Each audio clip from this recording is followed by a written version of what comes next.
Military lord, please, I beg you to invite Grandma Ma here to treat us too. I am willing to give half of my family's wealth as payment. The first to speak was the most wealthy-looking person at the door.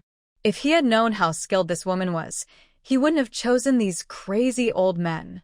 Losing half of his wealth was painful, but saving his life was more important. Me too. I am willing to give all my family's possessions as payment, just to save my life. All the patients gathered their last strength and shouted for help outside the tent. The doctors, who had been insulting each other in the pile of waste, were stunned. Then they went even crazier. No way. The plague cannot be cured by medicine. That old woman must be using some kind of magic. Yes, even the 3-year-old child is unbelievable. They must be monsters. Several buckets of water were poured directly onto the doctors, soaking everyone thoroughly. Offend us, the general said. This tent is dirty and smelly. We need to clean it thoroughly to prevent the doctors from catching the disease too. The soldiers carried empty basins, their tones seemingly polite, but filled with sarcasm. At the door, the patients tightly held onto the soldiers' clothes, weakly begging, "Military lord, it's our fault for not recognizing good from bad. Please, let the general save us. Even if that woman is a monster, so what? As long as she can save lives, I am willing to let her create a golden body for the monster." The soldier sneered and gave him a sideways look. If I had known it would be like this, I wouldn't have done it in the first place. These patients are truly ungrateful. They received free treatment and didn't appreciate it. Now, they might even lose everything trying to get Mrs. Ma's forgiveness. The soldier didn't ignore the situation. He quickly went to report to Huiyuan Gang. After hearing the report, Huiyuan Gang didn't speak. Instead, he looked at Mrs. Ma. I have already given them a chance. It's their own choice not to fight for it. Whether to save them or not is up to Mrs. Ma. Everyone in the medical team looked toward Mrs. Ma, who was resting by the fire. Mrs. Ma naturally heard everything clearly. She stood up and looked at Huiyuan Gang. "General, although I am proud, I have no grudge against money. Please send someone to pass the message. If they want me to save them, they should offer about 80% of their family's wealth as payment, and a contract must be signed." Huiyuan Gang nodded. He thought Mrs. Ma's request was reasonable. People who are ungrateful shouldn't be spoiled. The soldier hurried to the military tent to deliver the message. Mrs. Ma moved a few steps closer to Huiyuan Gang. "Please, General, step forward a bit. I have something to discuss with you." Huiyuan Gang was confused, but stepped forward. They stopped about 3 meters apart. Mrs. Ma then spoke. "General, I have an idea. Please listen. Not only Huiyuan Gang, but Yu Chuanli, Yu Jiutian in his arms, and everyone in the medical team all pricked up their ears. You've heard what happened today. People are different. You and I both want to save the people of Zhengzhou, but some are grateful, and some are ungrateful. I treat patients differently. Some are grateful, and I charge less or nothing at all. But no matter who they are, as long as they pay enough, I won't refuse money." Mrs. Ma paused and continued, "If it weren't for your support during this plague in Zhengzhou, I wouldn't have risked my life. But since I came here, I won't give up easily. I can't be as detached as you are. Today, this group of ungrateful patients awaken me.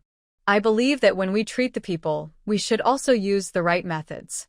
Huiyuan Gang faintly guessed what Grandmama meant, but he was still unsure. "Grandmama, do you mean to treat patients differently now like before?" Grandmama nodded. "You are wise, General. Today, no matter the background of this mother and son, I would not take a single coin for their treatment. But in the military tent, I would take most of their family's possessions. First, because I want them to feel better about paying for treatment. Second, to make them pay for their foolish prejudice. The people of Zhengzhou City should be treated the same way. Whether they pay or not depends on their virtue and luck." Yu Jiutian felt her heart was too small. She admired her elders even more. Her grandmother and master are so impressive. They are kind but also sharp. They are independent and strong, completely breaking her old ideas about women in ancient times. The young medical team members also see their master's words as wise advice for life. "Grandmama, without you, I could only give up on Zhengzhou City. If everyone dies, what's the use of their possessions? And charging for medical treatment is natural and right. I, the general, have no objections. Hui Yuangang didn't hesitate for a moment. He loudly agreed. Grandmama, just focus on treating the patients. I will make sure everything is arranged for you. Grandmama smiled. Good, good, good. The general is truly wise and decisive. I greatly admire you. Without your protection, I would find it hard to save people. The money we earned from treating the plague will be given to you as military funds. The remaining 30% will be arranged by me. While speaking, Grandmama pointed to the young members of the medical team. I am only half alive myself, but they are still young. Following me to save lives. I can't let them work for nothing. With that 30%, I can also give an explanation to their families. The young members of the medical team were stunned. What? They also get a share of the treatment fees? They came hoping to learn medicine and see new things, not expecting such a great opportunity. After a moment of shock, they burst into joy. Everyone held each other's hands, happy and speechless. Yu Jiu Tian broke free from Yu Chuanli's embrace, clapping her hands excitedly. That's wonderful. Master, does Tian Bao get a consultation fee? Grandmama smiled affectionately. You came up with the remedy for the plague, so your contribution is the greatest. Of course, you get the most consultation fee. Yu Jiu Tian was overjoyed. She held Yu Chuanli's hand and jumped around. Tian Bao is so capable now. I can even earn money for the family. Grandma will definitely praise me when she hears. The medical team members watched the happy little girl with smiles, all wishing they could hug her and give her a kiss. If it weren't for the help of the young senior sister, they wouldn't have become Grandmama's apprentices, and they certainly wouldn't have been able to earn the consultation fee so quickly. The most impressive was Hui Yuangang. Grandmama. Defending the country is my duty. I would never take a single coin of your consultation fee. Grandmama was very firm. General, if it weren't for you and your soldiers resisting the enemy, even if the plague was cured, the people would still die under the enemy's swords. Look at the soldiers behind you. Most of them are still just children, risking their lives to protect strangers from the enemy's blades. No one should suffer because of this. The general should accept the 70% of the consultation fee without shame. At least it can feed and clothe the soldiers. Hearing Grandmama's words, the surrounding soldiers all had tears in their eyes. They fought desperately on the front lines, while corrupt officials in the court tried to deduct military funds. The people thought it was normal.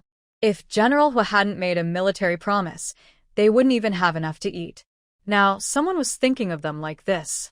The hardships of hunger, cold, and bloodshed felt worth it in this moment. Yu Jiu Tian also pouted. Tian Bao doesn't want the consultation fee. I want to buy meat for Uncle Hua and the soldiers. Uncle Hua is a great general, but he still eats plain bread and rice soup. It's not as good as what Tian Bao eats, she said sincerely. Her innocent words broke the soldiers' carefully held back emotions, and tears welled up in their eyes.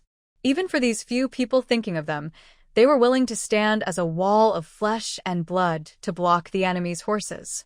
Hua Yuangang's throat tightened with emotion. Thinking of the hardships his soldiers had endured, he couldn't bring himself to refuse. That book will be enough to thank the soldiers and the lady-in-law. Grandmama smiled happily. Thank you, General, for quickly arranging things in the city. The mother and child's pulse has stabilized completely. After a few more doses of medicine, they should be fine. Hui Yuangang nodded and ordered, Zheng Qianhu, help Grandmama here with everything. No slacking. Zheng Jun immediately cupped his fists. Understood, sir. Hui Yuangang respectfully nodded to Grandmama, then led the soldiers to the military tent for the meeting. After explaining the details of the medical fee contract to Zheng Jun, Grandmama turned and entered the tent. Grandma, I can't thank you enough.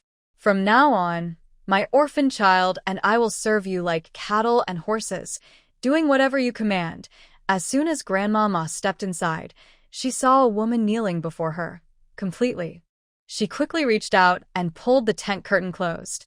I don't need you to serve like cattle or horses. Just live well, and you'll have repaid my help today. Hurry and lie down, or you'll catch a cold. If that happens, my treatment will be wasted. The woman was crying and quickly obeyed, lying down with a look of devotion as she watched Grandma Ma check her pulse. She had overheard the conversation outside and felt very grateful for trusting her instincts to follow Grandma Ma. Otherwise, she and her child wouldn't survive tonight. This disease is fierce, but with the right medicine, recovery can be easier. After tonight, you'll be out of danger. But after this, your stomach and intestines are badly damaged, so you need to be more careful with your diet in the future. Grandmama checked the pulse of the mother and child, then relaxed and smiled as she gave her advice. The woman nodded repeatedly, tears in her eyes. Thank you, Grandma. Thank you so much. Grandmama tucked the blanket around them, then left the tent. After giving some instructions to Hua Qing, she went to the door of the neighboring military tent. Inside the grayish-white tent, everything was in chaos. The ground was wet, and the doctors huddled in the corner, trembling. Witch. What kind of magic did you use to make the general circle around you? You should be burned alive. Seeing Grandmama, the doctor's eyes turned green with anger. They stood up and shouted at her. But the patients looked at her as if she were a goddess. They all sat up and cried out, Grandmama, save us. Grandmama didn't even bother to look at the doctors directly. She smiled and said to the patients at the door, I hear you are willing to offer 80% of your wealth to have me save you. Naturally, I won't mind your lack of judgment. Once you sign the contract and stamp it, you'll receive the treatment. Old witch. Just now you spoke so grandly. Now, you're just trying to make money with your medical skills. Do you know how much wealth Mr. Zhu has? He owns over a dozen shops and earns thousands of taels each year. You ask for 80% of his wealth. You're robbing him. You're just a bandit. The doctors all glared angrily, eager to rush forward and tear Grandmama apart. There were about a dozen people here. Although none were as rich as Mr. Zhu, combined, their wealth was still considerable. They earned a lot from practicing medicine, but in their whole lives, they hadn't made as much money as Grandmama earned in this one move. Just thinking about it made them insanely jealous. Grandmama pretended to be surprised and raised her eyebrows. Oh, so they have that much wealth. The remaining 20% I asked for is quite a lot too. Since these old fools insisted on calling her a robber, she decided to change the contract. If you want to stay alive, then exchange all your wealth for the medicine. Mr. Zhu nearly spat out his old blood. He looked at the doctors, wishing he could tear them apart. Originally, he was willing to give Grandmama 80% of his wealth and keep 20% for himself, so he could recover later. But these crazy old men's nonsense made Grandmama regret her decision again. For a moment, all the patients wished they could get up and beat the doctors to vent their anger.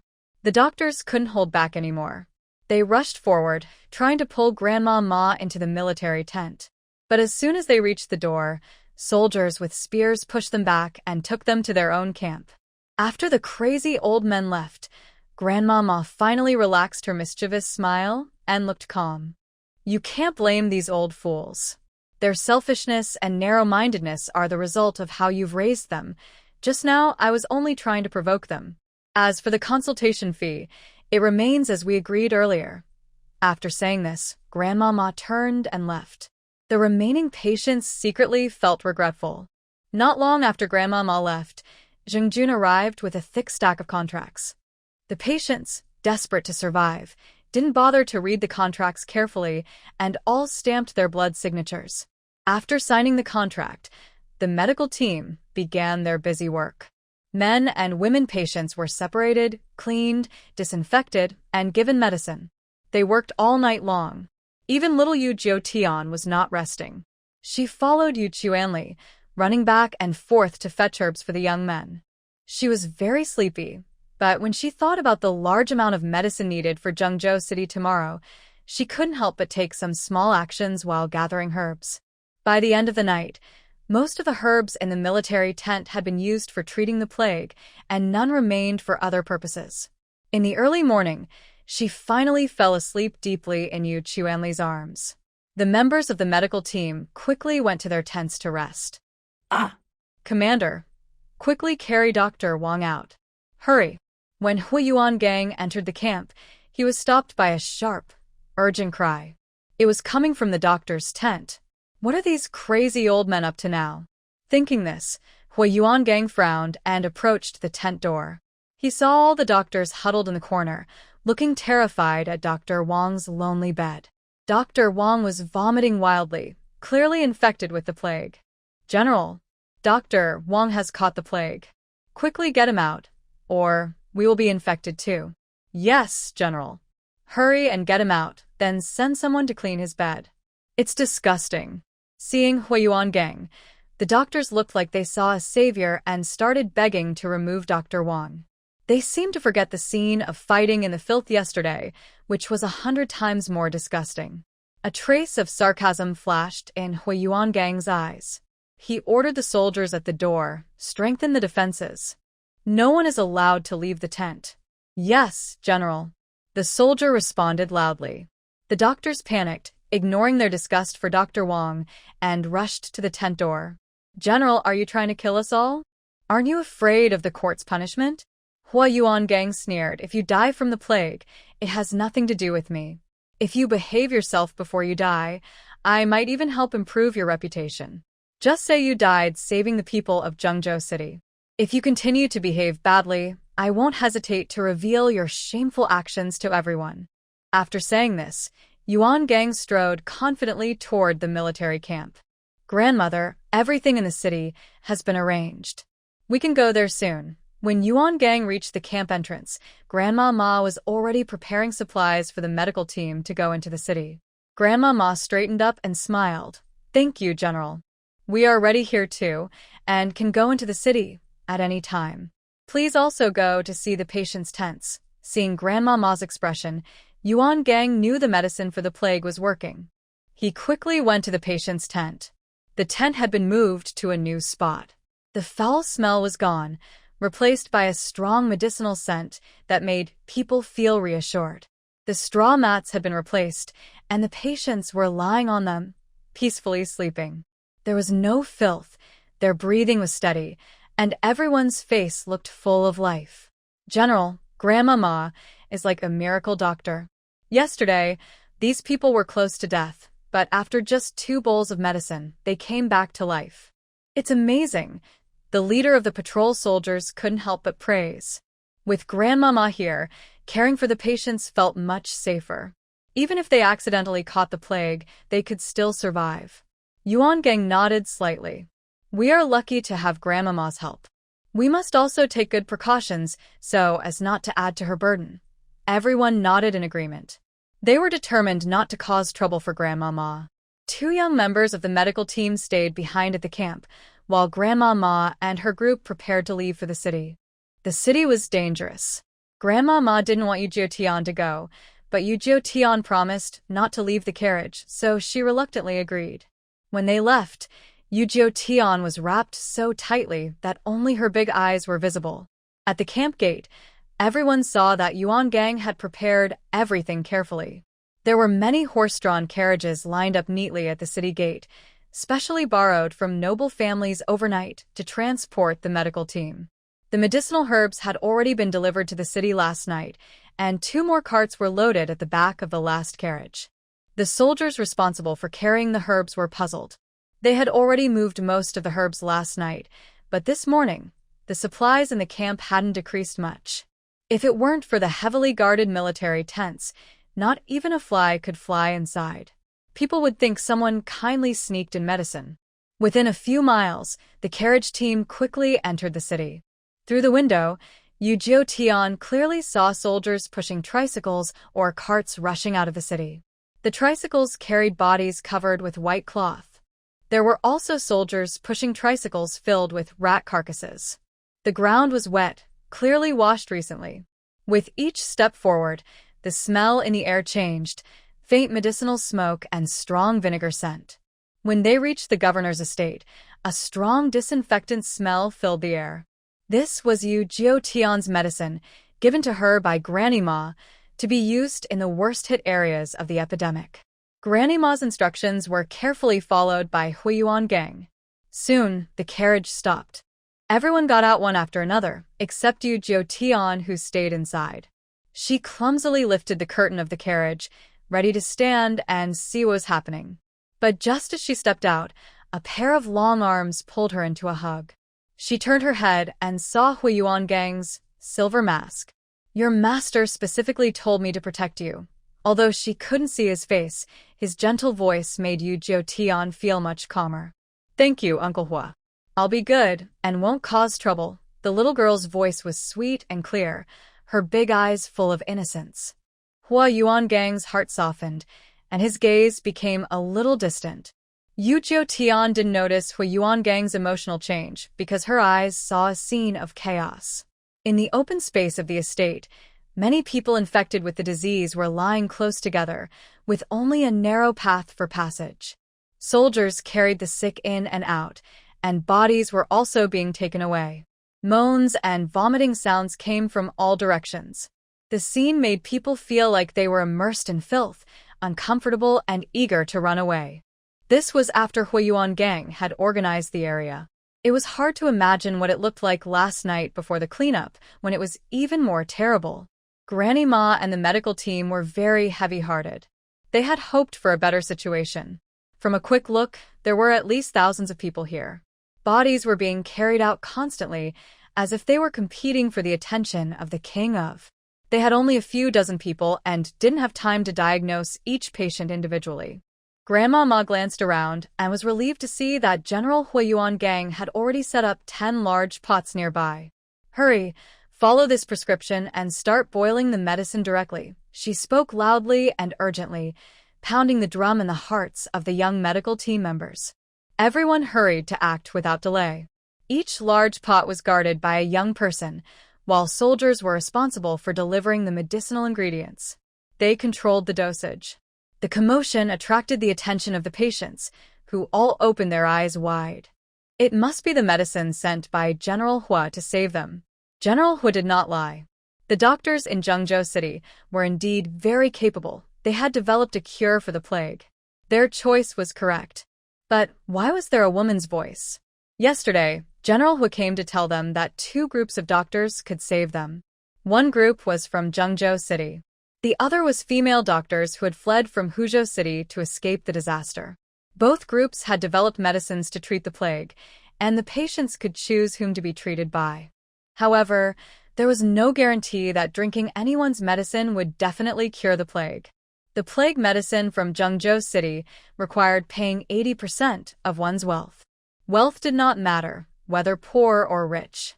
Even a poor person with only 10 copper coins could pay 8 coins for treatment. Similarly, even a wealthy person had to pay 80% of their wealth according to the contract. The female doctors, on the other hand, offered their treatment free of charge, driven purely by their desire to save the people of Xiaoyu. Afterwards, each patient only needed to give 10 jin of grain to the Hua family army as military pay. When this choice was presented, whether poor or rich, 90% of people chose to pay 80% of their wealth for the Zhengzhou doctor's medicine. All the patients in the manor chose Zhengzhou's doctors.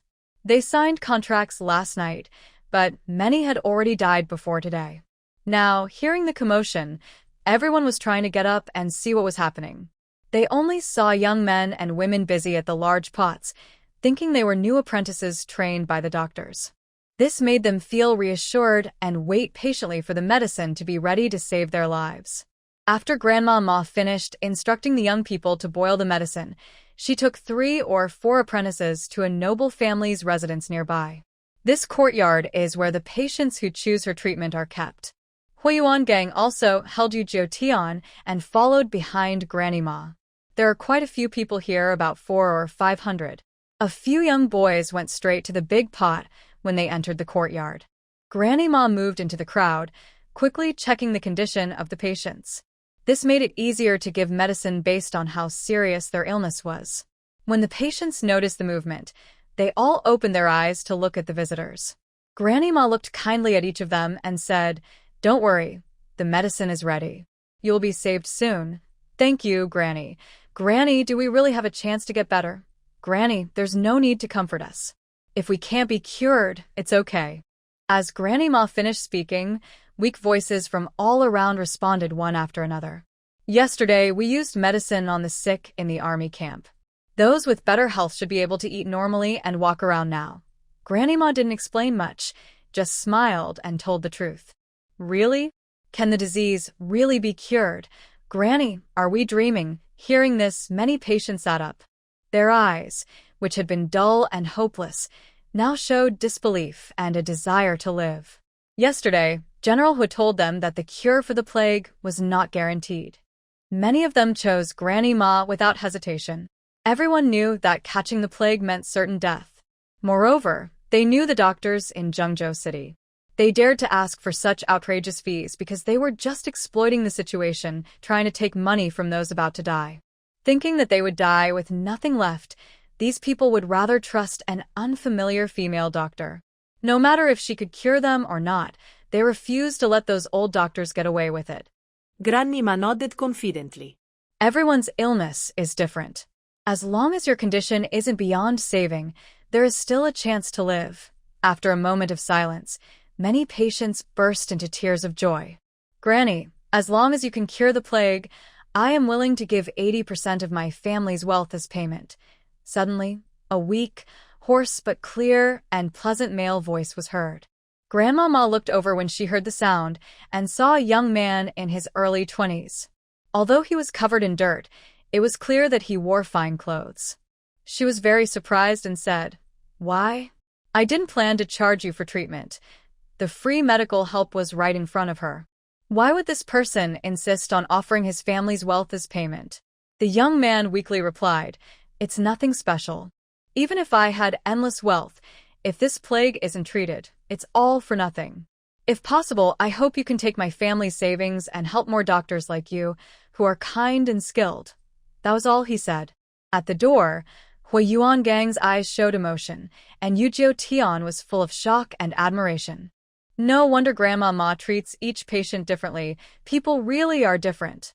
Grandma Ma was silent for a moment, then loudly said, "All right, I knew I didn't choose the wrong person. This young master has such a noble heart. Even without your payment, I will do my best to train more students who are both skilled and kind." The young man, hearing her words, pressed his dry lips into a small smile and said, "I really didn't choose wrong. Even if I die, I have no regrets." "Don't say such discouraging words, young master. You're questioning my medical skills," Grandma Ma said, deliberately frowning and looking unhappy. "Someone with your character is rare in this world. I will do everything I can to save you from the hands of death." The young man's eyes welled with tears. "Thank you, Grandma. Grandma, even though I don't have much family wealth, I am willing to give 80%, he added. "I am willing too." The conversation between the young man and Grandma Ma moved many people. They all expressed their willingness to pay the same fee. Grandma Ma looked around and then smiled loudly. "All right, let's wait until everyone recovers. It's not too late." Most of the 400 or 500 people were ordinary villagers, some with torn clothes, living very hard lives. Despite their poverty, they were honest and generous, which was truly admirable. Grandma Ma was more than happy to treat such common people. An hour later, the herbal medicine was distributed according to how serious each patient's condition was. After drinking the medicine, all the patients seemed to relax, as if they had been given peace of mind. The medicine hadn't fully taken effect yet, but their fear of death was much less. "Uncle Hua, do you think everyone in the world is like you, the master and grandma? That there would be no war and no sickness?" Seeing the busy scene inside the house, Yu Tian felt a warm, full feeling in her heart. War starts because of people, and so does sickness. Usually, it's caused by a few bad people's greed, but they make most good people suffer too. It's really unfair. Hua Yuangang looked surprised for a moment, then smiled. "There will be a day like that, but we need a wise ruler to lead, punish the bad, and reward the good. Then, Xia Yu will live happily." Yu Tian nodded seriously. "Yes. With Uncle Hua, the master, and Grandma here, that day will surely come." Seeing how sensible and adorable the little girl was, Hu Yuangang instinctively reached out to pinch her little face, but a soldier who came forward to report interrupted him. "General, something has happened at the camp. The doctors caught the sickness too, and they are all begging you to order Granny Ma to go back quickly and save them." Hui Yuan-gang's hand froze, and he calmly withdrew it. Before he could speak, Yu Jiutian pouted and said angrily, "Uncle Hua, those doctors are so unreasonable. Don't listen to them." She probably knew she had offended the master and that he wouldn't help, so she told Hua to order Granny Ma. That was too much. The soldier looked at Yu Jiutian, waiting quietly for Hui Yuan-gang to speak. "Didn't you hear what I said when I left the camp? Ignore whatever they say. Let them fend for themselves." Hui Yuan-gang's lips curled into a slight smile as he changed the little girl into his arms. "Why are you still not as clever as a child?" The soldier looked a little embarrassed and quickly bowed to leave. Yu Jiutian's small body leaned in, and she immediately smiled sweetly at Hui Yuan-gang. She reached out and patted his armor like a reward. "Uncle Hua is really a good general." Her praise made Hui Yuan-gang feel a bit amused and a little soft. It was a strange feeling, but it made him happy. "Grandma, I'm a bit hungry." "Me too. I feel a little stronger now. Are we going to be okay?" After a long day of work, everyone was exhausted. Grandma Ma, being old, was already struggling after staying up late yesterday and working nonstop today. She was now sitting on the steps, taking a short rest. When she heard a patient call out that they were hungry, everyone suddenly became alert. Grandma Ma suddenly lifted her head sharply. "Quick, go serve some porridge to help them regain strength." This is a good sign. The medical team and soldiers quickly moved into action. Yu Jiutian was sitting on the steps outside, eating the thin porridge fed by Hui Yuan-gang. She looked inside with a happy face, stretching her neck to see better. This is great. Once the plague in Zhengzhou stabilizes, she can go back to her cave. She missed her grandma so much after just one night apart. She was happily imagining meeting her grandma again when she saw Grandma Ma stand up and suddenly fall to the ground. A cold shiver ran through her body. She screamed and ran forward. The young members of the medical team were also frightened and rushed to Grandma Ma. Hui Yuan-gang was alarmed. He quickly stepped forward to help her up. "Uncle Hua, don't move her yet." Yu Jiutian's small face was serious as she loudly stopped him. She quickly checked her master's pulse. Everyone watched her nervously. Even the plague patients looked worried and sat up to see what was happening. No one wanted Grandma Ma to get hurt. They weren't just worried about their own illnesses not being cured. They genuinely cared about such a good doctor. After feeling her pulse, Yu Jiutian frowned deeply. Staying up late and being tired from these days had caused her master to have it. "Huaqing, sister, quickly bring the medicine box." Yu Jiutian urgently told Huaqing, her face full of worry and seriousness. Huaqing didn't hesitate. She hurriedly brought Grandma Ma's medicine box, needles and acupuncture kit. In her panic, Yu Jiutian forgot that her words and actions at this moment didn't look like those of a 3-year-old. Her face was full of concern and seriousness. Although Hui Yuan-gang was worried about Grandma Ma's health, he also felt confused by Yu Jiutian's calm and composed attitude, which was unusual for a child her age. He had a strange feeling. She didn't seem like a 3-year-old girl, but a highly skilled healer like Grandma Ma.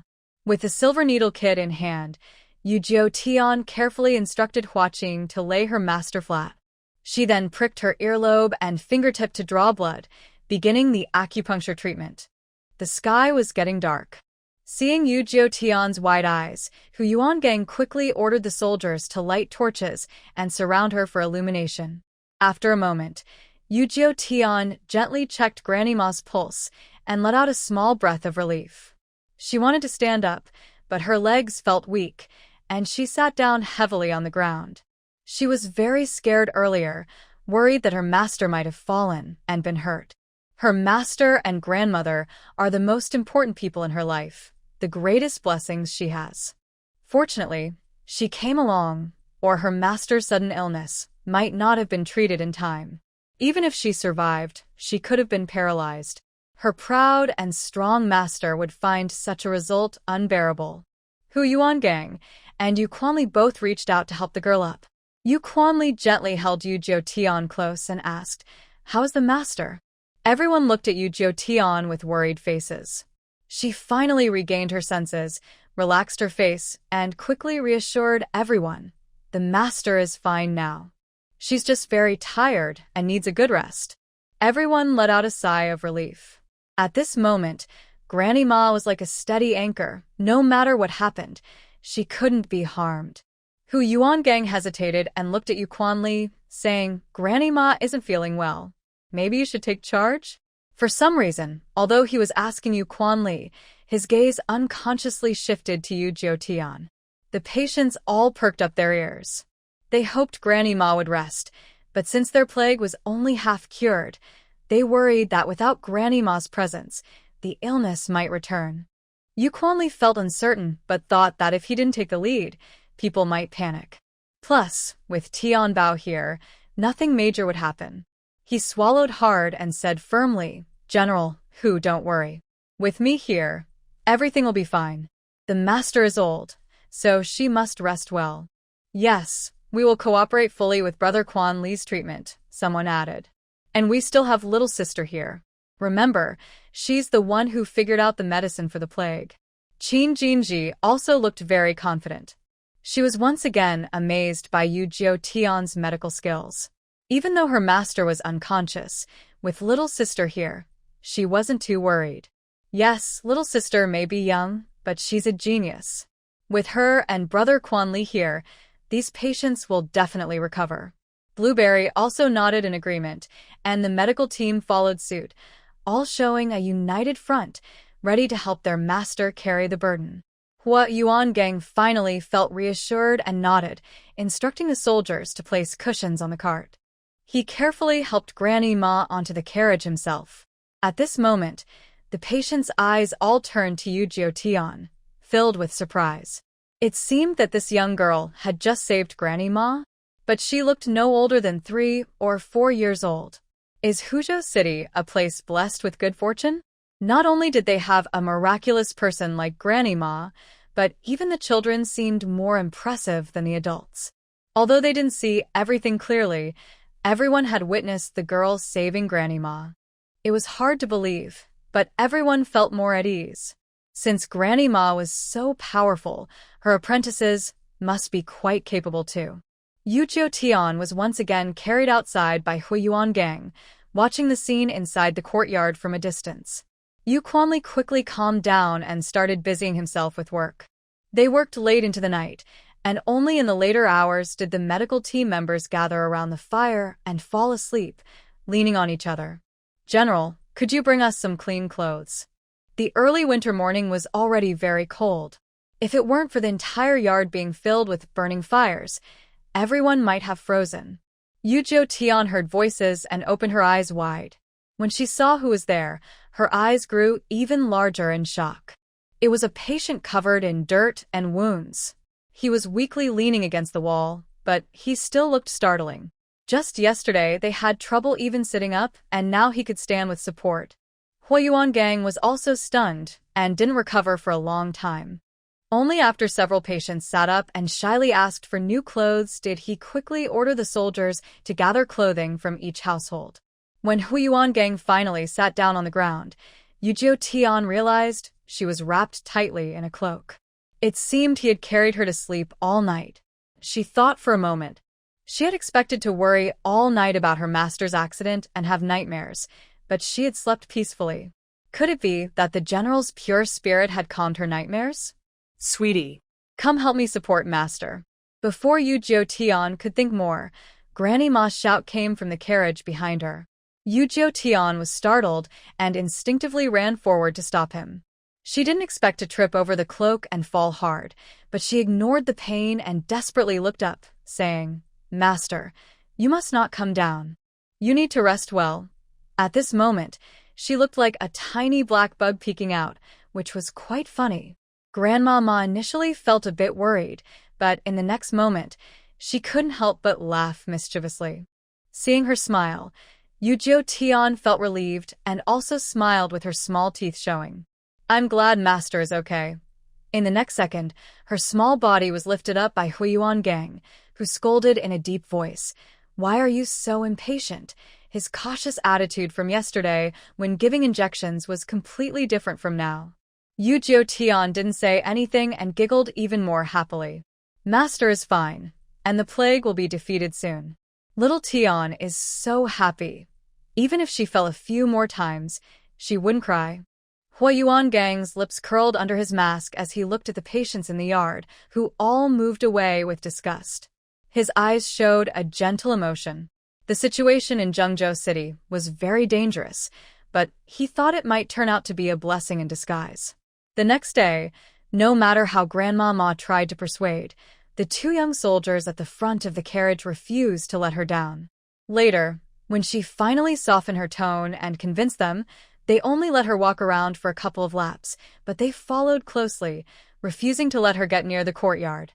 At first, Grandma Ma was a bit worried, but from outside, she saw that the patients inside had changed into clean clothes and were helping the soldiers clean the dirt. Only then did she happily climb back into the carriage to sleep. Another night passed, and the smell of medicine in the courtyard was mostly covered by the aroma of porridge. Although the patients still looked weak, they could now walk slowly and freely. On the other side of the estate, because there were many patients but few people making medicine, 100 or 200 people died before they could get treatment. But as long as they received the first dose of medicine in time, they had now stabilized. Their bodies were badly damaged, but they had at least survived. After 2 days, the streets and alleys in the city were thoroughly cleaned, and the previous signs of decay disappeared. People who had been confined at home and not allowed to run around freely were released. Mainly because the soldiers, exhausted after 2 days of work, were gathering strong young men to help make medicine and porridge for the patients in the estate and courtyard. Most of the people coming to help with the medicine were those whose family members were missing or in danger in the estate. While helping, they searched among the crowd for their loved ones. The living ones were all grateful and hugged each other, crying tears of relief. Those who lost family members were heartbroken and wailed loudly. After crying, the survivors talked mostly about the great help that saved Zhengzhou City. Luckily, we were born in Zhengzhou City. Otherwise, how could we have escaped this plague? Yes, this kind of plague is rare in 100 years. It's never been seen before that it could be cured. I never thought our city's doctors would be so skilled. We are truly blessed to have survived. Still, we lost about 80% of our wealth. We can only live more simply now. Living is the most important thing. Think about those who were carried out. Even if they still had their wealth, could they enjoy it now? Exactly. Just being alive is enough. Just being alive. It's strange. We haven't seen any city doctors appear these days. How could these children and soldiers have cured us? That's obvious. The doctors are probably older and worried about catching the plague, so they sent their apprentices to prepare the medicine for us. With the right recipe, anyone can brew the plague medicine. Yes, that makes sense. The medical team and soldiers listened, feeling uneasy. But General Hua had warned them beforehand. No matter what people said, they must not reveal anything. The city was finally stable again. A few medical team members stayed behind to oversee the medicine preparation, while Granny Ma and her group returned to the camp. On the way, everyone was still nervous. Zhengzhou City had faced danger, but came through safely because of good precautions and the preventive medicine they drank. No one was seriously ill. However, 2 weak members of the medical team caught the plague. Luckily, once symptoms appeared, they immediately drank the medicine. Though they suffered a bit, they recovered much faster than the seriously ill. She saw firsthand that the plague was no longer a death sentence and watched those seemingly noble doctors fall from their high status. All of this happened because she had once taken Yu Jiutian as her apprentice. Watching Yu Chuanli and Qin Jinji make Yu Jiutian laugh happily, Granny Ma suddenly remembered the first time she met Yu Jiutian. If she hadn't saved that small, high-fevered child who was convulsing, none of this would have happened. Sweetie. Has Sweetie come back? When they arrived at the military camp, before the carriage even stopped, urgent questions and calls were heard. Inside the carriage, Yu Jiutian trembled and hurriedly opened the curtain. Grandma. Sweetie is here. Jiang Fenghua's previously furrowed brow relaxed instantly when she saw the little girl get out of the carriage. She ran forward with red eyes and carefully checked the girl from head to toe. Good girl, how are you? Do you feel uncomfortable anywhere? Yu Jiutian pouted and snuggled into Jiang Fenghua's arms. Grandma, my master, and the others took very good care of Sweetie. Uncle Hua is also very kind to me. I didn't lose a single hair, but I miss Grandma, she added softly. Jiang Fenghua's worries, which had been lingering for days, finally eased. She hugged the little girl tightly. Grandma misses you too. Look what I brought for you. Yu Jiutian looked over and widened her eyes in surprise. In the middle of the camp, her fourth uncle and a dozen men were gathered around a pile of meat, looking at her with excited smiles. Fourth uncle, Yu Jiutian cheered happily and ran toward Yu Chuani. Yu Chuani stepped forward, quickly scooped up the little girl, spun her around, then held her in his arms again. He handed her a small cloth bag. Jerky. Yu Jiutian's eyes immediately sparkled. So much jerky. Fourth uncle is so good.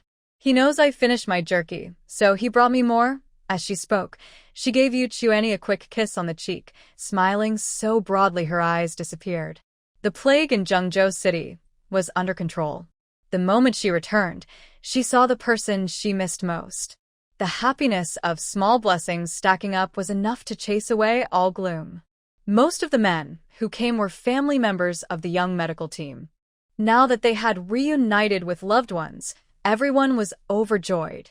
Fourth uncle, did you go hunting again? After the joy, Yu Jiutian's gaze fell on the pile of meat. It was a huge pile. It looked to weigh about 300 or 400 jin. And it was all fresh. Zhua Kuani smiled and said, your older uncle and their injuries haven't healed yet. How can they go out hunting? Did Grandma set the trap and catch these animals? Our sweet treasure is so clever. Yu Jiutian looked back at Jiang Fenghua in surprise. She had already moved all the itching grass into her space. She didn't expect that even just the traps had caught so many animals. It must be that Grandma improved the defenses again. She is truly a formidable protector. Jiang Fenghua winked at her. Grandma has been thinking about sweet treasure these past 2 days and hasn't been able to eat or sleep well. So she made some more traps. These meats are the results of Grandma's work these days. Is Grandma amazing? Yu Jiutian grinned, showing her little tiger teeth. So Grandma came specifically to hear me praise her? Grandma is so great. Then, Grandma, are you giving us so much meat to Uncle Hua and the soldiers here to eat? Jiang Fenghua's heart moved. She stepped forward and pinched Yu Jiutian's little nose. You're really Grandma's little helper. Behind her, a group of people got out of the car and looked at the pile of meat in shock. All this meat was caught by traps reinforced by village chief Jiang? The soldiers looked at the conversation between the grandmother and granddaughter with surprise. Their expressions showed disbelief. Was this meat really meant for them? They must have heard wrong. Aunt Jiang, I was just about to deliver a message to you today, but I didn't expect you to come in person. This is perfect timing. I can tell you the good news myself. Huiyuan Gang stepped forward and loudly shared the good news with Jiang Fenghua. The plague in Zhengzhou City has been controlled. Jiang Fenghua's face lit up with joy. Really? That's wonderful. I've been uneasy these past 2 days, afraid that. She couldn't hold back after 2 days and decided to come over under the pretext of delivering meat to check the situation. That's great. Now I can finally relax. Just after you won the battle, you brought meat to celebrate. It seems that along the way, you and my wife have developed quite a bit of understanding. Ma Papa was helped over by Hua Qing and Qin Guizhi. Her face was no longer stern but gentle. Jiang Fenghua saw that Ma Papa looked weak, so she quickly stepped forward and held her hand. Grandma, are you all right?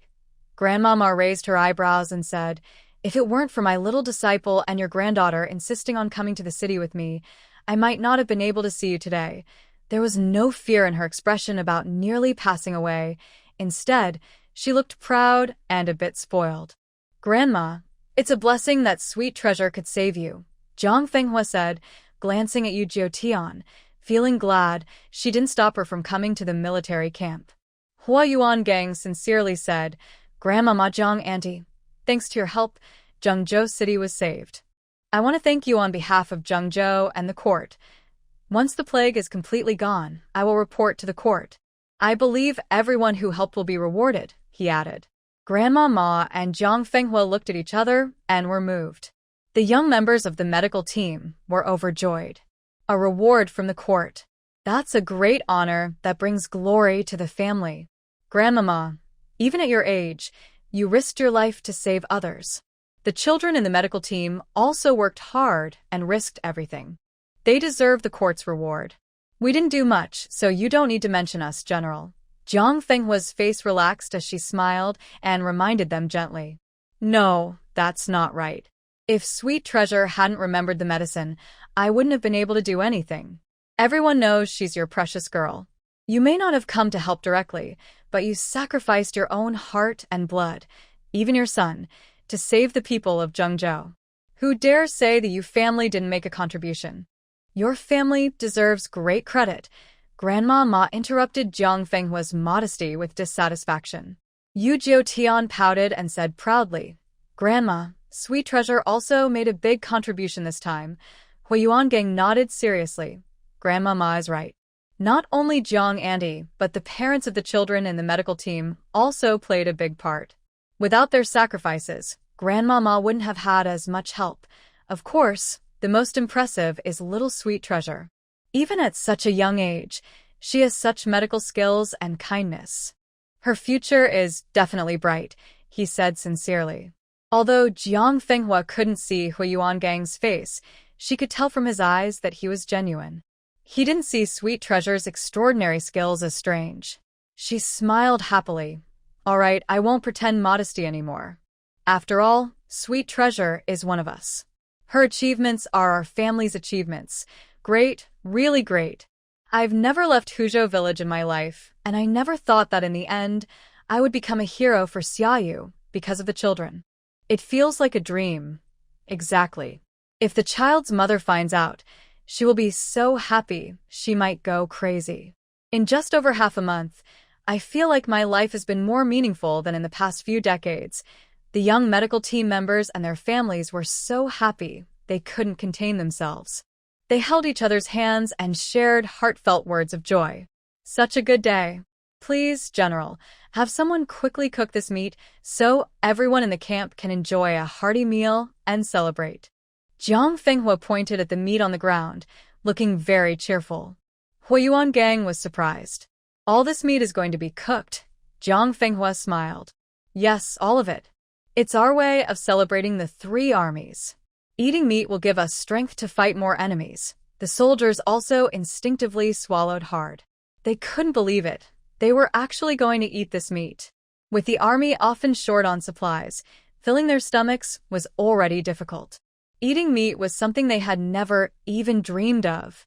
General, the doctors say we should ask Grandma Ma to come to the camp.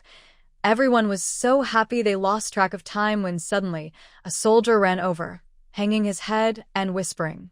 Huiyuangang's smile slightly faded. Are they still alive? The soldier's skin tightened.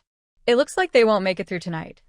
Both Grandma Ma and the medical team showed expressions of disdain. Jiang Fenghua and the others didn't understand what was happening, but they knew the message from the soldier wasn't good news. Go find the logistics soldiers and have them bring the meat down to make broth. Tonight, let's indulge a little. Make enough pancakes so everyone can eat well. Huiyuangang didn't rush to reply but instead asked others to carry the meat to the logistics area. Then he looked at Grandma Ma. Grandma, don't worry about them. I have my own arrangements with the court. Yu Jiutian, small but brave, waved her hand at Grandma Ma. Master, those old men probably just want to trick you into treating them. They're so rude. Should we make them pay all their money as consultation fees? At this moment, they couldn't act impulsively. The old men had likely done many wrong things under the guise of medicine. If this was an opportunity for them to reveal all their dishonest earnings, it would be a great relief. Grandma Ma didn't want to see this group of crazy old men, but Sweet Treasure's words made her heart soften. No matter how much she disliked these people, she couldn't ignore the silver. Yu Jiutian saw her master's expression soften and waved her small hands more eagerly. Master, come over. Sweet Treasure has something secret to tell you. Grandma Ma's eyes lit up. She quickly turned away from Hua Qing and Qin Jinji and went over. Yu Jiutian whispered something in her ear. Grandma Ma used all her strength to hide her surprise and excitement. After the girl finished speaking, she cleared her throat. General, I will go see for myself. She led the way, and everyone followed to the tents where the senior doctor stayed.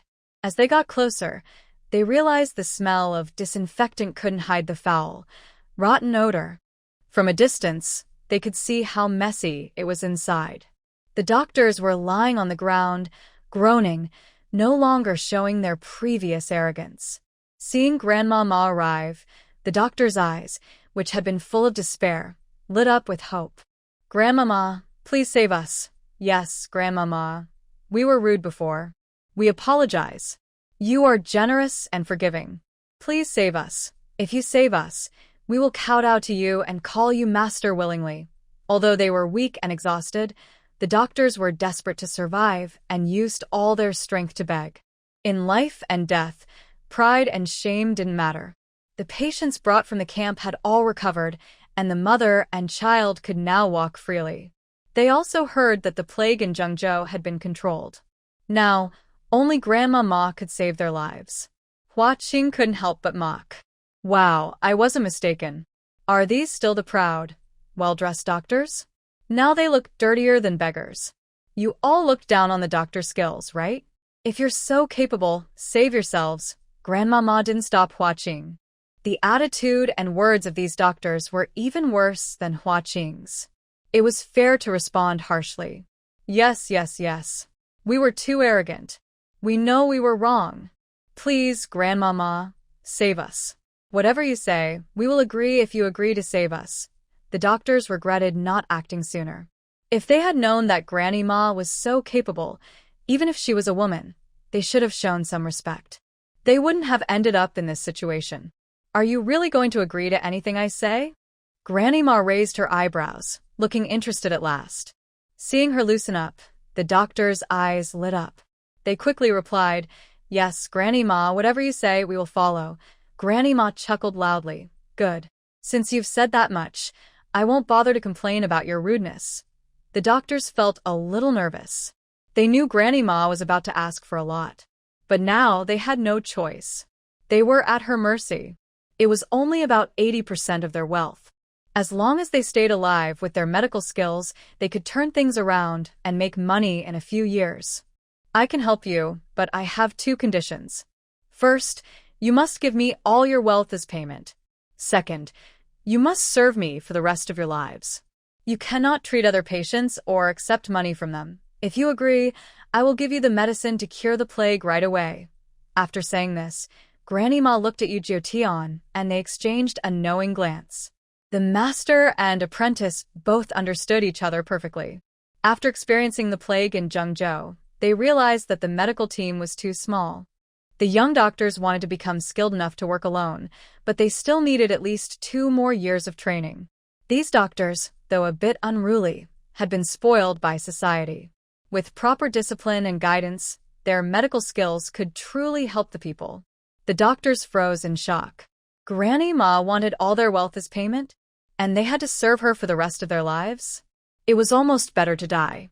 Granny Ma, don't take advantage of us and be too greedy. You only take 80% of others' wealth, but now you want all of ours? And make us serve you for life? That's no different from being slaves. If they had the strength, the doctors wished they could punch her right then. Granny Ma kept her smile in check. Why? Because you shouldn't look down on others. I take 80% from others because I have no grudges against them. But you guys have been rude to us recently. Saving you is already a kindness. I might change my mind at any moment. You have 1 tease time to think it over. If you don't decide now, I won't wait any longer. The doctors were all feeling anxious and conflicted, struggling with whether they should continue to live or not. I agree to your terms, said Dr. Huang calmly after a moment. Madame Ma raised her eyebrows. Oh, I'm not just talking casually. Every word will be written in the contract. Are you afraid I might torment you later? Dr. Huang closed his eyes. If I am not as skilled, I will take the torment as part of learning.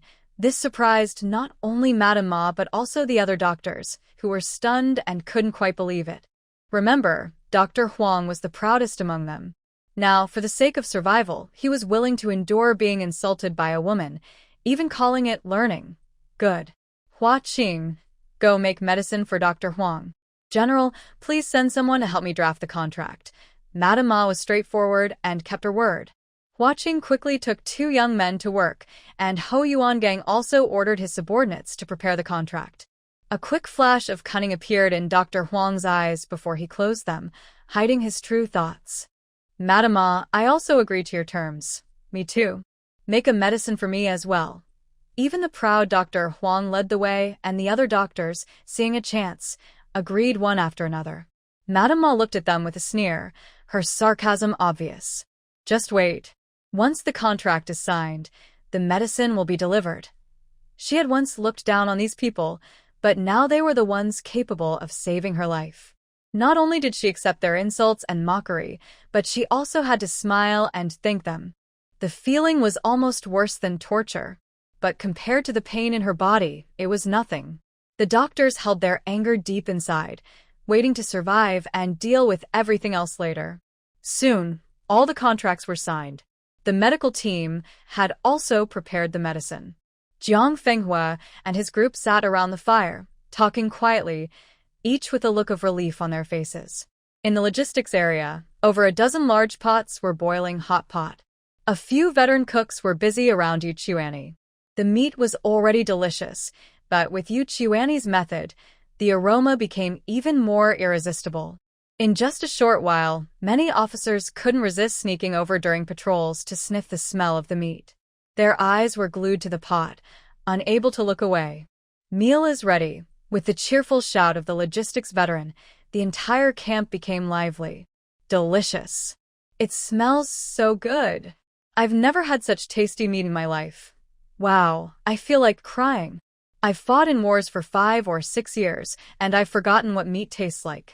The Yu family really knows how to treat people. Yeah, if the common people in Xiaoyu are all as kind as them, I'd be happy even if I died on the front lines. Having meat doesn't hide your gloomy words. We all need to stay alive. With General Hu around, once we win the battle, there will be plenty of good wine, good food, and happy days. Exactly, we must stay alive.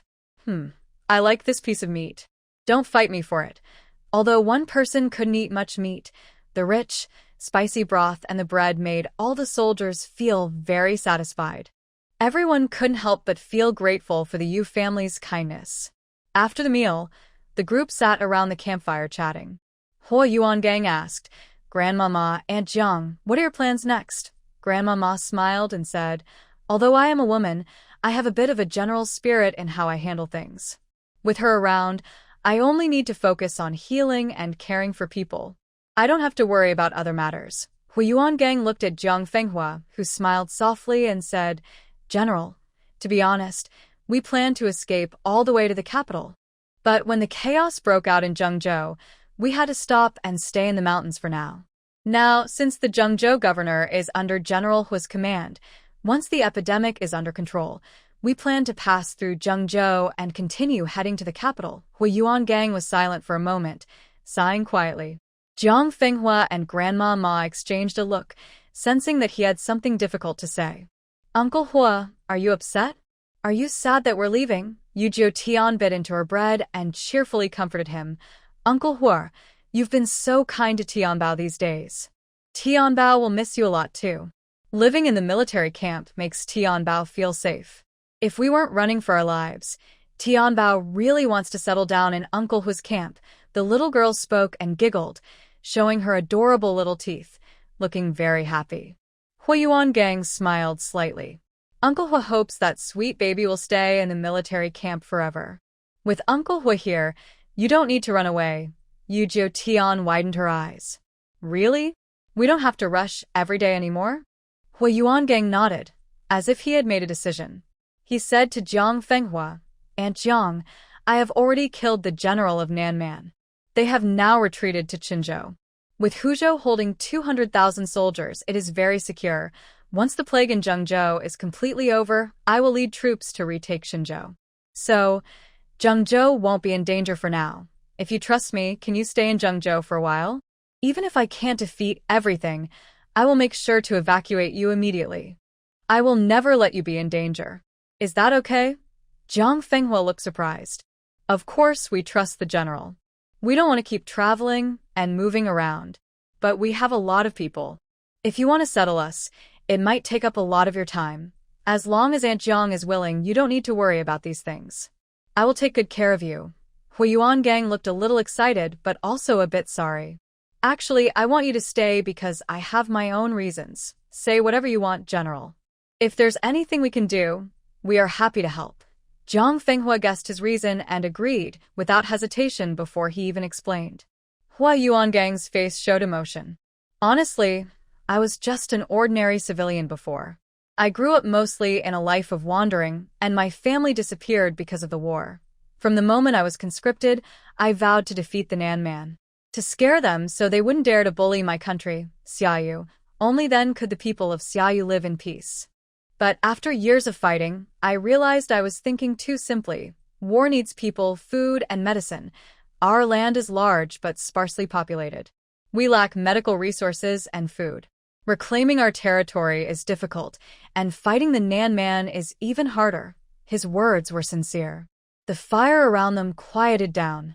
Everyone was moved by Huiyuan Gang's loyalty to the country and worried about his honest feelings. Yes, Xiaoyu is like a small child holding gold and silver, always vulnerable to thieves trying to steal from it. Huiyuan Gang's voice grew even more serious. People's doctors, even if Xiaoyu takes some, he won't be able to seize all 16 states from the southern barbarians. He pointed to the soldiers around him. Look, my soldiers are all young. The youngest is only 12 and the oldest is over 50. Back then, the Hu family army recaptured 6 states, but we lost most of our elite soldiers. Many of them were injured less seriously than Lord Yu's hunters, but because of a lack of medical supplies and medicine, they bled to death. Huiyuan Gang's voice choked up at this point, and the soldiers around him couldn't help but wipe away tears. Seeing their brothers, who ate and lived with them every day, die right in front of their eyes was a despair that made it hard to breathe. Yet, they had to endure it daily, becoming numb over time. Grandmama, Aunt Jiang, I am about to ask you to help my brothers in the army. As he spoke, Huiyuan Gang stood up, knelt on one knee, clasped his fists, and faced Grandma Jiang and Aunt Ma. His eyes burned with a strong desire. Jiang Fenghua and Grandma Ma were shocked. They quickly stood up and helped Huiyuan Gang. General, you shouldn't do this. Let's sit and talk slowly, but Huiyuan Gang's knees seemed glued to the ground. Aunt Jiang, Grandma, my request is too difficult for you, so I won't ask for a grand gift. I just feel uneasy. When I last visited the cave, I saw Lord Yu's wounds sewn up with needles and thread, and they healed quite well. Think about it. Most of our soldiers' injuries are cuts from swords. I want Grandma Ma to teach the frontline doctors this sewing method. It could greatly reduce the number of soldiers dying from infections. I'm asking too much, I know, but please, Grandmama, help us. He bowed his head deeply. All the generals and soldiers around him were moved. They knelt down and bowed to Grandmama in unison. General Hu was willing to kneel for their lives. How could they stand by and do nothing? Grandmama's eyes welled with emotion. She quickly reached out and helped Huiyuan Gang to his feet. Hu General, get up. Your wife agrees. As long as it benefits our soldiers, I will do anything. The kneeling soldiers cheered happily. Thanks to Grandmama's words, their chances of survival after injuries would be better in the future. Uncle Hua, can the soldiers eat enough during battles? Is it okay to eat enough potatoes? At this moment, Yujio's heart was already filled with tears, but she still looked innocent and childish on the outside. Huiyuan Gang looked surprised. The army's meals are only 2 times a day, and each meal is about 60 to 70% full. Sweetie, what kind of thing are these potatoes you mentioned? Over the years, soldiers rarely ate full meals. Sometimes, they only had 1 meal a day during the hardest times. Although he had made a military promise and collected some funds, the harvest in summer was small. It was normal that they couldn't buy enough food with money. Now, eating twice a day and being about 60 to 70% full was already good. Yujio happily ran into Jiang Fenghua's arms. The grandmother and granddaughter whispered softly. Jiang Fenghua's pupils shrank suddenly, in disbelief. Seeing everyone staring at them, Jiang Fenghua forced herself to stay calm. Yujio looked at her for help. Some words sounded more convincing when spoken by her grandmother. Jiang Fenghua finally organized her words carefully. General, the sweetie is talking about a root vegetable we found on the mountain earlier. It's very high yield. One plant can produce round potatoes weighing 4 or 5 jin. Whether roasted, steamed, or stir-fried, it tastes good. Most importantly, it can fill you up. During our escape, we also took some with us, just in case we ran out of food on the way. Now, not only Huayuan gang, but many soldiers gathered around. Is there really such a high-yield food? Although this food is high-yield, it grows in the mountains, so it might be hard to find.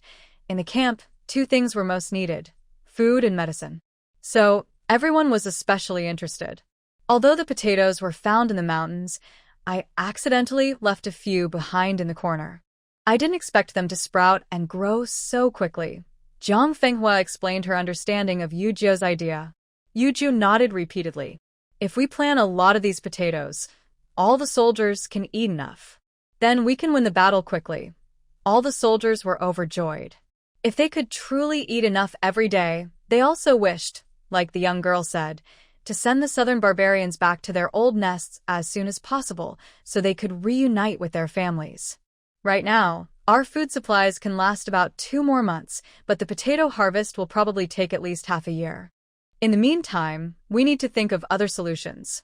Huayuan gang was also happy. Perhaps the long-term problem could be solved, but the immediate worries still needed to be addressed first. General, potatoes. If we plant them now, they can be harvested in about 2 months. They are cold and drought-resistant and can be planted all year round. Jiang Fenghua said through gritted teeth. The young girl said that planting the potatoes would take at most a month to harvest, but she extended the time a bit to be safe. Even if there was a delay, General Hua was fair and reasonable, so he probably wouldn't punish them harshly. What? Harvest in just 2 months. General Hua's voice wavered slightly. He looked at Yu Jiu, who kept nodding, then at Jiang Fenghua. Even through his mask, he could feel his shock. The soldiers were very excited. Grandma Ma had cured the plague, and she listened to Jiang Auntie's plan. She definitely wouldn't speak nonsense. Now, seeing the passionate looks in Jiang Fenghua and Grandma Ma's eyes, they seemed to be shining with an invisible holy light. If it was really true, they wouldn't have to go to war hungry this winter. Jiang Fenghua nodded confidently. Our village has about 200 to 300 jin of potatoes in total, but that's a bit less for planting seeds. However, there are surely potatoes on the nearby mountains. Potatoes grow in large patches, so if we find one plant, there should be a whole field nearby. That will be enough for seeds. Huayuan gang excitedly patted his thigh. That's great. That's wonderful. Then he stood up, pacing back and forth. The soldier's eyes followed his movements, filled with joy and excitement that words couldn't express. Grandma Ma reached out and gently pinched Yu Jiu's nose, her eyes showing pride and affection. No need to think. Everything Jiang Fenghua said was definitely her little disciple's idea. Annie Jiang, please go back to the mountains to find potato seeds. I will send 100 elite soldiers with you to the cave to assist you. Zhengzhou City still needed Grandma Ma and her team to stay a few more days until the plague was completely cleared. Once that was done, I will immediately arrange a place for you to settle down. Would this arrangement be acceptable to you 2 elders? After pacing for a while, Huayuangang finally crouched down and carefully arranged the next steps. Jiang Fenghua and Granny Ma both agreed with smiles. Yu Jiutian wriggled happily in her grandmother's arms. Great. We don't have to travel anymore. Her cheerful mood quickly spread, and everyone burst into laughter. After chatting a little longer, Huayuangang ordered 100 soldiers to follow Zheng Jun and Jiang Fenghua's group back to the cave. Naturally, Yu Jiutian wanted to stay close to her grandmother. On one hand, she missed her family dearly, and on the other, she wanted to help with finding potatoes. Although Granny Ma's group was reluctant to part, they knew the situation in Zhengzhou City was now under control. Keeping the little girl from reuniting with her family would not be right. Once Jiang Fenghua's group had left, Huayuangang led a team of guards into Zhengzhou City and sent another team toward Huzhou City. Before leaving, he said it would take about 2 or 3 days for him to return. He especially reminded the deputy general in the camp to take good care of Granny Ma and her people. Since Granny Ma was not feeling well, She handed over all the chores to Chuanli and the medical team, while she rested in the tent. The medical team, knowing her age and that she would later need to teach the army doctors stitching techniques, took care of everything themselves, not wanting to disturb her. Meanwhile, when Jiang Fenghua's group returned to the cave with 100 soldiers, the villagers were stunned. The soldiers, seeing the careful defenses at the cave and the villagers' seamless cooperation, were deeply impressed and grew even more trusting of Jiang Fenghua. Zheng Jun, of course, rushed to reunite with his wife, children, and mother. The villagers, seizing the chance, quickly surrounded Jiang Fenghua. "Little sister, what's going on here?" Old Lady Zhang looked at the tall, strong soldiers in amazement, then turned to Jiang Fenghua in disbelief. Could it be that the meat they had given wasn't enough, and the soldiers had come to hunt in the mountains? Seeing everyone's puzzled faces, Jiang Fenghua briefly explained the new arrangements. In an instant, the whole cave erupted with excitement. "We don't have to run anymore?" Village Chief Jiang made it very clear. "Now that General Hua is in charge of Zhengzhou City, what do we have to worry about?" But "Will General Hua ask us to pay grain taxes? What should we do if the enemy attacks? How can you compare General Hua to that untrustworthy local official? If General Hua were someone who oppressed the people, he wouldn't be risking his life to save Zhengzhou from the plague." "Exactly. I heard that General Hua has already pushed the enemy back to Qinzhou. Now he's taking the initiative to attack and reclaim Qinzhou. What are you still worried about?" "Really? That's great news. At last, we can enjoy a peaceful life." Everyone was overjoyed. The happiest were the people from Xinghua village, who lived nearby. Now they could go home easily. No one wanted to leave their hometown.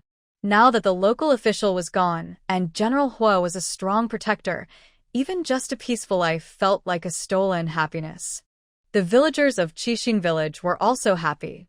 After all the traveling, they longed for stability. Although life in the cave was somewhat safe, the smell of blood and flesh grew stronger each day. Every night, wild animals attacked, and eventually their defenses would fail. When Jiang Fenghua mentioned finding a large amount of potato seeds to supply the Hua family army as food, everyone was stunned. Some villagers from Fubao village, who had followed the Yu family to dig potatoes, looked proud and a little boastful. They quickly explained to the confused villagers from Yanglu and Xinghua villages. Jiang Fenghua didn't waste time. After telling the villagers to prepare dinner and include some soldiers, he led the soldiers into the mountains. Yu Jiutian naturally was the little tail again, sitting comfortably in Yu Quanan's basket. She nibbled on dried meat and quietly waved her little hands, pointing in the direction where they might find potatoes. Even with 100 soldiers, worried about dangers in the deep mountains, they only went about 1 or 2 miles in. Then Yu Jiutian immediately discovered the potato seedlings. Seeing the dense potato plants, Zheng Jun and the soldiers were overjoyed. They thought it would take days to find them, but it turned out to be effortless. It seemed that even heaven wanted the Hua army to quickly defeat the enemy. Jiang Fenghua and Yu Quanan watched the happy soldiers, then looked at the excited little girl, Tong Bao, who was jumping and pointing at the plants. They smiled at each other, understanding everything without words. Strangely, these potatoes seemed endless. The 100 or so people dug all afternoon and still hadn't finished. The 100 baskets they collected were all full, and there was a large pile of potatoes on the ground. It took everyone 2 trips to carry all the potatoes back to the cave. Next to the vine wall, a tall wall of potatoes was built. Although they were tired, the soldiers felt happy and satisfied. According to Aunt Jiang, once they plant all these potatoes, in less than 2 months, they will harvest 5 or 6 times more. They won't go hungry this winter. But they were too happy too soon. There was even more ahead. Over 2 days, they dug up nearly 3,000 pounds of potatoes. They also hunted a wild pig den. Although a few people got hurt, they caught more than 10 wild pigs of different sizes. The cave entrance was already piled high with meat, making cooking and fire starting difficult. Seeing that the hunting team could walk around freely, Zheng Jun and Jiang Fenghua decided to send everyone down the mountain to the military camp. The villagers were happy. Being with the army was much safer than staying in the cave. Early that morning, after a simple meal, everyone carried their harvest down the mountain. It took them the whole morning, and the last person finally stepped onto the ground below. As soon as they arrived, Yu Chuanzhong went straight to the place where the grain carts were hidden. They had been eating and drinking a little while in the cave, so they didn't go to the grain carts at the foot of the mountain often. They only sent villagers to check on them now and then. Food is life. Even though they checked often and kept the supplies secret, they couldn't watch the carts all the time, so they always felt worried. When Yu Chuanzhong and his team pulled aside the vines, they found all the grain carts untouched. Even the grain was exactly as they had left it. Everyone's worries finally eased. The people from Qixing village planned to go to the military camp, while the people from Xinhua village decided to return directly to their village. Jiang Fenghua gave the Xinhua villagers 2 wild pigs and over 100 pounds of semi-dried meat. The villagers from Xinhua were so happy they couldn't stop, and they were very grateful to her and the people from Qixing village. Most of the men from Xinhua village didn't go on the hunt this time, and the wild pigs weren't caught by them either. This distribution was a good deal for them. Each family could get about 4 or 5 pounds of meat, enough to last a year if they saved it. After parting ways, some villagers from Qixing village stayed at the foot of the mountain to guard the supplies, while another group carried the goods and arrived at the military camp in a grand procession. Unexpectedly, Hui Yuangang had just returned to the camp when the two groups met at the gate. When all the potatoes were unloaded in the center of the camp, Hui Yuangang and all the soldiers couldn't help but stare in amazement. This winter, the military food supply was finally secured.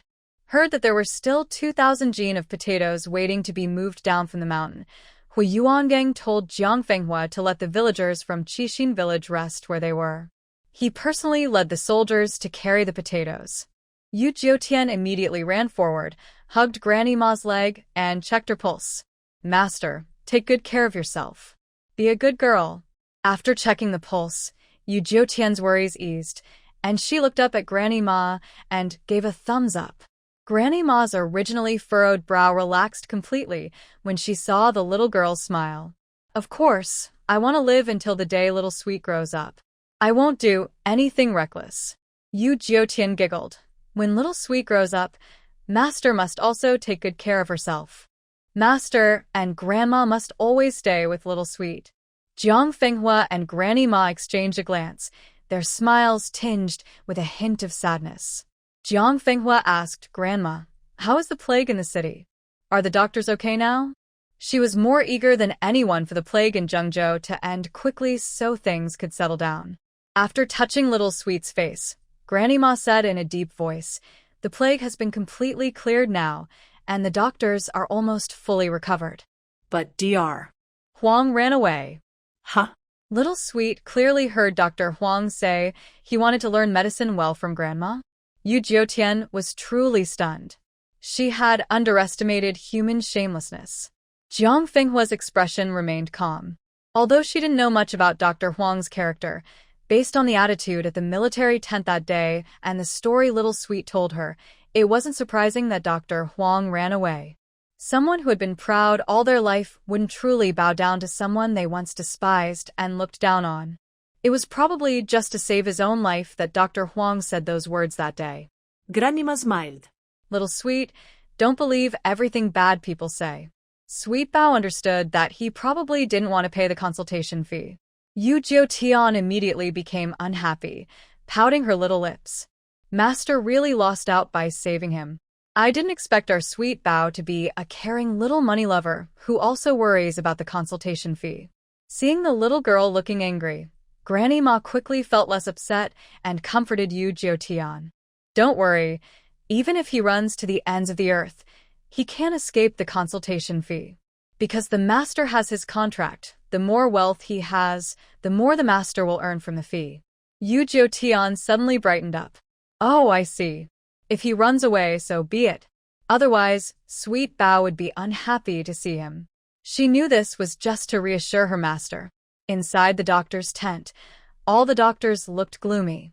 Their bodies had almost fully recovered, but thinking about losing the right to practice medicine freely made them feel so frustrated they almost exploded. And Huang Dafu had actually escaped alone. They also wanted to run away, but the contract was in Granny Ma's hands. No matter how far they ran, what could they do? Huang Dafu was so reckless because he had a powerful backing. Earlier, they had offended Granny Ma so badly that they knew, even with their toes, how humiliating their future days would be. Soon, a strong smell of meat wafted in. The doctors instinctively swallowed hard. Since arriving at the camp, they had been eating bread and drinking rice soup every day. It had been a long time since they had tasted meat. The last time they cooked meat in the camp, they were so sick that they couldn't even smell it. Now that they had recovered, their craving for meat was uncontrollable. Recently, there's been plenty of meat in the camp. It must be bought with the consultation fees Granny Ma earned from treating the plague to win the soldiers' loyalty. We've worked hard all our lives, but we still can't compare to what this woman earned in just a few days. There's no choice. She has that ability.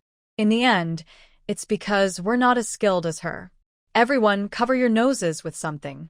From now on, we probably won't have a chance to eat meat again. Not smelling it might make it less painful.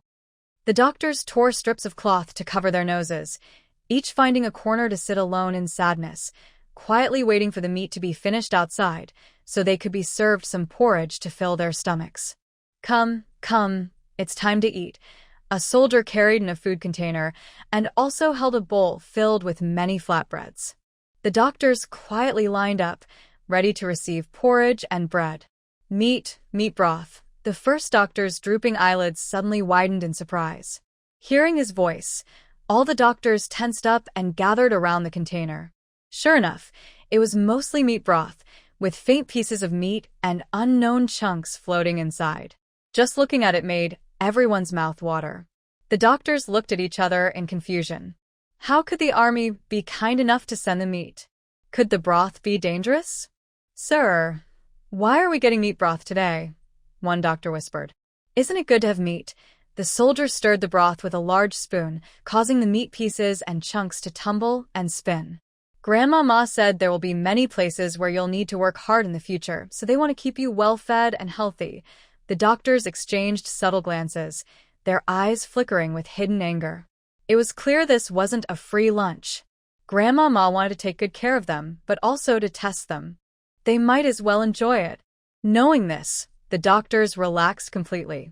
Each scooped up a big bowl and sat in the corner to eat. With each bite, they all looked at each other in agreement, eyes shining with excitement. The meat was delicious, the broth was tasty, and even the side dish chunks soaked up the soup perfectly. One bite and they melted in their mouths, soft and tender, almost as good as the meat. Sir, do you know what those chunks are inside? One doctor couldn't help asking. He had never seen this food before, and it was so tasty, surely not cheap. In just a few days, the meals in the camp had become so good.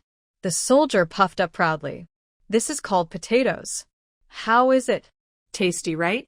Haven't you ever eaten it before? He then let out a big burp. With such delicious potatoes, the general actually told them to eat their fill. He almost overate himself.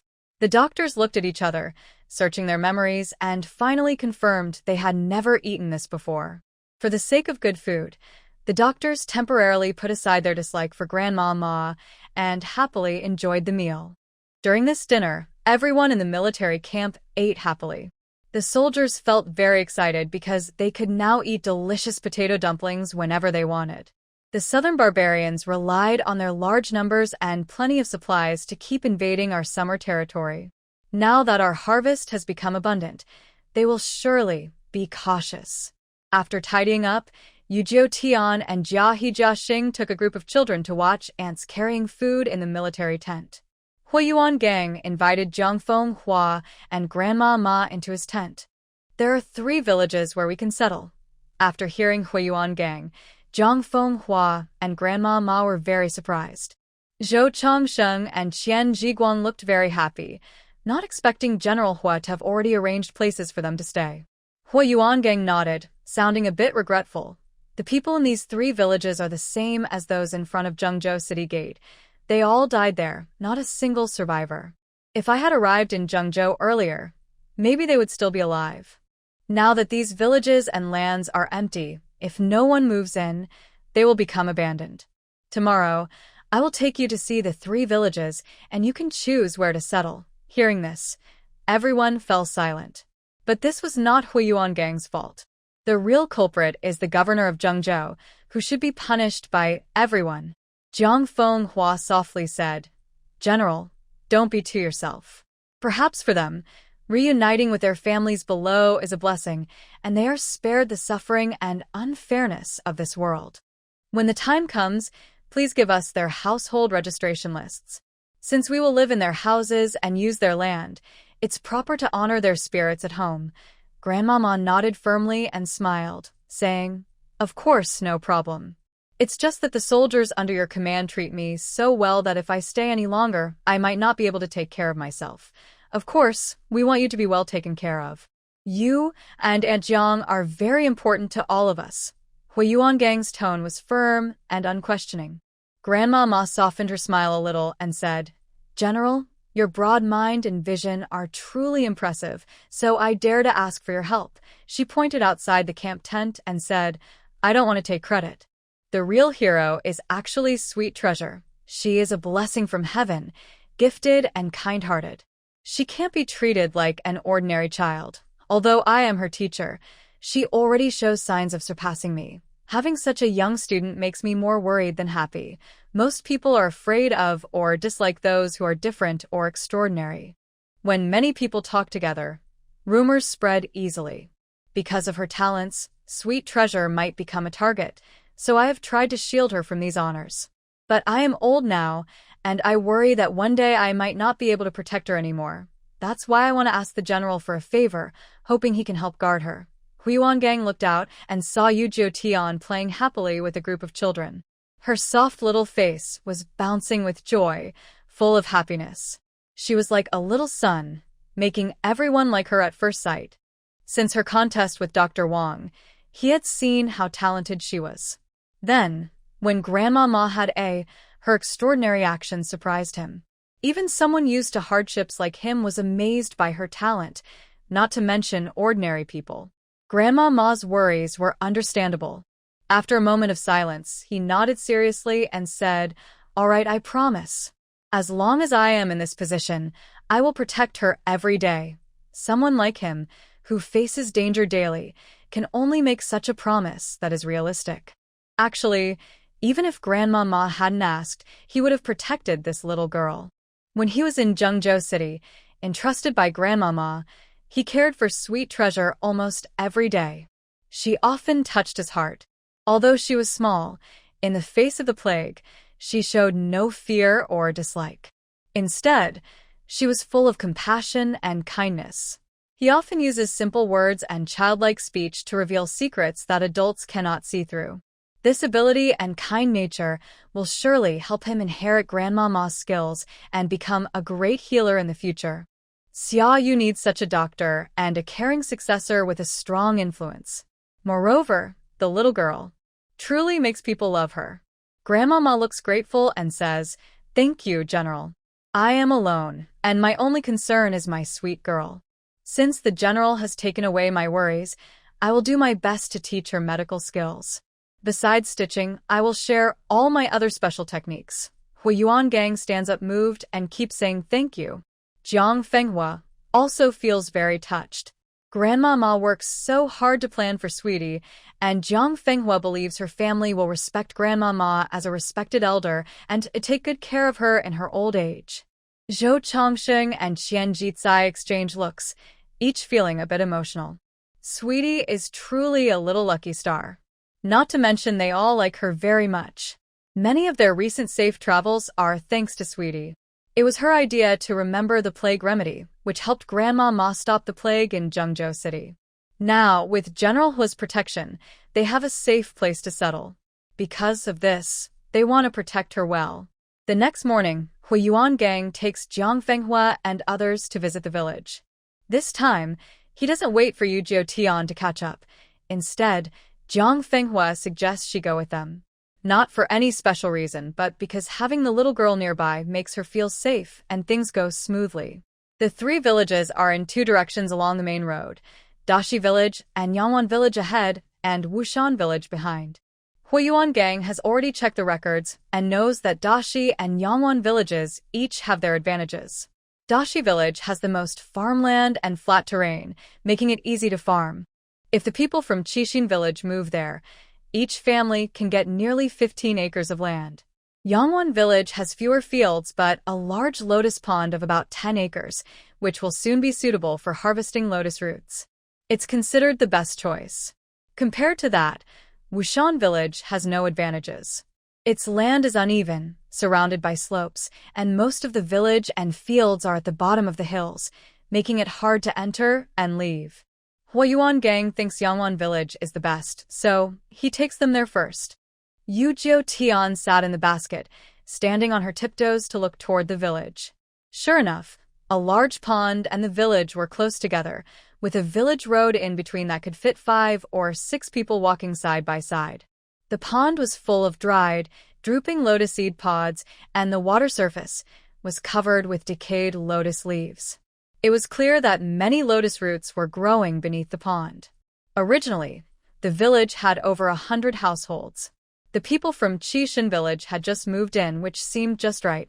Several adults were very happy, and Zhou Chongsheng and Qian Ziguang couldn't wait to bring the villagers here immediately.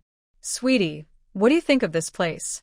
Jiang Fenghua asked, feeling satisfied herself, but also remembering to ask Yu Jiu Tian. Yu Jiu Tian looked at the pond, her eyes shining brightly. "Grandma, will there be lots of lotus flowers blooming here in summer? Then can I go into the water to pick lotus flowers?" For some reason, Yu Jiu Tian smelled the muddy scent from the pond and felt a strange, uneasy feeling in her heart. She could only cautiously pass on a warning to the adults in her own childlike way. Sure enough, Jiang Fenghua looked at the deep, bottomless pond and shivered. "General, there are quite a few children around Sweetie's age in the village. The pond is too close to the house. If an adult makes a mistake and a child falls in, it would be terrible." Her words made Zhou Chongsheng and Qian Jiguang exchange glances, and they soon realized the problem. In the past, Fubao Village also had ponds, but they were far from the houses. This pond was only separated by a village road, which posed a real danger. I hadn't considered this detail," the general admitted. Huiyuan Gang was slightly stunned. He had only been thinking about harvesting lotus roots in winter for the frontline soldiers and hadn't thought about the safety of the children. Jiang Fenghua suggested, "Don't blame the general. If there's no other choice, living here is fine. Just add some safety measures around the pond. But fixing it will take time and effort." The most urgent matter now was to plant potatoes to prepare winter supplies for the soldiers at the front. So they decided to choose other villages for settlement. Madame Ma and Zhou Qian both nodded in agreement. Yu Jiu Tian pouted. "Grandma, what a pity. I won't be able to see the lotus flowers anymore." She was so happy. Her grandma truly understood her heart. She hadn't killed a pig, but she had seen pigs run away. No matter what year it is, TV, newspapers, and the internet will still report about 100 children drowning and dying. Such a big pond. It's normal for children to slip and fall into the water every year. Just thinking about it makes me feel uneasy. A few people nearby didn't understand, but Jiang Fenghua clearly saw the relaxed look in her little granddaughter's eyes. She understood that her granddaughter was using a clever plan. Suddenly, she felt confident that bringing her sweet little girl out was the right choice. They then went to Dashishin Village. Dashishin Village was quite nice, neat houses and fields around the village. But it was a bit far from the city gate. Walking into the city might take about 2 hours. They looked around all the way, and Yu Jiu Tian didn't say a word. The group planned to visit Wushan Village next. If Wushan Village wasn't good, they would just settle in Dashishin Village. When they arrived at Wushan Village, Huiyuan Gang's description from last night became clear. Standing on the highest hill and looking down, it looked like a big bowl. Inside the bowl, the village and fields were separated, fields outside, village inside. There were also many fields on the hillside which looked like they had been cleared recently. But the crops on them looked sparse and not very healthy. The adult's eyes were focused on the basin, not noticing Yu Jiutian digging at the soil in the hillside fields. Yu Jiutian carefully examined the soil. The soil on this hillside would be good for growing fruit. If different fruits were planted around with seasonal changes and the orchard was combined with sun-loving and shade-tolerant herbs, it would be a great idea. Grandma, this place is good, really good. Thinking of this, Yu Jiutian happily jumped around. The adults, who were shaking their heads, were stunned. They couldn't see anything good about this village.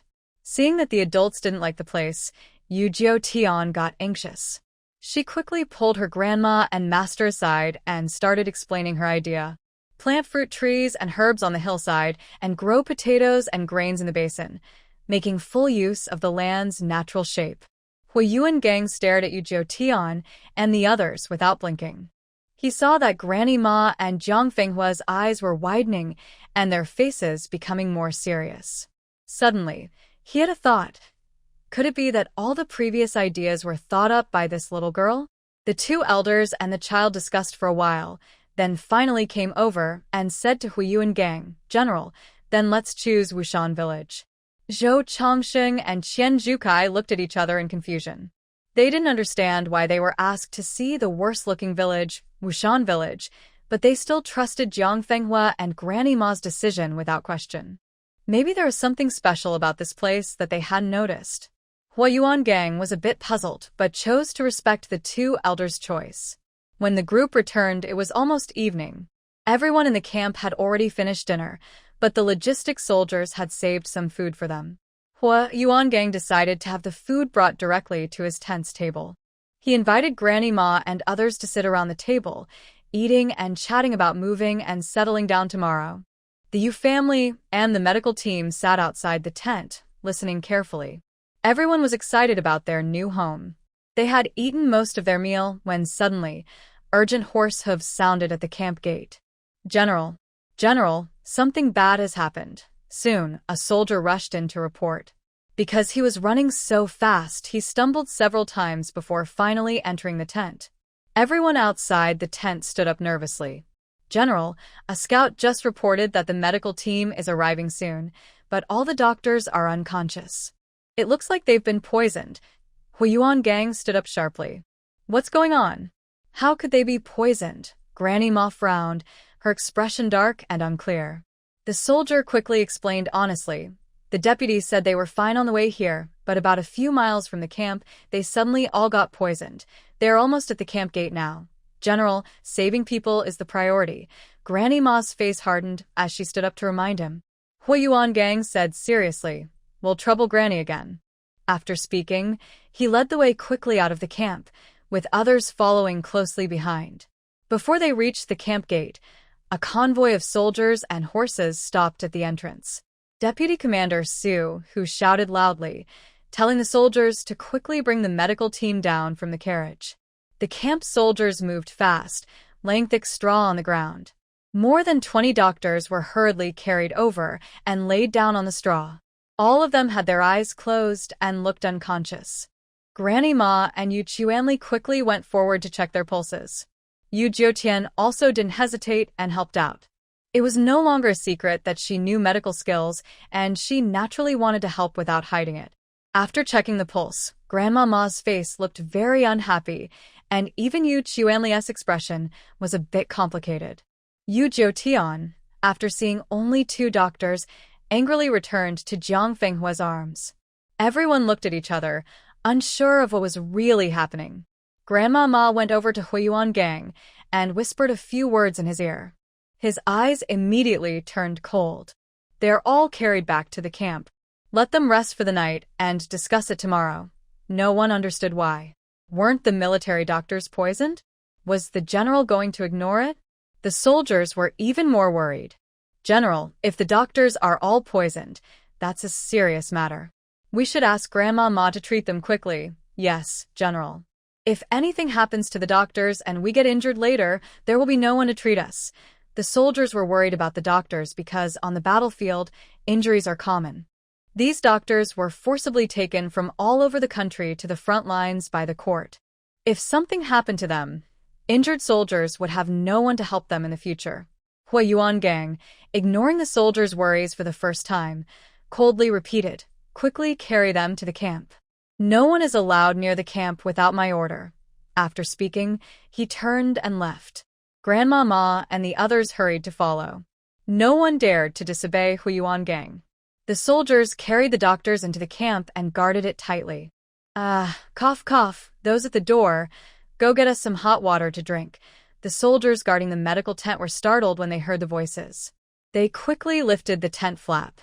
They were stunned by what they saw. The doctors, who had just been unconscious moments before, were now sitting up. Although their faces were still pale and weak, they looked much more energetic.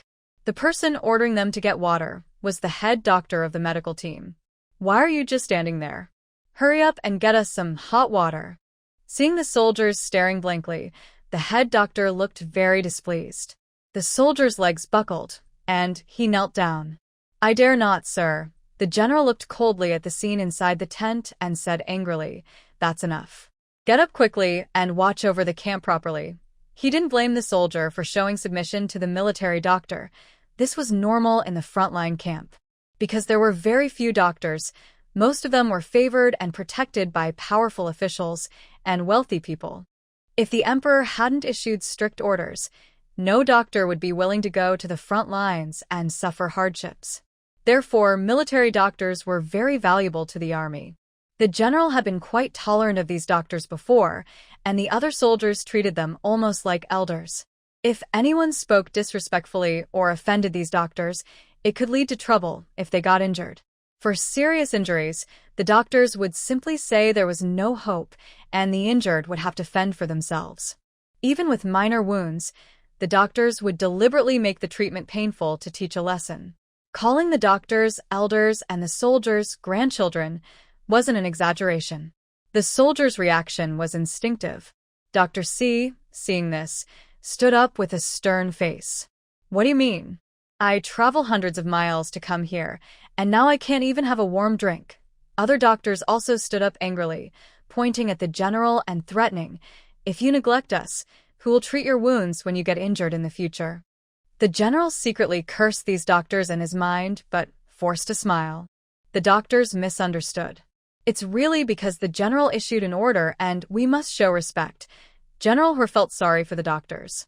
He couldn't afford to offend them, so he had to pass the blame to you. Dr. C was furious. "On the way here, you treated us poorly, giving us spoiled food that made us sick. Now you're even imprisoning us and not giving us warm water. Are you trying to harm us? Let us out quickly, or I'll send a letter to the court to accuse you of mistreating medical staff." The general's smile faltered. "Dr. C, we shared the same food on the way here. If we were poisoned, the soldiers probably would be affected too. Why is it only you who got sick? Don't try to blame us unfairly. How dare you? You tough-skinned, thick, people can't compare to us. If you don't serve us good food and then make us eat from the same pot, it's a huge insult. During our time in the military camp, we only ate plain rice and fine flour. On this journey, we were forced to eat bran and vegetables. If the court knew how you treat our doctors, they would consider cutting off your heads as a light punishment."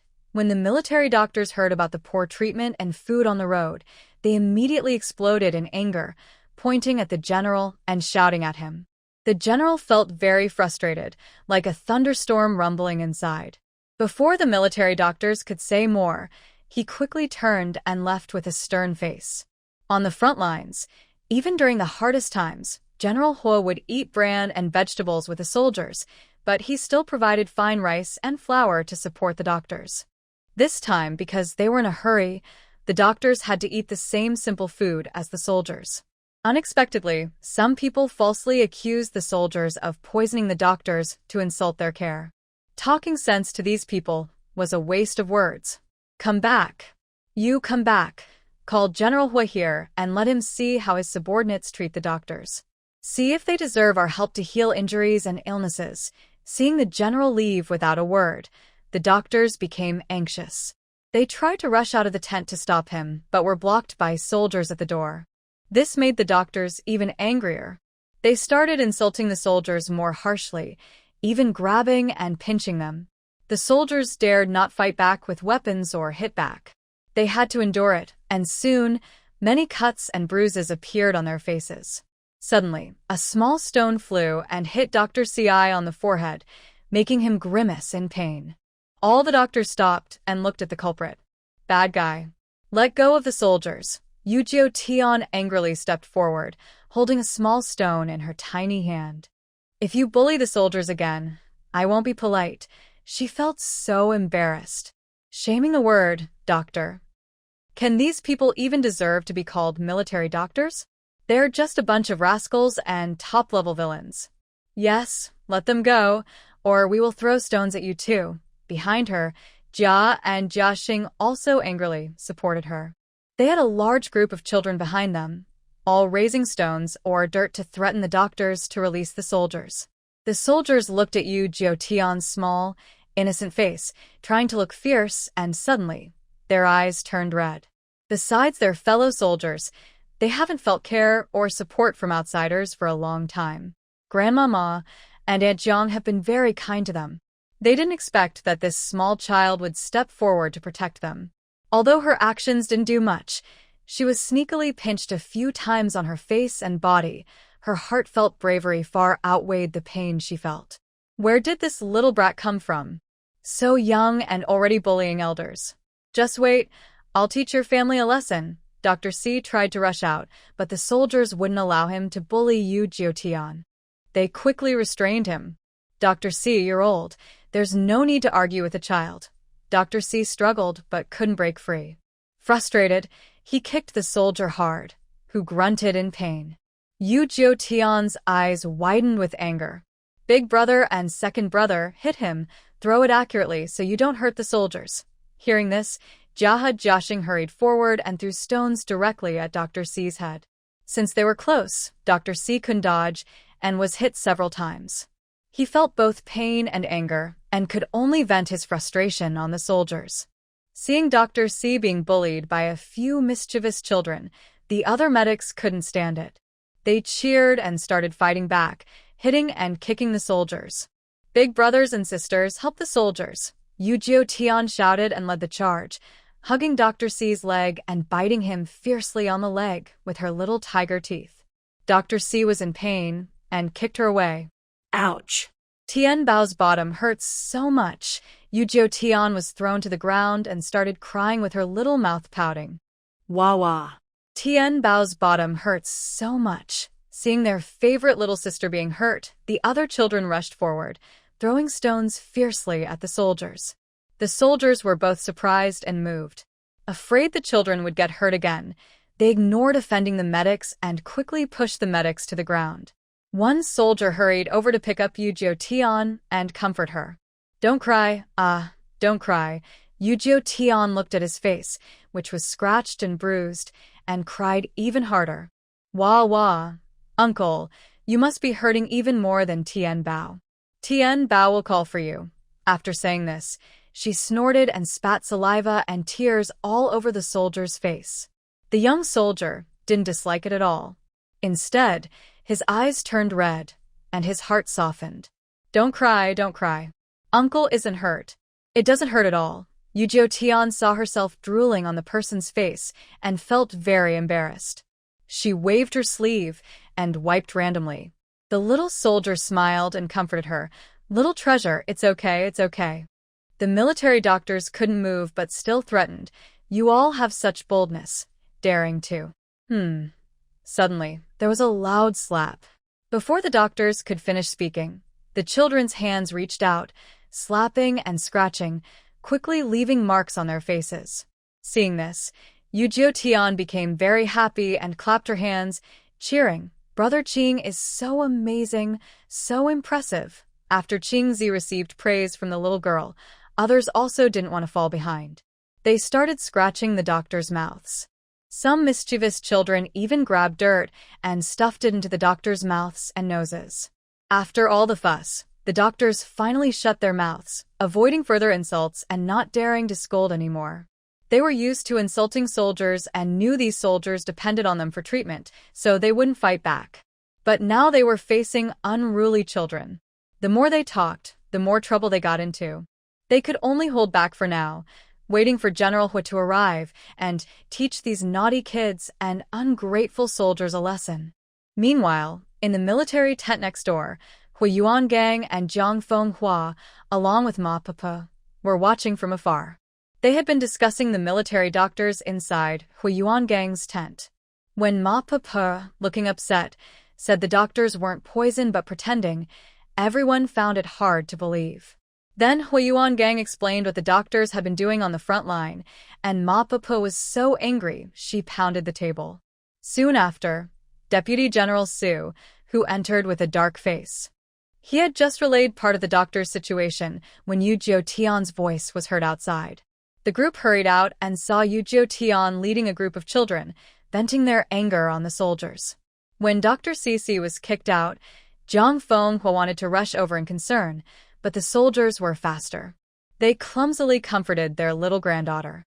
Seeing this warm scene, Zhang Fenghua didn't step in. When the children had the upper hand, Hui Yuangang and the others didn't go forward either. Spit, General Hua. What are you standing there for? Come quickly and tell them to let us go. Finally, a sharp-eyed doctor spotted Hui Yuangang and hurriedly spat out the dirt in his mouth, shouting loudly. The children are very sensible. When the adults arrived, they didn't dare to be reckless anymore and quickly moved aside. The soldiers also hurriedly released the military doctors. General Hui Yuangang led the way over. With no longer being restrained, the medical doctors scrambled to get up from the ground, making loud noises. These kids are really tough. Their grip is just as strong as adults. Now, each of them has a swollen nose and face, and they are in a lot of pain. Did General Hui get scared when he arrived? No way. Dr. Ci glared fiercely at the main culprit, Yu Jiutian, and quickly stepped forward, raising his hand to hit her. The soldiers quickly hugged Yu Jiutian and turned around, bending their backs, ready to bear Dr. Ci's anger for her. Ouch. It hurts, it hurts. The expected pain didn't come. Instead, Dr. Ci behind them let out a loud scream. The soldiers turned around in confusion and saw Hui Yuangang calmly holding Dr. Ci's wrist. Dr. Ci was sweating coldly from the pain and unconsciously knelt down. General, what are you doing? It's this naughty girl bringing these kids to bully us. If you don't deal with these children, why are you hurting Dr. Ci like this? Yes, General Hua, you should let Dr. Ci go. If he injures his hand, he won't be able to treat people in the future. The other medical doctors were stunned. They quickly stepped forward to criticize Hui Yuangang. Suddenly, a loud cracking sound responded to their accusations. Dr. Ci's body softened, and he fainted from the pain. The medical doctors were shocked. They pointed at Hui Yuangang and wanted to say something, but his cold, sharp gaze made them swallow their words. Grandma Ma and Jiang Fenghua, who had been about to step forward to defend Tian Bao, also stopped in their tracks, startled by Hui Yuangang. Yu Jiutian's little mouth opened wide in shock. Uncle Hua is so fierce now. The soldiers and generals were also stunned. Although they worried that the medical doctors might seek revenge later, they couldn't help but feel a surge of excitement and happiness. They couldn't help but shout silently in their hearts. General Hua had endured so much for their army. Now, he finally couldn't hold back. Even if they got hurt and no one treated them, it would be worth it. General, please see clearly. It's clearly the fault of these children. You can't be unfair. An old medical doctor couldn't help but step forward, defending Dr. Ci. However, his tone was no longer disrespectful, and his voice even trembled slightly. General Hui turned his head and looked at him coldly. He wanted to attack the general's adopted daughter. Even if I only take one of his hands, it would be a mercy. If you dare to plead for him again, I won't mind sewing your mouth shut. The old military doctor shivered and pointed at Yu Jiutian in disbelief. She's the general's adopted daughter? No wonder this young girl was so confident. Yu Jiutian's mouth opened wide in surprise. When did she become Uncle Hua's adopted daughter? Jiang Fenghua and Grandma Ma exchanged glances, both shocked and moved. General Hui actually recognized Yu Tian as his adopted daughter. They had begged him to protect Tianbao, and he quickly kept his promise. The medical team and the villagers of Qixin were all stunned. Did General Hui really say Tianbao was his adopted daughter? Tianbao had become the young lady of the general's family? The soldiers also felt excited. This was great. Now, they didn't have to worry about the military doctors bothering Tianbao and the children anymore. No wonder Tianbao was so young but already protecting them, acting just like the general. They never expected there was a father-daughter bond. When the medical doctors found out that Yu Tian was the general's adopted daughter, they almost burst with shock. But no matter how arrogant they were, they wouldn't dare challenge General Hui directly. They knew that General Hui had always been respectful to them before. Today, he even publicly disabled Dr. C's wrist. It was clear that General Hui cared deeply about this adopted daughter. No matter how much they disliked her, they had to endure it. But others wouldn't be so easy to forgive. General, since this young girl is your daughter, we won't pursue her mistakes. But these children hurt us badly, and they must be punished to give us an explanation. Yes, these unruly children must be punished. The medical doctors pointed at the children who had just hit them, showing their teeth and demanding strict punishment. With so many people watching, not only did they suffer pain, but they also lost face.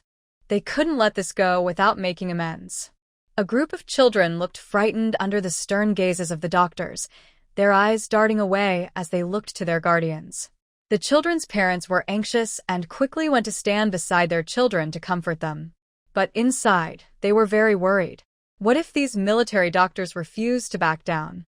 Sweetie has the general as her protector, but their children do not. At this moment, they are furious at their own helplessness and weakness. Fearful villagers quickly pulled their children aside and gave them a few smacks on the bottom. How can you be so reckless? You're even hitting elders. Perhaps the strikes were a bit hard, and the children immediately started crying. The adults also felt some pain for the children, but they preferred to act themselves rather than be punished later. The old military doctor sneered and said sarcastically, "Don't think you can just brush this off. Dr. Tsi hasn't even done anything to the young lady of the general's family, yet the general has already injured one of his hands. They seriously hurt us, and breaking their hands would be a fair punishment. Otherwise, forget it." Yes, breaking their hands would be a mercy. Others quickly agreed.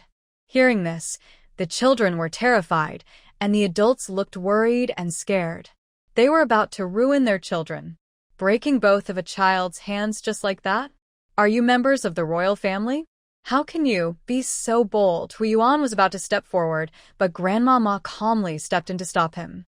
According to medical law, these children were indeed caught in a tricky situation by the military doctors. Hui General protected Sweetie because he used his relationship as father and daughter as a cover. If he protected so many children, the doctors might hold a grudge. If the matter got out and enemies used it against him, even with many military achievements, Hui General could be tricked. The old military doctor looked at Grandma Ma, who was dressed plainly, with disdain and pride in his eyes. Royal family members breaking the law still have to face the same punishment as commoners. Compared to them, we are even more valuable. We are doctors. Yes, if royal family members commit crimes, doctors are more forgiving than others. Grandma Ma raised her eyebrows. "Oh, so you're a doctor?" The old military doctor puffed up with pride. "Now you understand why we're so confident? Now shut your mouth and don't interfere with our work. Are you really a doctor just because you say so?" "Well, I'm a doctor too. Do you believe that?" Grandma Ma said casually. The old military doctor looked her up and down, then sneered. "You? A rural wife? A doctor? Haha, this is just a huge joke. If you are a doctor, then I am a reincarnation of Shinnong." At the back of the crowd, Dr. Wang and his group happened to be curious and came to watch the fun. When they heard a military doctor saying similar things to what he had said before, they looked at each other in surprise and felt worried for him. But they didn't dare to interrupt loudly. They could only silently sweat for the old military doctor. Grandma Ma was calm and smiled gently. Reincarnation of Shinnong must mean he knows all about medicine. He must understand what the acupoint in the middle of the chest is used for. The first part made the old military doctor feel proud, but the second part suddenly made him doubt. He asked uncertainly, "What? What did you just ask? May I ask, Shenong, what illnesses can be relieved by needling at the middle of the chest?" Grandmama raised her voice a little and looked seriously at the old military doctor, as if she was eager to learn. The old military doctor was stunned. Where is the middle of the chest? He only knew how to treat simple injuries and headaches, and he didn't know acupuncture, so he only knew a few acupoints. Who is this old lady? She asked such a deep question. Other military doctors also looked confused at the old doctor and then at Grandmama. Except for Dr. C, the old military doctor was the best among them in medical skills. But judging by his expression, he seemed to be stumped by this woman's question. Surely, she was just making up an acupoint. Humans have over 200 acupoints. Even the famous acupuncturist He Daifu from Zhengzhou probably hasn't learned them all. Do you think you can fool us by just making up a few words? The old military doctor had never studied acupuncture. He hurriedly made up a reason. Grandmama's face instantly turned very unpleasant. Seeing her expression, the old military doctor thought he was right and felt proud. This old lady was definitely trying to trick him. Yu Tian's small mouth opened wide in surprise. The level of this military doctor was actually worse than those old men from Zhengzhou. She kindly reminded the old military doctor, humans have 362 acupoints. After saying that, Yu Tian looked at Huiyuan Gang and the soldiers behind him with great concern. The court had sent a group of incompetent doctors to the front lines. They clearly didn't treat the lives of the soldiers as important. What have these uncles been through all these years? A group of military doctors looked at Yu Tian with dissatisfaction, thinking she was just talking nonsense. General Hua, this old man doesn't even know the acupoint called Danzhong. He's clearly just a quack who learned a little about medicine. Why did the court send such a mediocre doctor to the front lines? It's just fooling you. Madame Ma looked at Huiyuan Gang with concern on her face, feeling sorry for them. Huiyuan Gang was momentarily stunned and clenched his fists tighter. He and the soldiers had risked their lives for Xiaoyu, but the court was so careless with their safety. Thinking about these so-called doctors, who relied on a little medical skill and had been pretending in the camp for so long, he couldn't help but want to get rid of them all. When Madame Ma exposed their identities, the military doctor's eyes flickered with uncertainty. The senior doctor was so frightened by Huiyuan Gang's angry glare that his legs trembled. "General, please don't listen to this woman's nonsense. She just made up an untrue acupoint to create trouble between us," Madame Ma coldly said. "Untrue?" She looked around at the crowd and fixed her gaze on Dr. He. "He Ren, come out and tell everyone the real function of Danzhong." He Ren's face tightened as he quickly stepped out from the crowd. The crowd parted to make way, and all the doctors from Zhengzhou appeared before the military doctors. The Zhengzhou doctors also followed He Ren to the front. As they approached, the senior doctor's pupils shrank. Dr. He. Wang, Dr. Wang. Zhengzhou was the most prosperous province besides the capital, and apart from a few famous doctors in the capital, the doctors from Zhengzhou were the most well-known. He Ren was a master of acupuncture, especially skilled with silver needles, and had the most say in acupuncture. He looked at the senior doctor with sympathy and said slowly, "Danzhong is an acupoint on the Ren meridian. Needling here can treat chest tightness, chest pain, palpitations, and anxiety. It can also soothe the lungs, stop coughing, and help with vomiting." After speaking, he looked at Madame Ma and said stiffly, "Madam, am I right?" Madame Ma raised her eyebrows. "According to the bet, should you change your words now?" He Ren's face darkened. After a long pause, he awkwardly changed his statement. "Master, am I right?" The old military doctor's head was already buzzing, and He Ren's sudden call of "Master" completely shattered him. "Dr. He, you just called her master? You call a rural woman master?" He felt as if his understanding was broken into pieces. If he hadn't been lucky enough to meet He Ren a few times, he would have thought the man in front of him was not Dr. He, but an accomplice of Granny Ma. He Ren frowned and ignored the old doctor altogether. Instead, Granny Ma's expression instantly softened. Good disciple, you've earned your reputation as a famous acupuncturist, but you've missed something. Let me add something. The Shinzhong point in acupuncture also helps to regulate qi and relieve depression. When combined with the Rugen point, it can also help new mothers with milk production. Remember this? He Ren's face froze for a moment. He muttered a few words, then his eyes brightened. Got it, got it. Thank you, Master, for your teaching. The doctors in Zhengzhou couldn't help but exchange looks, their expressions complicated and hard to hide. Did Granny Ma really intend to fulfill her role as a teacher and pass on her skills? People who study medicine are usually diligent and dedicated. At first, they looked down on women, feeling proud and dismissive of Granny Ma's words. But Granny Ma had truly helped Zhengzhou clear the plague, proving she was capable. This fact couldn't be changed, no matter how angry they felt. Now, with the contract in someone else's hands, they had to call her Master, whether they liked it or not. If she was willing to teach them her skills, it would be better than constantly feeling resentful. They might as well be patient and learn everything she knew, then come back later to make up for the humiliation they'd suffered. Hearing this, the military doctors were already feeling overwhelmed. So, this old woman really is a doctor? The old military doctor wanted to steer the conversation toward how to handle the children but was too short of breath, unable to speak for a long time.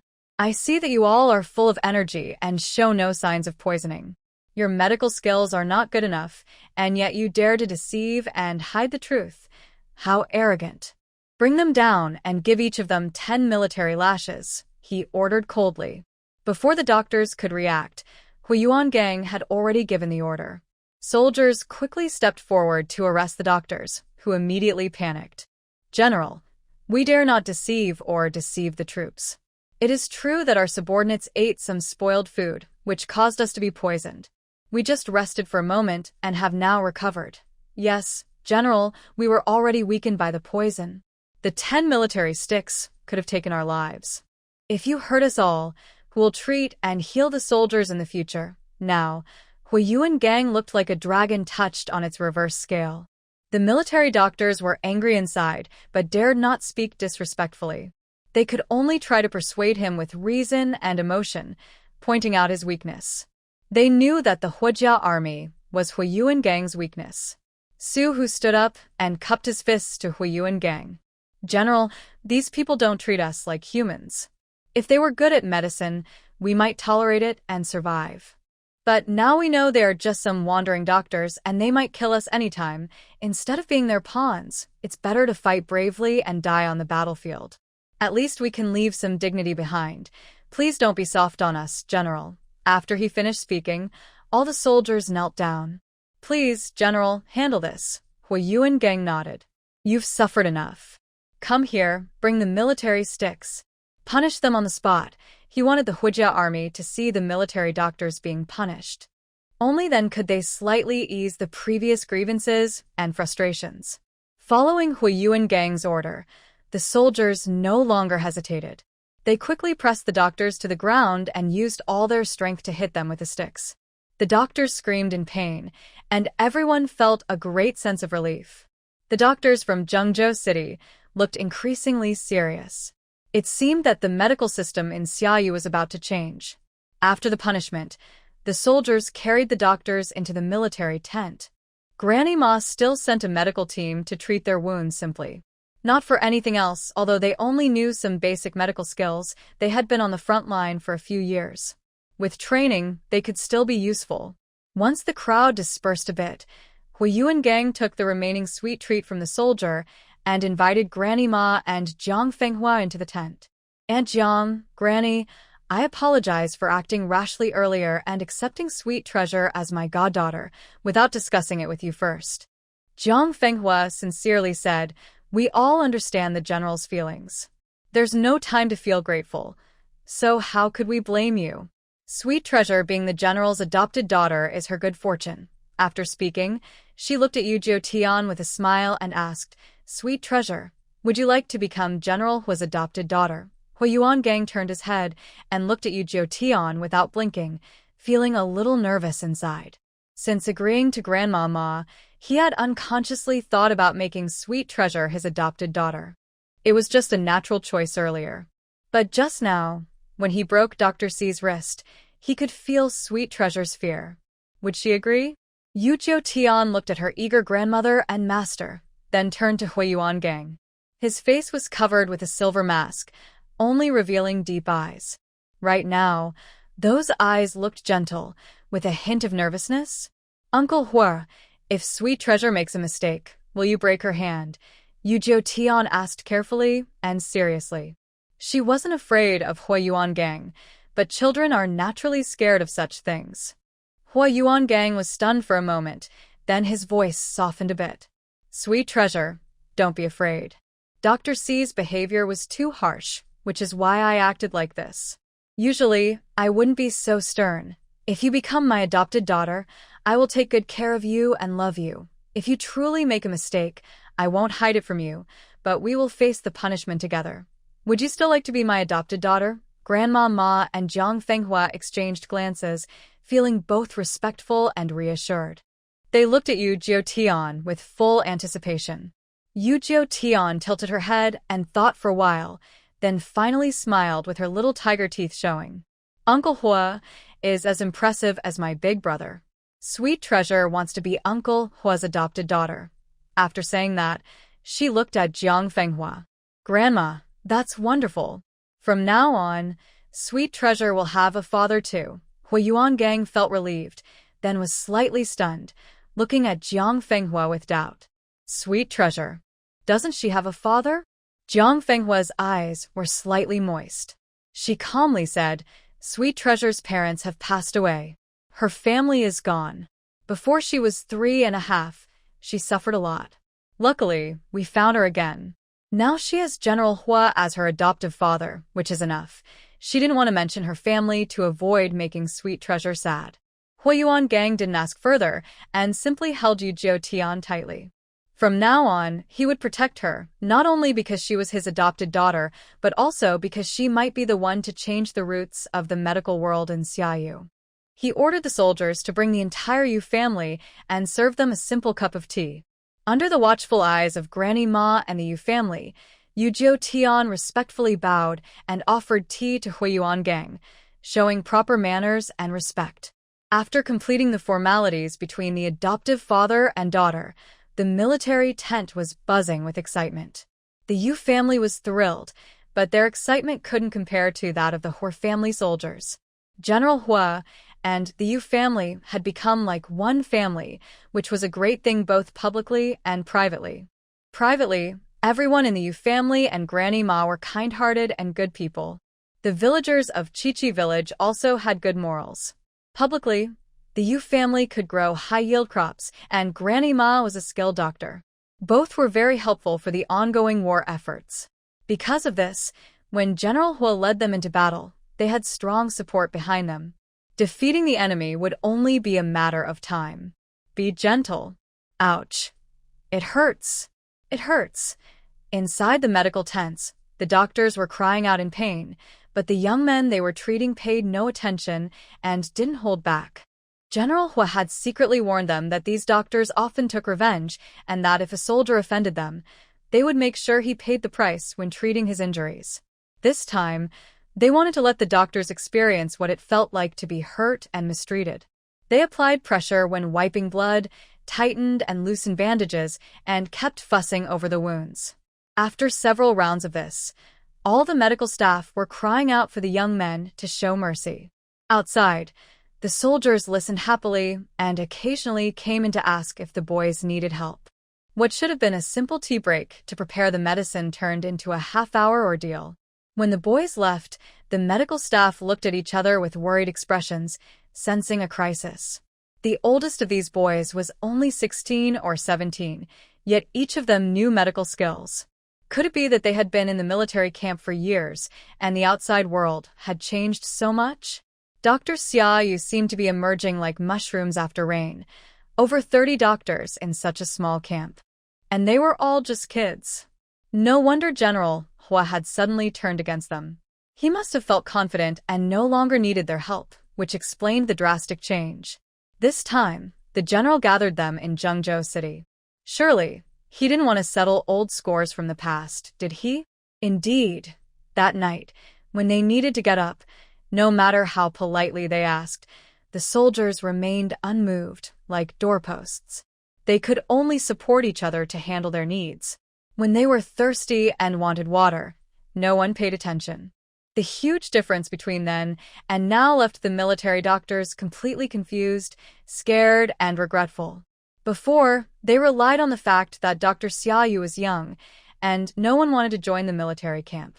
Even with great authority, Huiyuan Gang depended on them to save lives.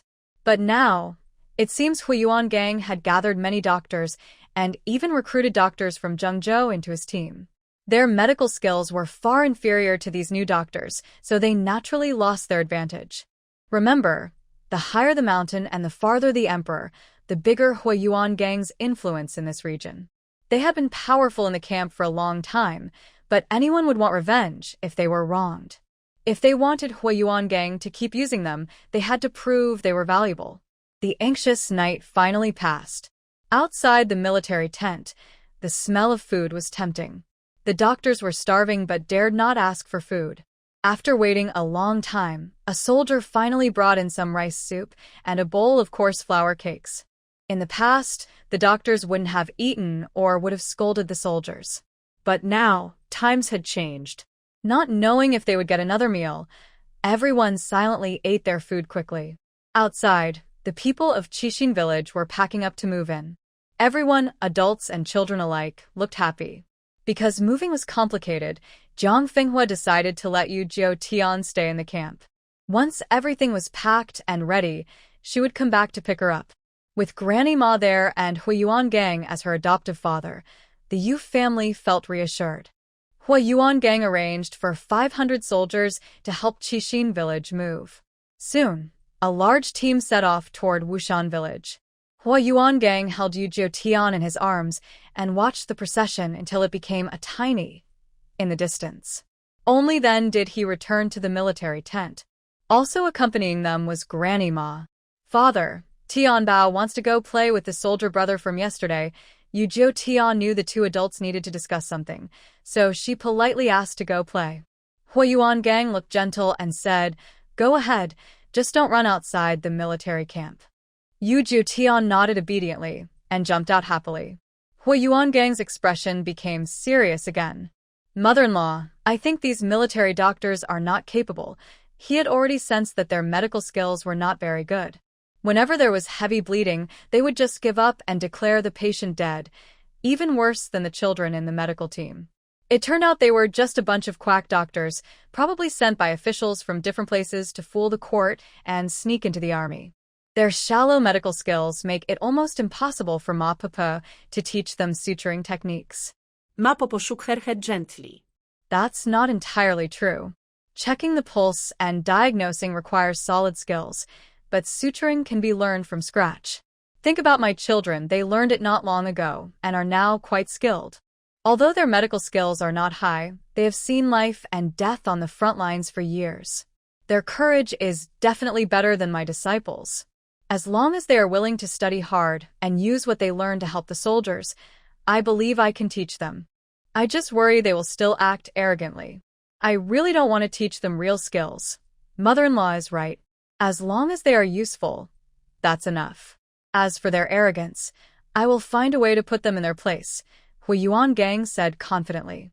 He looked determined. I used to not understand medicine, and I had no trusted doctors around me. No matter what injuries or illnesses I faced, these military doctors would just talk nonsense, acting as if they were blind. Most of the doctors I met before had that kind of attitude, thinking all doctors were the same. But now it's different. I've seen your medical skills and your morals, mother-in-law. I realize there are truly exceptional doctors in this world. How can I tolerate these amateurs trampling on us? Ma Papa raised her eyebrows with emotion. It's the soldiers and the general. I will do my best to cooperate with you. What are your plans next, General? Huiyuan Gang stood up and smiled. Mother-in-law, come with me and you'll see. Ma Papa was a bit curious and quickly followed him outside. Young doctor, please take it easy. Shut up, you're speaking, and I might accidentally become more forceful. Well, I don't want to trouble the young doctor. Can you give us the medicine and we'll apply it ourselves? No, that won't do. The general specifically ordered us to take good care of you. Are you trying to make us get scolded by the general? How can you be so cruel at such a young age? We've already begged kindly, so why do you keep tormenting us? Cruel? Torment? What are you talking about? I can't understand you. I've heard the soldiers say that you apply medicine more roughly than I do. We thought you liked doing it that way. Does it hurt a lot? When you treat the soldiers' wounds, they beg you to be gentle. Do you listen to them? Inside the military tent, the conversation between the young medical team and the military doctors is clear. At the door, a young soldier is holding Yu Jiotian, watching the lively scene inside. The little girl grimaces, but her small eyebrows jump with excitement. Grandmama feels surprised and happy, and she can't help but walk to the tent entrance to watch the fun. She sees Lang Ping teasing an old military doctor mercilessly. The bandage on his waist is so tight it's bleeding, and the old doctor grimaces in pain but can do nothing. The other young boys are the same, showing no mercy to the military doctors. The doctors know the boys are taking out their anger on them. They are full of resentment, but helpless because the pain reminds them of what they did to the soldiers before, something much worse. General Hua, Grandma. The soldiers at the door see Grandmama, and General Hua bow politely. Hearing the noise, the military doctors turn around and look out. Seeing General Hua, they seem to see a savior. General, we were wrong. Please let these young doctors stop. General, it was our fault. We shouldn't have relied on our shallow medical skills to show off in the camp. We truly regret it. Please, considering that we haven't had much credit but have worked hard these years, forgive us. These boys are not just applying medicine. It's almost another form of torture. If it weren't for the fact that you've actually helped some of your brothers recover, do you think you'd still see the sun today? Huiyuan Gang's voice was as cold as ice. The military doctors all looked nervous, their spines shivering with fear. Sure enough, General Hua had called them here to help repair the damage done to the Hua family army. Just a little pain and you can't take it? Have you thought about the soldiers on the front line, fighting the enemy? Not only do they suffer from enemy blades, but when they return, you press on their wounds and rub salt into them. Do you know how painful that is for them? Every word from Huiyuan Gang carried anger. His eyes seemed to want to turn to ice and cut through the doctors' throats. He thought about his soldiers, who shed blood on the battlefield to protect their country. When they come back, they get poor treatment, and their own people hurt them further. All these small, painful things piled up every day, making him toss and turn at night. He wished he were a great doctor, not a general. He had imagined scenes like this many times before. If he didn't let these people feel real pain, they wouldn't understand how terrible his actions had been. The doctors broke out in cold sweat, full of fear and regret. If they really counted all their past mistakes, being whipped a few times would be too easy. Would General Hua really punish them severely? General, we truly know we were wrong. Please give us a chance to make up for our mistakes. From now on, we will serve the army loyally and never make such mistakes again. Yes, yes, yes. Although our medical skills are not perfect, we have been on the front line for a long time. We have gained some experience in handling emergencies. In our free time, we will study medicine hard so we can save more soldiers. The doctors suppressed their fear and spoke to Huiyuan Gang, their loyalty almost tangible, as if they could give it directly to him. Hearing this, Granny Ma also understood. She didn't expect these doctors to be so fragile. Just a small warning from General Hua made them completely collapse. Once they saw the reality clearly, things went much more smoothly. Huiyuan Gang signaled with his eyes, and the medical team quickly and skillfully treated the wounds. Then they all left the tent. The doctors, who had already been in pain and sweating cold, finally relaxed and hurriedly bowed to thank Huiyuan Gang. Huiyuan Gang stood with his hands behind his back, his voice cold and firm. Don't celebrate too early. Don't think I am going to forgive you now. I remember every bad thing you did before. If it weren't for your slight usefulness, I would have already punished you severely. If you want to live peacefully, you must be very careful from now on. Any mistake, and I will cut you down immediately. His words made the doctors feel nervous. Suddenly, even the pain from their wounds seemed less important. They quickly promised to behave better in the future. After finishing the treatment, Huiyuan Gang and Granny Ma discussed privately. Then they went to the tents of the doctors in Zhengzhou. Stitching? What is stitching? All the doctors looked confused when they heard Granny Ma. They had never heard of such a medical method. Huiyuan Gang clapped his hands. Soon, a soldier brought in a villager from Qixian village. The villager respectfully greeted Granny Ma as he entered. He was one of the hunters who had been injured. The doctors became more confused. They didn't understand what Hui General and Granny Ma wanted to do. Under Granny Ma's nod, the villager stepped forward. He lifted his shirt in front of the doctors, revealing a fierce-looking wound. Seeing the many wounds, the doctors felt a sudden tightness in their chests. Their skin and flesh seemed to ache with the wounds. But then, a careful doctor noticed something unusual. Normally, with so many serious wounds, they would be infected or leave scars, and even survive, they would be left with scars. Or worse, they might die. However, these wounds were healing very neatly. The doctors couldn't help but step closer. They finally saw something strange on the wounds. On each pale pink wound, there were two tiny, almost invisible little eyes, neatly arranged along the wound. If you didn't look carefully, you wouldn't notice them. One observant doctor looked up suddenly and asked Granny Ma, "Are these wounds sewn up with thread? That's why they are healing so neatly." Granny Ma nodded. Exactly. These doctors were quite skilled. If their medical morals and abilities matched, it would be even better. Seeing Grandma Ma so confident, all the doctors became nervous. Their surprised and curious looks seemed as if they wanted to open Grandma Ma's head to see what incredible medical skills she had inside. At that moment, they realized that the elderly woman in front of them had reached the highest level of medical skill, far beyond what they could compare to. If it's sewn up with stitches, what about the thread? One doctor cautiously asked, swallowing hard. In just a moment, many images flashed through their minds, patients they had treated before, all seriously injured. Because their wounds were so deep, with torn skin and exposed flesh, medicine couldn't help them heal. In the end, they only rotted and festered, dying painfully. Even if they managed to survive, they would be left with large, ugly scars for life. This villager's wounds were worse than any they had seen, yet he was alive and healing well. If they learned this sewing technique, none of those patients would have died unnecessarily. Although the doctors didn't want to admit it, they couldn't deceive themselves. People who could be saved were left to die by their hands. Poor medical skills were actually a way of harming people. Usually stitched wounds heal and scab in about a week. The stitches are then removed, or else the skin and flesh grow together, which can cause infection and inflammation. The needles and threads I use for sewing are specially made. Ordinary needles and threads definitely won't work, Grandma Ma explained calmly, as if showing off her medical knowledge to the young girl. She also heard that there is a type of thread that can grow with the body, so it doesn't need to be removed. That kind of thread is used for internal stitches.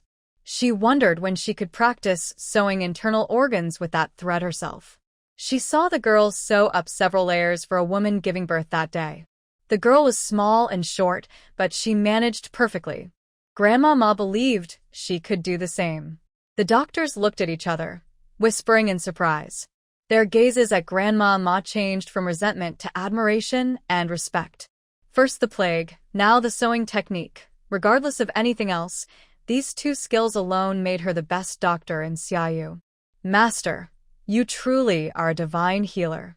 The way you stitched up the wound is so neat. We are all very impressed. Doctor, he couldn't help but speak his true feelings.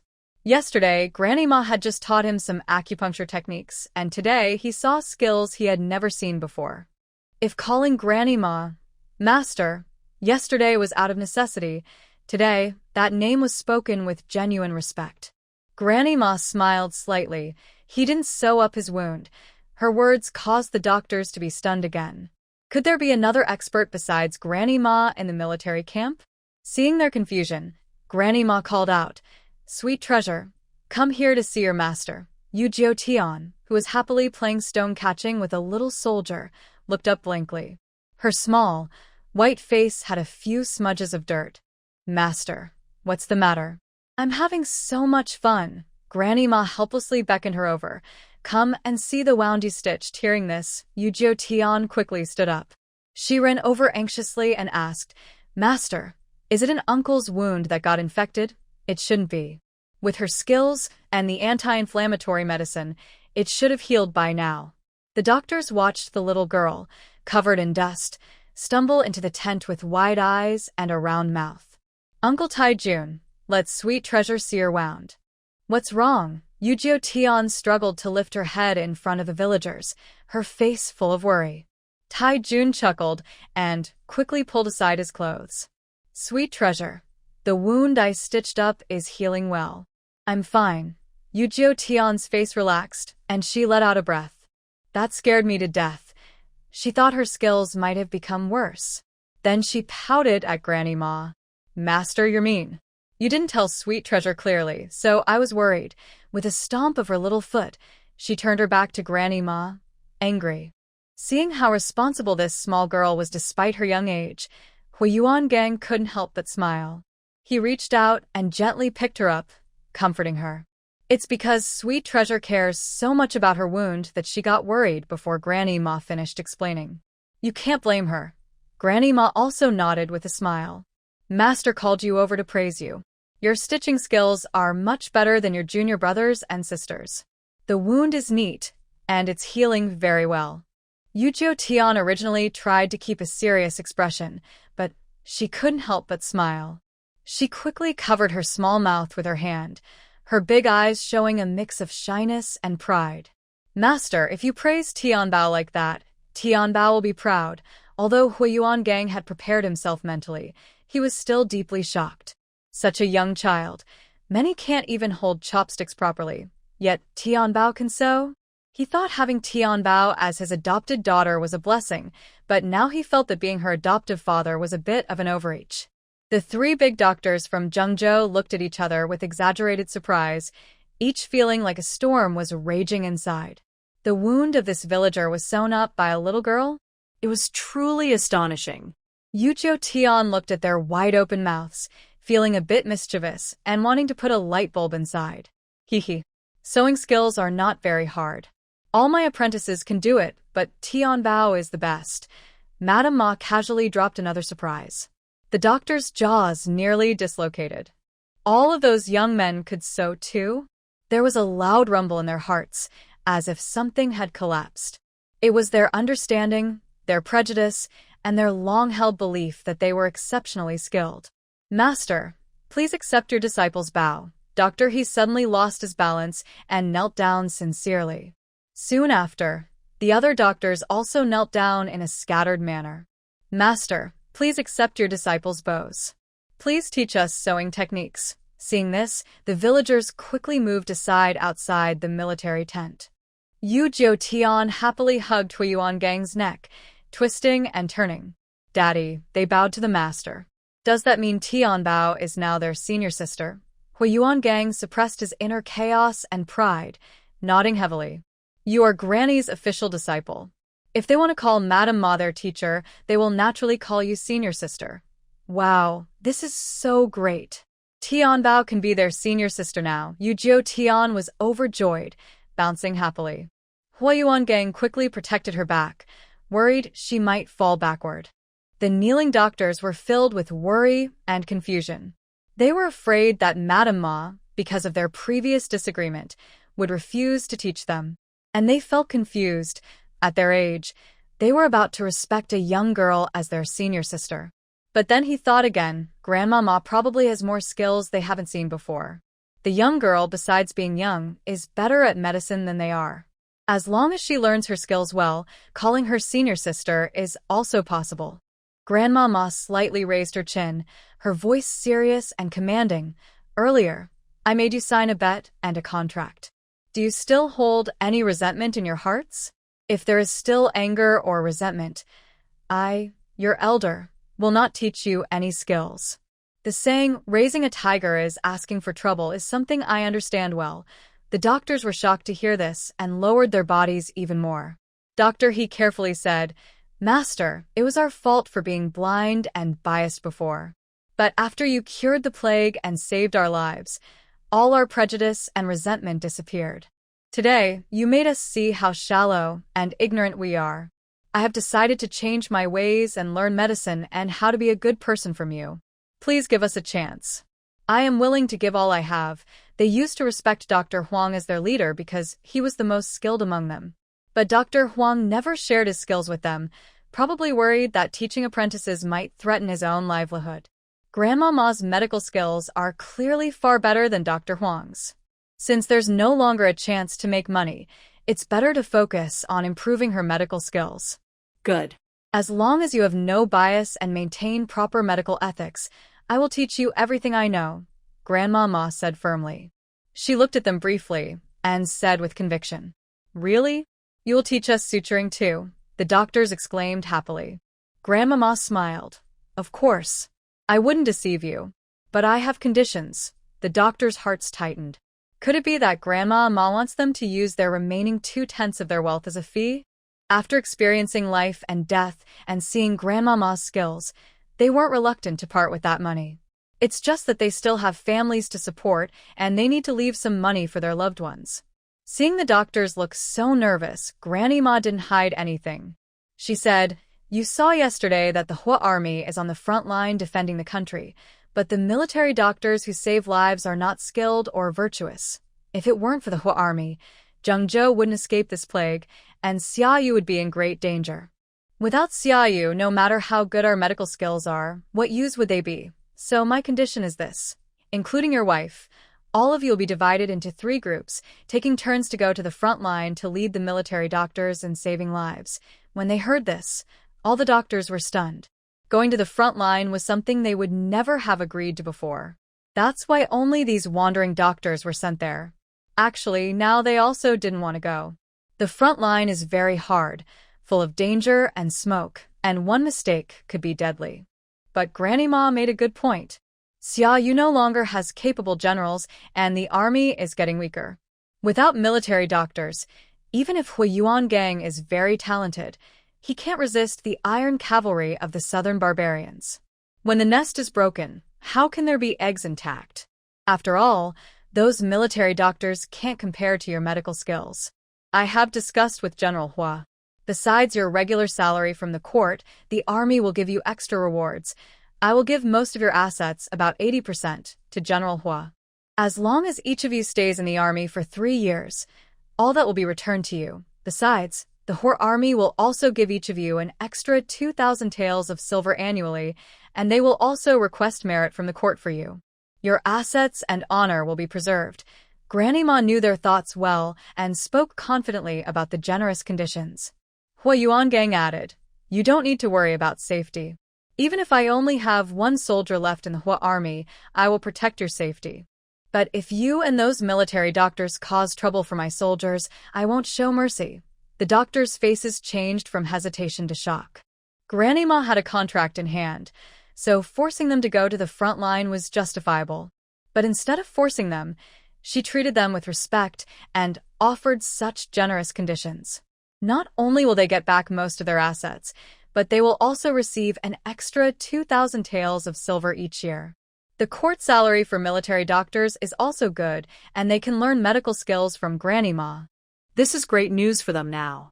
Doctor, he was the first to say, Master, I am willing to go. I am also willing. And me. All the doctors expressed their willingness and agreed to go to the front line as military doctors. Grandma Ma and Hui Yuangang looked at each other, both feeling excited. Excellent. With so much time, they should be able to retake Xiaoyu. Good. We won't just make empty promises. Our general will start preparing the contracts now. After signing, we will be family. Any previous disagreements will be forgotten. Hui Yuangang was very happy. He hugged Yu Jiutian and quickly left the military tent. The doctors also wanted to sign contracts, but they were afraid General Hua might mind. Now that he brought it up himself, they felt a bit shy, thinking they might be overthinking. But after a moment of shame, They eagerly gathered around Grandma Ma, asking when they could learn stitching skills. General Hua's calm and generous attitude was unforgettable. At worst, they could save more soldiers on the front line in the future. Grandma Ma knew they were eager to learn, but she didn't rush to answer all their questions. Instead, she asked them to stay calm, summarize their questions, and wait until the official lesson to ask. They didn't know when the enemy might attack again, so it was very important to teach them more first aid skills quickly. Time was precious, and chaos was not acceptable. After leaving the doctor's tent, Grandma Ma took Yu Jiu Tian from Huiyuan Gang. The master and disciple discussed for a while. Then Grandma Ma arranged for soldiers to prepare a special teaching tent with simple tables and chairs, and asked the logistics team to prepare some animal hides. Soon after, she gathered the medical team and the doctors from Zhengzhou into the teaching tent. The medical team and Zhengzhou doctors sat on opposite sides of the table. Grandma Ma stood at the head of the table, with a stool beside her. Yu Jiu Tian stood on the stool, next to her. The medical team looked confused, and some of the young doctors even looked at the Zhengzhou doctors with a hint of disdain and challenge. But the Zhengzhou doctors looked at them with intense, fiery eyes, as if they wanted to burn them. Their completely different attitudes made the young medical team feel puzzled. From now on, everyone in this tent is part of our team. When everyone was gathered, Grandma Ma began speaking seriously. The young members of the medical team were stunned by her first words. What did Grandma Ma mean? They definitely didn't want to be associated with this group of arrogant old men. Starting today, they are your junior brothers. You must do your best to help them learn suturing quickly. Grandma Ma pointed at the doctors from Zhengzhou and looked at the medical team as she gave instructions. Suddenly, the young members of the medical team looked shocked. What? The master said the Zhengzhou doctors are their junior brothers? Compared to the boys' surprise, the Zhengzhou doctors looked more eager, glancing frequently at the torn flesh on the table, guessing what it might be used for. Master, do you think people like them, so full of themselves, would be willing to become our junior brothers? Lang Ping studied the doctors' faces with disbelief, mixed with a bit of mockery. Hearing this, the doctors didn't seem upset at all. Instead, they smiled happily. One doctor quickly explained, "Little senior brother, what he means is that we used to be narrow-minded and biased, but now we've seen the master skills. We only feel admiration, nothing else." Doctor, he added, "Yes, from now on, we will stay humble and learn skills properly from the master." Lang Ping looked at them cautiously and then turned to Grandma Ma. "Master, they've changed so much. They must want to learn skills secretly, so they can earn more money dishonestly in the future.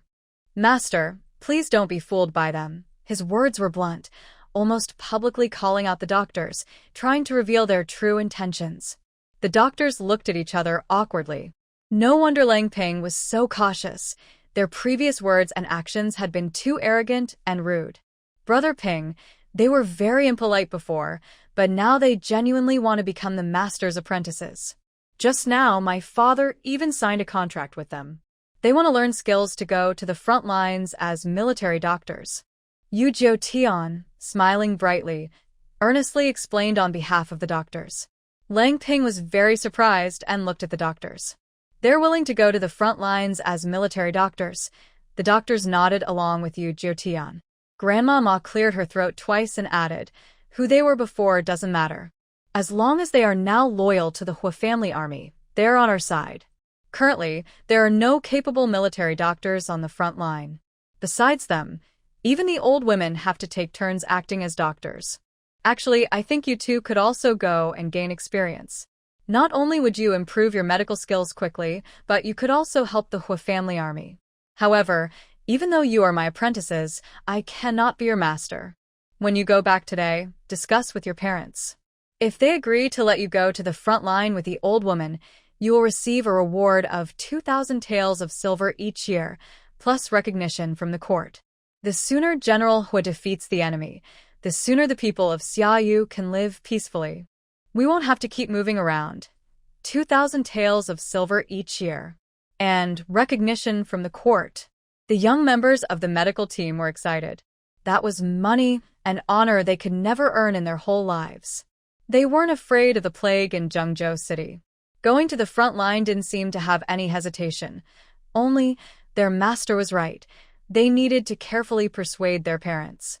After understanding the situation, the young medical team members looked at the doctors in Zhengzhou City with more respect. When they heard that Grandma Ma and the team would take turns going to the front line, their admiration for the doctors grew even more. The last bit of doubt and hesitation disappeared completely. Seeing everyone in the room united in purpose, Grandma Ma got to the main point. She looked at the young medical team members and said, "Your stitching and emergency skills are already good enough to handle on your own, but Doctors He and the others have many years of medical experience. Their skills and knowledge are not something you can match.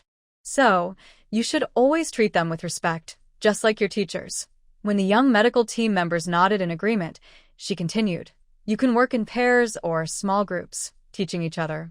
That way, you can save a lot of time." Then Grandma Ma opened her medical kit on the table.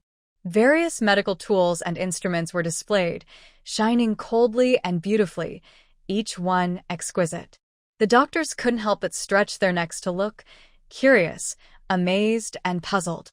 A fiery curiosity burst out as they asked, "What is this?" They all had medical kits, but each one was pretty much the same. Some of the tools in Grandma Ma's kit they had seen before.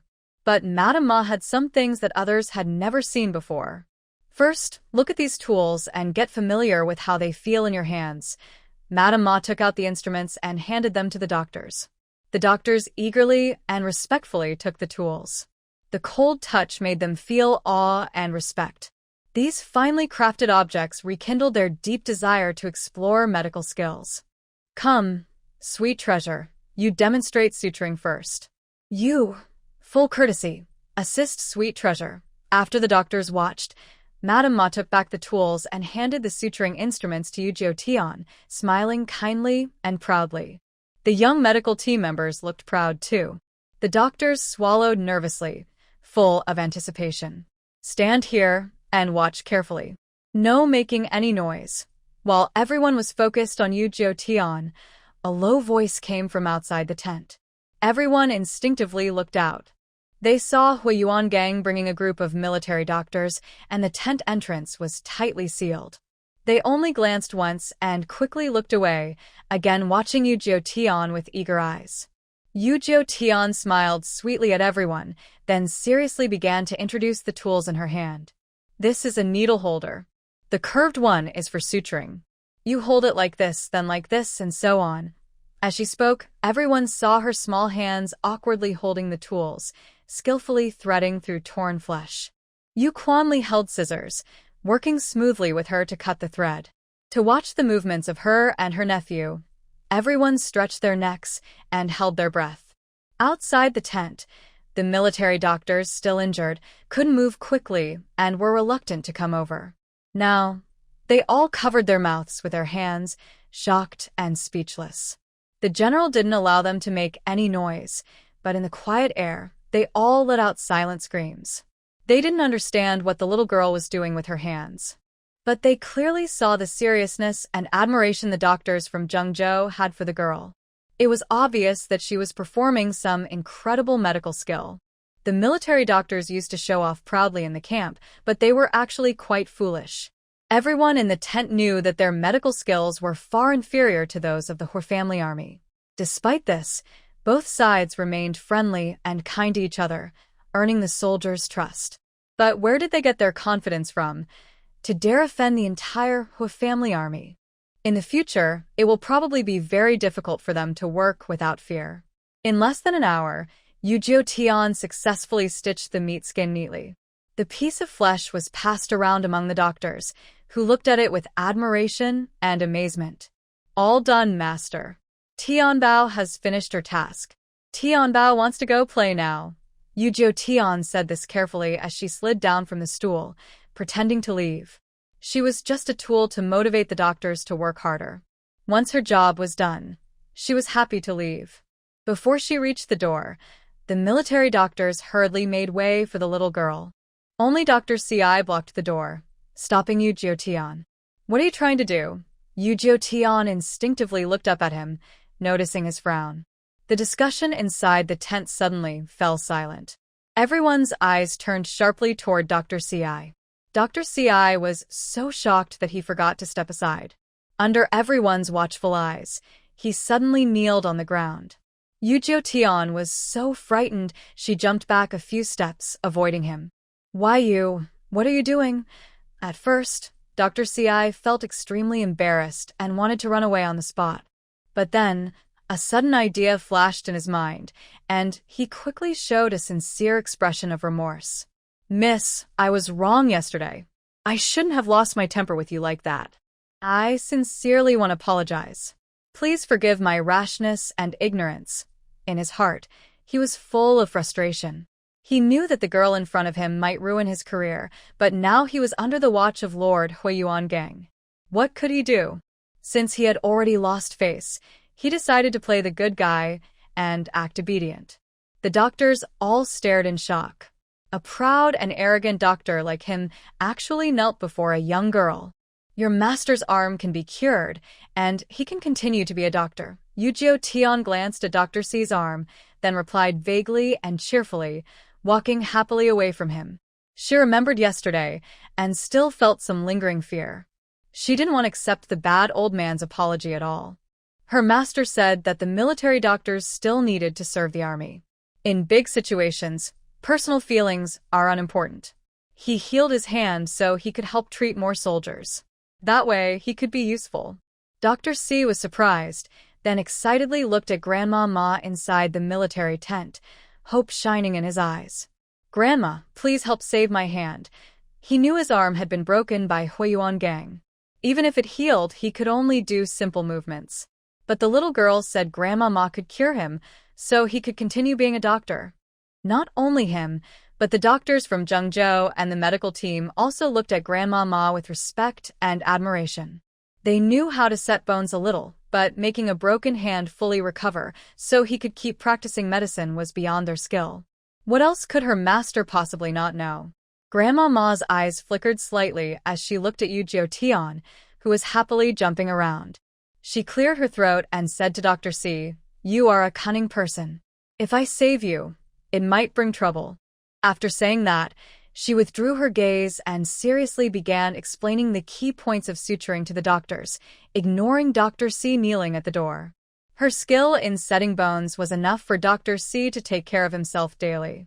But to fully recover and continue practicing medicine, that was another matter. However, since Tian Bao said she could save him, she was confident she could. But Dr. C had caused trouble on the front lines with the military doctors for years. Saving him easily was impossible. Hearing this, Dr. C's face turned pale and white. At first, he thought his hand was beyond saving. He felt only anger and frustration, with no other thoughts. Now he saw hope, but it was out of reach. This feeling of being stuck made him uncomfortable all over. The people inside the military tent quickly immersed themselves in learning.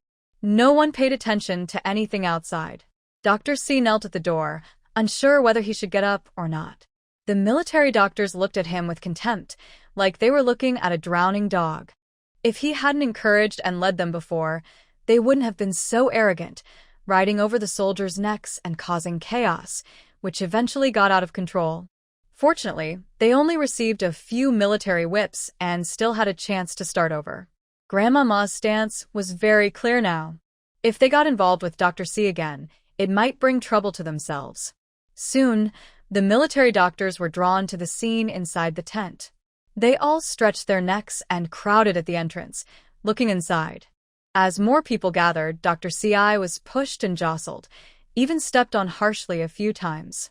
Unable to bear it, Dr. C.I. quickly got up and moved away from the crowd. His broken hand throbbed faintly, and the people who had flattered him earlier now flocked to Granny Ma. Dr. C's anger suddenly grew many times stronger. If he stayed in the camp any longer, he would face endless humiliation and suffering. He had to escape. Dr. C.I. looked around at the camp environment, and his eyes fixed on Yu Tian, who was playing hopscotch with a young soldier. A sneaky look flashed in his eyes. He quickly walked toward Yu Tian. Huiyuangang, who was about to ride into town, saw Dr. C.I. moving toward Yu Tian from afar. Sensing danger, He quickly dismounted, grabbed his sword from his subordinate, and hurried over. Yu Tian was laughing loudly at the clumsy hopscotch of the young soldier. Suddenly, she felt a sharp pain in her neck and couldn't breathe. The young soldier noticed something was wrong and turned around. He saw Dr. Ci holding Yu Tian's neck tightly with his left hand. The girl's face was flushed red, and she was painfully trying to pull his hand away. "Get me a fast horse, or I'll strangle her," Dr. Ci shouted at the soldier with red eyes, looking around nervously. When he saw Hui Yuangang approaching quickly with his sword, he was so frightened that he exerted more force, and Yu Tian's feet suddenly lifted off the ground. "Let go of Tianbao, or I'll take your life." Hui Yuangang saw the little girl looking at him with fear. Her usually fair face was now flushed red. Everyone inside the tent heard the commotion and rushed out. Granny Ma saw Yu Tian being held hostage by Dr. Ci. She turned pale with fear and almost fainted. Yu Quanli, equally anxious, hurried to support her. "Don't mind me. Go save Tianbao." Granny Ma pushed Yu Quanli aside and said urgently. Yu Quanli's legs were weak, and he stumbled forward. "Let go of my little sister. Hurting a child like this. Are you still human?" The young medical team members rushed forward and surrounded Dr. Ci, shouting anxiously. Dr. Cidao was so panicked that he was completely at a loss. His subordinates trembled and hesitated. "Everyone get out of the way, or I will take her life right now. Even if I die, it's worth it to have Miss Jiang with me." Yu Tian stuck out her tongue in frustration, feeling like she would suffocate any second. She looked at her adoptive father, her eyes filled with a desperate desire to survive, tears streaming down her face.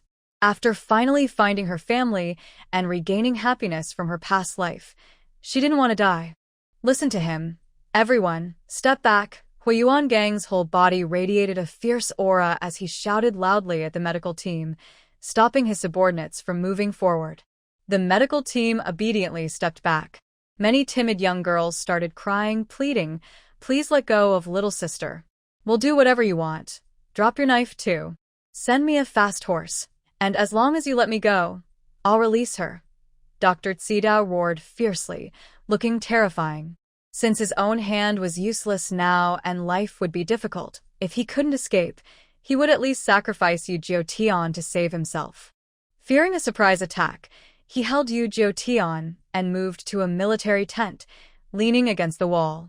Ma Papa looked at Yu Tian's wide-open eyes and flailing little legs, crying out in despair and collapsing to the ground. Qin Jinji and Hua Qing supported her with tears.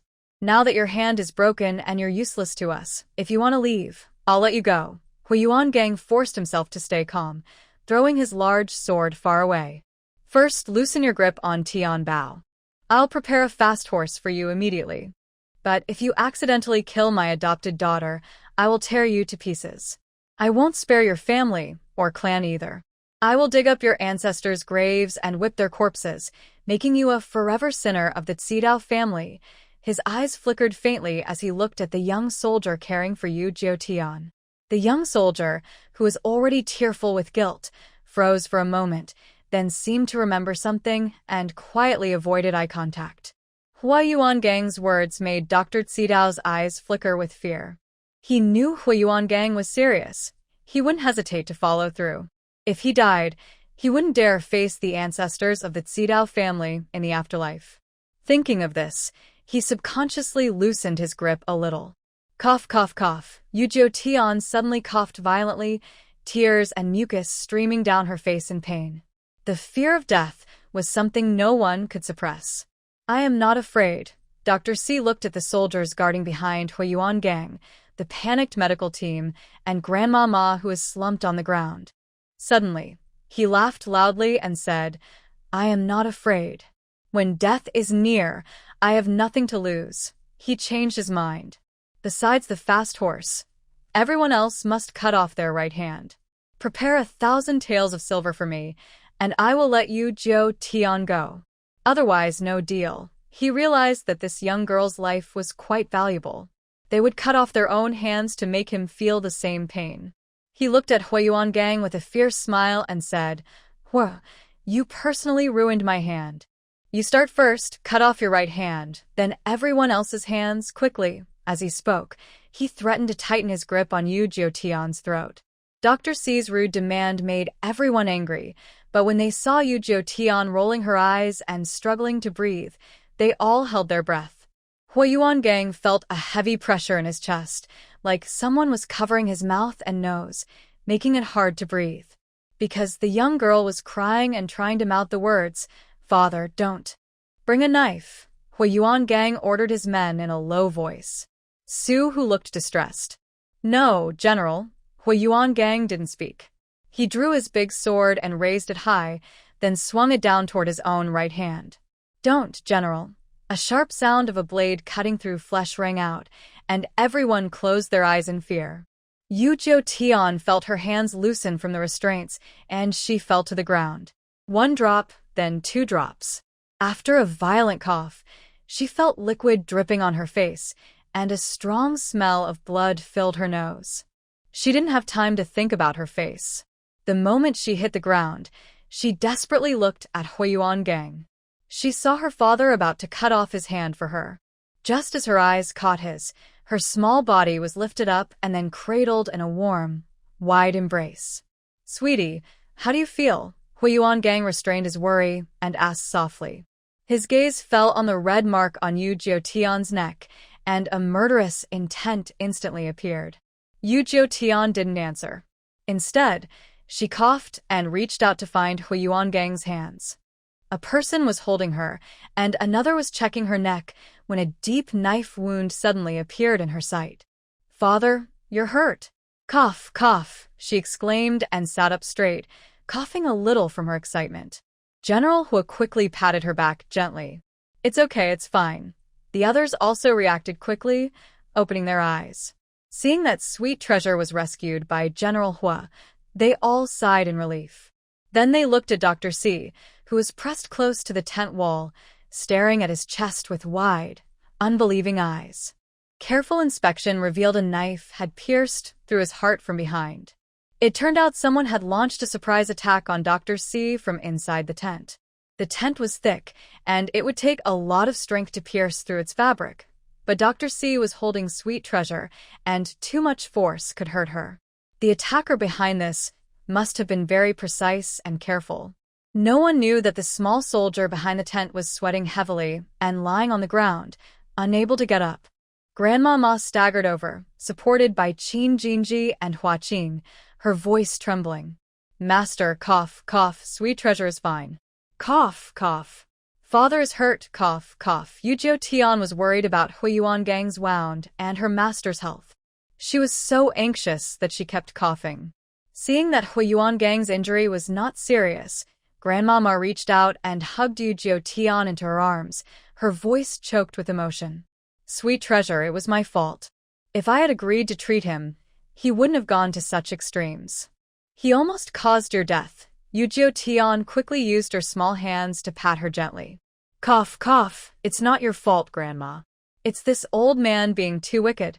Sweet treasure is fine now, don't be sad.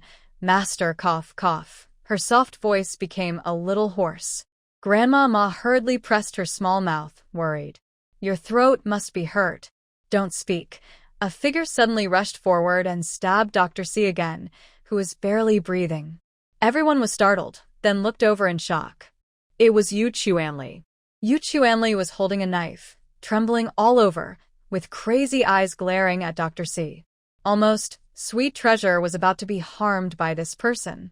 The scene just now made him feel deep helplessness and fear, even more than when he saw a small bundle being exposed to the sun and nearly dying at the entrance of the Chow family. This Dr. Cici, even dying 100 times, would never ease his hatred. Grandma Ma's surprised sobs suddenly stopped. Yu Chuanli, usually gentle and kind, couldn't believe that today, because of Sweet Baby, he had gone mad and hurt someone. But at this moment, she saw courage and deep feelings in this young boy. Qin Jinji's eyes seemed to freeze. She couldn't believe that the boy who usually blushed just by looking at her would be so protective. In that instant, she felt like something in her heart had settled. Although Dr. Cece's eyes showed strong unwillingness, he still lowered his head helplessly and took his last breath. Uncle.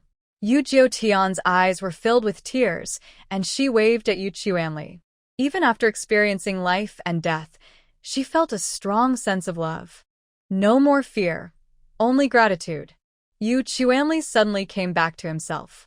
He loosened his grip on the knife, staggered, and knelt on one knee beside Yu Tian, with tears heavy in his eyes. He hadn't spoken yet, but little Yu Tian hugged him comfortingly with her small hands, saying, "Uncle, don't be afraid. Sweet baby is a little lucky star. Nothing will happen." Yu Chuanli's tears suddenly fell as he hugged Sweet Baby and cried like a child. Qin Jinji stood nearby, watching and couldn't help but wipe her tears. She softly asked if Sweet Baby's throat hurt. The young medical team members also gathered around, chattering and caring, their warmth constantly comforting Yu Tian. Inside, Yu Tian felt a warm, slightly sour happiness. The fear and pain just now seemed insignificant. Huiyuangang looked at the little girl surrounded by everyone and seemed fine. His whole body relaxed. He ordered to bury Dr. Cece's body, then turned away, holding his injured arm. Yu Tian wanted to go check her adoptive father's injury, but she also needed to comfort Yu Chuanli and Grandmama. She had to keep responding to the boy's concern. Her small body felt like it was splitting into many pieces. Finally, everyone recovered from the earlier danger. Grandmama forced herself to stay strong and led everyone to continue learning suturing techniques. Yu Tian took the sewing tools and hurried to Huiyuangang's tent. Her adoptive father was as strong and brave as her eldest uncle, but her uncle had his wife to care for him.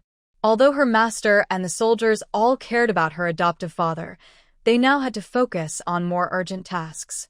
The soldiers, of course, were tough men. Usually, if they got a small injury, they just shrugged it off. They didn't think much of her adoptive father's wounds. Her adoptive father probably wouldn't even tell anyone if he was hurt. Sure enough, when Yu Tian arrived at the camp, Huiyuangang was busy wrapping a cloth around his arm, not knowing where he had grabbed it from. "Adoptive father, Tianbao is here to help you." Seeing this, Yu Tian quickly stepped forward to stop Huiyuangang. "Sit here, adoptive father." Without saying a word, she pulled the surprised Huiyuangang onto a stool. When she saw the long cut on his arm, she exclaimed, "Adoptive father." If that soldier boy had taken a little longer, would her adoptive father really have lost his hand? Huiyuangang's eyes looked calm and comforting. "It's okay. I'm healthy and this isn't a big deal." Indeed, any other knife wound on him was bigger and more serious. This one wasn't worth mentioning. Ah! Yu Tian puffed out her cheeks and made a huffing sound at Huiyuangang. "It must hurt a lot, right? Adoptive father, it's all for Tianbao. When Tianbao grows up, she'll take good care of you and make sure you're well looked after." Her small face was serious and sincere, her big eyes full of concern. At first, she thought Huiyuangang had taken her as his adopted daughter out of desperation or to repay her master's kindness. But today, she saw that her adoptive father truly treated her like his own daughter. When she first agreed to be the general's adopted daughter, it was partly because she admired Huiyuangang's character and partly because she felt a little proud. But from this moment on, she saw Huiyuangang as just family, like her grandmother, her master, and her uncle. Huiyuangang's expression froze for a moment, then his eyes softened. "Good, very good. I have a daughter to care for now." Yu Tian smiled slightly, then immediately pouted. "Adoptive father, Tianbao will sew up your wound. You don't have to hold back. If it hurts, you can cry." Seeing Huiyuangang silently laugh, Yu Tian earnestly added, "It's okay to cry if it hurts. It's not shameful." In front of family, she didn't have to be strong all the time. Looking at the little soldier who was sewing him up, Huiyuangang felt a bit dazed. He couldn't quite explain why, but the focused little eyes and tiny nose gave him a strange sense of familiarity. It seemed like he remembered something, but then he quickly shook his head and denied it with a bitter smile. He knew what that family was like. His unfortunate wife and child probably had long been worn down and lost their lives. He didn't know if that family was alive or dead. But if that family still dared to live in this world, he would personally kill them to avenge his suffering wife and child. He was once drugged and taken onto a military cart. When he woke up, he was already at the front line on the border. Around him were men like him, sent to fight. They varied in height and weight, from 12 to 65 years old, all looking confused and nervous. Most of them had no male heirs or were starving at home. Though they had no choice, most understood and agreed to join. He was the only one who was drugged and sent here by his family.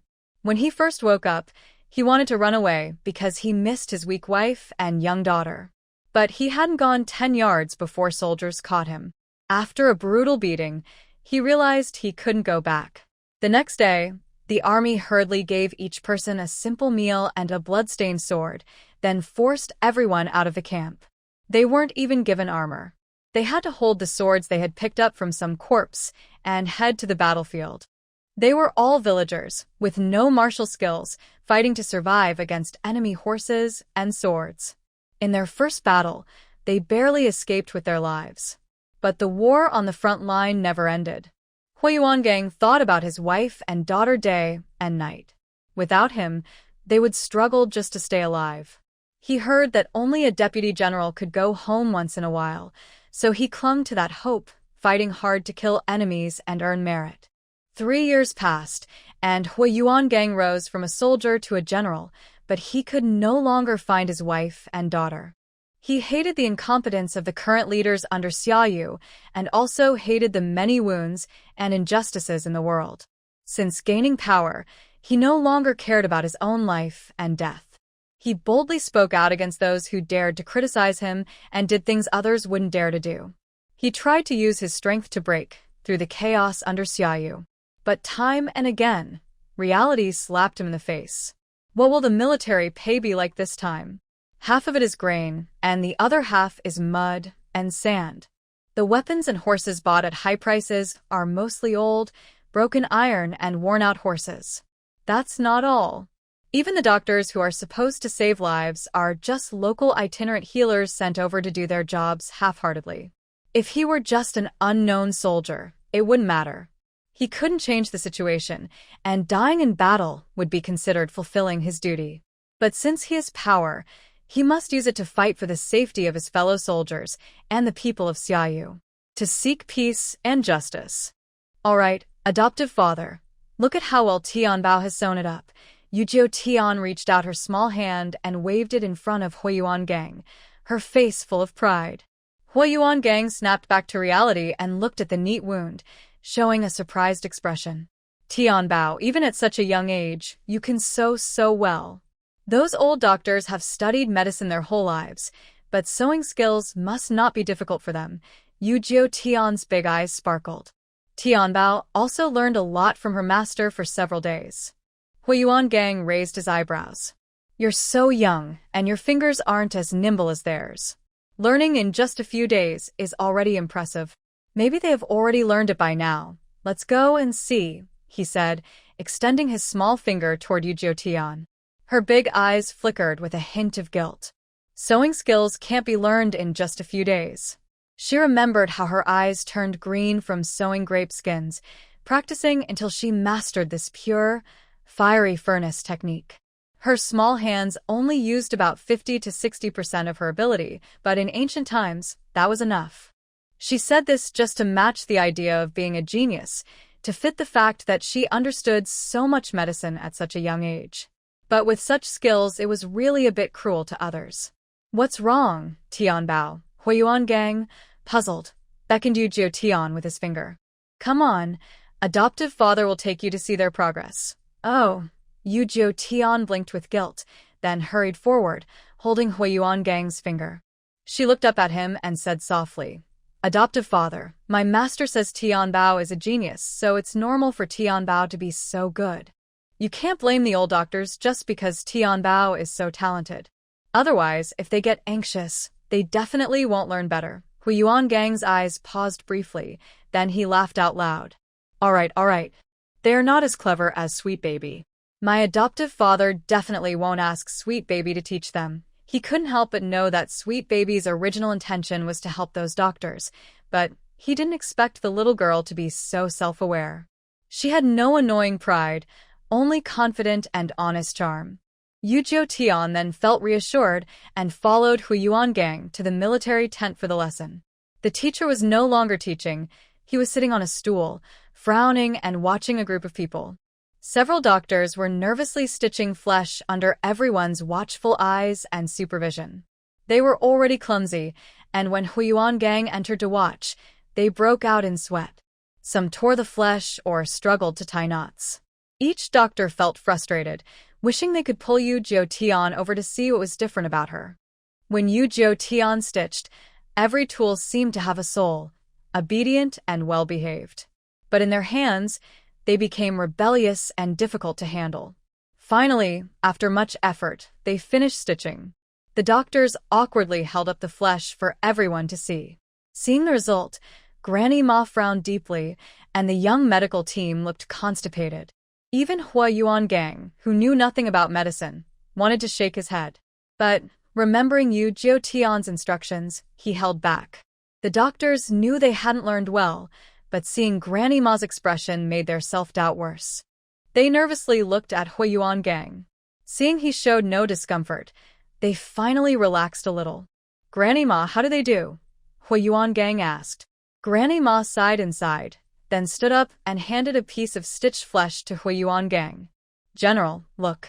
With this progress, it will probably take another 10 days or half a month to learn." Huiyuan Gang examined carefully. It's "Not bad." He swallowed roughly, as if trying to push something back down. "It's really good, much better than when Sweet Baby first learned," he said. Yu Tian stepped forward, looking at the stitched flesh with a serious expression. She frowned slightly. If she can stitch like this on her first try, after practicing a few more days, will she surpass Sweet Baby? No, Sweet Baby must work hard too. Otherwise, if you surpass her, she won't be worthy of being her master's top disciple. After the sound faded, Yu Tian couldn't help but shiver inside. Speaking insincerely really tormented her conscience. However, encouragement is the best motivation. Now is not the time to undermine the confidence of the senior doctors. The doctors were originally feeling awkward and discouraged, but after hearing Tian Bao's words, their eyes immediately brightened. "Really? Is this better than the first time you sewed?" one doctor eagerly asked. "Children don't lie. Tian Bao is right. Since it's their first time, they believe they will do better next time." Grandma Ma looked at the doctor's regained confidence and then at her shy little apprentice. She could only adjust her expression to cooperate. Tian Bao is right. The first time touching these unfamiliar tools, sewing like this isn't too bad. But you need to practice more and get used to it quickly. We don't have much time to waste. Huiyuan Gang nodded and added, "Now, the enemy needs to prepare food supplies, so they probably won't attack this winter. But I plan to take the opportunity to strike first and drive them back to their lair. So everyone needs to learn sewing and first aid quickly," he said. The doctors looked serious, understanding the urgency in Huiyuan Gang's words. They all promised to practice harder. In the following days, the doctors did make some progress.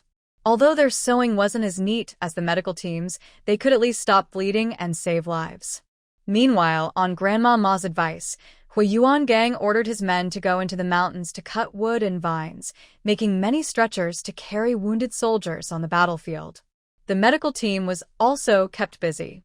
Grandma Ma had them learn emergency first aid and bleeding control. Seeing the doctor's serious attitude, the medical team didn't slack off either. They all worked hard to learn. That day, Yu Tian was teaching a young soldier to read on the ground. The young soldier, named Gotzi, was just 14 years old. It was he who had stabbed Dr. C in the military tent to save Yu Tian. Gotzi was an orphan boy. Since the last time he was protected by Tian Bao, he had started to see her as a little sister. He felt guilty for almost letting Tian Bao be harmed because of his carelessness. He was too embarrassed to see her again. But Tian Bao only wanted him to stay and play, not only teaching him to write but also sharing her favorite dried meat with him. General Hua did not scold him. He only said that in the next 2 days he would be traveling back and forth between Zhengzhou City and the military camp, and that he must stay close to Sweetie and protect her at all times. Gotzi thought the general was giving him a chance to make up for his mistakes, so he swore he would protect Sweetie with his life. Just then, a carriage stopped at the camp gate, and someone hurriedly ran toward Yu Jiutian. Startled, Gotzi jumped up, quickly picked Sweetie up, and stepped back several paces, looking completely on guard. Being suddenly lifted, Yu Jiutian felt dizzy and confused. "Brother Gotzi, he's not a bad person. He's my uncle." Yu Chuanzhong had finally recovered enough to persuade Jiang Fenghua to let him come and take Sweetie back to the village. He hadn't seen his granddaughter for a long time, and when he finally did, he was overjoyed. But seeing a young soldier guarding her like she was in danger made him unhappy. He stepped forward with open arms. "Sweetie, where's your teacher? Why is a stranger looking after you?" He didn't realize that the way he looked at Gotzi was as if he were guarding a precious treasure from being taken. "Uncle, Master is busy teaching the doctors right now. This is Brother Gotzi, and he treats me very, very well." Yu Jiutian quickly waved her little hands to comfort him. Seeing how warmly Sweetie treated the newcomer, Gotzi finally relaxed. But noticing Yu Chuanzhong's unfriendly look toward him, he scratched his head awkwardly. Sorry, the general told me to protect Sweetie carefully, so Uncle, please don't blame Brother Gotzi. My godfather told him he must protect me well, or he'd be punished. That's why he's so nervous." Yu Jiutian quickly explained, afraid that her honest and simple brother Gotzi might accidentally mention the time she was almost hurt by Dr. Ci. She was safe now, and didn't want her family to worry. Just as Yu Chuanzhong was about to warn Sweetie not to get too close to boys outside the family, Yu Chuanyi came out of the carriage with Jiahe and Jiaxing. Sweetie hadn't played with them for a long time, so she was overjoyed. She wriggled out of Yu Chuanzhong's arms and ran happily toward them. The three children hugged tightly the moment they met, then held hands and jumped around together. Brother Gotzi followed closely behind Sweetie, never leaving her side. Before Yu Chuanzhong's hand was warm enough to hold, his niece ran off, leaving him feeling empty inside. Seeing Gotzi Ge follow her closely made him even less happy. "Now that Tianbao is with us, you should go to your own work," he said. Gotzi Ge looked a bit embarrassed but spoke firmly. "The general ordered me to stay close and protect Tianbao." "That's what I should do." Yu Chuanzhong hesitated, unable to find words to argue. The General Hua meant well. The young soldier was just following orders, so there was no mistake there. But this is a military camp with familiar people. The soldier's reaction just now seemed a bit too much, as if someone might really want to harm Tianbao. "Tianbao, today we are here to take you back to the village," Yu Chuanji said happily, watching the three children smile. Tianbao paused for a moment, then cheered even louder. "Great! I can go home and see Grandma." Everyone in the camp treated her well, but she still wanted to go home. Her master had arranged everything, so she could safely return to the village and be with her grandma. While they talked, Granny Ma, Yu Chuanli, and Qin Jinji came out of the tent after hearing the news. Yu Chuanli happily stepped forward. "Big brother, fourth brother, is everything packed and ready? How does the new house compare to ours?" They had been wandering without a home for a while. Hearing that their family had finally settled down made his eyes light up, and he couldn't wait to see Ushan village. Yu Chuanzhong finally smiled. "You can stay with us for a night and see for yourself. Tomorrow I'll bring you back." He and Yu Chuanli looked at Granny Ma at the same time. Granny Ma nodded happily. "Don't mention Chuanli. I want to go see it too.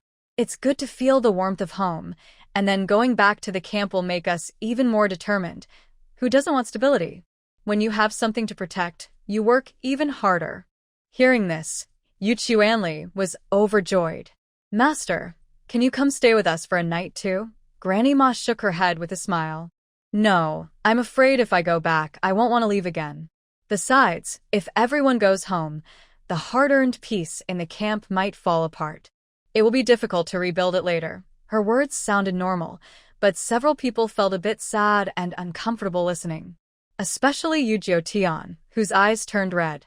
Old Mr. Chi Mu cared most about his family and peace, but her master sacrificed his personal hopes for the greater good of the country and family. Yu Tian looked determined and said to Grandmama, "Master, Tianbao will build you a house exactly like Yonglu village, and you can live there when you come back." Grandmama was surprised for a moment, then smiled happily. Good, good, good. Does Tianbao still remember what her master's home looks like? She didn't take it seriously. She's only 3 years old, probably forgets what her yard looks like, and even if Tianbao has a good memory, how could she build an exact replica of the house? But her young daughter's filial piety moved her deeply. Yu Tian definitely remembers. Grandma Ma's small yard is always in her mind, everything clear and detailed. But she can't say it now. If she does, it will only make her master miss home more. Master, Tianbao will definitely succeed. Even if she can't, her master will help her father, and the enemies will be defeated. Then we can go back to our original village, and you can return to your old home. Yu Tian wanted to surprise her master. Grandma Ma's smile grew wider. Tianbao is right. The enemies will be driven out of Xiaoyu, and then we can all go back to our homes. She didn't know what her yard would look like if it was destroyed, but as long as she was lucky enough to live until then, restoring it to its original state wouldn't be a problem. Qin Jinji listened to their conversation about going home. A trace of envy and sadness appeared on her face. Even though Xiaoyu was peaceful now, she couldn't return to her home. The world was so big, but she had nowhere to settle and live. Jinji, do you want to go back and see it with me? Yu Quanli, noticing Qin Jinji's sadness, spoke with a slight stammer. As soon as he said that, everyone's eyes turned sharply to them. Qin Jinji snapped back to herself and blushed immediately. I won't go. I want to stay here and be with my master. She wasn't stupid. She understood what Yu Quanli meant. During this time together, she realized how good Yu Quanli was, and she admired the Yu family. She was an orphan girl with nothing, unworthy of the many good things the Yu family had. Since the country was still unsettled, she had no mind for personal feelings. She only wanted to follow Granny Ma to learn medicine and contribute her small strength to the Hua army. If she could return alive from the front lines, then with her medical skills she could earn her own dowry. By then, if Yu Chuanli was still unmarried. Granny Ma patted Qin Jinji's hand. You and Chuanli are both good children. Though the country is not at peace, you are now working side by side in the Hua army. In the future, you will only grow closer. If by that time you two should. Master, please don't tease Jinji anymore. Jinji only wants to follow you and serve the Hua army. As for other matters, she doesn't dare to think about them for now.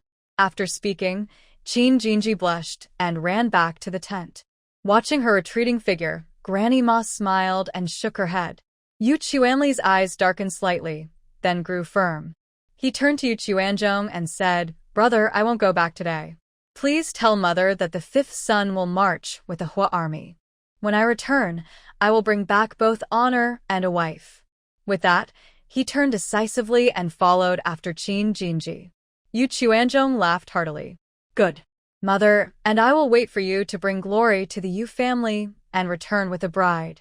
Granny Ma would deliver the message to General Hua, so Yu Zhoutian felt at ease and followed Yu Chuanzhong onto the carriage. Before Yu Chuanzhong could climb up, Gotzi suddenly jumped onto the driver's seat. Uncle, sit inside with Sweetie. I'll drive the carriage. Yu Chuanzhong was startled. What? Are you planning to follow us home and never leave? Gotzi looked innocent. Uncle, until the general gives another order, I must stay close to Sweetie at all times. Otherwise, it would be disobeying military orders. At home, we can protect her ourselves. What danger could there be? Besides, if you follow us back, we don't even have a place for you to stay. Yu Chuanzhong was speechless. Even if the general had given such an order, wasn't this a bit too much? Gotzi won't disturb you. I can just find a corner in the yard to sleep. He still looked honest and sincere. In the past, during long campaigns, they had slept outdoors in the freezing cold, wrapped only in cloaks and straw. Compared to that, the current weather was nothing. He could easily manage a few nights anywhere. Great uncle, Gotzi saved Tianbao. Please let Gotzi come back with us. Yu Jiutian was already sitting in the carriage. When she heard the conversation outside, she couldn't help but lift the curtain to explain Gotzi's actions. Yu Chuanzhong was momentarily stunned but quickly understood the main point. He saved you? Did you encounter danger in the military camp? What happened? Yu Jiutian knew she couldn't hide it anymore, so she told the truth about what had happened a few days ago. When she heard that Dr. C was choking Tianbao, Yu Chuanzhong and Yu Chuanyi also felt breathless and full of guilt. They had thought that Tianbao would be safer in the military camp with General Hua and Granny Ma around, but they didn't expect to meet such a bad person. Fortunately, General Hua was willing to risk himself to save Tianbao, and it was thanks to this young soldier. No wonder he reacted so strongly just now. He was responding to a dangerous situation. Yu Chuanzhong looked at the young soldier with some embarrassment and guilt. He realized he had spoken unfairly to Tianbao's savior earlier, which was wrong. Great uncle, after we get home, can you please not tell Grandma? I'm afraid she'll worry.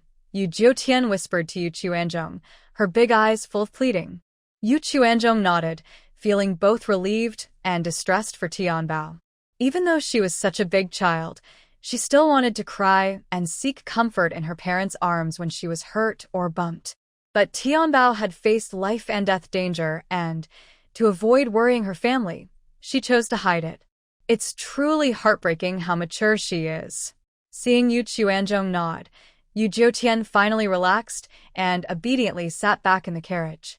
Yu Chuanyi, feeling tender, hugged her in his arms and took out some wild berries from his pocket to cheer her up.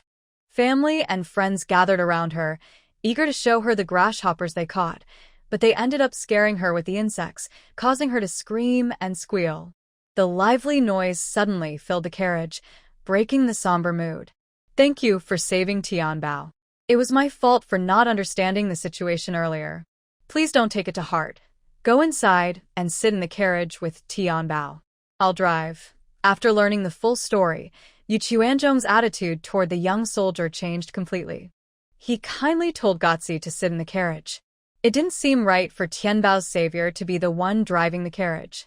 Gotzi calmly shook his head and said, It's okay.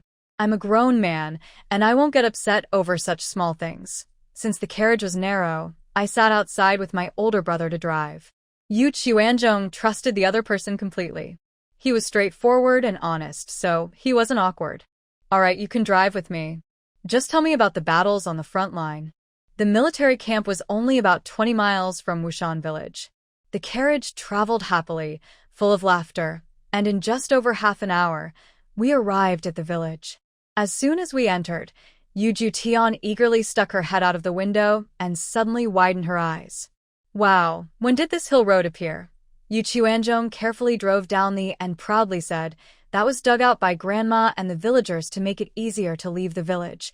With Grandma's talent and wisdom, if she were a man, she would surely achieve great things. Yu Jiutian was stunned. No wonder she hadn't seen her family come to pick her up for several days. It turned out that Grandma was busy leading the villagers to build the village road. While talking, the carriage reached the farmland. The village road divided the fields into two parts, with villagers working on both sides, using wooden plows to turn the soil. Seeing Yu Chuanzhong driving along the village road, the villagers all straightened up and greeted him. Brother Chuanzhong, you've brought Tianbao back so quickly. Yes, everyone at home has been waiting to see Tianbao. We didn't want to delay. Haha, that's right. Aunt Zhang is probably still standing at the door looking out. Along the way, Yu Jiutian saw most of the fields had been freshly plowed. The next step was to plant potatoes. Grandma brought her back around the right time for planting. Before planting potatoes, she needed to take out the black soil from the space and mix it into the land. That way, the potatoes would grow quickly. Soon, the carriage arrived in the village. Jiang Fenghua's voice came from not far away. Yu Jiutian looked in that direction. An elderly woman was walking over quickly, her face full of excitement. Su Xianyang was following behind. Yu Quanan and Yu Quantai came out of a courtyard, waving their hands and looking around. Because the terrain was tight, the houses here were built in layers, leaning against the basin, forming a semi-enclosed circle. Each household was close to the next. Usually, if the host coughed in the yard, the neighbors could hear it. Yu's house was at the end of the last row of houses, the fourth courtyard, closest to the fields and not far from the village road. Grandma, elder sister-in-law, second uncle, third uncle. Yu Tian leaned half of her body out of the car window, excitedly waving her small hands and shouting loudly. Her shout echoed throughout the valley, causing Yu Ren and Yu Xiao to come out in surprise. Not only they, but many villagers also came out to see what was happening. Mother Zheng carried Huai-en and came out of the first small courtyard. Soon after, the Zhou Chongxing family from the second house also appeared, smiling and looking over. The third family was Grandma Zheng's. She had always wanted to live next to Jiang Fenghua, and when the new houses were arranged, she was happy to be placed nearby. The carriage finally stopped at Zheng's door. A crowd gathered around.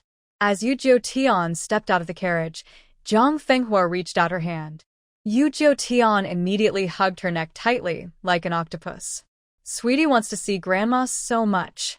Mother Zheng held Huai-en and told him to call her sweetie sister. Xia Danmei smiled and patted Yu Tian's head. Grandma Zheng gently pinched her little face. Yu Tian responded happily to everyone, calling out cheerfully and smiling brightly, making everyone love her even more. After she greeted everyone, Jiang Fenghua quickly carried her back home. The Yu brothers followed closely behind the old lady, occasionally reaching out to interact with Yu Tian. When they reached the main gate of the Yu family, Yu Tian couldn't wait to look inside the yard. This yard is so big. After Jiang Fenghua carried her into the yard, Yu Ren happily started introducing it. Sweetie, this is the biggest yard in Wushan village. It used to be the village chief's house. The village chief's descendants are prosperous, so the yard was built large.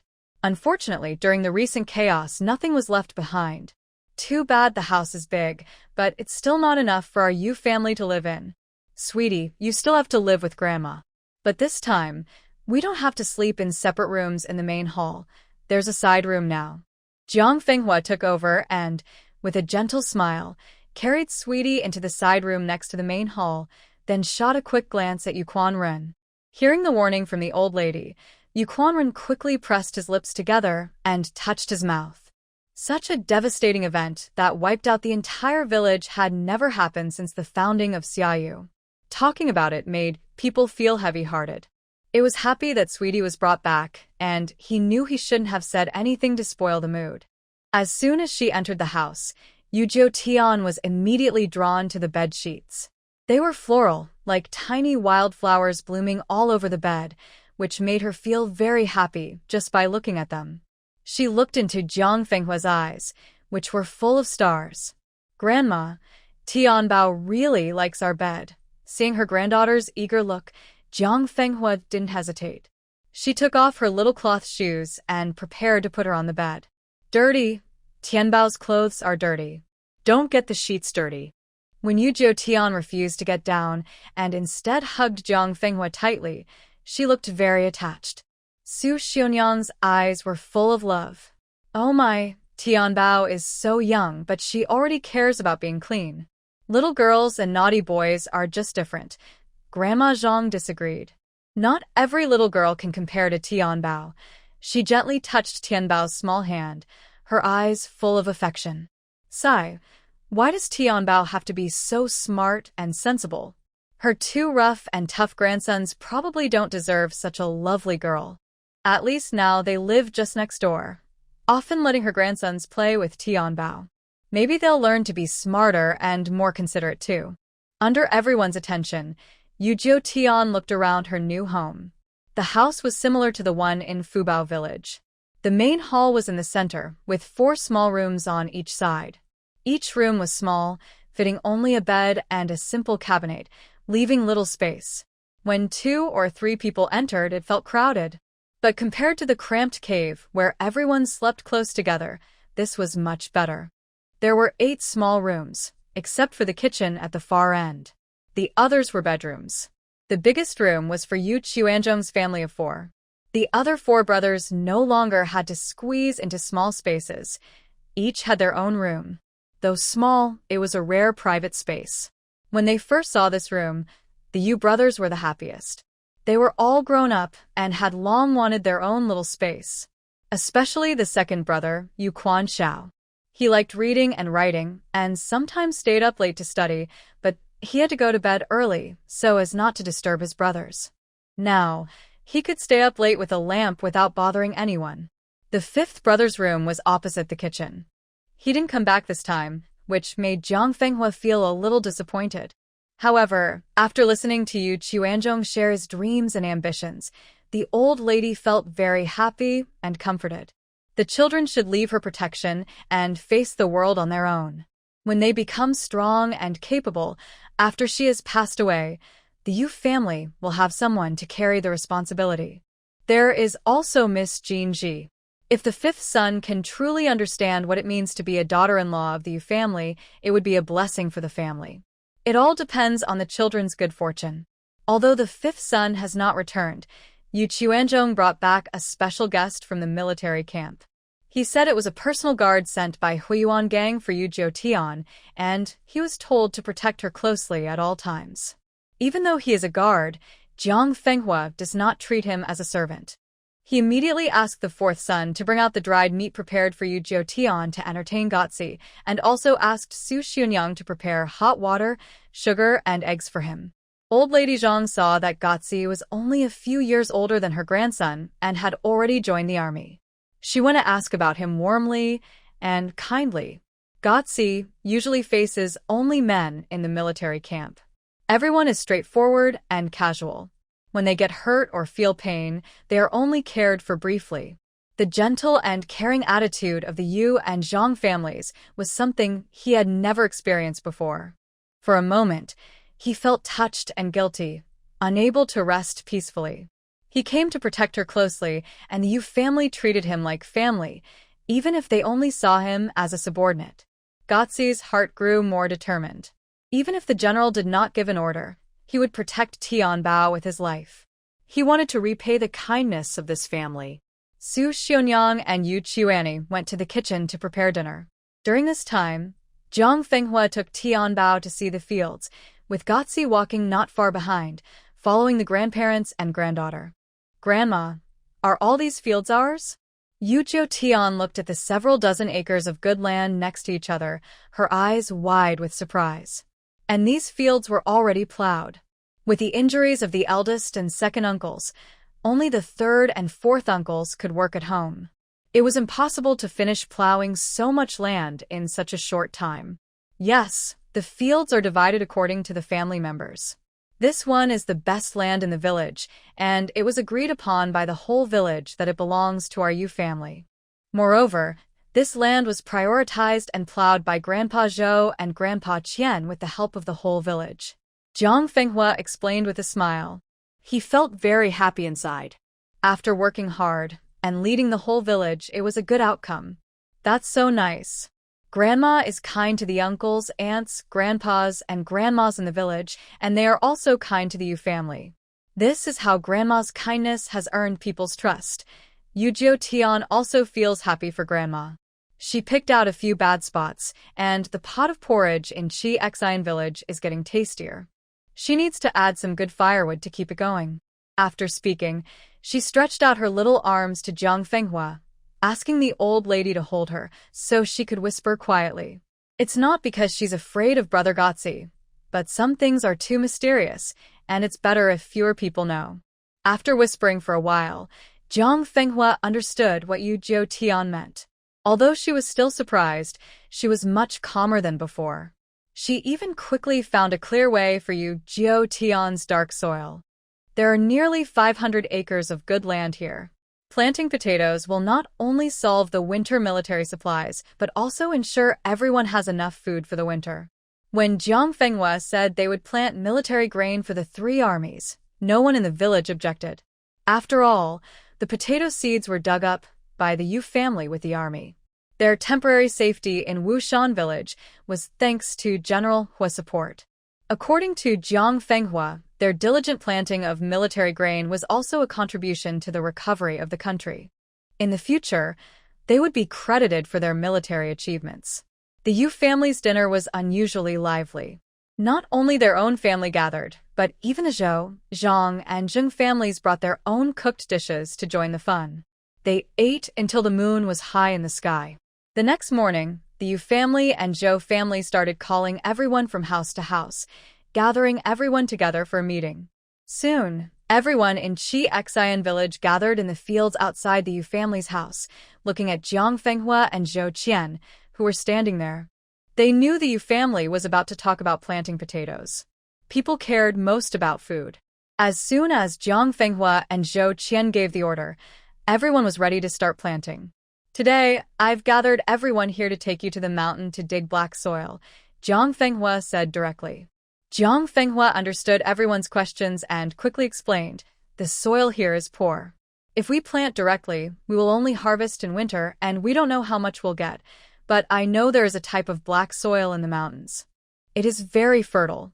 If we want to harvest twice before winter, we need to mix this black soil into the fields. So, each family should send 2 or 3 workers with tools. Today, we go up the mountain to dig black soil. Hearing this, the villagers understood. Jiang Fenghua promised the general they could harvest food in 2 months, and it was all thanks to this black soil. Having worked with farmland all their lives, they had never heard of such a magical black soil that could increase crop yield. Could such a wonderful thing really exist? And the main question was, could they find it? Although they had many doubts, they chose to trust Jiang Fenghua. Once everything was decided, only 1 or 2 family members stayed home to take care of chores, while the rest followed Yu's family up the mountain. Yu Chuanzhong was not fully recovered, so Jiang Fenghua kept him at home. The old lady asked Gotzi to carry Yu Jiutian on his back, following behind her. At first, the villagers thought they would wander aimlessly and dig randomly, since the soil was everywhere. Who knew where the black soil was hidden? But Jiang Fenghua led the way, walking about 2 or 3 miles along the mountain path before stopping. Only then did everyone notice a wetland area with few trees. Jiang Fenghua and Yu Jiutian exchanged a quick look, signaling a villager to start digging. The villager dug with effort. The soil, which should have been muddy, was surprisingly loose and light. They easily uncovered the soil underneath. The soil was black-gray, moist but soft and sandy. Even those unfamiliar with soil could see it was very different from ordinary earth. This is it. Everyone start digging. Once done, spread it on your fields. 200 jin of this black soil per acre is enough. Jiang Fenghua's face lit up with joy. Everything matched what Tian Bao had described. At that moment, Yu Jiutian felt deeply moved. This special black soil, developed by her team, hadn't been useful in modern times, but now it could be key to peace and stability. It was a good use of resources. After working for 3 or 4 days, each household had mixed the black soil into their fields. Only then did Jiang Fenghua tell everyone it was time to plant potatoes. After working for several days, the potato seeds were all planted in the ground. The people of Qixin village finally relaxed, preparing for winter. However, the villagers noticed that Yu's family, along with Shou, Zhang, and Zheng families, had not stopped working these past 2 days. They were busy on the hilltop again. According to Grandma Zhang's wisdom, the villagers instinctively thought they must be planning something good. Thinking this way, the villagers couldn't stay idle. They carried hoes and went up the hill to dig. Aunt Jiang, Uncle Zhou, you've been working for days. Why don't you rest? What are you doing digging here? Yes, the soil isn't good for planting grains anyway. The villagers wondered and helped out by digging behind these families. Jiang Fenghua didn't hide anything. The soil on this hill isn't great, but such a big, flat piece of land shouldn't be wasted.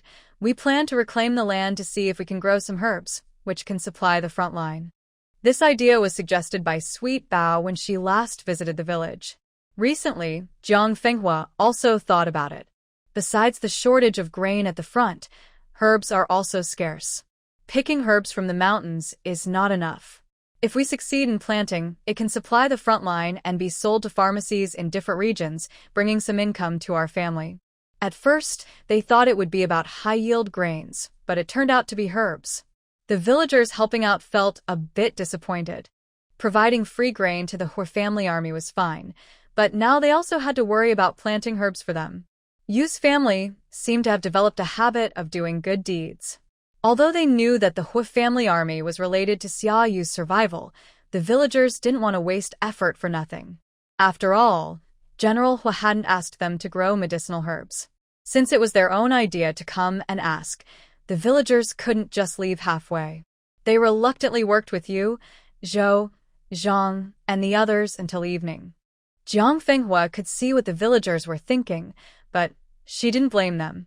The news about planting herbs wasn't spread in the village to avoid misunderstandings. Ordinary people prefer quick benefits and tend to ignore tasks that require effort but don't show immediate rewards. Compared to the past, common medicines in Zhengzhou now are urgently needed. If these herbs can be successfully grown, it would be a great opportunity. Grandma, these are herbal seeds. They have names on them. Just divide and scatter them.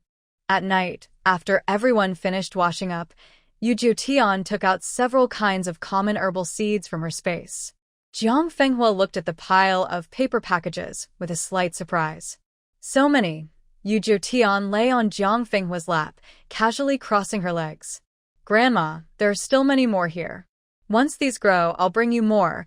There are over 100 kinds of herbal seeds in the medicine cabinet.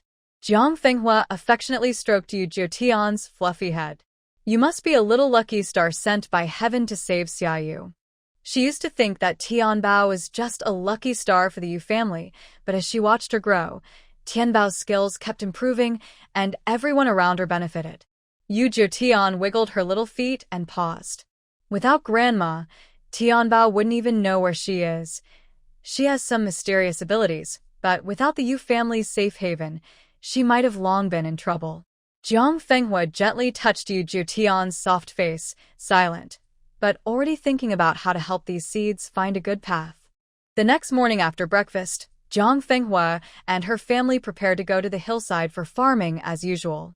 Just as they stepped out, they saw a troop of soldiers approaching from afar along the village road. The sound of hooves was loud and quickly drew the attention of the entire village. Villagers looked on as the group gathered near the village road. As the soldiers drew closer, the leader was clearly wearing a mask, Huiyuan Gang. General Hua. General Hua. The villagers exchanged surprised glances and immediately started calling out to Huiyuan Gang. Father! Father! Yu Kuani, holding Yu Tian, excitedly waved her little hand at Huiyuan Gang, her face full of excitement. When the horses got closer, Huiyuan Gang dismounted quickly, walking briskly over and opening his arms to Yu Tian. Tianbao. Come, let's have a hug from your father. Although he was wearing a mask and his expression was hidden, his whole aura showed his love and care for Tianbao. Yu Tian, with a big smile, ran into Huiyuan Gang's arms, holding his mask and acting cute. Father, where have you been all this time? Why haven't you come to see Tianbao? Have you forgotten all about Tianbao? Indeed, Tianbao had been back from the military camp for almost 10 days. Before returning, Huiyuan Gang had been away from the camp for 3 or 4 days. During such a long time, no one knew what father had been doing. Huiyuan Gang chuckled loudly. Father may forget many things, but he will never forget Tianbao. After saying that, he looked at Jiang Fenghua. Now, Zhengzhou City has started to return to normal life. Merchants are trading again. For now, Zhengzhou hasn't sent a governor to oversee the city. I will be in charge until a new governor is appointed.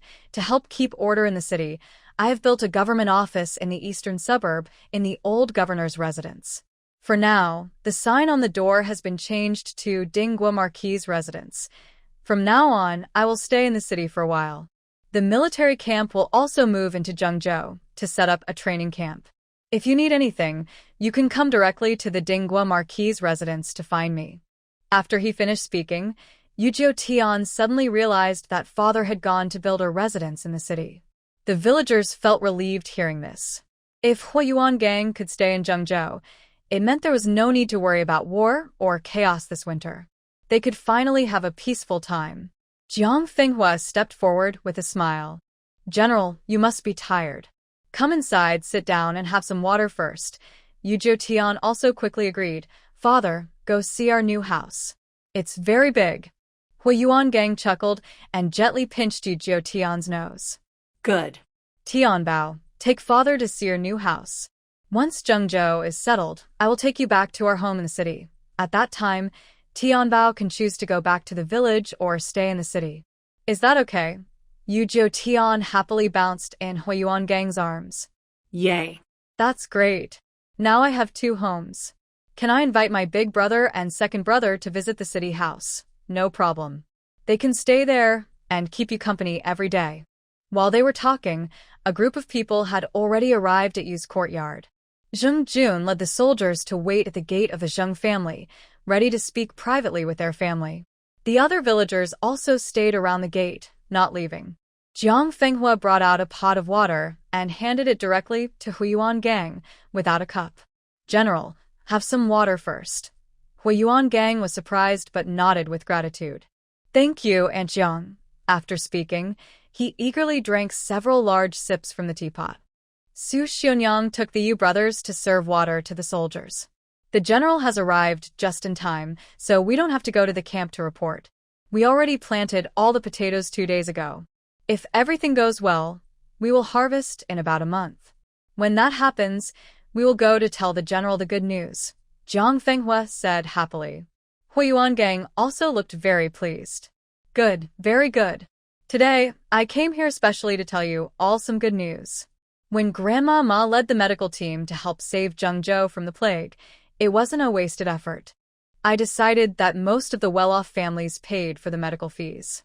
Recently, I went to build my house, and I also collected all the fees from the city visit. The medical team worked very hard. I also said that each person would receive some money for their work. The children in the medical team said they now have enough to eat and drink in the army camp. Each of them kept a silver coin or 2, and the rest was sent to their parents through me. When Hui Yuangang finished speaking, everyone in the village was stunned. Especially the families of the young medical team members. They all froze like statues. Their children had become successful. They had only learned medicine from Grandma Ma for a short time, and now they could earn medical fees? They thought their children's trip to Zhengzhou was unpaid, but unexpectedly, such a good fortune had come. After speaking, Hui Yuangang took out a list. His deputy quickly pulled out a thick stack of silver notes from his pocket. Everyone's eyes widened. The smallest denomination of silver notes was 5 taels each. Could it be that each person would get 5 taels of silver as their fee?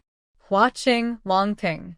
The medical fees are 200 taels per person, the medical team's fee is 150 taels per person, and the medical apprentices will each receive 100 taels. Hui Yuangang read aloud.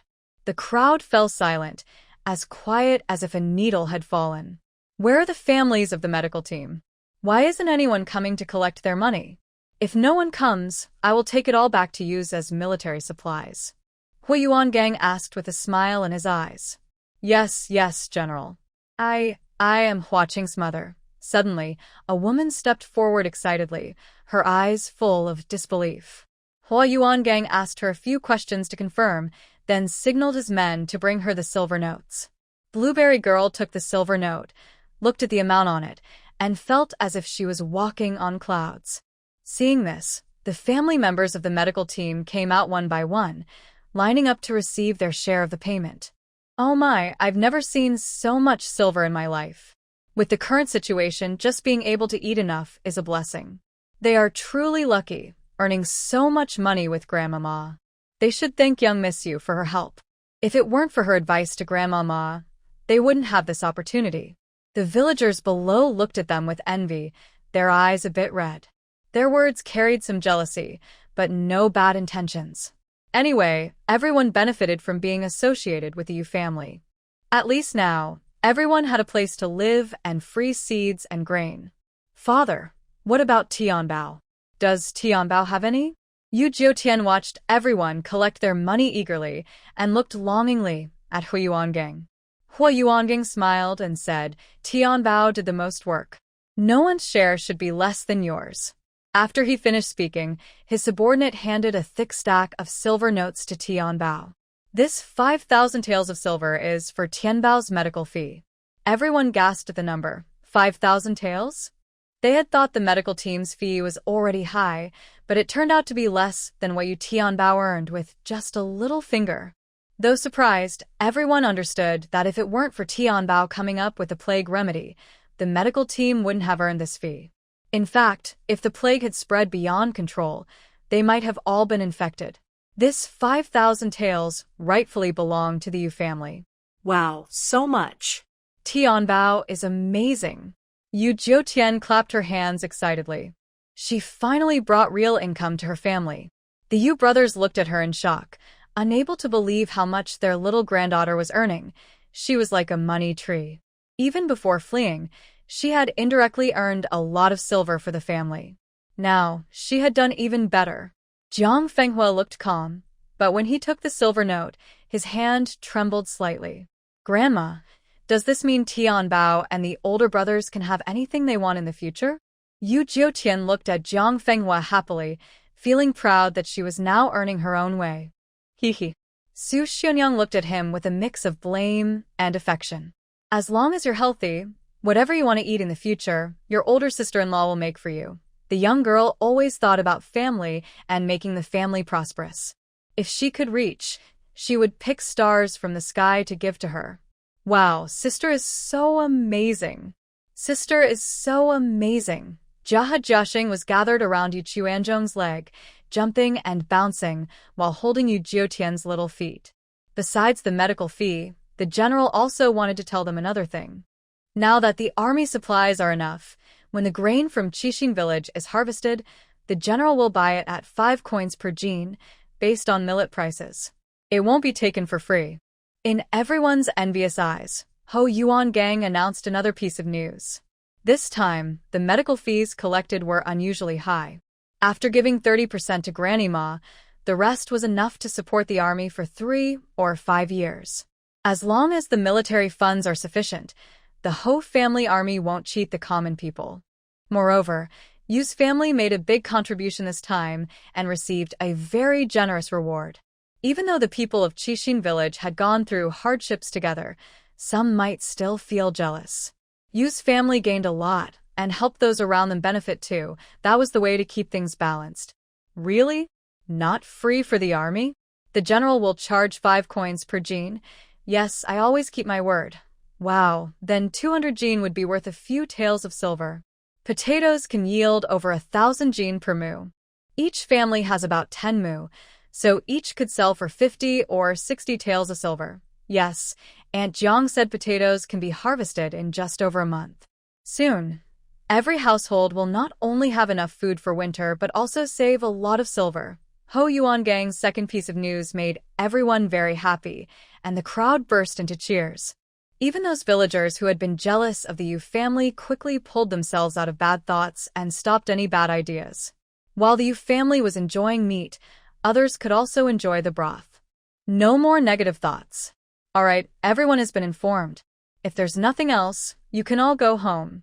The general still has private words to discuss with the Yu family. A subordinate came out at the right time to disperse the crowd.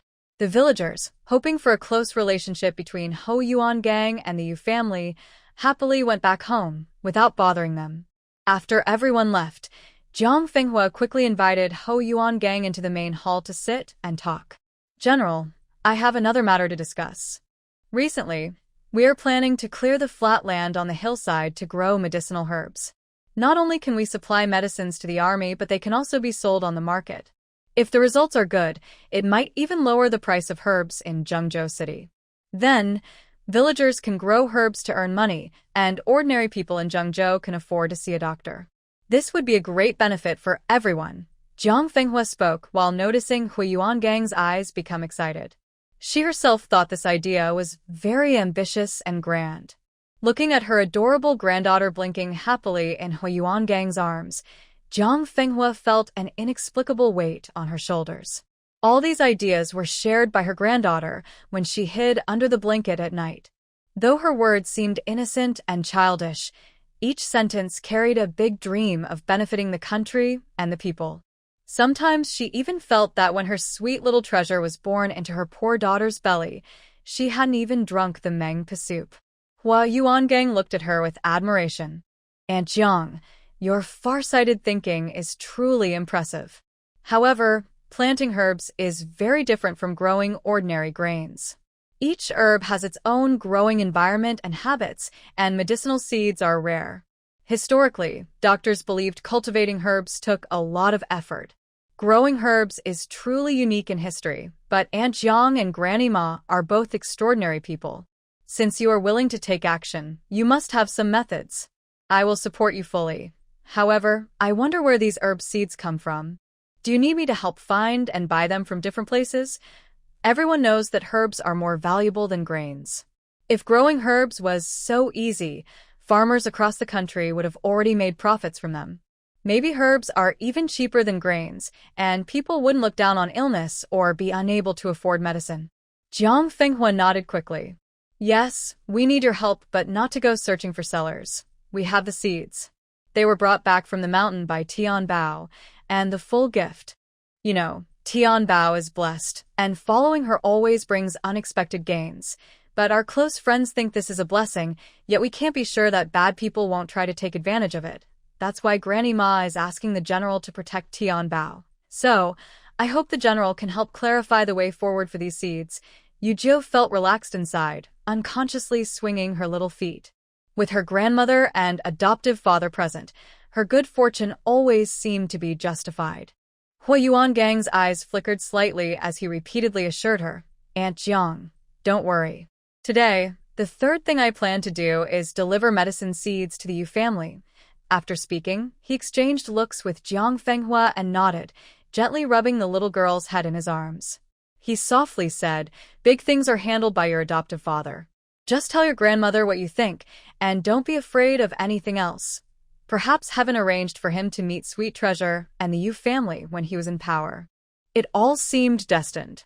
Once the matter of the medicine seeds was settled, Jiang Fenghua breathed a sigh of relief.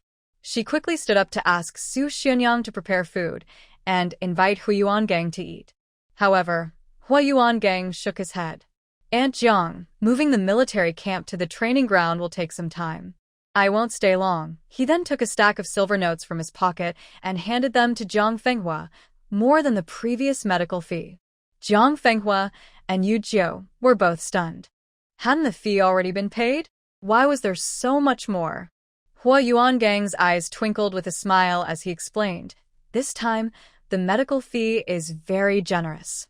It should have been even more for Sweet Treasure, but Granny Ma and Sweet Treasure both showed great kindness and gave 70% of the fee to the Hua army. He continued, Compared to that, this amount isn't much. But in the villagers' eyes, it's like a fortune. If I had taken it all earlier, no matter how much credit you family has, it would make others jealous. Never try to test human nature. At this point, Jiang Fenghua was not hesitant. She calmly reached out and took the silver notes. Thank you, General, for protecting the Yu family. They had received so much medical fee, so the Hua army would surely not worry about funds for years. Grandma, don't you have a lot to tell the master? You can write a letter and have your adoptive father bring it back. Yu Jiu quickly blinked at Jiang Fenghua, sharing a silent understanding only they knew. Jiang Fenghua's eyes flickered slightly. Oh, yes. If you hadn't reminded me, I would have forgotten everything. After saying that, she reached out and hugged Yu Jiu. Let's go quickly and ask your second uncle to write so your adoptive father can take it back. Yu Chuanxiao heard this and hurriedly followed the old lady into his room. He was smoothing the paper with a gap, while Yu Jiu Tian was already leaning close to Jiang Fenghua's ear, whispering for a long time. This time, no matter how fast Jiang Fenghua's mind was turning, she couldn't keep up with Yu Jiu Tian's pace. The grandfather and granddaughter whispered for a while longer, finally figuring out how to write the letter. Just when Jiang Fenghua's inner storm began to calm down, as she carefully read out each word, Yu Quanxiao, who was helping her write, was so shocked that his hand trembled. Yu Jiu Tian felt a little guilty under her second uncle's gaze, so she simply grinned and urged him shyly, Second uncle, if you don't write it soon, the adoptive father will be worried. Only then did Yu Quanxiao regain his composure and quickly start writing. Hua Yuangang put the letter into his pocket, then reached out to hold Yu Jiu Tian and said goodbye to Jiang Fenghua. And Jiang, I've brought the letter and the consultation fee.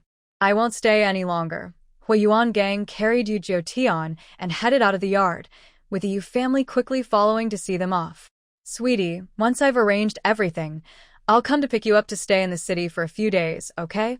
Hui Yuan gang stopped when he reached the horse, gently asking with a look of reluctance. Yu Jiutian nodded happily, like a chick pecking at rice. Okay, I'll wait for you to come pick me up. Hui Yuan gang's eyes softened, then handed Yu Jiutian to Yu Chuanzhong and mounted his horse to leave. This trip by General Hua greatly boosted the confidence of the villagers in Chi Xian village, as if they had been reassured. They went to the fields several times a day to check on things. It seemed they understood the villagers' urgent feelings. Not only were the fields and seeds very promising, but even the weather cooperated, bringing rain at just the right time. The day after the rain stopped, the fields looked faintly green from a distance, which made everyone very happy. After Hua Yuan gang left, a rider came daily to bring supplies to the Yu family. Soon, everyone in Chi Xian village knew that General Hua had collected many medicinal seeds for the Yu family to try planting.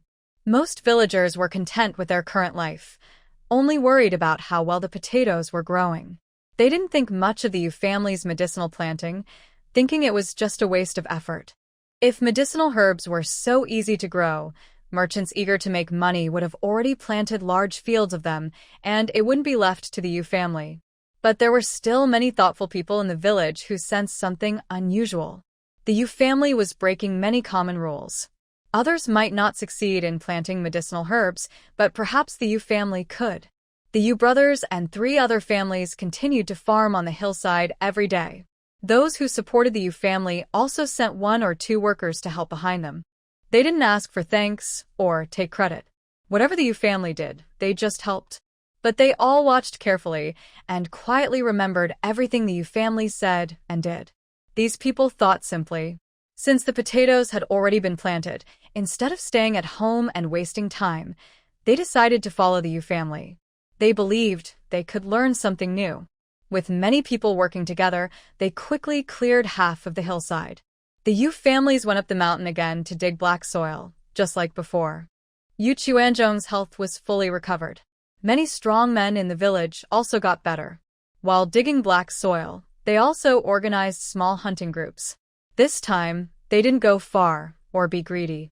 They set traps in nearby forests to hunt animals. Although they didn't catch any big animals, they didn't come back empty-handed. They caught some wild chickens and rabbits, and twice they even caught a deer and 2 roe deer. If they only caught small animals, the hunting team's members could share them.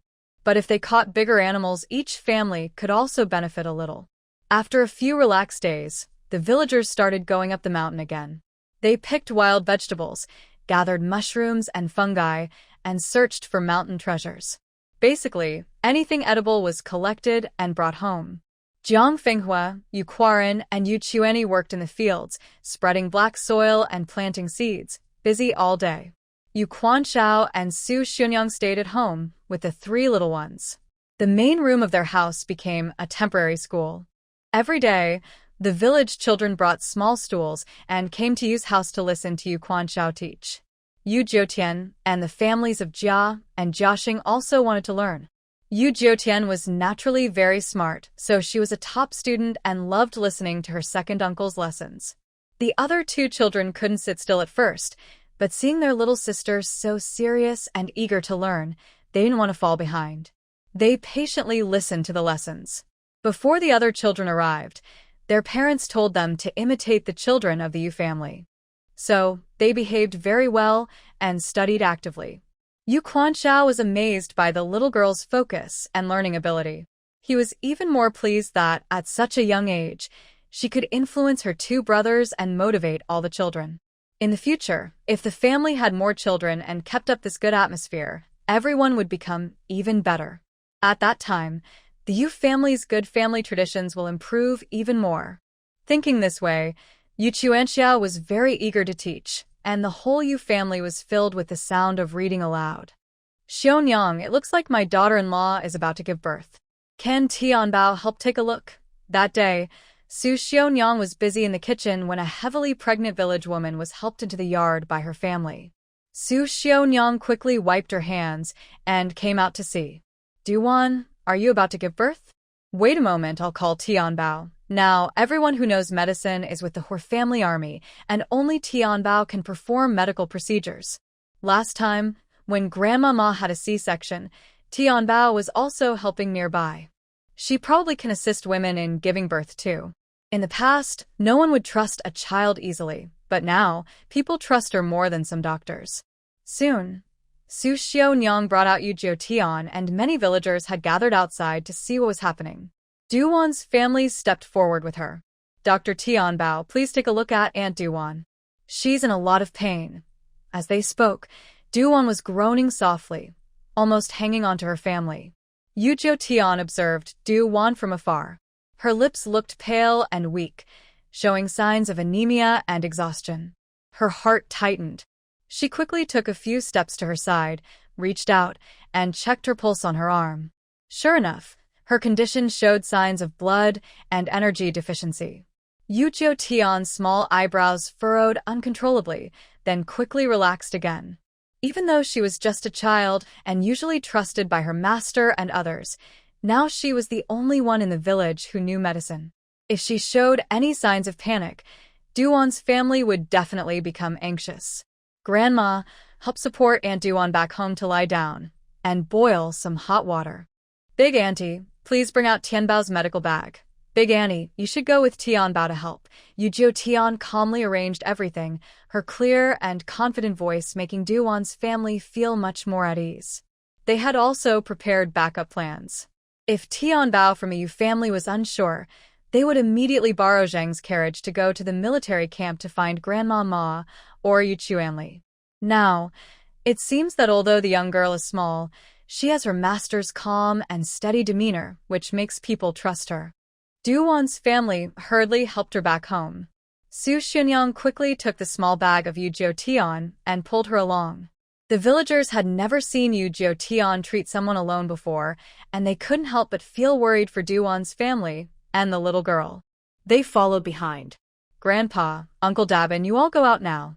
With Auntie and baby Tian here, it's enough. When they reached Duwan's room, Yu Tian immediately spoke firmly to send people away. Dabin's mother kindly said, Baby Tian, Grandma has experience with childbirth. Would you like her to stay and help keep watch? Su Xianyang held Dabin's mother's hand and smiled. Annie, baby Tian is young, but she is very careful in everything she does. If she's unsure, she would ask Auntie Ma at the military camp for advice. She wouldn't rashly agree to help without being sure. But since the head family is nearby, if she gets anxious and speaks out of turn, even a regular doctor might make mistakes. And she's just a child. I've had children myself. With me watching over her, you can rest assured. Dabin's mother looked a bit hesitant, but otherwise, Auntie, you should quickly take Duwan to the military camp to find Annie Ma. Su Xianyang's smile faded. Then I'll go out. Dabin's mother looked worriedly at Duwan on the bed, then left the room repeatedly. Xianyang, just tell me what to do. Duwan, please take good care of her. Once everyone left, Yu Tian heaved a sigh of relief. She quickly took out a bottle of medicine to boost blood and energy, gave it to Duwan through her mouth, and then placed a ginseng under her tongue. Finally, she inserted acupuncture needles to strengthen her. Seeing Duwan's consciousness clearer, Yu Tian smiled sweetly. Auntie Duwan, the baby is very healthy and eager to meet you. You must stay awake and try hard, or the baby might get distressed. Duwan saw only Yu Tian and Su Xianyang in the room, feeling a bit nervous. But looking at the young girl's smile, she felt strangely more at ease. Yu Tian kept checking Duwan's pulse, and she was doing much better than before. Her hip bones were in good condition, so she could deliver naturally. However, giving birth didn't happen so quickly. Duwan's groans of pain grew more urgent, but it wasn't time to push yet. Yu Tian and Su Xianyang could only keep comforting her. Sweetheart, are you okay? Why is it taking so long? Do you need help? Dabin and Dabin Yang were worried and quietly asked outside the door. More than an hour had passed. Inside, besides Duwan's cries of pain, there was no sound of Yu Tian guiding the birth. Not only Duwon's family, but also villagers watching outside started to talk quietly. Will sweetheart faint inside? She's so small. Yes, usually Granny Ma and Yu Chuanli are here, so she's fine. She's just a child, after all. But now she's alone managing everything. I worry. Stop talking nonsense. Sweetheart is not like other children. The villagers' gossip reached Duwon's family, making them more anxious and worried. But after so long, it was unlikely they could take Duwon to the military camp outside the city now. They could only wait patiently. Bin Yang's eyes almost seemed to want to go through the door to see how her daughter-in-law was doing. Annie Duwon, you can push now. Follow sweetheart's lead and push hard. The baby will come out soon. Just as Bin Yang was about to rush inside, Yu Tian's clear voice finally sounded from inside. Everyone relaxed a little, thinking everything was fine. Then, Yu Tian's steady guiding voice, mixed with Su Xionyang's, came from inside. Everyone couldn't imagine what was happening inside. Childbirth can be quite frightening and messy, and most women scream and run out. But Yu family's sweetheart was so calm and organized. She must have some natural talent. Wow. Wow. After about an incense stick's time, a baby's cry came from the room. She's born. She's born. Grandma, bring water quickly. Great aunt, scissors for sweetheart. The door finally opened. Bin Yang hurried inside to check. Duwon, although covered in sweat and looking very exhausted, was alive and well. Yu Tian was carefully removing silver needles from her body. Su Xionyang handed the wrapped baby to Bin Yang, smiling and saying, "Congratulations, auntie. You have a beautiful little granddaughter." Bin Yang was momentarily stunned, then she burst into joy. A granddaughter. A granddaughter. As she took the baby, she looked at the soft, serious Yu Tian. Such a lovely little granddaughter. Bin Yang, congratulations. Look at this granddaughter's loud voice. She must be very healthy. Thank you, everyone. When the baby is 1 month old, we will hold a celebration feast. Bin Yang carried the baby outside, happily accepting everyone's congratulations. Oh, Tian Bao girl is really something. She calmly helped Duwon deliver the baby all by herself. When Bin and the others supported Duwon earlier, I saw her face was pale, but it was a dangerous situation. Yes, giving birth is risky. Many women lose too much blood or become weak during delivery. It seems Tian Bao truly inherited her skills from Grandma Ma. Earlier, we worried there might be no doctor in our village, but now we can just go to the Yu family if anyone gets sick. Stop calling her girl. From now on, she should be called Dr. Tian Bao. Haha. Duwon and her daughter were safe, and the villagers looked at Tian Bao with admiration, stretching their necks to peek inside. Did Duwon have a smooth delivery? And where is Tian Bao? Suddenly, there was a commotion behind the crowd. Jiang Fenghua was being led in by the 3 brothers of the Yu family. Seeing this, the villagers praised Yu Tian for staying calm in the face of the situation.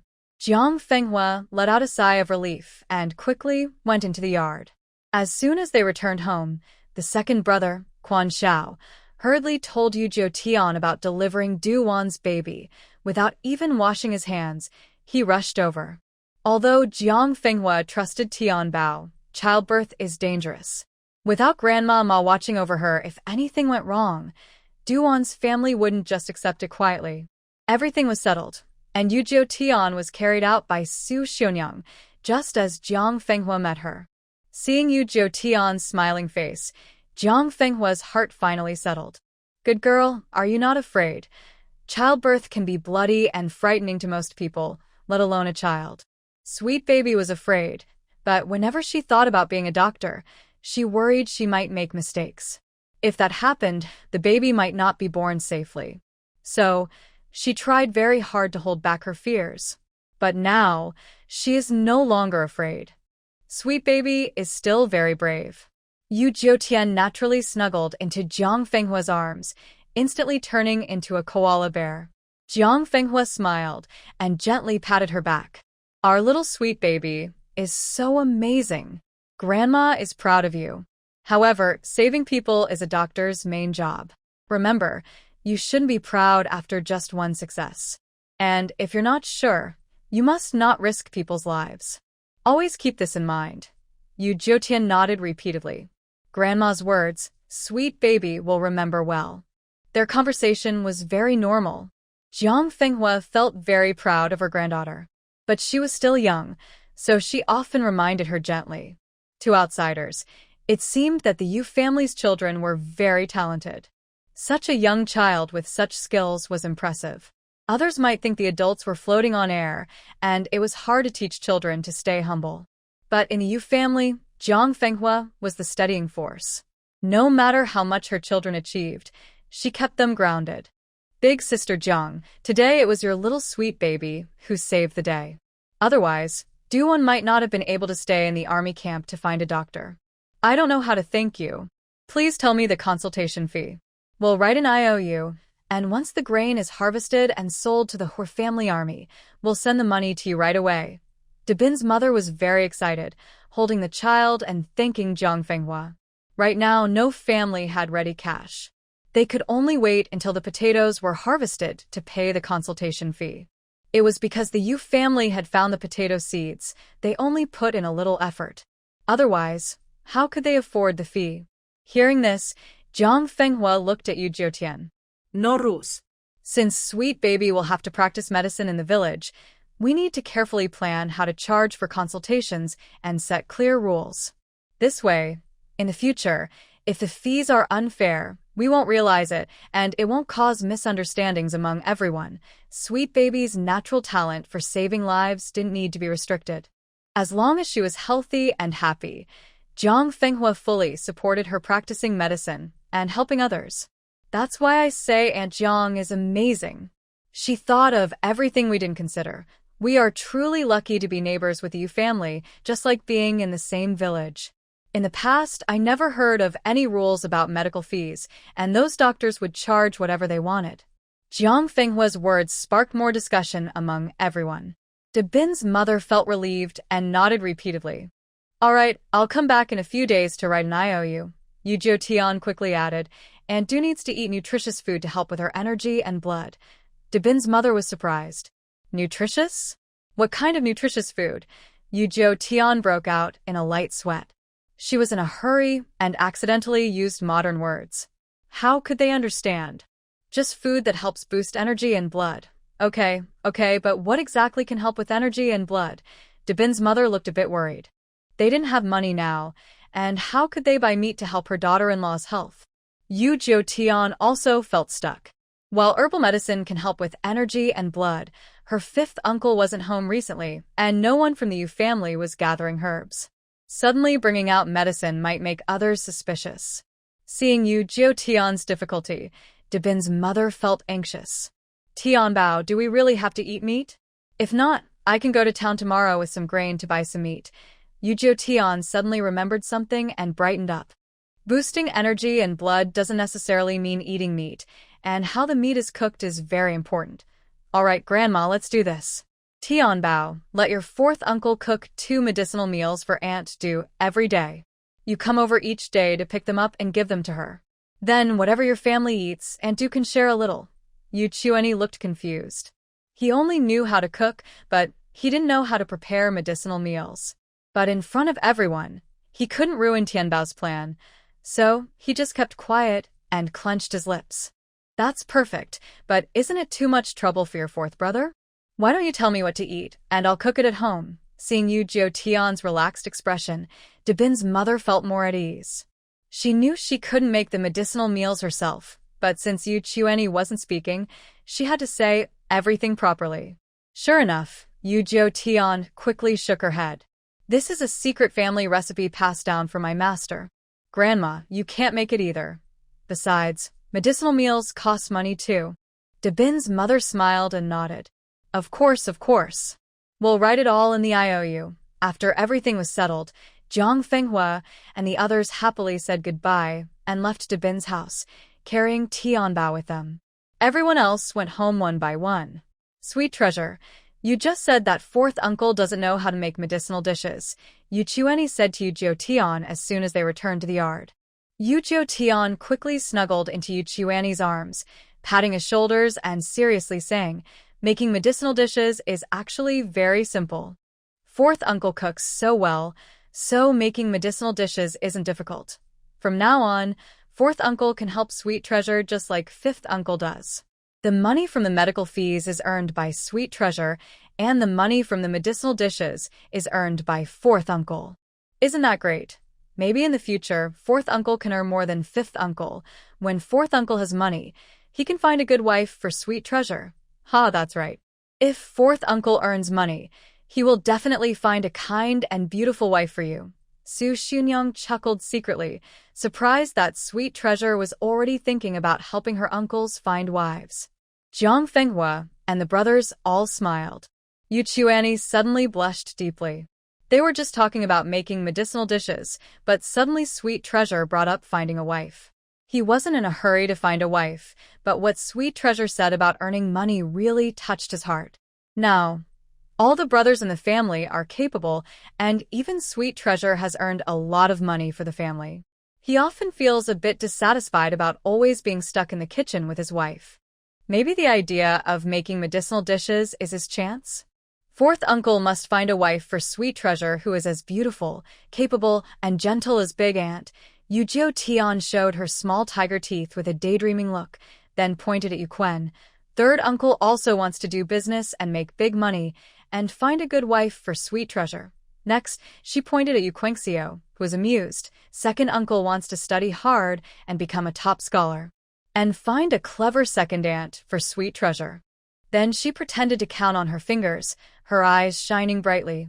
In this way, Sweet Treasure will have 5 uncles, 5 aunts, and with the master and grandma around, no one in the world will dare to bully Sweet Treasure. Yu Quenxio and Yu Quen were both stunned, then burst into hearty laughter. All right, when the uncles find wives, they must pass Sweet Treasure's test first. Sweet Treasure was right. Now that the eldest brother has a family and the fifth brother has his own ambitions as older brothers, they can't fall behind. Jiang Fenghua looked at Yu Jiutian with shining eyes. She was really caring.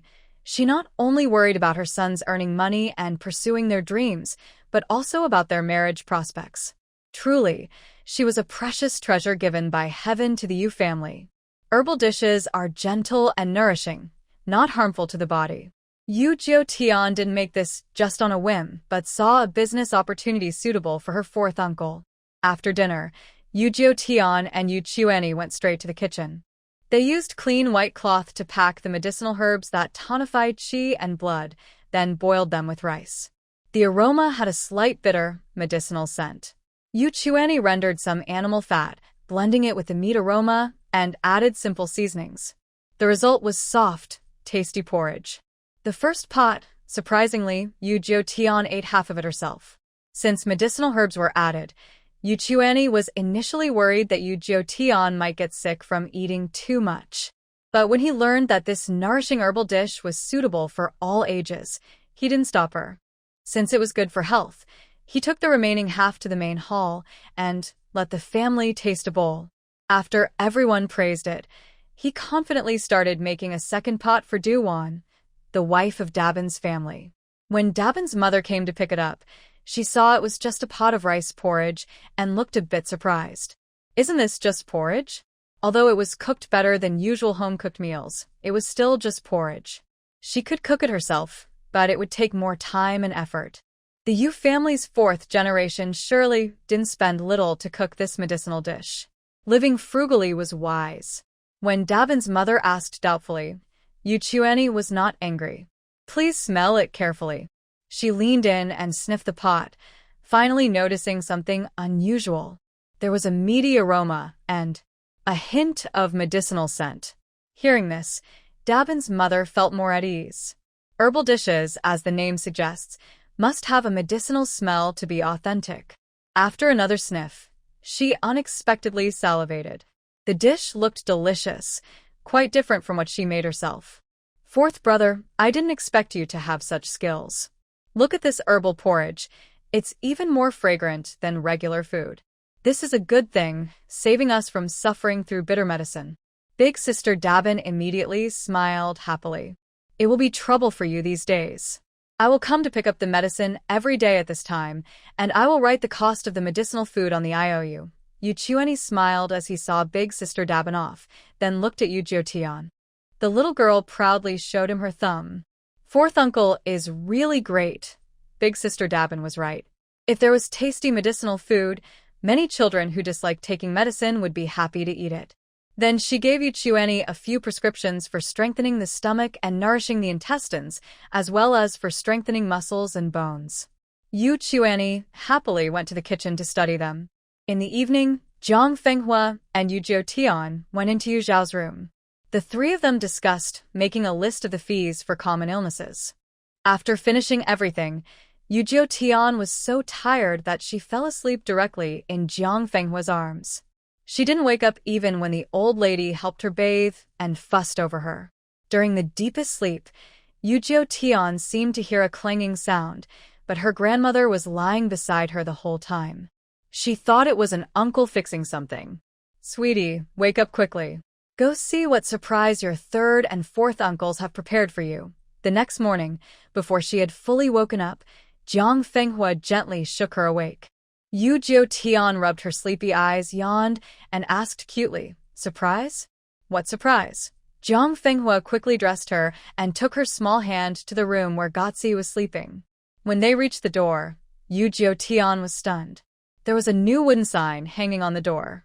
It was smooth and carved with characters that read, "Sweetie's Clinic." "Sweetie, this is the clinic we set up for you last night. Come in and see if you like it." Yu Quan looked at her with a cute, dazed expression. His heart almost melted. He smiled and gently pushed her inside. Yu Jiotian rubbed her big eyes and hurried into the room. The bed in the room was gone, and everything was spotless. Against the wall, there was a long table and a backrest chair. On the table, there was a small wooden plaque carved with the words, "Sweet Doctor." Although the carving was rough, it was clear that it was made with care and effort. Besides that, there was a small floral hand pillow used for pulse-taking, which looked handmade by Su Xionyang. An ink stone, the smallest brush that Yu Quantai usually uses, and a stack of paper. Additionally, there are a few medical books given to Yu Jiotian by Grandma Ma. On the wall behind the table, several sheets of white paper are posted, detailing the prices for each medical service, including the cost of medicinal meals. Yu Jiotian was stunned for a few seconds. She then looked back at the group of smiling faces watching her, her big eyes wide with disbelief. "Is this for Tianbao? Can Tianbao become a doctor now?" Yu Quanren quickly nodded. "This was all my third uncle's idea. Do you like it? Third brother, you're not being fair. I carved the signboard and wooden plaque almost all night." Yu Chuanzhong, not willing to be left out, took over the conversation. Seeing the happy look on the little girl's face, he couldn't hide his smile. "Do you like the signboard and plaque that your eldest uncle carved for you? Tianbao, the brushes and ink I carefully prepared for you, and the medical fee list on the wall that your second uncle wrote all night. Isn't that thoughtful of him?" It was Yu Quanshao speaking. Usually, he wouldn't compete with his brothers for credit, but in front of Tianbao, he was different. Everyone wanted to be the most important uncle in her heart. Zhang Fenghua watched his sons, who were jealous and sour, and couldn't help but defend the quiet fourth son. All right, everyone has contributed. But don't forget, the heavy work was all done by the fourth son and Gotzi. Yeah. Yu Jiotian let out an excited scream, rushing forward quickly. She hugged each uncle's thigh in turn. "Thank you, Uncle 1. Thank you, Uncle 2. Thank you, Uncle 3. Thank you, Uncle 4. Tianbao was so happy. Finally, she eagerly reached out her little arms to Su Xionyang. "Auntie, hug." Su Xionyang was momentarily stunned. She quickly smiled and picked her up. Just as she steadied her, the little girl pressed her face against her and covered her face with spit. "Thank you, Auntie. Tianbao really likes the pulse-taking hand pillow. It looks so nice. Could she really practice medicine and save people?"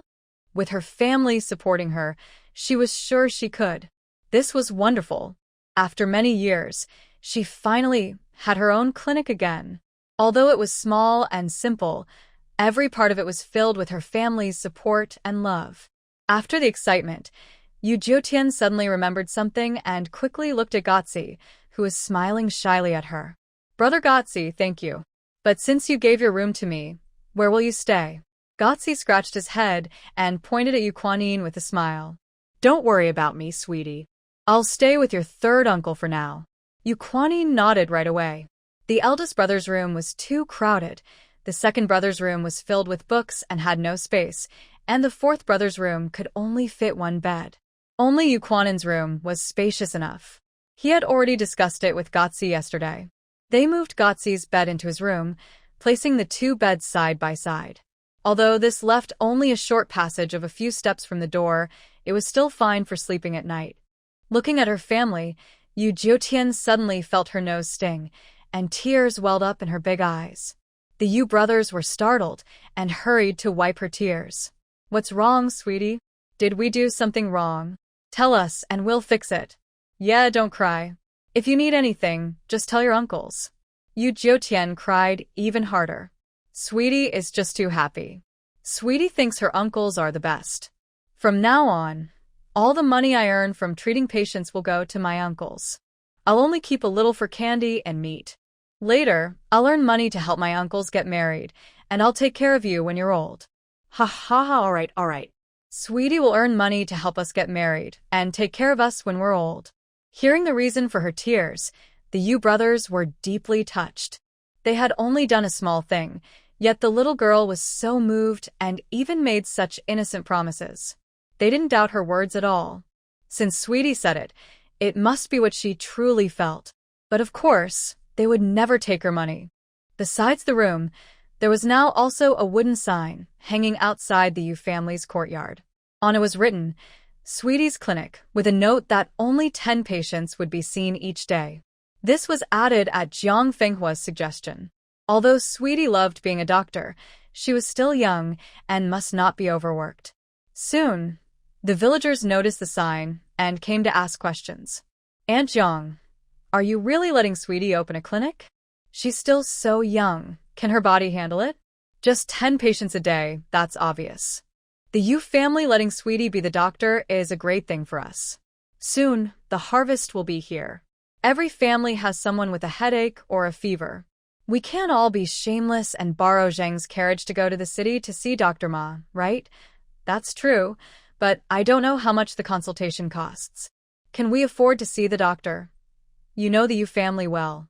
They're not like those city doctors who only care about money. The consultation fee is fair. Plus, the potato harvest is coming soon. Even now, we can afford to see city doctors if needed. The villagers kept asking Jiang Fenghua questions. He responded patiently to everyone. Sweetie is still young. To avoid tiring her out, she only sees 10 patients a day and prioritizes urgent cases. As for the fee, you're right. Although Sweetie is young, she has a kind heart. She won't cheat people like some doctors do. Her prices are much lower than in the city. For simple colds and chills, the fee is 50 coins. Medicine costs about 200 to 300 coins, depending on the ingredients. A full course of herbal meals costs around 300 coins. For more complicated illnesses, the fee is a bit higher, about 100 coins. Before Jiang Fenghua finished, the villagers were all surprised. What? Did I hear that right? Only 50 coins for a cold. Yes, Aunt Jiang said 50 coins. In Huzhou City, a regular cold consultation costs 2 or 3 silver coins, not to mention the medicine. The Yu family's prices are really kind. Exactly.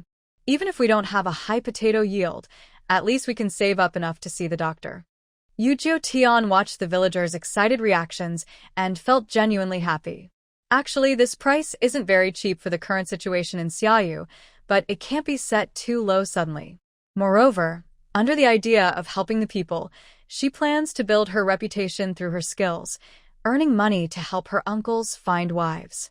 Cough, Dr. Sweetie, is the clinic opening today? Can you let me see? Cough, cough, I've been coughing for decades.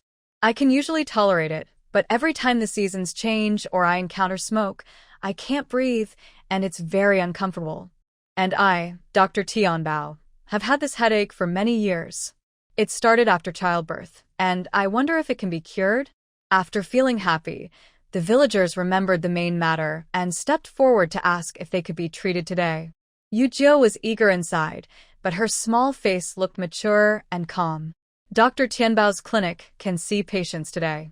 Please line up and come in one by one. After saying that, she calmly walked toward her consultation room with her hands behind her back, though her hurried steps showed her urgency. Everyone couldn't help but smile at the young girl's appearance, and they naturally lined up. Unexpectedly, 50 or 60 people formed a long line.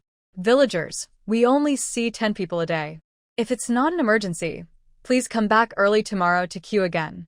Su Xunyang took the initiative to help Yujio, inviting the first 10 people into the yard, smiling and telling the others to come back tomorrow.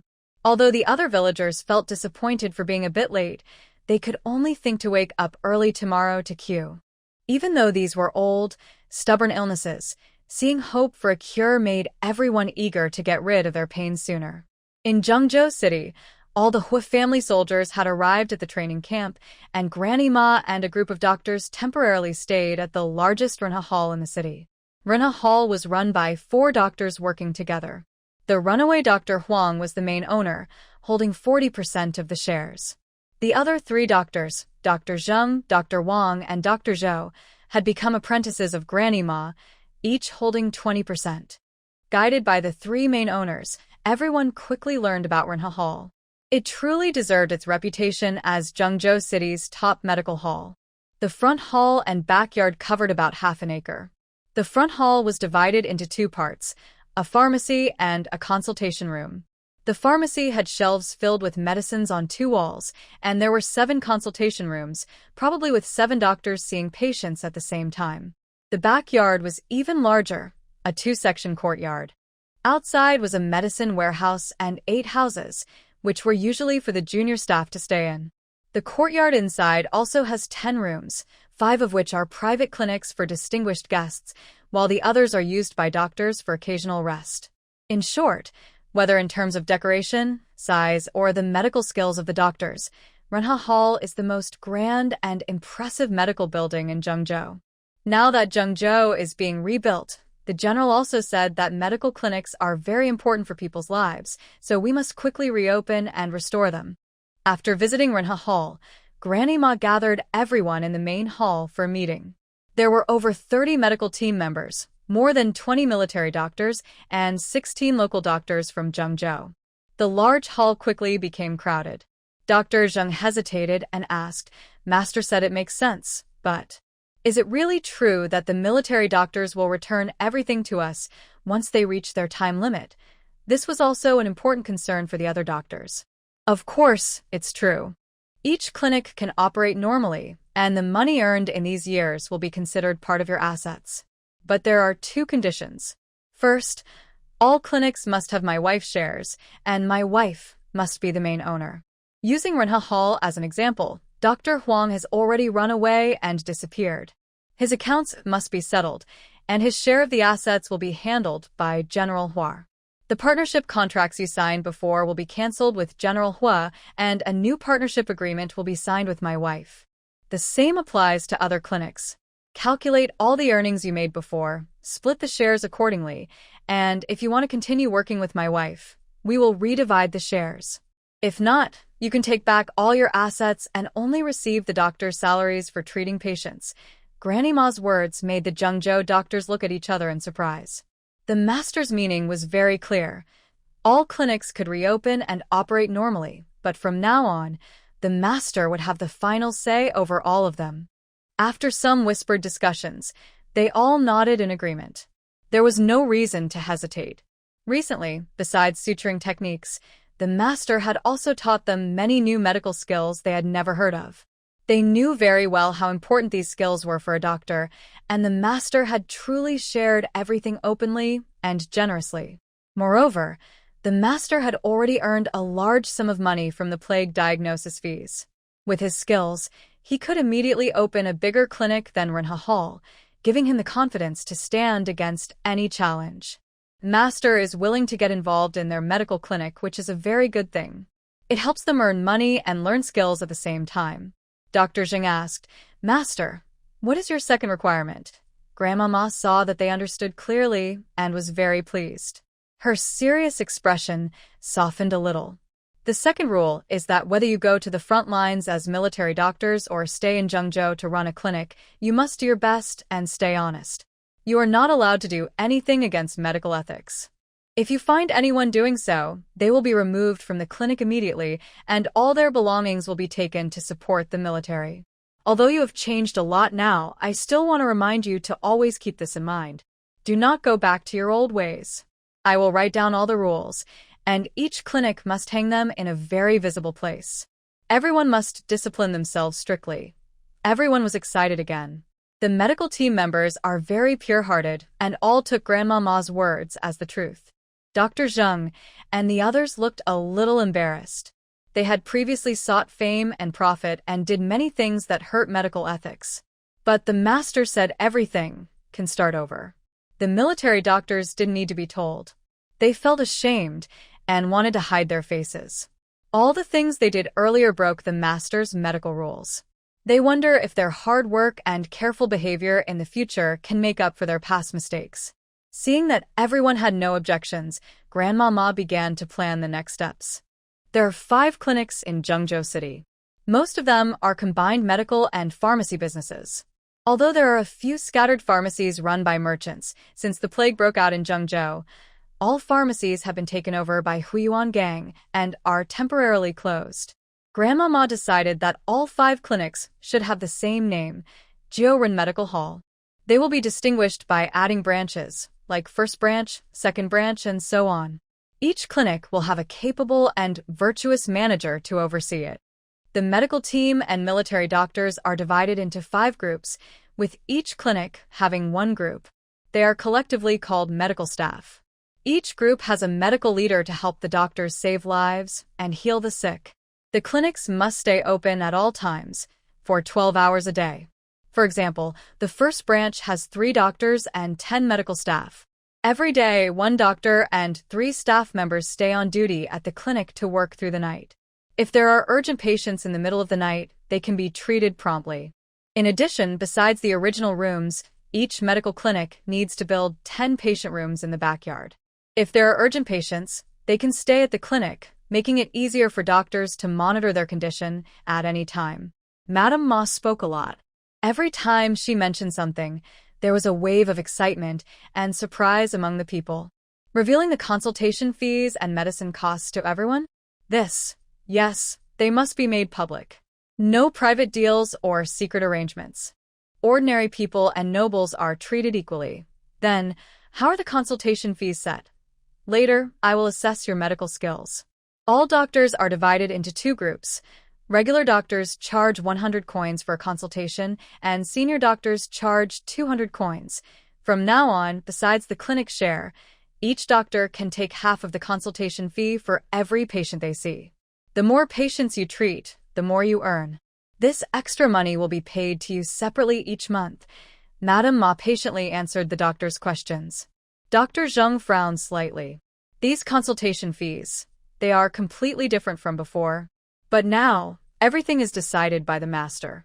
They have no choice. Still, having some income is better than none. Moreover, even this income is something ordinary people can only hope for after many generations. Besides the doctors earning a commission, the medical staff also get a cut. Each staff member has a fixed monthly salary of 2 taels of silver.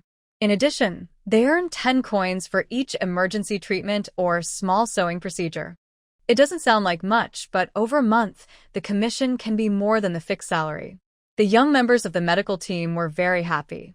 Although the plague consultation fees were high before, they benefited from the master and sweet treasure, so they felt somewhat guilty. Now, they truly felt they could support their families with their own skills. Not only the commission, but even the fixed monthly salary of 2 taels of silver is enough for a family to live on for a year, if saved. After all the discussions, it was already afternoon. Everyone was feeling hungry, but unexpectedly, General Hu kindly arranged for soldiers to bring simple meals to the clinic so everyone could eat. Everyone found a place to eat, and Madame Ma was invited by Huiyuan Gang to the consultation room to talk. After listening to Grandma Ma's arrangements, Hui Yuan Gang's eyes showed admiration. He thought, I really regret not meeting Grandmama earlier. If I had met Grandmama a few years ago, my medical skills might have changed dramatically. Grandmama smiled and said, It's not just my own effort.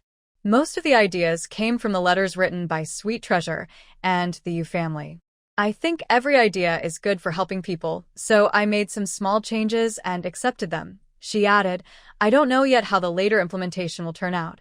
Hui Yuan Gang said sincerely, Sweet Treasure's talent is truly a treasure in the history of medicine, but without the Yu family and Grandmama, it might have been buried and forgotten. You're right. This child is a blessing for the Yu family, Grandmama, and me. But for her, meeting such a good family like the Yu family and having me as her teacher and the general is also a blessing. Grandmama nodded in agreement. If the Yu family hadn't found Sweet Treasure, she might have died under the torment of the Chow family, and none of this would have happened. By the way, the Yu family was able to find Sweet Treasure thanks to that silly boy, sure too. Sigh, I wonder if that silly boy is still alive. Seeing Grandmama suddenly look a bit sad, Hui Yuan Gang couldn't help but ask, Grandmama, is there any trouble I can help with? Grandmama shook her head and said, It's just thinking about a child with a hard life. The two chatted for a while. Hui Yuan Gang followed Grandmama's wishes and went to the city to find craftsmen to repair the medical clinic. The repair work caused quite a stir. Every day, soldiers guarded outside the clinic, attracting the attention of the people in Zhengzhou. Other clinics had only craftsmen working on repairs, but Rinha Clinic was different. Inside, it was busy and lively every day. Sharp-eyed townspeople noticed that the doctors from the previous clinics seemed to gather in one place and seemed to obey an old woman completely. Isn't that Grandmama? And her little apprentices. She's the one who saved us. One day, the crowd outside the clinic was packed. People who had been cured of the plague by Grandmama excitedly pointed at her, shouting from inside the hall. Just an old woman. How can she cure the plague? Don't be ridiculous. Immediately, some unaware villagers began to mock. Are you saying that this old woman also approved of your plague?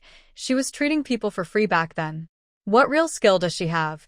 A few villagers who had contracted the plague but chose treatment from the Zhengzhou doctor couldn't help but step forward and question the others. One villager proudly pointed at Granny Ma inside the clinic, saying, Yes, Granny Ma cured us all, and she didn't charge a single coin. Although they later paid some consultation fees to General Hua to pass on to Granny Ma, it was all willingly done. How could such a kind and skilled doctor risk her life for nothing? Yes, he's right. Granny Ma is truly a rare good doctor. She was so exhausted treating us that she fainted. Several villagers who had been cured by Granny Ma also came forward to confirm. Those who had been treated by the Zhengzhou doctor were stunned. They had spent most of their savings to cure the plague, yet these people claimed they were cured for free by Granny Ma. Getting rid of the plague and saving a life was already a blessing. Even if they had to spend everything, it wasn't a big deal. Now, seeing this contrast, they suddenly felt they had lost out and regretted it deeply. But what could they do about regret? No one forced them to choose. General Hua had made it very clear. If anyone was to blame, it was only because they looked down on women. Did you hear? Just now, Dr. Zheng called Granny Ma Master. Yes, they all called her Master. The doctors are very respectful to Granny Ma. Who is this Granny Ma? How come all the doctors call her Master? I've never heard of anyone like her before. I heard she escaped from Huzhou City. Wow, Huzhou City actually has such a talented doctor. What are they trying to do? Look, the signboard of the clinic has been taken down. Who knows? We can only wait and see what happens. Everyone was discussing Granny Ma and speculating about what the clinic would do next. Excuse me.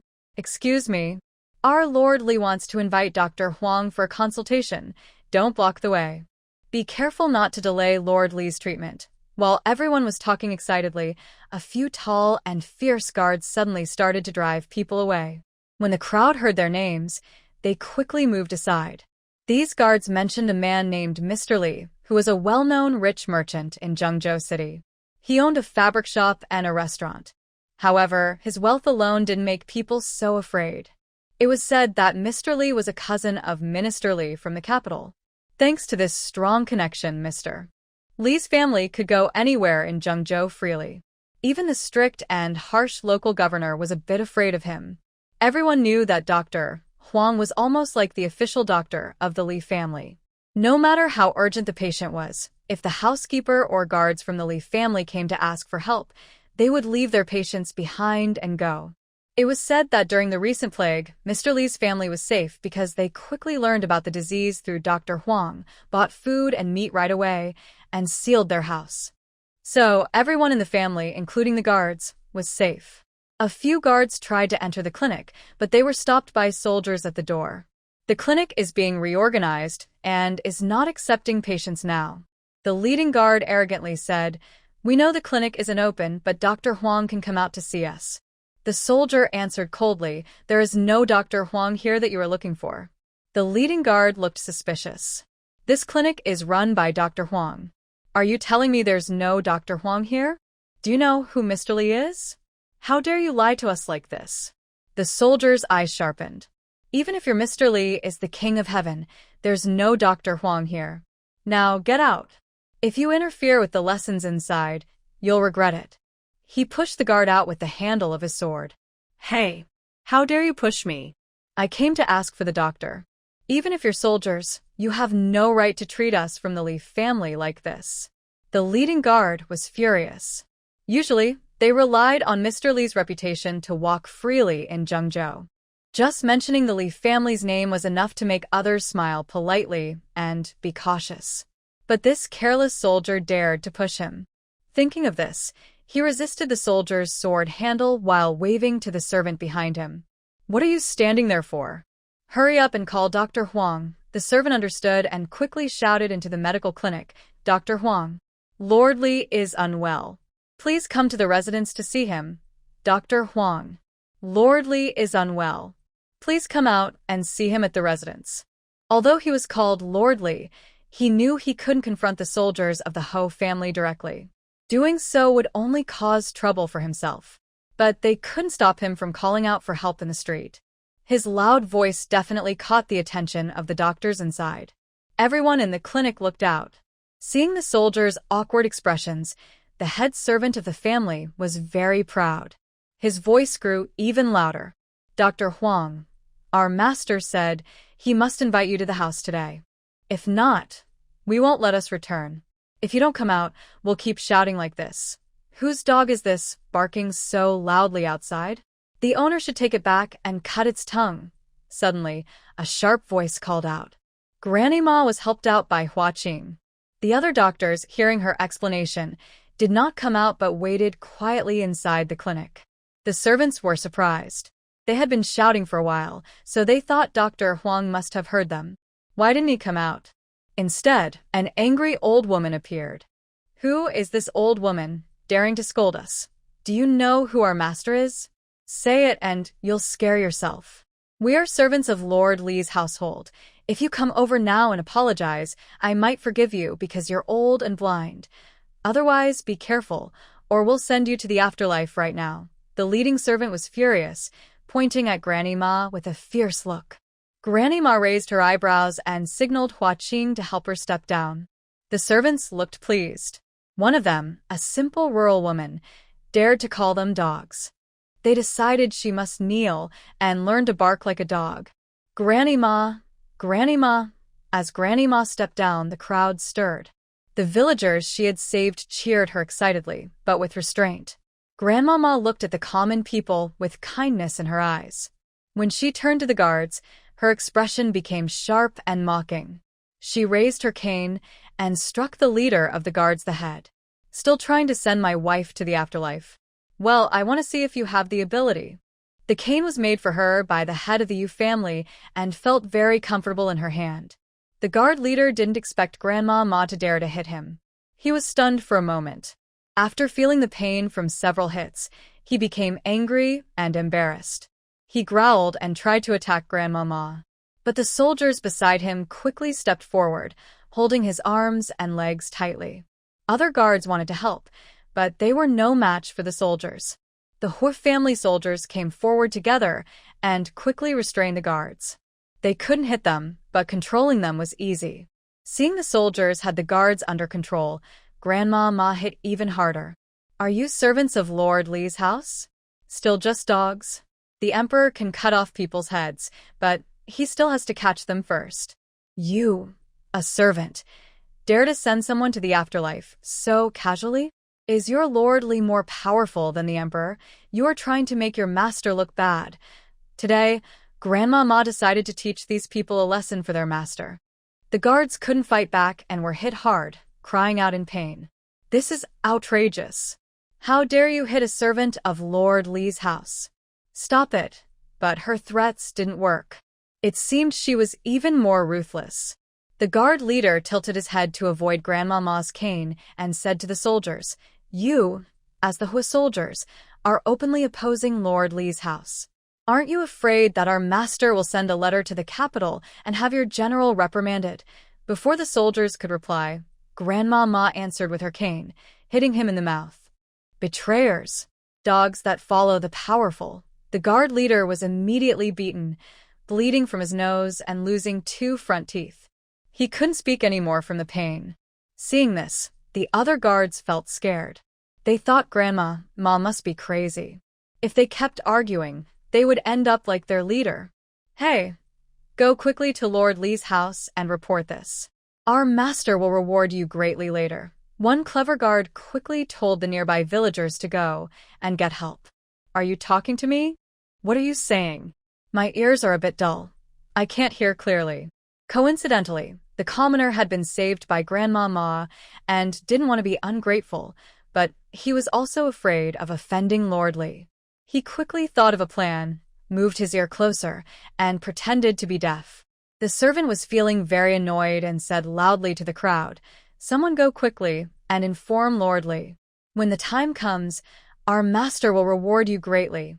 Everyone looked uncomfortable and avoided eye contact, but no one responded. Lord Li's estate in Zhengzhou was as powerful as the second governor of Zhengzhou. It was hated by the local people. Grandma Ma had beaten the servants of Lord Li, so everyone was feeling happy. No one would help the bad guys by giving them information. The servants of Lord Li were all angry and red in the face, their necks thick with rage. They also had to dodge Grandma Ma's walking stick, which made them very frustrated. They knew the people of Zhengzhou hated Lord Li, but they only dared to hate him in their hearts. On the surface, they still had to act loyal to Lord Li. When had they ever felt so helpless? The servants then turned their anger toward the soldiers. If you let us go now, we will only hold you responsible for this crazy woman hitting us. Otherwise, your general won't let you off. Seeing how battered and bruised they looked, the soldiers' faces tightened. They felt that things had gone far enough. Grandma Ma was tired from fighting and paused, slightly gasping for breath as she lowered her walking stick. The servants all sighed in relief, quickly breaking free from the soldiers' slightly loosened grip and kept several steps away from them. The head servant pointed at Grandma Ma and said fiercely, Crazy woman, just wait and see. The master had not finished his task, so he could only temporarily let this woman go.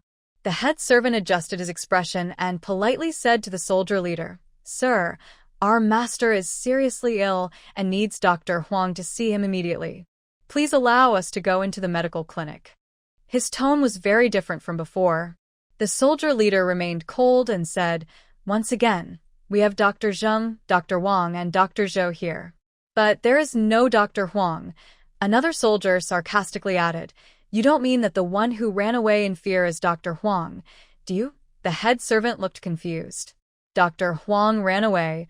He was unwilling to go to the city to treat the common people for the plague and fled the military camp overnight.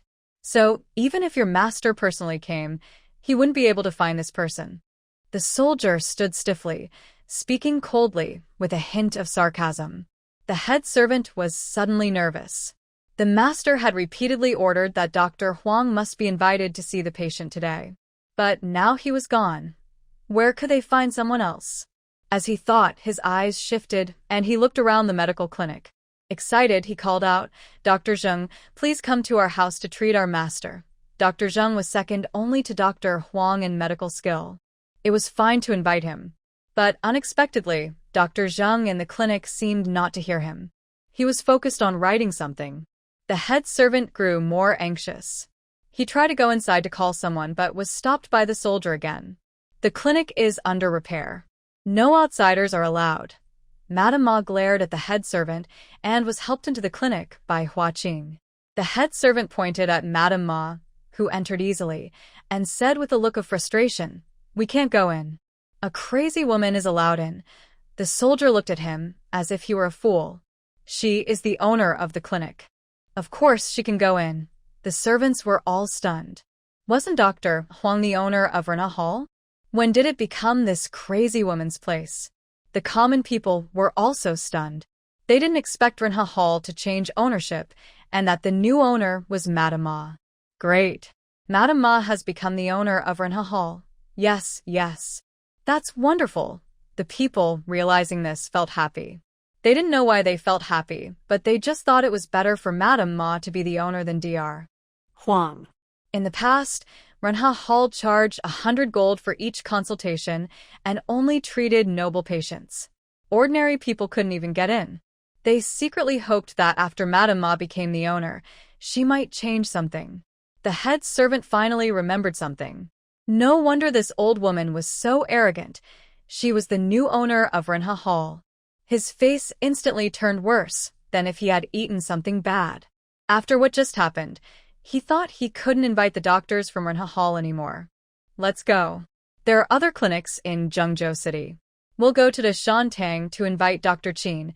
After struggling for a while, the head servant couldn't save face in front of everyone.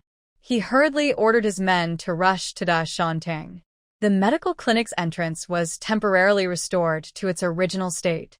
Soon, the craftsmen finished repairs and hung the clinic's signboard. Jiuren Medical Clinic. Harmony Hall has changed its name and ownership. Now it's Jiuren Medical Clinic. Jiuren Medical Clinic, that's a good name. I hope the doctors inside can keep their kind hearts just like the signboard suggests, lasting a long time. I think we shouldn't be too happy yet. Maybe Granny Ma didn't charge for her treatments during the last plague just to gain fame in Zhengzhou.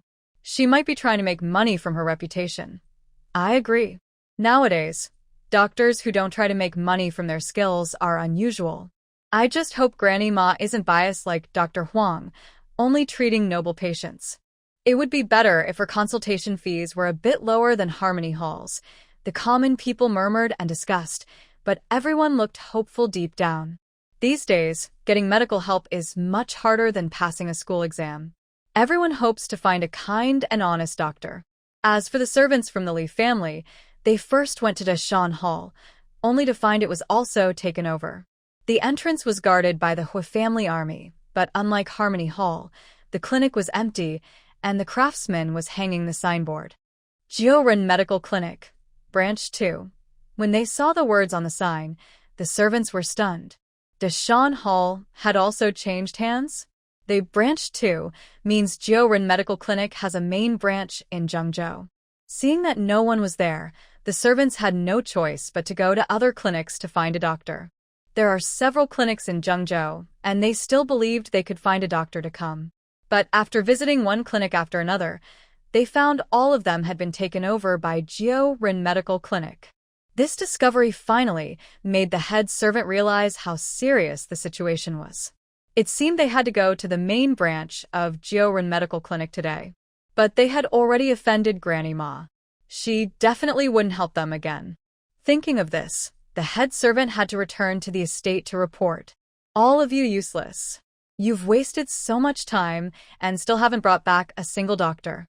Why is the Li family keeping you? Lady Li was so angry she knocked her teacup onto the ground. The servants trembled and knelt down, trembling with fear. Madam, please spare us. It's not that we didn't try. It's just that all the clinics in Zhengzhou have been taken over. Old Master Li, overweight and sluggish, was lying on his bed, a towel hanging over his forehead.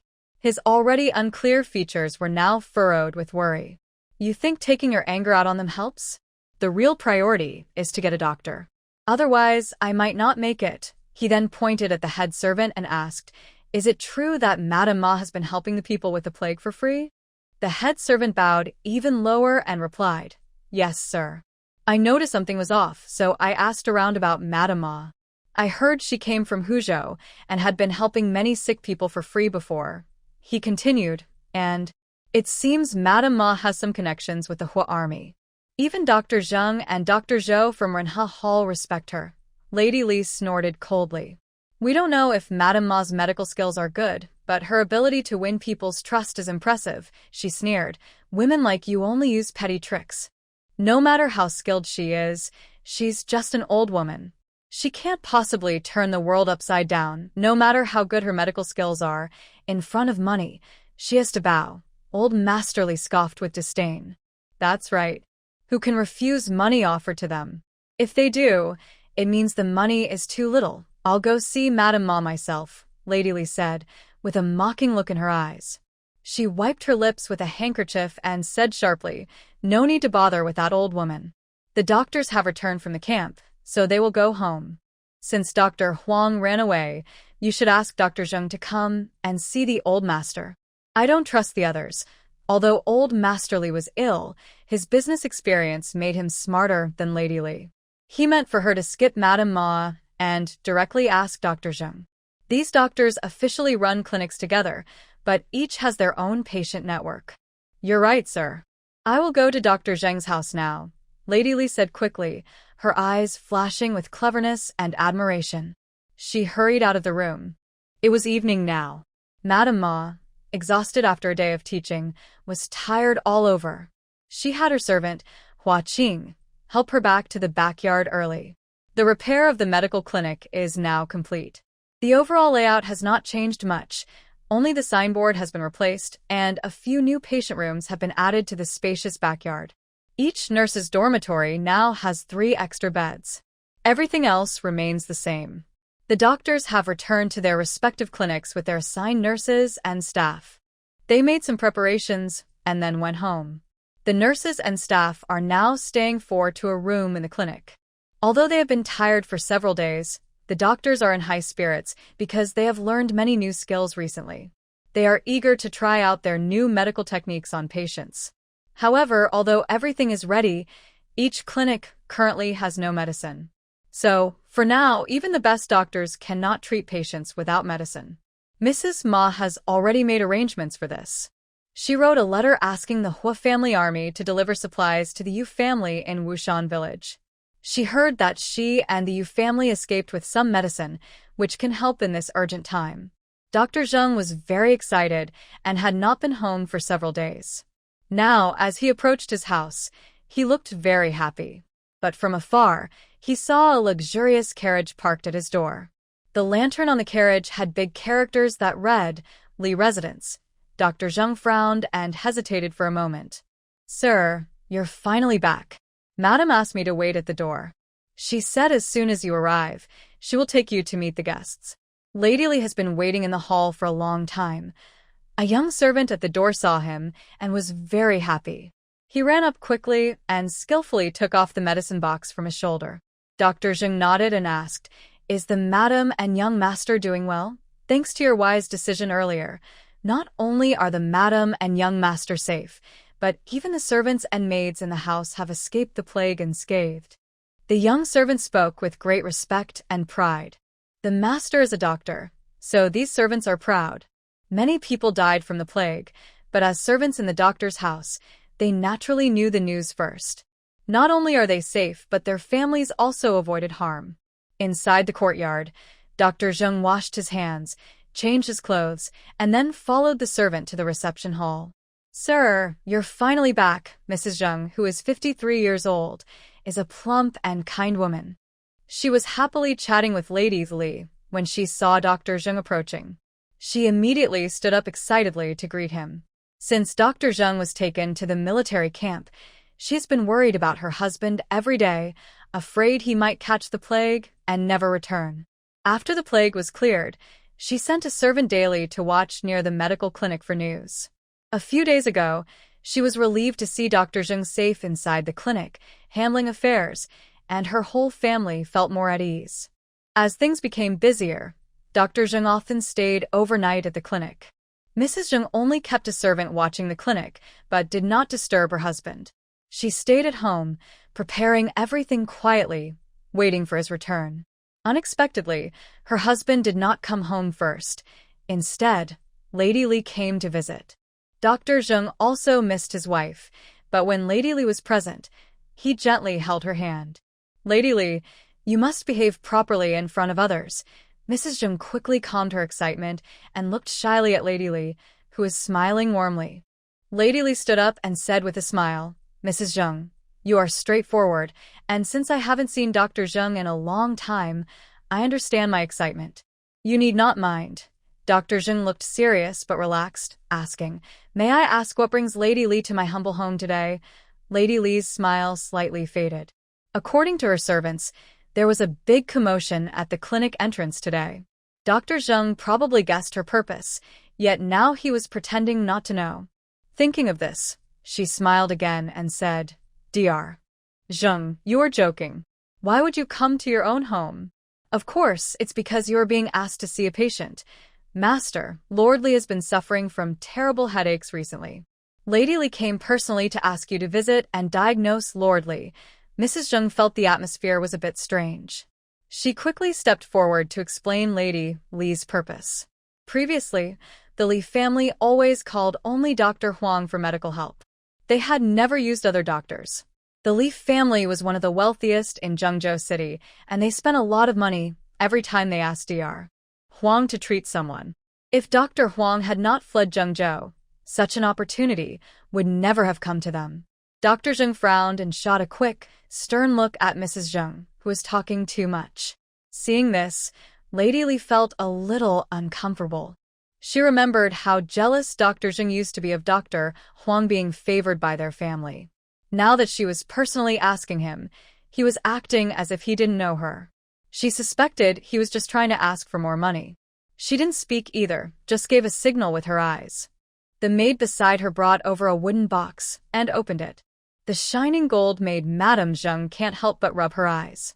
She opened her mouth in surprise, saying, This, Madame Zheng, besides Dr. Huang, your medical skills are the best in Zhengzhou City. We invite you to come to our house to treat our master. The 20 taels of gold are your consultation fee. Once you cure our master, the fee will be well deserved. Madame Li looked at Madame Zheng, who was eager for money, and a quick flash of mockery appeared in her eyes. See? Money really is a good thing. Just a little money can make people forget their manners. No matter how noble a doctor is, they're still just servants of money and power. Madame Zheng was stunned, her eyes wide open. 20 taels of gold for a consultation? That means the actual fee might be even more. The Li family's generosity was truly extraordinary. She smiled happily and reached out to take the money box from the maid. Oh, Madame Li, you are too kind. It is our honor that our master can treat your master. Dr. Zheng reached out and held his wife's hand. He struggled to look away from the gold and turned to Madame Li. Madame Li, you don't know that Renha Hall no longer exists. The clinic has changed ownership and name, and many rules have changed too.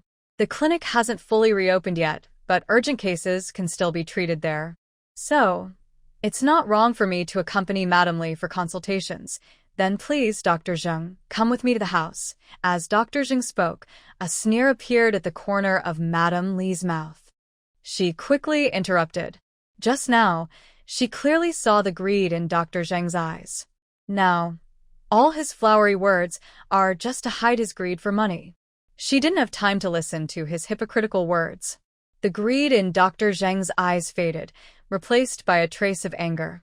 Madame Li looked at him with no respect, as if he were just a dog that could be driven with money, completely exposed without any cover.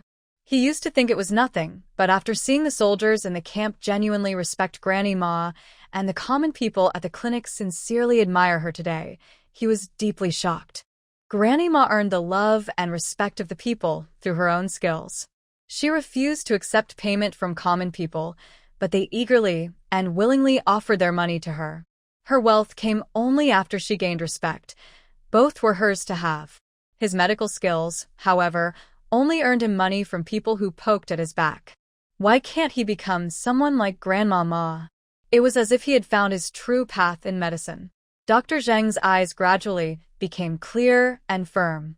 He looked straight at Madam Lee and said, "Madam Lee, please go to Jiren Medical Hall to register and pay.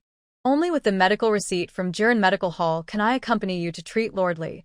According to the rules of Jiren Medical Hall, everyone, whether poor or rich, must register and be recorded at the hall. Doctors are not allowed to treat patients privately. If caught, they will be expelled and their names posted publicly." Grandmama said this was a way to protect both the medical hall and the doctors. If a medical accident occurs, Jiren Medical Hall is a strong backing for the doctors. It also prevents doctors from secretly treating patients, which could damage the reputation of the hall if something goes wrong. Madam Lee was stunned for a moment, then a hint of impatience flashed in her eyes. She signaled to her maid to bring out another money box. This time, the gold inside was twice as much as before.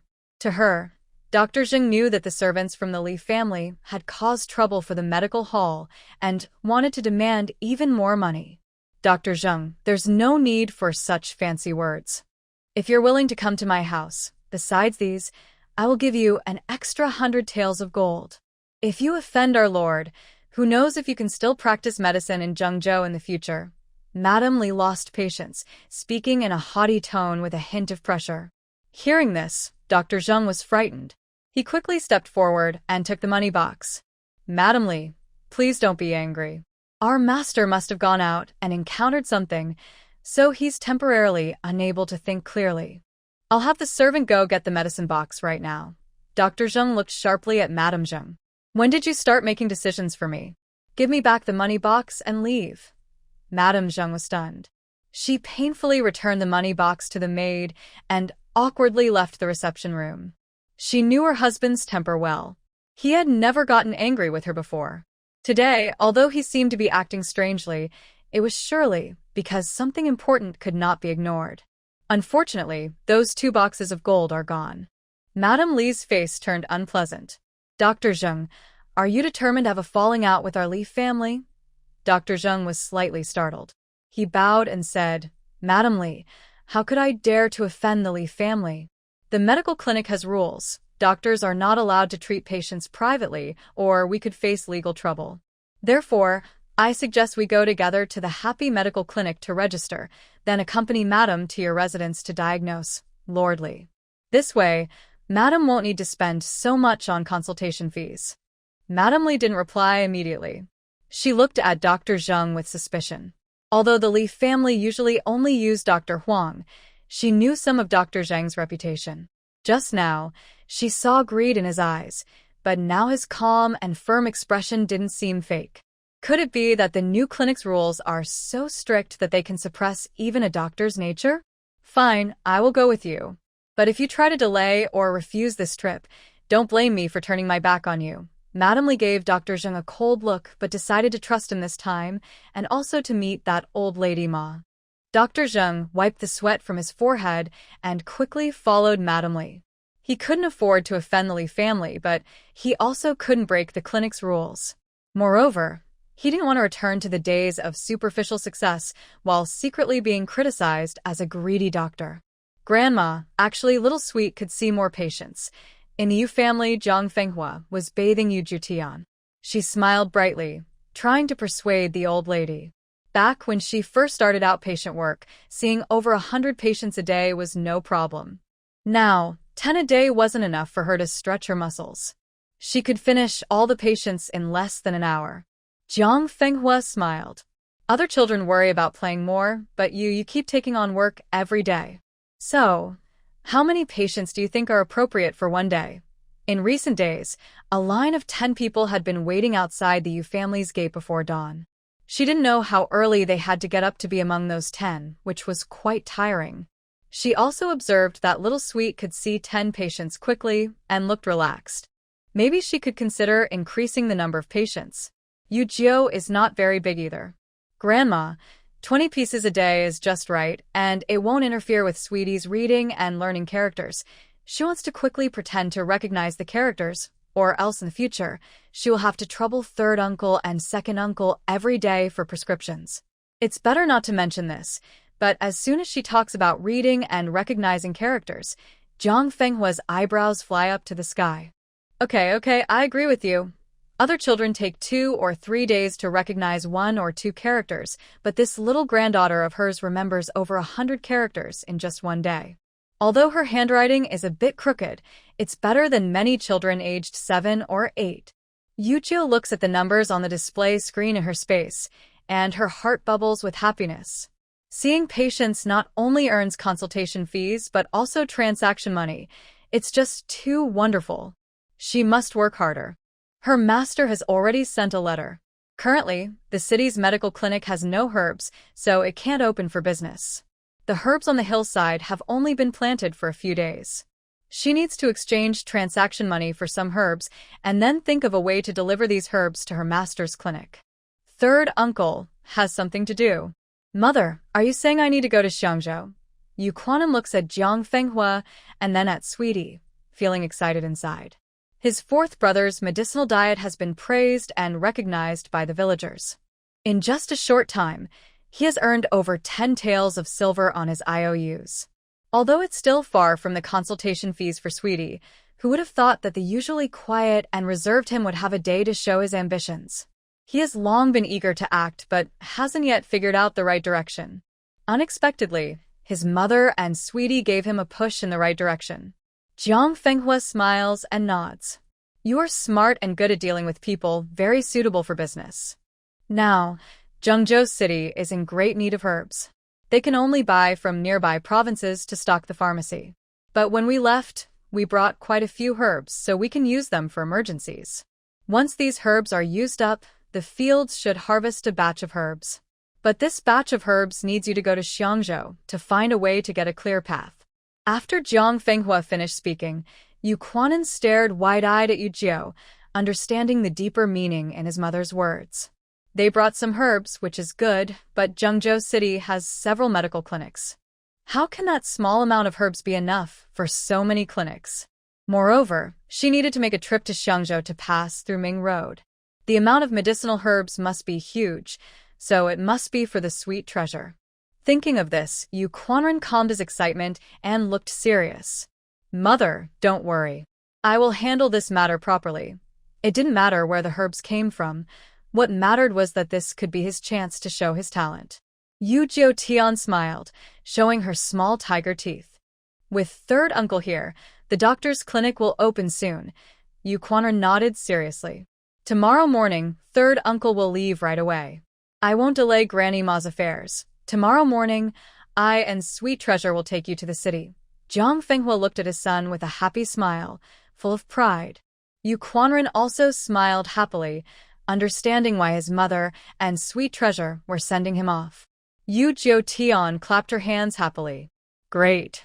Tomorrow, I can go to the city to see the master. Jiang Fenghua and his son watched the cheerful Sweet Treasure, their eyes full of love and hope for the future. At the entrance of Jiuren Medical Clinic, 2 carriages were parked. Lady Li stood by one, coldly watching Dr. Zheng walk up to knock on the door. Dr. Zheng, why are you back at the clinic so late? Did you forget something? After a while, Hua Qing came out to open the door. Her face showed confusion, but when she saw Lady Li by the roadside, her expression changed to slight surprise and seriousness. Her gaze then shifted to the lantern with the character Li on the carriage. Her expression darkened instantly. This noble lady had a difficult look. Could it be that Li Ding from the Li family went back to complain? Was she here specifically to cause trouble for the master? Hua Qing, quickly register this lady for an appointment. I'll follow her to see old Master Li, Dr. Zheng hurriedly urged Hua Qing. He could sense that Lady Li's patience was running out. If they delayed any longer, not only he but also Jiuren Medical Clinic might suffer. Hua Qing saw the seriousness in Lady Li's face and didn't dare to delay. She quickly went to the accounting room to register and get a ticket. She handed the ticket to Lady Li with both hands. Madam, the consultation fee is 300 won. Lady Li was momentarily stunned. She looked at Dr. Zheng with a complicated expression. She personally came with 100 taels of gold to invite him for a consultation. He refused. Now, after some trouble, he brought her to Jiuren Medical Clinic for just 300 won? The Hua family soldiers took these doctors away, but less than half a month later, they returned completely changed. Hua Qing handed some money forward again, asking, "Madam." Madam Li finally came back to herself and asked her maid to get the money. Since there was no loose change, the maid handed Hua Qing a silver coin and said politely, "No need to give change." Hua Qing calmly accepted it. The consultation fee is only 300 won. If Madam insists on not taking the change, that's fine. The remaining 700 won will be recorded for Madam.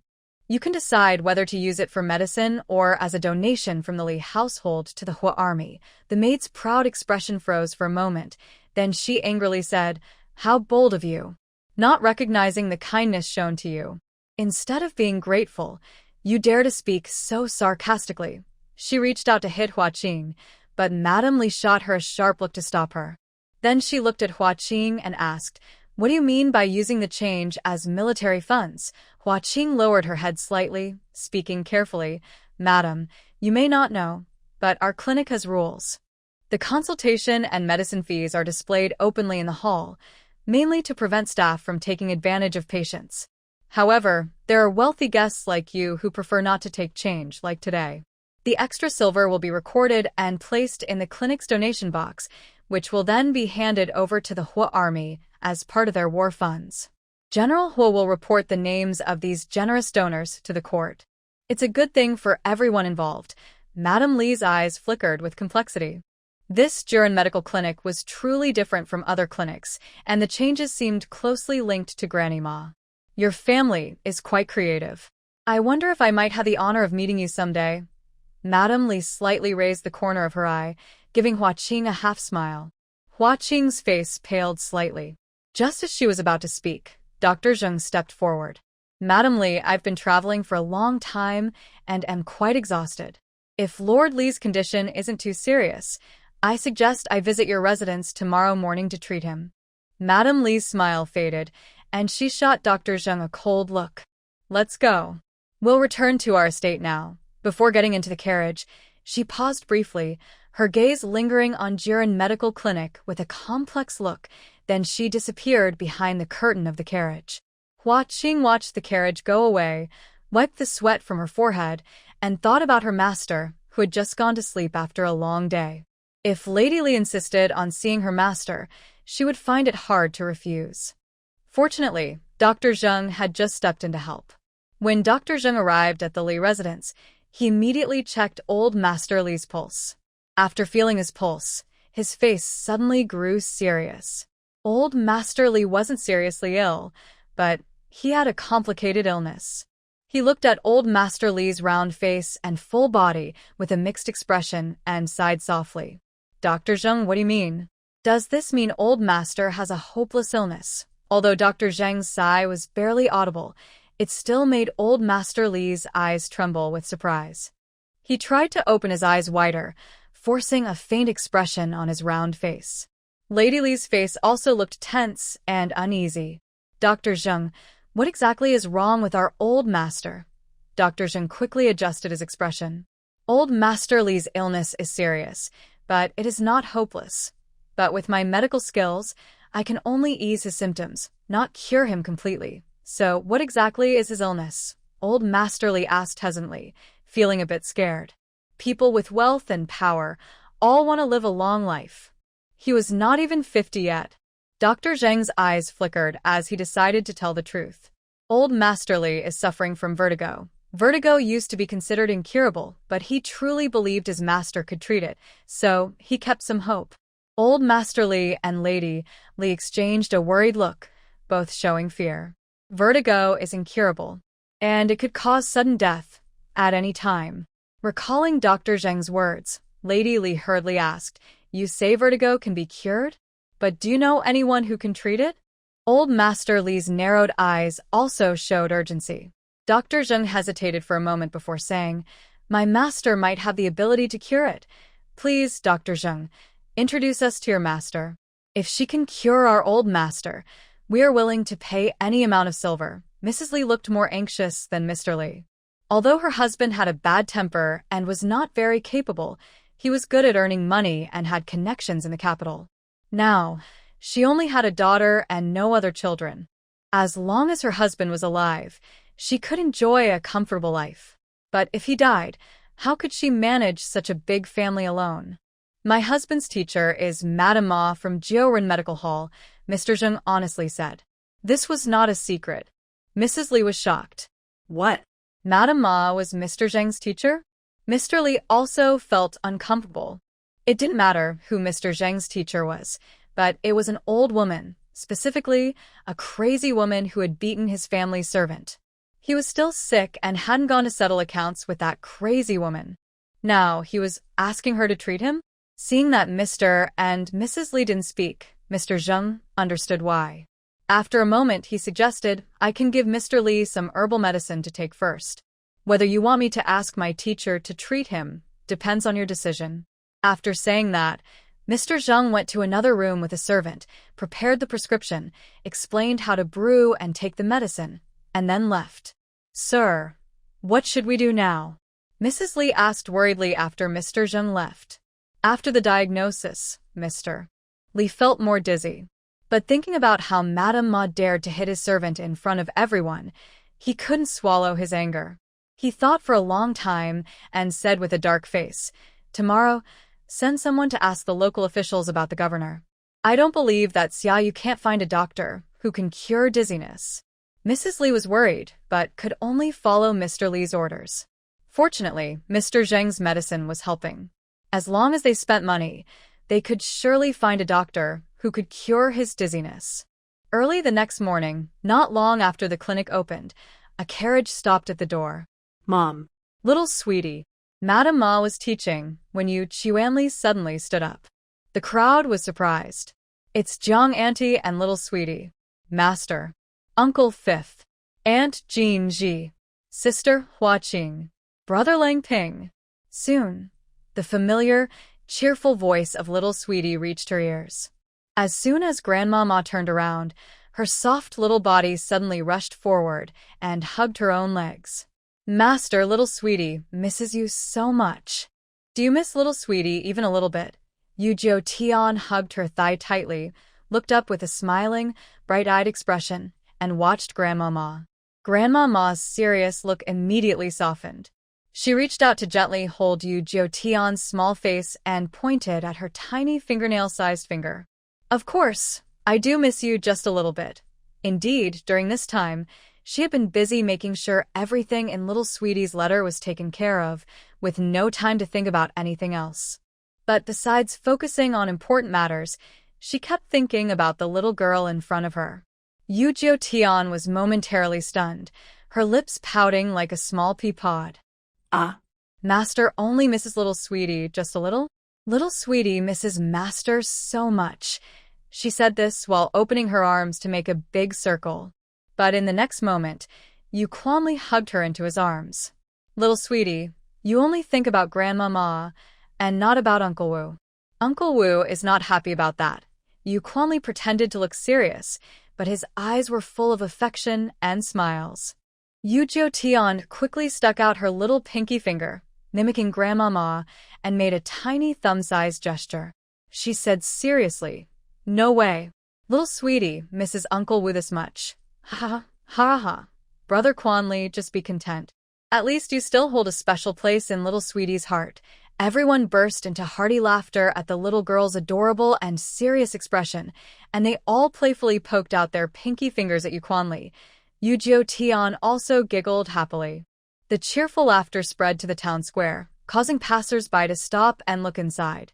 The medical clinic was usually a solemn place, so hearing such lively and happy sounds from inside was a first. The townspeople grew even more eager for the grand opening of the Jioren Medical Hall. After chatting for a while, Yu Jiu Tian stayed behind to exchange medical skills with a group of doctors, while Grandma Ma took Jiang Fenghua to her room. She took out a contract tied with a red silk ribbon from a hidden compartment in her medicine box, smiling as she handed it to Jiang Fenghua. Jiang Fenghua took it uncertainly. Grandma, what is this? Open it and see. This is the contract for Jioren Medical Hall? Why does it have little sweetie's name on it? Jiang Fenghua did not recognize many characters, but he could vaguely understand that it was a shareholding contract for Jiren Medical Hall. He was instantly shocked and looked up at Granny Ma. Grandma. How can this be justified? Granny Ma smiled and raised her eyebrows. Why not? This belongs to Sweet Bao, but this is all your hard work. Are you talking about the plague? Or the renovation of the medical hall? We both know well, it's all Sweet Bao's idea. My wife only put in a little effort. Therefore, the owner of the medical hall should be Sweet Bao. Granny Ma interrupted Jiang Fenghua loudly. Rather than saying Sweet Bao is my wife's apprentice, I learned more from her, so she is worthy of being the owner of Jiren Medical Hall. Your Yu family is honest and fair. I trust you to handle Sweet Bao's belongings. I would have kept this contract for her until she grows up, rather than giving it to you now. Jiang Fenghua was moved and didn't know what to say. Grandma, Sweet Bao being able to learn from Grandma Ma is really her blessing. Granny Ma directly took the contract from Jiang Fenghua, tidied it up, and without hesitation, put it into her. I have my own reasons for doing this. I am alone, and now that I am older, I can only rely on Sweet Bao to take care of me in my old age. Although your Yu family treats me kindly, if you don't accept this contract, I will always feel uneasy. At this point, Jiang Fenghua no longer refused. He took the contract from Granny Ma and placed it in her arms, moved, and said, Grandma, don't worry. Once a teacher, always a family. Even without this contract, we will serve you well until old age. Good, good, good. I have no worries about your Yu family. Come on, I'll show you the renovated medical hall according to your granddaughter's ideas. The two of them linked arms and left the room, touring the entire medical hall. When Jiang Fenghua first heard Yu Jiutian talk about how to renovate the hall, she was shocked. Now, seeing the new and innovative arrangements in person and listening to Granny Ma's detailed explanations of their uses, her heart was still stirred deeply. She was now very certain of one thing. Her little granddaughter was already showing signs of bringing blessings to the people. After the medical exchange in the front hall, the doctors admired the young girl even more. They felt proud and secretly vowed to work harder, thinking, if we don't improve, how can we compare to a little child? They wondered where they should put their pride. Yu Jiutian smiled sweetly at the group of doctors and young men, speaking kindly and warmly, as if spreading honey. Her words made everyone feel happy, and they all wanted to hold her in their hands. Little sister Tianbao, are you really practicing medicine in the village? Finally, everyone realized that Tianbao had opened a small clinic in the village. They all looked at her with wide eyes. Yu Jiutian's face was full of pride. It was my uncles who spent the whole night setting up the clinic for me. Tianbao loved it very much. She had been practicing medicine for many days. Her fourth uncle even became her helper, cooking medicinal soups for her patients. Tianbao earned a lot of money, and her fourth uncle earned a lot too. Look, this is pocket money from Grandma. Tianbao brought it to share with everyone. She's selling candies. Excited, the little girl took out a handful of copper coins from her small bag and happily offered treats to everyone. Really? Little sister Tianbao is so talented and generous. She earned money and still wants to share candies with us. I'll go help her run errands. Lang Ping happily took the coins from Yu Jiutian and volunteered to be her messenger. If Yu Chuanli hadn't tightly held onto Yu Jiutian, everyone would have wanted to hug this adorable girl. How could there be such a clever, kind, and grateful little girl like Tianbao? When Jiang Fenghua and Grandma Ma came out, they saw everyone happily sharing the candies Tianbao had bought. Even the usually serious doctors didn't mind that the candies were just for children. They all smiled happily while eating. The two women exchanged a smile, feeling very pleased. Little sister Tianbao, your fourth uncle's medicinal dishes are really popular. How did you improve them? Dr. Zheng asked after swallowing the last bit of candy in his mouth. They knew about medicinal dishes. Some chronic illnesses need long-term care, so herbs and ingredients are cooked together and eaten as part of daily meals. It's gentle and safe for the body. If any patient is prescribed a medicinal diet, they often find it very hard to eat. This is because the ingredients and herbs are mixed together, creating a strange taste that is difficult to swallow. They have to eat it 3 times a day as their main food for 1 or 2 months. No one can endure that. Could Uncle C have a special way to make the medicinal diet taste better? Yu Tian nodded repeatedly. Uncle C is a great cook, and his medicinal dishes are especially delicious. He makes different recipes every day, so the elders and children in our village look forward to coming to our house for the medicinal diet. However, Tian Bao didn't have time to watch Uncle C cook, so she didn't know what tricks he used.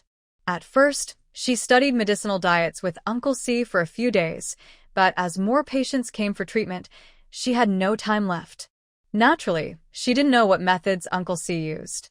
But Uncle C said that every herb can be paired with ingredients that complement its flavor. When combined properly, the dishes can taste even better than regular meals. Dr. Zheng was initially surprised, then a little disappointed. To make medicinal diets tasty, cooking skills are really important.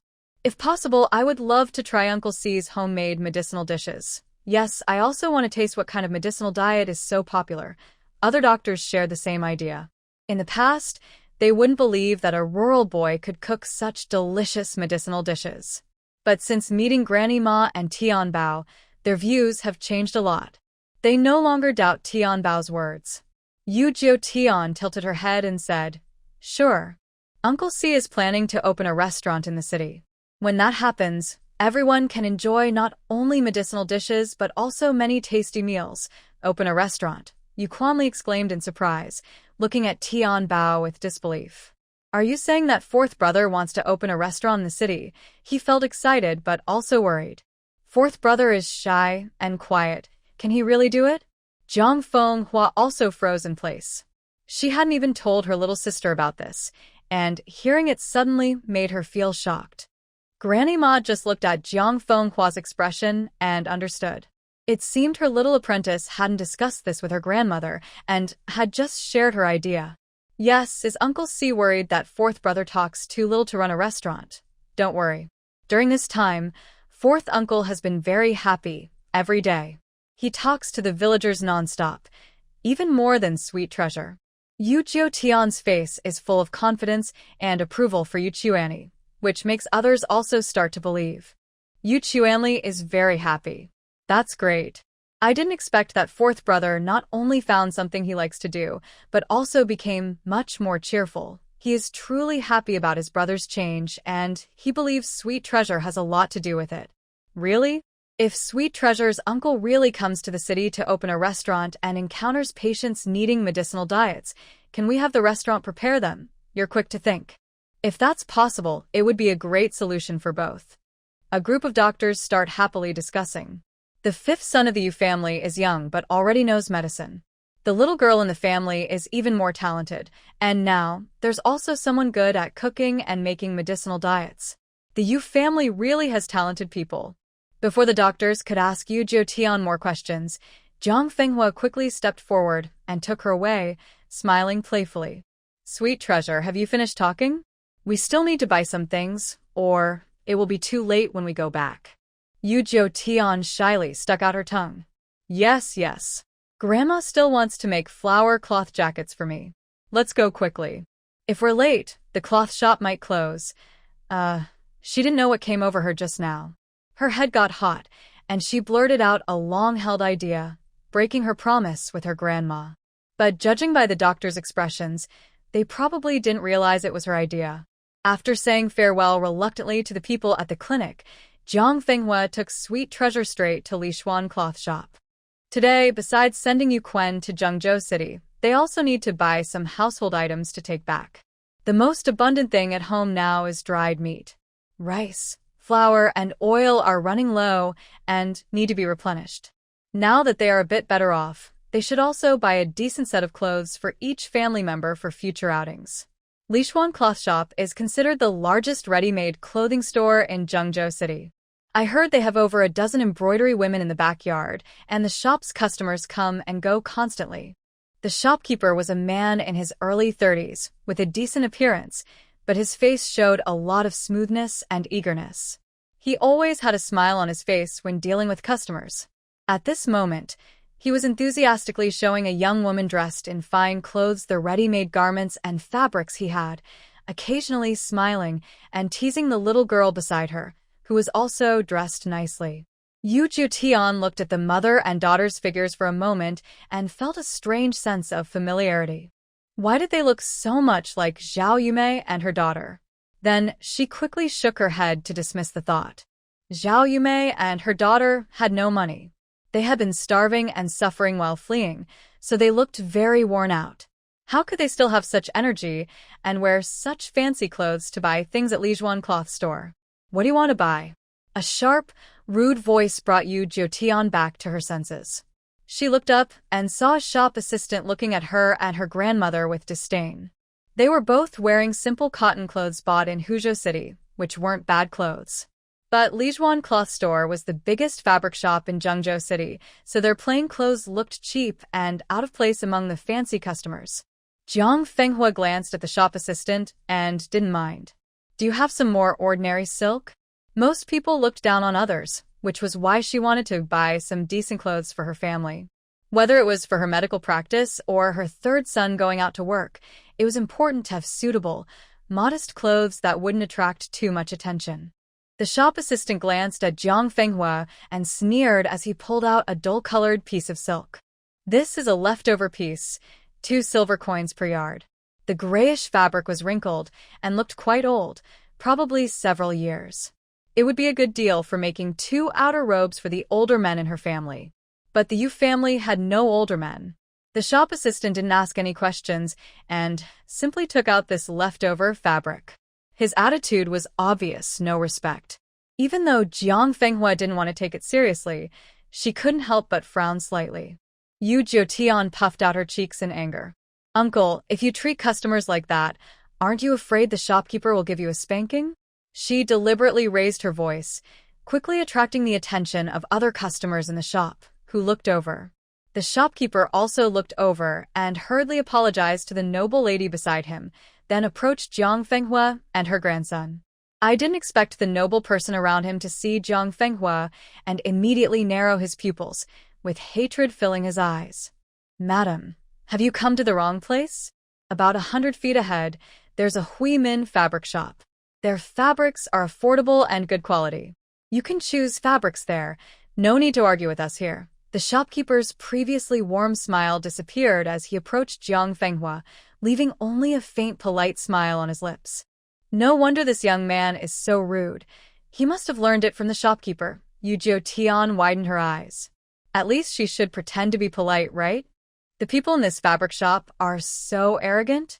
Madam, which fabric do you like? Would you like Yumei to pay for it? Jiang Fenghua's face turned cold. She was about to speak when a woman's voice startled her. She looked over and froze.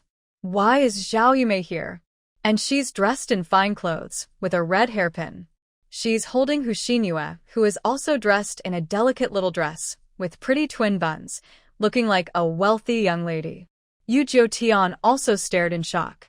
Oh my, it's really Zhao Yumei and her daughter. Are they lucky enough to find money? Otherwise, why are they dressed so extravagantly?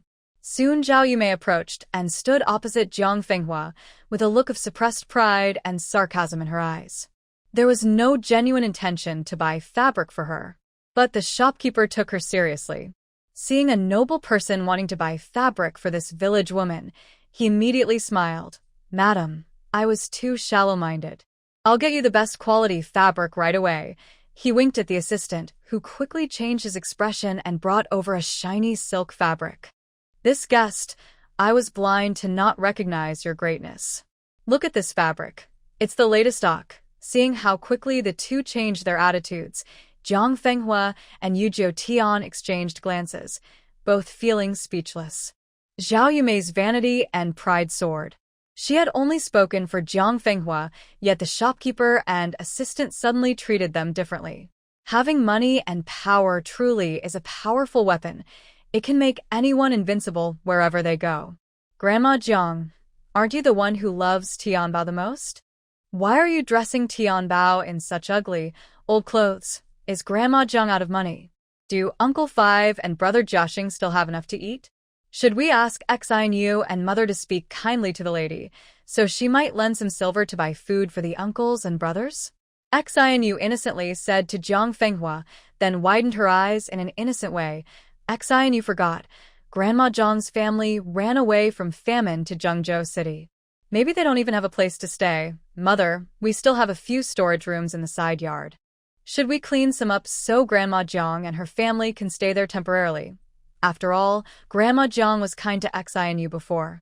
We should remember kindness and repay it. Mother teaches Xianyu this every day. While speaking, she pointed at Yu Jiutian. Tears suddenly appeared to her eyes.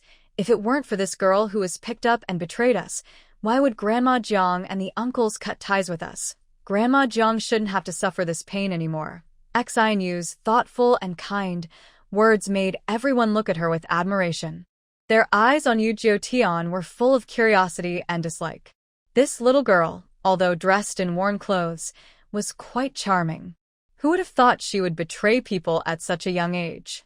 What will she be like when she grows up? Seeing everyone's different expressions and Jiang Fenghua's surprised look, Zhao Yumei felt proud like a strong wind roaring inside her, but she tried to hide it. She secretly squeezed Xianyu's hand to show her praise. They had escaped from the Chao family in the rain, sneaking into Zhengzhou City amid chaos.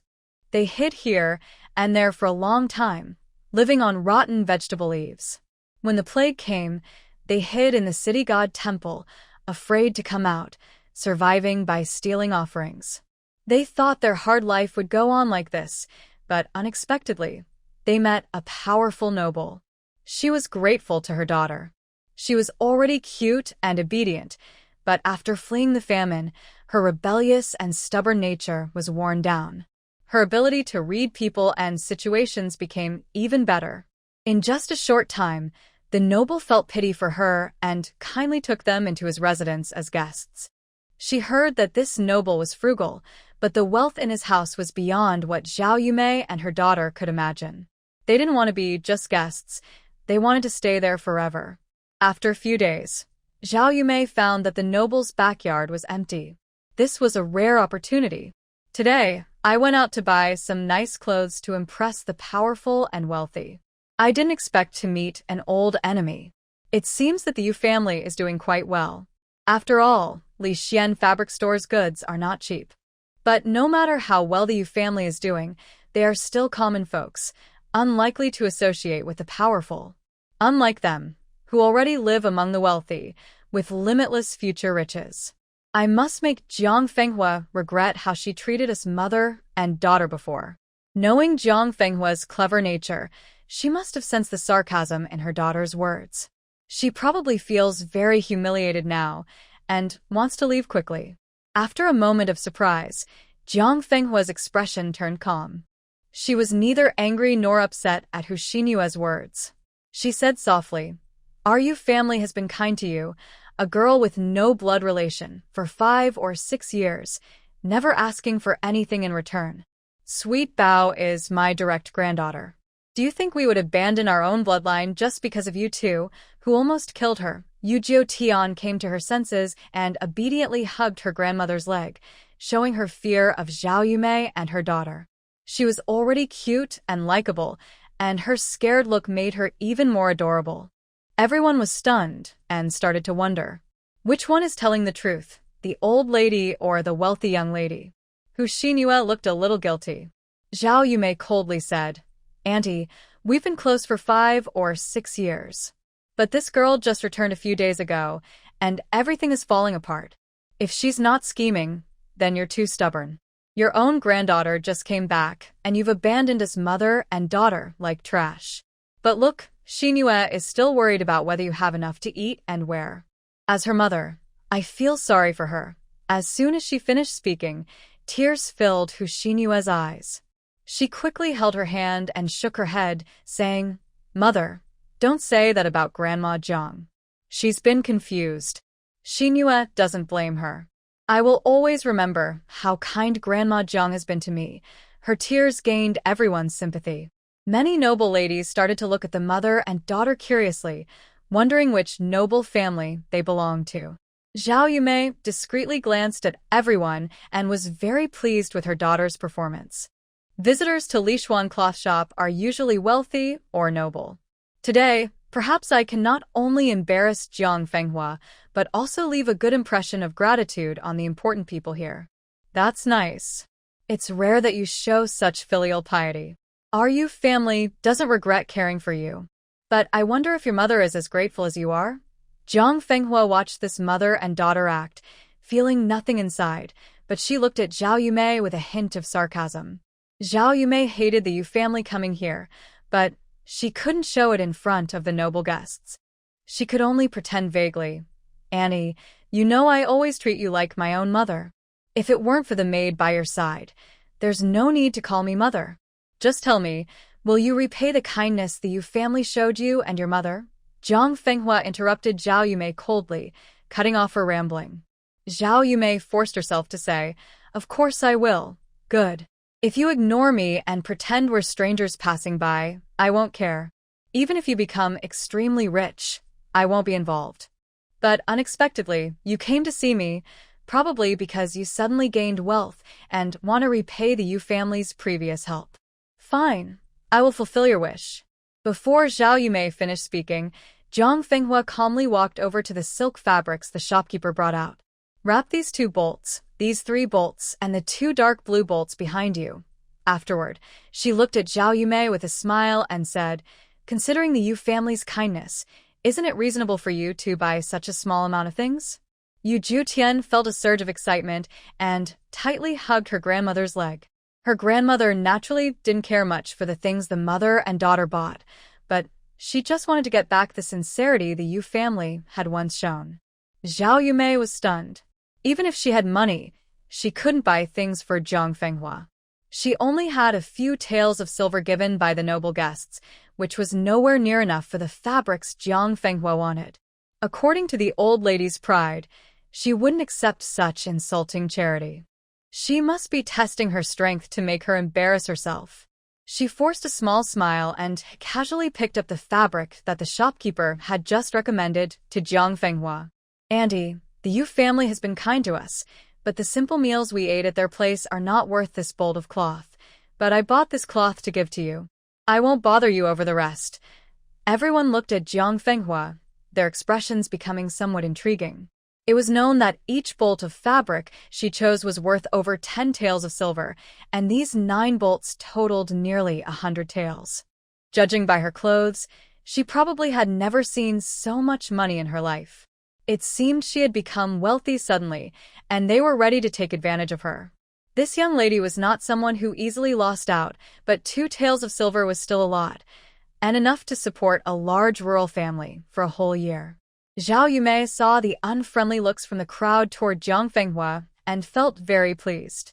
She didn't want to spend even 2 taels of silver, but insulting Jiang Fenghua with that amount was worth it. "Haha, you just said you would treat me like your own mother, and now you're giving me this old cloth to dismiss me. Is this your way of showing gratitude? Or is it because you're too poor to pay?" Jiang Fenghua remained calm and unangered, her eyes filled with sharp sarcasm. No, wait. "The silk and satin you're wearing are worth hundreds of taels. Buying just a few bolts of cloth for us is nothing. Could it be that the clothes you're wearing were picked from some trash heap, just to save face in front of us?" Hearing this, everyone's gaze shifted to Zhao Yumei. The eyes of the noble people are the sharpest. They quickly noticed that Zhao Yumei and the young girl's clothes didn't seem to fit well, and their hems were quite wrinkled. They looked like they had been picked up from somewhere. Could it be that this mother and daughter were pretending to be wealthy just to show off in front of this old woman? Once they realized this, their expressions changed, as if they were watching a clown. Even the shopkeeper's face looked a bit displeased. He had just been smiling and introducing the mother and daughter, but now he saw they were not genuine noble people. Zhao Yumei's cover was blown, and her face turned pale. The noble clothes they had were just ordinary servants' clothes. The clothes on her and her daughter had indeed been taken from the ladies' room in the side courtyard. Even Hu Xinhua felt a bit embarrassed. She had worn this outfit, and many common people on the street looked at her with envy. But unexpectedly, Grandma Jiang said her clothes looked like they were found. "Madam, if your life isn't good, do you think others should also go too?" Zhao Yumei blushed and said loudly, then angrily picked up the beautiful silk and told the shopkeeper, "Shopkeeper, wrap this silk for me. The shopkeeper was surprised but quickly smiled. Yes, yes, I will wrap it for madam right away. It seemed he wasn't completely clueless. Though this young lady's clothes didn't fit well, she still seemed to have some family background. I'm not a fool. I think giving that piece of cloth to you is enough to be fair. Even if I had a lot of money, I would only spend it on people who deserve it. Sadly, Madame Jiang hurt us too badly. I don't think I should treat her that way. Zhao Yumei looked regretful, as if Jiang Fenghua had really done something to her. But in fact, she was just hiding her own lack of money. The important people nearby couldn't help but whisper. They saw that Zhao Yumei's attitude was not sincere in wanting to thank the old lady. The old lady also seemed a bit too greedy. But they didn't care about the grudges between these two. They just wanted to enjoy a good show. Oh, Jiang Fenghua smiled. If you don't want to be a fool, the Yu family won't want to be either. You and your daughter took a lot from my Yu family. If we can get a little back, we'll be happy. Think of it as feeding a dog that won't grow up and then killing it for meat. Shopkeeper, wrap this up for me. I'll take it home to make some bedding. You heard what this young lady paid. She looked at Zhao Yumei, who was staring blankly, and smiled even more. Her pride was small, but making Zhao Yumei pay back the Yu family was the real goal. She didn't mind how much she had to give. The shopkeeper didn't care about their personal grudges. As long as he could sell the goods, that was enough. He quickly wrapped the silk and fabric, then smiled at Zhao Yumei. Madam, the silk costs 20 silver coins, and the fabric is 2 silver coins. Total is 22 silver coins. Would you like to pay in cash or with a banknote? Zhao Yumei's face suddenly turned pale. She didn't expect Jiang Fenghua to ignore her insult and accept her charity. She only had 20 silver coins in total, just enough to buy one piece of silk. Seeing the noble guests looking at her with disdain, Zhao Yumei felt she had been too impulsive. She was still trying to establish herself in the noble household, and today was not the right time to come out and cause trouble with Jiang Fenghua. Now she found herself in a difficult position, having made a fool of herself for no reason. The shopkeeper saw that Zhao Yumei was silent for a long time and slightly lessened his smile. Madam, who Xinhua nervously tugged at Zhao Yumei's clothes, worried that her mother might really run out of money. She had wanted to gain some respect in front of Yu Jiutian, but it backfired, making her feel very embarrassed. Yu Jiutian watched Hu Xinyue's awkwardness and almost couldn't hold back her amused smile. Haha, no matter how this mother and daughter turn out, they won't ruin Grandma's mood. Since the situation couldn't be changed, Zhao Yumei reluctantly took out 20 taels of silver from her purse. She then painfully removed a jade hairpin from her hair and handed it to the shopkeeper. I didn't plan to buy fabric today, so I didn't bring enough silver. This hairpin is worth at least 3 or 4 taels of silver. You can keep it. No need to give change. The shopkeeper pursed his lips, counted the silver, and carefully examined the quality of the hairpin. Only then did he reluctantly accept it, but his attitude toward Zhao Yumei was no longer as friendly as before. The shop assistant handed 2 bolts of fabric to Jiang Fenghua and Zhao Yumei respectively. Jiang Fenghua accepted them confidently, looked at Zhao Yumei with a meaningful smile, and ignored the sneers from others. He took Yu Jiutian's hand and left the fabric shop. Grandma, are we going to buy lots of silk to make clothes for our uncles? Are we not buying any more now? Yu Jiutian tilted her head and asked Jiang Fenghua cheerfully. Jiang Fenghua gently patted her head and smiled. There are many shops that sell silk. The shopkeeper here looks down on people. Why should we give him our money? Come on, Grandma will take you to look around. We'll buy from the shops where the shopkeepers are kind. Okay. Jiutian also thinks that the shopkeeper and the clerk are not kind, and they shouldn't earn our money. Yu Jiutian cheered happily. They hadn't gone far when the people inside overheard every word of their conversation. The noble guests looked at the shopkeeper and the assistant with different expressions.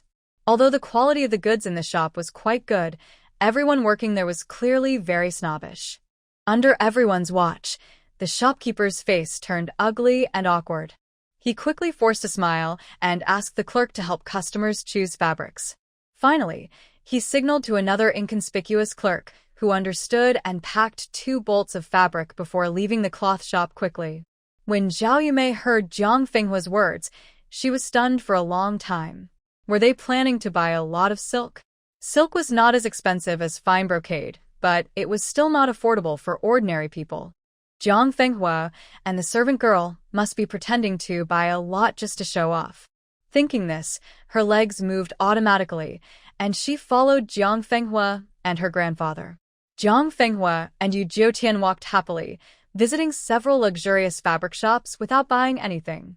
In the end, they entered Huimin Fabric Shop, which the shopkeeper of Lishuan Fabric Shop recommended. Zhao Yumei, who followed behind, showed a hint of sarcasm at the corner of her mouth. Jiang Fenghua was indeed just pretending. She wanted to see what they could afford to buy. Dear customer, what would you like to buy? We have affordable cotton fabrics and high-quality silks. There are also beautifully embroidered handkerchiefs. As Jiang Fenghua led Yu Jiutian inside, a lively figure approached. It was a young, pretty woman in her early 20s. She wore a fitting dark purple dress and a simple yet elegant hairstyle with a neutral bun. Her eyes sparkled with a gentle smile, making people feel comfortable just by looking at her. Beautiful auntie, are you the shopkeeper here? Yu Jiutian's eyes were full of doubt, and she couldn't help asking. The woman paused slightly, then smiled even more brightly. Oh, where did such a cute little girl come from? Your words are even sweeter than auntie's. Yes, beautiful auntie is the owner and shopkeeper here. What would you like to buy? Auntie can give you a good deal, she said, reaching out to gently pinch Yu Jiutian's soft cheek. Yu Jiutian widened her eyes. Is the beautiful auntie really so capable? Little Bao has never seen a female shopkeeper before. In ancient times, it was common for women to be owners behind the scenes, but it was rare for them to appear publicly as shopkeepers. This woman was truly capable. The woman was delighted by Yu Jiutian's sincere eyes and words. She looked at Jiang Fenghua with praise, saying, Annie, your little granddaughter is really clever and cute. She's not shy around people, and her words make everyone happy. Annie, you want to buy something? Feel free to choose. Since you're my little granddaughter, I'll give you a good deal. Jiang Fenghua's eyes showed a hint of pride as she looked at the friendly, cheerful shopkeeper. She said, All right, I want to see if there are any silks. The patterns shouldn't be too bright, just simple ones. She looked around as she spoke. Although the shop wasn't as busy as Lishuan Fabric Store, it still had quite a few customers. The shop mainly sold fabrics and handkerchiefs. But thanks to the shopkeeper's charming talk, it felt like a place full of beautiful and varied items. What made this shop different from others was that all the assistants were young women. They wore simple, neat hairstyles and matching dark blue pants. Each was busy and skilled, polite and friendly, making people feel comfortable and happy. Compared to the lazy and snobbish male staff at Lishuan Fabric Store, the difference was obvious and made a big impression. Auntie, come take a look. We just received some new silks. Maybe they're just right for your family's young men's robes. At first, a female assistant was about to come forward to serve Jiang Fenghua and her family. But the shopkeeper signaled her to step back and personally greeted them. She smiled and led Jiang Fenghua to the silk section. These are for the young men's outer robes. Elegant but not eye-catching. Please take a look. Jiang Fenghua looked at the patterns she pointed out. One was a light blue silk with faint dark spots. It didn't look very flashy at first glance, but upon closer inspection, it was very tasteful and high quality. She couldn't help but pick it up and feel it. Then there's this one, lotus-colored, for your little granddaughter's jacket and skirt. It will look beautiful. Huh. The shopkeeper watched Yu Jiutian's obedient and sweet appearance and felt happy. She couldn't help but measure the lotus-colored fabric against her. Her eyes then paused in surprise at the small yellow pouch on her coat, noticing the embroidery of a little rabbit, which was lively and unique.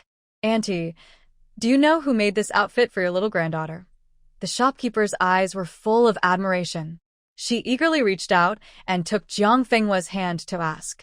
Although Yu Jiutian's clothes are very simple cotton fabric, the cut and embroidery are exceptional, greatly enhancing the quality of the fabric.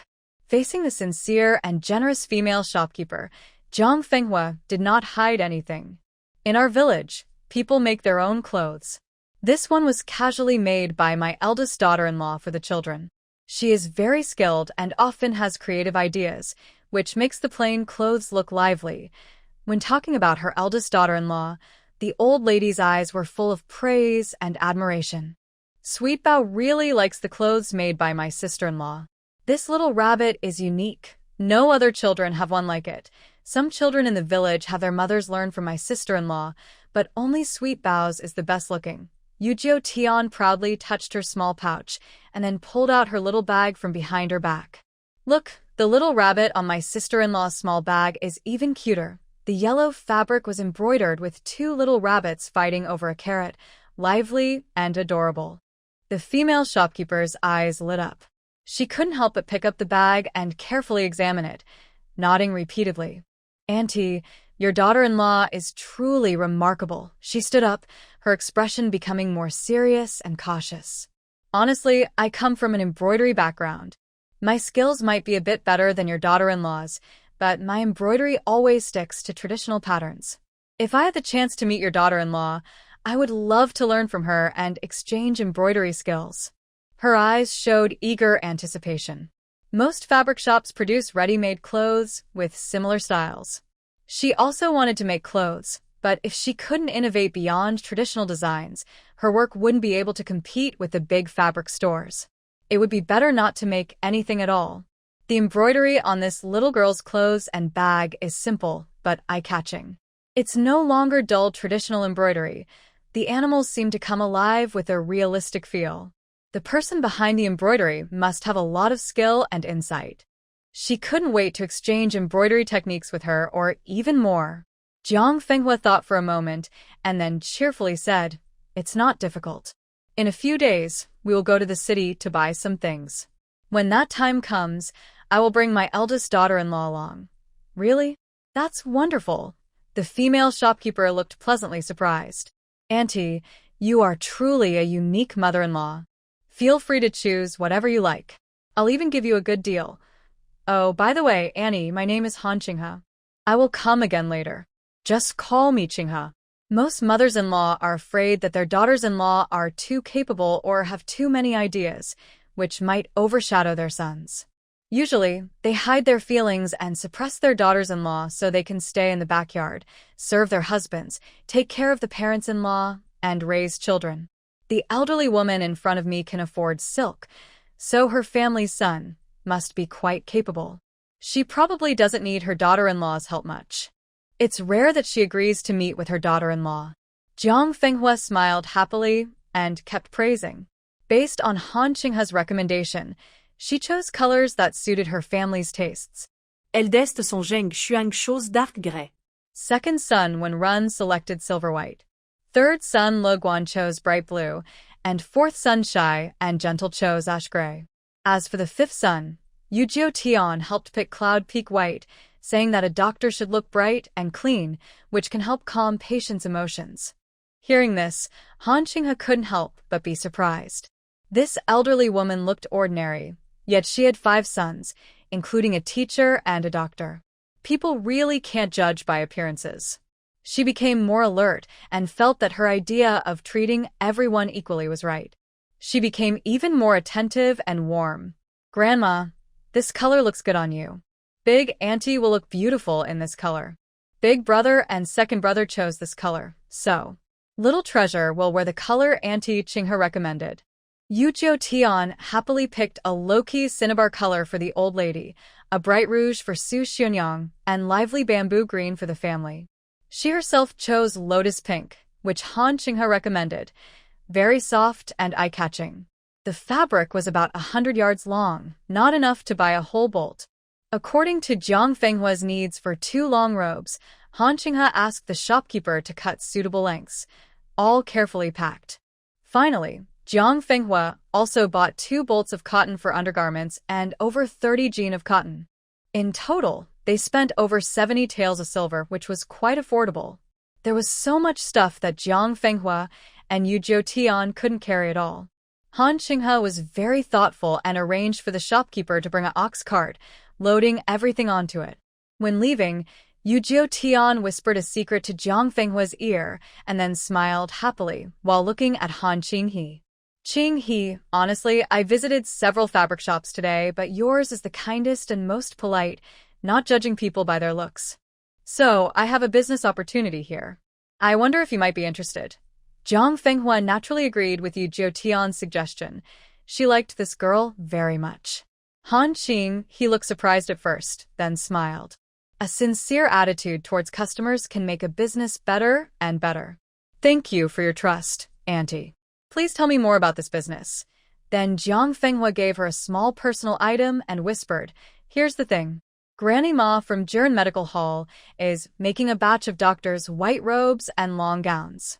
Take this to her and say Auntie Jiang sent you. Maybe it will be a good deal. Han Qing, he looked shocked and excitedly held Jiang Fenghua's hand. Annie, do you know Granny Ma? Thank you so much. She didn't expect this elderly woman to know Granny Ma from Jiren Medical Hall.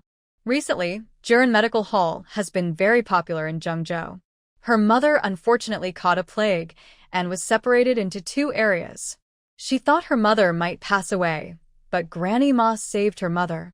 She wanted to visit Granny Ma to thank her, but recently, the Hor family soldiers guarded the medical hall heavily, and no one could get close, so she had no chance.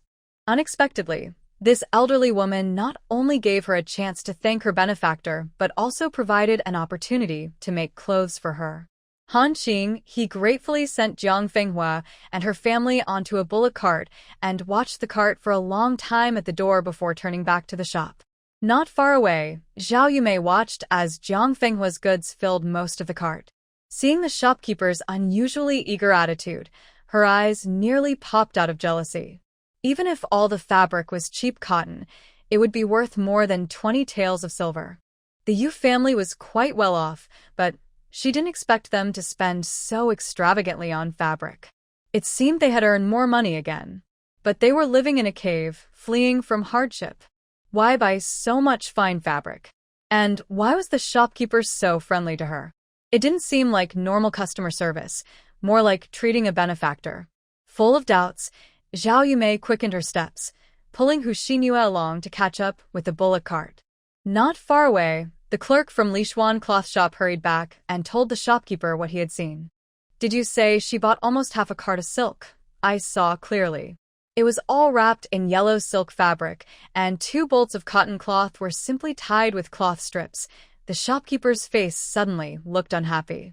Yellow silk fabric is usually used to wrap high-quality cloth. He didn't expect that the old woman had some wealth. He had been mistaken. Thinking back now, although the old woman and the young girl wore plain cotton clothes, their clothes were very well made, and the young girl's dress even had a pretty embroidery. Could they be from a low-profile, wealthy family? He waved his hand to dismiss the clerk, feeling more and more uncomfortable. He refused to admit that his careless words and actions had caused him to lose this business. He just thought that there were too many customers in the shop, and in his impatience, he had overlooked something. Next time, he would pay more attention to people's clothing. As for Jiang Fenghua and her grandson, with the ox cart, they became much more generous. They bought oil, salt, and seasonings at the grain shop, and according to the 4th brother's request, they bought many spices.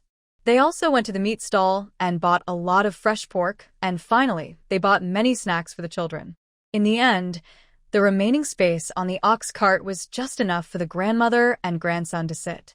It was getting late, so Jiang Fenghua directly arranged for the ox cart to take them back to the village. They had so many things behind them that she didn't notice a cart following them at a distance, neither too close nor too far. It followed all the way to the entrance of Wushan village before stopping. Mom, aren't they supposed to live in a cave? Why are they living in a nice house now? Hu Xinhua looked at Jiang Fenghua's doting attitude toward Yu Jiutian, who was always eager to please, and saw that the Yu family didn't seem to be living rough. Her eyes turned red with jealousy. Zhao Yumei felt even more bitter with envy.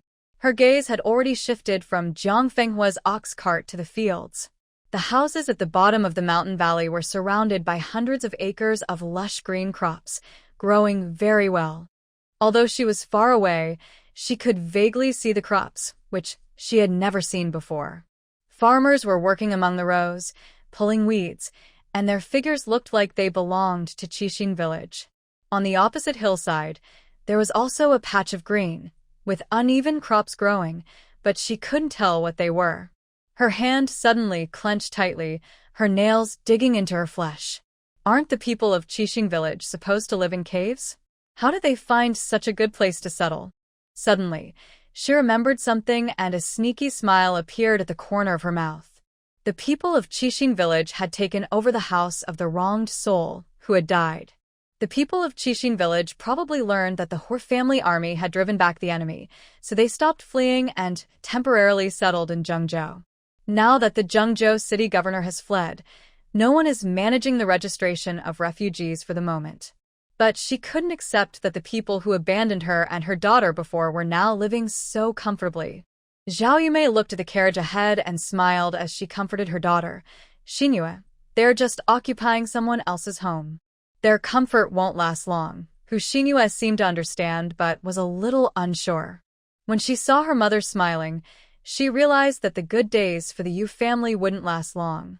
She had gone through very painful times because of Yu Jiutian. As long as Yu Jiutian was unhappy, her mother would let her do anything. That day, a heavily guarded merchant convoy suddenly entered the east gate of Zhengzhou city. Leading it was a teenage boy, about 17 or 18, dressed simply but neatly, with a confident, warm smile that made people feel refreshed. Behind him were more than 10 wagons loaded with goods, all covered tightly with silk rain covers, so it was hard to see what they carried. But from the moment the convoy entered the city, a herbal scent spread out, and the common people quickly guessed what it was. These are medicinal herbs. Oh my, so many herbs. Where are they headed? Of course, they're going to the medical clinic. Yes, no wonder the Juren Medical Hall hasn't opened yet. No herbs, no business. Bringing back so many herbs at once. This young master is quite impressive. Exactly. Herbs are even more scarce than grain. Which young master son is this? I've never seen him before. Let's go, let's follow, and see what's going on. As they spoke, the people naturally followed behind the convoy, eager to see what was happening. Sure enough, the convoy stopped at the main branch of Juren Medical Hall. Hearing the noise, Granny Ma and the doctors hurried to the door to greet them. Although they had been told in advance and were mentally prepared, the doctors still stared in shock at the long line of loaded wagons behind Yuquanan. Wow, so much? Are we supposed to buy just enough for emergencies? With this amount, I'm afraid they've drained all the medicine merchants in Xiangzhou City. Madame Ma also secretly feels surprised and wishes she could reach out and carefully question her young apprentice. This much medicine could last 5 clinics for 2 or 3 months. Did he really empty the entire medicine warehouse in the sky? Yu Quanren happily stepped forward to bow to Madame Ma. He felt like he used all his brain power just to give a proper explanation for these herbs in front of so many people and soldiers. Fortunately, he succeeded. Good boy, with these medicines you bought, the clinic can finally open. Madame Ma excitedly patted Yu Qianren's shoulder. Yu's family really has good children. Your mother and I have already agreed. At your purchase price plus 30%. We want all of it. The doctors gasped. Buying at 30% more? Usually, medicine merchants only add 20%. Even just 1 more percent is a lot of extra money, especially in such large quantities. Even among their own people, this price seems a bit like taking advantage. Master, isn't a 30% increase too high? Won't that make the medicine prices we set for the people higher than before? Dr. Zheng couldn't help but ask quietly. Though he felt a bit embarrassed, his eyes were honest. His master said, since everyone works closely together, they should speak frankly about anything. That way, misunderstandings won't build up over time. The other doctors also looked at Madame Ma with confusion. The prices they set for the people were already ridiculously low compared to before. The cost of buying went up, but the selling price was lower. How can the clinic still make money? Even though they no longer care so much about profit, they still can't understand their master's point. Running a clinic isn't like running a charity. They can earn less, but they shouldn't lose money. Madame Ma looked at Zheng Daifu with admiration. Good question. Then she turned to Yu Qianli. How much is the honeysuckle per gene? And the 3-7 herb? Yu Chuanli quickly replied, honeysuckle is 10 coins per gene, and 37 is 1.5 silver coins per gene. The doctors. Dr. Zheng stared in shock and disbelief at Yu Quanren. Little brother, you're not joking, right? The price for collecting honeysuckle from farmers is 20 coins, but when it reaches the medicine merchants, it sells for at least 30 coins. Why are you only asking for 10 coins? The usual price for ginseng is 2 or 3 silver coins, but you only want 1.5 coins. The quality of this herb is... Dr. Zheng realized his words sounded harsh and quickly took them back. However, Yu Quanren didn't mind at all. He simply took a bunch of honeysuckle from a cart and handed it to Dr. Zheng. Before Zheng could examine it closely, he saw that the honeysuckle was of excellent quality. After smelling it carefully, he hesitated and returned it to Yu Quanren. Young brother, I must be rude. This honeysuckle is of perfect quality. For 10 coins, I can't imagine any merchant selling it so cheaply. Honestly, these herbs are actually a bit more expensive than what Dr. Zheng mentioned. I used General Hua's personal belongings and letters, along with my family's medicinal fields as guarantee. That's how I managed to get the seller to give me a good price, even at a loss. Yu Quanren patiently explained the situation to the doctors. I signed a contract with them. After the harvest from Wushan Village's fields, I will sell them a batch of herbs at a price 10% lower than this. Only then did they agree to let us use these herbs for emergency needs. Rest assured, you can trust this. The doctors looked at each other in surprise. Wushan Village was actually starting to grow herbs. They weren't sure if the harvest would succeed, and he dared to sign such a contract. What if there were no herbs to deliver? Wouldn't that mean losing a lot of money? Just a moment ago, they thought this young brother was overcharging, but now they felt the clinic was actually getting a great deal. They all felt a bit guilty. All right. Business is always about paying and receiving, and he naturally knows his profit and loss. We just need to store the herbs at the price the young brother mentioned. The rest isn't our concern. Come on, everyone, let's go inside. They've been working hard for us all day. We shouldn't delay them from finishing and going home to rest. Madame Ma cheerfully called the doctors into the clinic, then turned to Yu Quanren and said, I'll leave everything to you. I won't interfere anymore. Yu Quanren smiled openly and confidently. Yes, Grandma. I'll arrange for the herbs to be distributed to 5 clinics. When everything is done, you can just check the quantities. All right. You're working diligently, wife, and I feel very at ease. Madame Ma smiled and turned around. Madame Ma, please wait.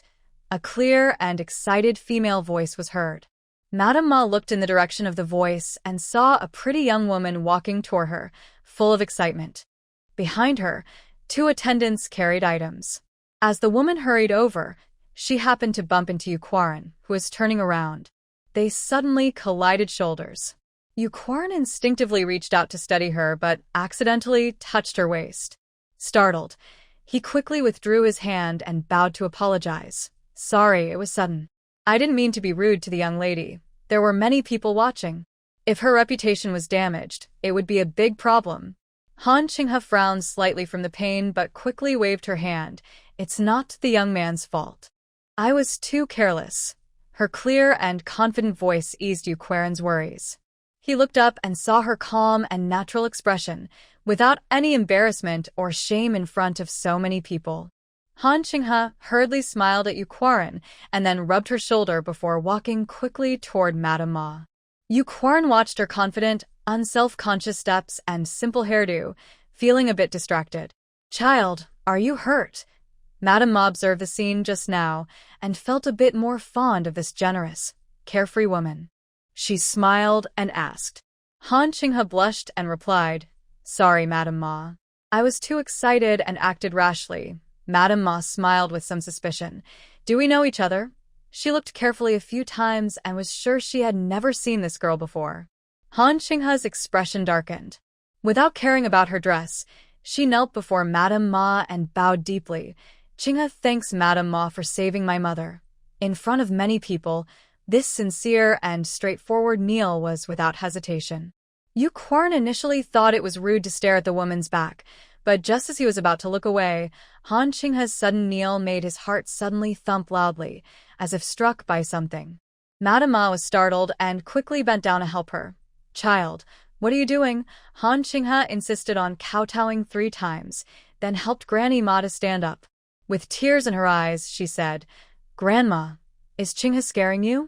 It's because you saved my mother from the plague that I am not left all alone in the world. I think about thanking you every day and night. Today, I finally had the chance to see you. I was afraid I would miss it again, so I acted impulsively. Please forgive me, Grandma. Grandmama looked at the young woman in front of her and was so shocked she couldn't speak. The woman's forehead and nose were dusty, but Grandmama didn't think she was dirty. Instead, she found her very striking. Kneeling on the street to thank someone for her mother's rescue was brave and honest. Grandmama had never seen such a sincere girl before. Han Qinghe looked a little nervous. Grandma, I'm really sorry. Grandmama suddenly snapped out of her surprise and quickly held Han Qinghe's hand. It's okay, it's okay. I was a bit stunned by your kneeling. She asked, Did your mother also get the plague? And I happened to save her. Han Qinghe nodded excitedly. Yes, Grandma. That's wonderful.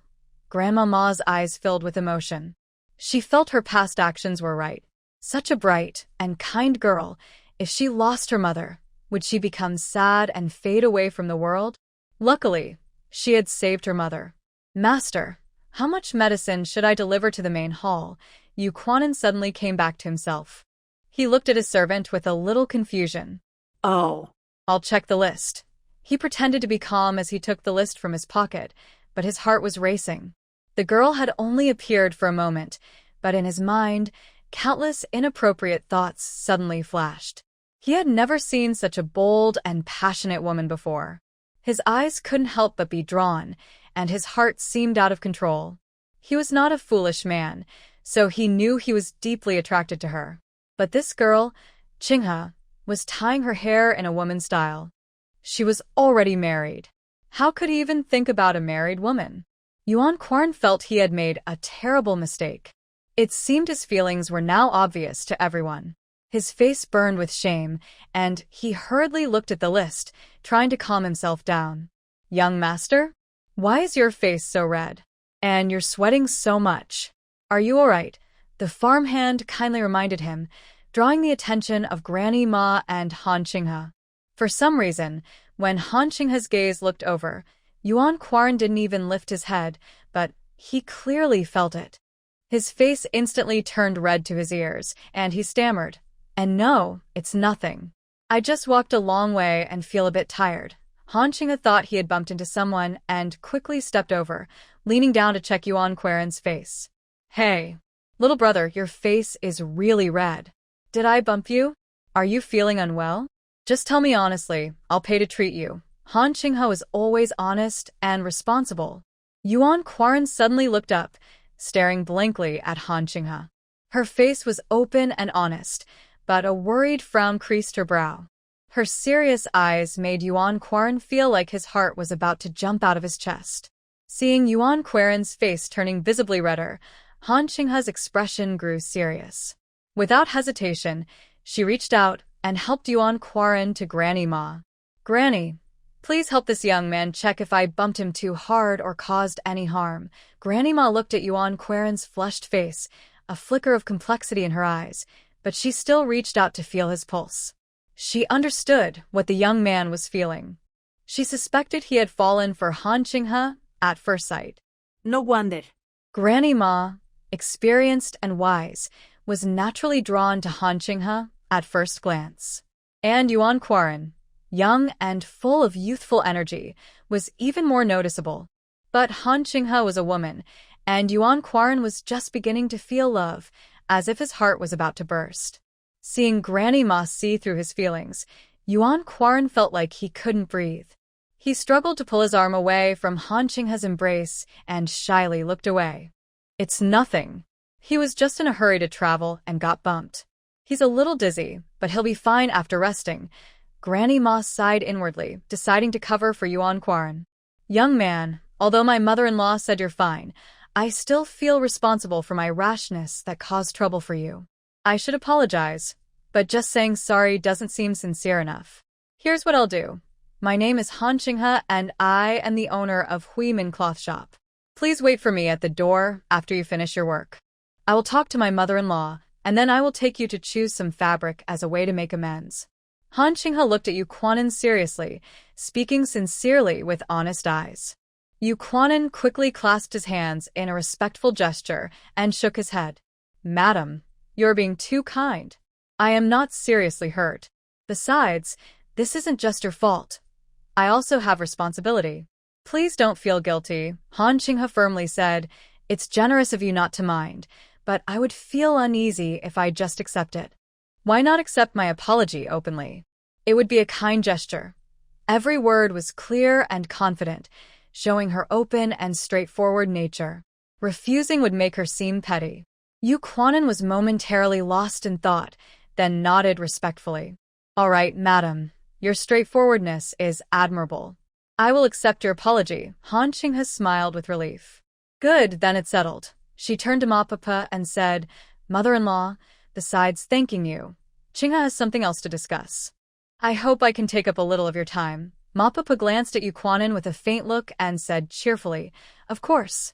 Come, let's go to the backyard to talk. Hearing this, Han Qinghe looked relaxed. She quickly stepped forward to support Ma Papa, and the two walked into the clinic together. It was already cold in December, but Yu Quanan only felt sweat on his palms and didn't dare to look at Han Qinghe's back. He took a deep breath, calmed himself, and then hurriedly threw himself into work. After unloading all the medicinal herbs according to the list, more than 10 carts, the 2 hours had passed. Yu Quanan finished paying the wages to all the workers at the 5 pavilion entrance, then looked up at the sky, hesitated for a moment, and still hurriedly headed toward the main hall. So much time had passed, surely Han Qinghe wouldn't still be waiting at the main hall. But he was a man, and even if she wasn't there, it was proper to go back, just to give an explanation. As soon as I saw the entrance of the medical hall, Yu Quanan unconsciously slowed down. Han Qinghe was sitting alone on the steps nearby, lazily resting her head on her hand, lost in thought. She didn't leave. Maybe she hurried away too quickly, or perhaps seeing Han Qinghe keep her promise filled her with an inexplicable joy. Yu Quanan felt a bit dizzy. Brother, you're finally here. Han Qinghe saw Yu Quanan and quickly stood up. Maybe she moved too fast, and her foot slipped on the step. Yu Quanan instinctively took a few quick steps forward, feeling his heart almost jump out of his chest. But this time, Han Qinghe was clever. She staggered a few steps forward with the momentum, then steadied herself.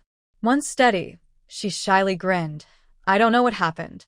Usually I am quite calm, but today I made a fool of myself twice in front of you. Luckily, I didn't bump into you again just now, or I don't know if I could pay for the cloth in my shop. Yu Quanan's heart suddenly skipped a beat, then he was amused by her words. It's my fault. I kept the lady waiting, so her legs must have gone numb, and she couldn't stand steadily. The lady bumped into me earlier, and I caused her to fall, so I think we can cancel each other out. You don't need to compensate me. Han Qinghe didn't speak. She looked him up and down, making Yu Quanan feel like he had nowhere to put his hands and feet. Was his speech a bit too petty? Are you really a business person? You just started working in this field, right? Han Qinghe looked at Yu Quanan with a faint smile, like a neighbor girl watching her shy and awkward younger brother. Yu Quanan suddenly stammered, I am doing business for the first time. After saying that, he felt a bit regretful for no reason.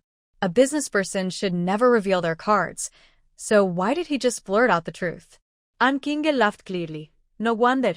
If you stay in the business world for another 3 or 5 years, you'll probably be so eager to have me give you the cloth shop that you won't be so easy to deal with. Why are you so straightforward, just waiving my compensation? But don't worry. Although I, Han Qinghe, have been in business for several years and am quite experienced, I always stick to my principles and never let honest people suffer. Come on, let's go to my cloth shop. With that, Han Qinghe led the way ahead. Yu Quanan had not yet come out of her thoughts after hearing Han Qinghe's words. She never lets honest people suffer losses. It must be because she truly believes in her words, which makes her speak so confidently and sincerely. Why are you just standing there? Even a piece of cloth in my shop costs a silver coin. If you can't persuade me after 3 tries, I won't pay you back, understand? Han Qinghe took a few steps and saw Yu Quanan still standing still, staring at her blankly. To her surprise, her eyes showed admiration and respect. She couldn't help but smile. This young man was quite adorable in his own way. It seemed Han Qinghe saw through Yu Quanan's inner thoughts. His cheeks turned red, and he quickly lowered his head and followed her. Are you a medicine merchant? Just helping Granny Ma run an errand this time. Then, after this trip, do you have a clear idea or plan? I found out that the profit for medicinal herbs is much higher than I expected, so... Yu Quanan paused, feeling confused and unsure about what to say next. Han Qinghe's eyes darkened. So, you see the high profit in medicinal herbs and want to become a big medicine merchant to make a lot of money. You're really talented at doing business. Her tone was very normal, but for some reason Yu Quanan sensed a hint of disappointment. That confusion in his heart seemed to be suddenly cut open by a sharp blade, and a clear light began to shine through. Of course, doing business is about making money. I want my family to live a good life, but I only want to earn honest money. My mother is planting herbs with the villagers. She believes that people look down on getting sick because medicinal herbs are expensive from the start, and then the medicine merchants and clinics add their profits layer after layer. This naturally makes it hard for ordinary people to afford treatment.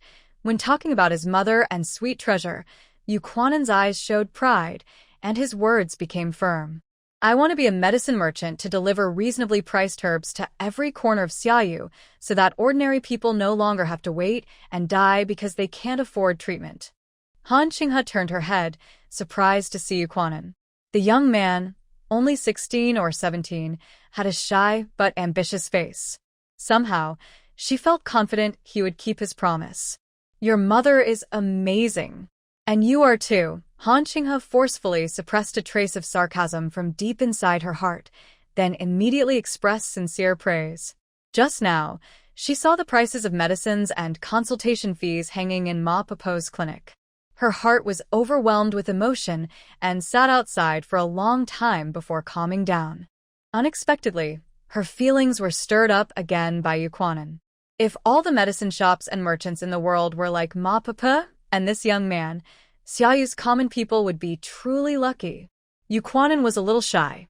My mother is truly remarkable, but I don't deserve the praise of being a wife.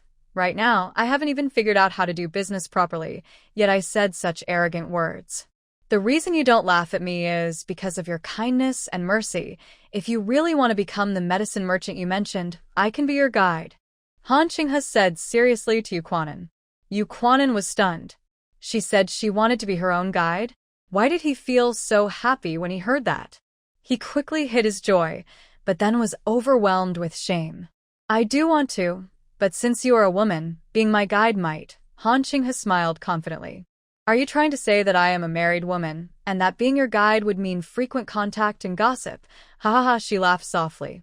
Yes, I did. When I took over my late father's business as an unmarried girl, I endured many sneers and contempt. The hardships were truly hard to bear. I almost gave up, but I was not willing. Why? Why should I, just because I am a daughter, hand over my father's hard work to untrustworthy outsiders? Why should I, for the sake of others' opinions, watch my father's lifelong efforts fall apart? So I gave up my unmarried girl status, tied my hair into a woman's bun, and openly declared myself a widow, confidently protecting my father's business. At this, Han Qinghe's face showed a proud and slightly stubborn expression. Although I can never marry again in this life, I have no regrets. I can live well on my own strength and ensure my mother lives comfortably. For these 6 or 7 years, in this world where men can walk freely, I have seen a world that women in the backyard cannot see, learn things they will never learn. And I have grown a backbone that doesn't rely on men. She looked at Yu Quanan and said carefully, being too tied to worldly rules, you might never achieve the ambitions you describe. Yu Quanan paused and looked at Han Qinghe in surprise, with a look of shock and awe in his eyes. He was amazed that she had not married. He was even more impressed by her courage as a woman. He felt ashamed of his own narrow-minded thinking. He slowly clenched his fist and said to Han Qinghe, My outlook is not as broad as Lady Han's, but my ambitions are not just words. If Lady Han can guide me, I would be very grateful. Han Qinghe's face suddenly brightened, like a clear sky after a storm. Although your words earlier were a bit traditional, they are still understandable. Before she finished speaking, a girl from Huimin Fabric Shop hurried over and whispered something to Han Qinghe. Her face instantly lit up with excitement. Really? Then let's go quickly. Don't keep them waiting. She looked up and realized she and Yu Quarren had walked all the way to the door of Huimin Fabric Shop. She quickly followed the shop assistant inside. Then, as if she remembered something, she turned and waved urgently at Yu Quarren. Brother, come quickly. I have a distinguished guest, so I might not be able to entertain you properly. Later, you can pick any fabric you like in the shop, and I'll have the shop assistant pack it for you. I'll go in first. After saying that, she hurried up 2 steps and entered the shop. Yu Quarren was curious about what kind of person could make Han Qinghe so eager, so he followed her inside. As soon as he entered, he saw Jiang Fenghua and a few others waiting by the counter. He then turned and said displeasedly to the person beside him, "Why didn't you invite Aunt Jiang to wait in the back room?" "Master Dong, Master Han, it's not her fault. My daughter-in-law was dazzled by all the colorful fabrics in the shop when she came in and insisted on looking around while waiting for you. That's why she politely declined the young lady's kindness." Jiang Fenghua stepped forward with a smile and gently pulled Su Xunyang forward. "Master Han, this is my eldest daughter-in-law. Xunyang, this is Han Qinghe, the shopkeeper who insists on meeting you." Su Xunyang looked at Han Qinghe with a hint of envy and shyness. She said, "I thought Manager Han was the owner of a shop, so I assumed he would be a few years older than me. I didn't expect him to be so young and lively. He's truly outstanding." She was surprised to find that what Tianbao said was true. Women can also be shop owners and do business. Han Qinghe smiled modestly and said, "Sister Xunyang, you don't look much older than me. Your embroidery skills are far better than mine. You're much more talented. That's why I was eager to see you and asked Aunt Jiang to help arrange it." "Mother? Sister-in-law? Tianbao? What are you all doing here?" Su Xunyang was about to respond when her gaze shifted to the door at the sound. She looked surprised and asked, "Third brother, what are you doing here?" As she spoke, Yujio Tian had already let go of Jiang Fenghua's hand and rushed toward Yu Quarren. "Third uncle, you're finally back. Tianbao missed you so much." Although Yu Quarren was full of questions inside, seeing the little girl rushing toward him, his worries melted into affection. He reached out and picked up Yujio Tian, spinning her around. "Third uncle also missed Tianbao. Look what I brought you." As he spoke, he took out a lively wooden carving of a small person, chubby, with a big smile, squinting eyes, and 2 adorable little pigtails. "Wow, this wooden doll looks just like little Tianbao." Yujio Tian immediately loved the delicate wooden doll. She took it eagerly and started to touch it.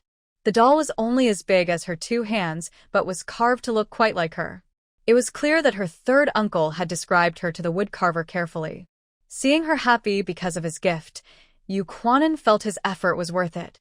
He then looked at Jiang Fenghua and Su Xunyang, who were excitedly approaching him. "Mother, sister-in-law." Jiang Fenghua couldn't hide her smile.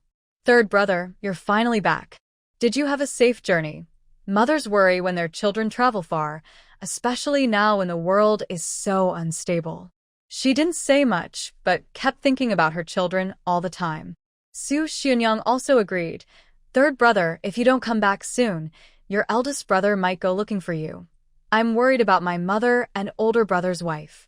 On this trip, I was protected by the Hui family army, so everything went smoothly. I just delivered all the herbs to the medical clinic and was about to buy some things to go home." Yu Quarren quickly comforted his family. His journey was quite fast, but it still took nearly half a month, so it's understandable that his family was worried. "Are you planning to buy cloth? Luckily we met you, or else we would have spent extra money. A few days ago, my mother already finished sewing cloth for the whole family." Seeing the children safe, Jiang Fenghua finally relaxed her heart. She then asked Yu Quarren why he came to Huimin cloth shop. Han Qinghe was stunned to find out that Yu Quarren was Jiang Fenghua's son. After a moment, she quickly stepped forward. "Aunt Jiang, is this young man your son?" It was such a coincidence. Yu Chuanren's eyes also flickered with doubt and a strange hope. Madam Han, how come you are so familiar with my mother? Now Jiang Fenghua and Su Xunyang looked surprised. Third brother, do you know shopkeeper Han? Seeing this, Han Qinghe hurriedly invited Yu's family to a side room in the backyard for a chat. After some explanations, everyone looked at each other in amazement, feeling that the connection between people could be so wonderfully coincidental. Yu Jiutian was playing with a small wooden carved treasure. Compared to the group of adults, she was much calmer. She believed that such attraction was simply a natural result of similar people being drawn to each other. Jiang Fenghua looked at Han Qinghe with more respect. Shopkeeper Han, this was just a small accident. There's no need to worry so much. Our third brother is a man. Usually, he should be the one to apologize to you. Why should you spend money on this? Aunt Jiang, how can we treat such matters differently just because of gender? Yu's third brother was walking slowly, and I was too reckless to bump into him. We shouldn't let him bear all the blame just because he's a man. Han Qinghe took a gentle sip of tea and openly expressed her disagreement with Jiang Fenghua's words. Shopkeeper Han's perspective is truly different from that of ordinary women. If I refuse again, I would be underestimating you, Shopkeeper Han. Jiang Fenghua then looked at Yu Quanren with a smile and reminded him, just accept Shopkeeper Han's apology calmly. If there's a chance to help in the future, you can repay her then. The friendship between people is built on mutual gratitude and kindness through understanding and reciprocation. Yu Quanren nodded. My son has taken note, but in the future, Lady Han will probably help him more. However, if I can be of any help, Lady Han, please feel free to ask. Jiang Fenghua looked puzzled. Why do you say that? Yu Quanren explained openly that Han Qinghe wanted to be his guide. Seeing Jiang Fenghua and Su Xunyang's difficult-to-express expressions, he calmly said, Mother, eldest sister-in-law, Lady Han gave up her chance to marry and chose to become a widow. Her noble spirit and strength make my son admire her. In the future, she will surely be disciplined and learn how to run a business well. His words carried a firm tone that left no room for refusal. Jiang Fenghua looked at the calm two of them, both shocked. It turned out that this shopkeeper Han was actually a gentlewoman who sacrificed her reputation to protect her late father's family and her mother. Her strength and integrity probably make many men feel ashamed. Su Xunyang stared intently, her eyes fixed on Han Qinghe. Who would have thought there was a woman brave enough to carve her own path? Who says women are inferior to men? This saying was perfectly demonstrated by Han Qinghe. Even Yu Jiutian from the modern era was surprised. She thought Han Qinghe was a widow who had to come out and do business because she had no choice, just a bit bolder than ordinary women. But she never expected that Han Qinghe would dare to call herself a widow before marriage, just to walk openly in front of others like men do. She was truly a role model. Qinghe, you are just like Sweet Treasure's grandmother, amazing. Yu Jiutian couldn't help but admire, her face full of admiration. Han Qinghe felt a little shy under such sincere gaze from a child. Qinghe's sister isn't as amazing as Sweet Treasure's grandmother. I just have no one to rely on behind me, and I need to protect someone, so I have to do this. Jiang Fenghua seemed to have made a decision. He looked earnestly at Han Qinghe. Child, I entrust my third son to you. Quanren, go and kowtow to learn from her. No matter the trade, expecting someone to teach you without any official status was unreasonable. Becoming a disciple and learning skills was a proper thing to do. Han Qinghe and Yu Quanren both paused in surprise. Yu Quanren's expression flickered slightly as he looked at Han Qinghe but hesitated to speak. He didn't want to officially become her disciple. Yu Jiutian looked at her third uncle's eyes and then at the especially stunning Han Qinghe. Suddenly, she understood something. Could it be that her third uncle has fallen for Sister Qinghe? Has her third uncle fallen in love with Sister Qinghe at first sight? No wonder such a woman, as long as people don't judge her by worldly standards, would impress everyone. Her third uncle is in love. If Han Qinghe could become her third aunt, she would support it wholeheartedly. Aunt Jiang, there's no need for formal apprenticeship. I still have my shop to run. I just occasionally teach him some negotiation skills. No need for such a grand ceremony. Han Qinghe felt that Jiang Fenghua was overdoing it and quickly declined. Grandma, what is Sister Qinghe calling the eldest aunt for today? Jiang Fenghua was about to speak when Yu Jiu Tian suddenly interrupted. Su Xianyang snapped back to her senses and looked at Han Qinghe with excitement. Madam Han, I heard from my mother-in-law that you called me here today to discuss embroidery. Han Qinghe was also pulled back to the main matter and said expectantly, last time, I saw Sister's embroidery on Tianbao's clothes. It was unforgettable. Sister, what kind of embroidery technique is that? When the two women talked about embroidery, they immediately hit it off and started a lively discussion.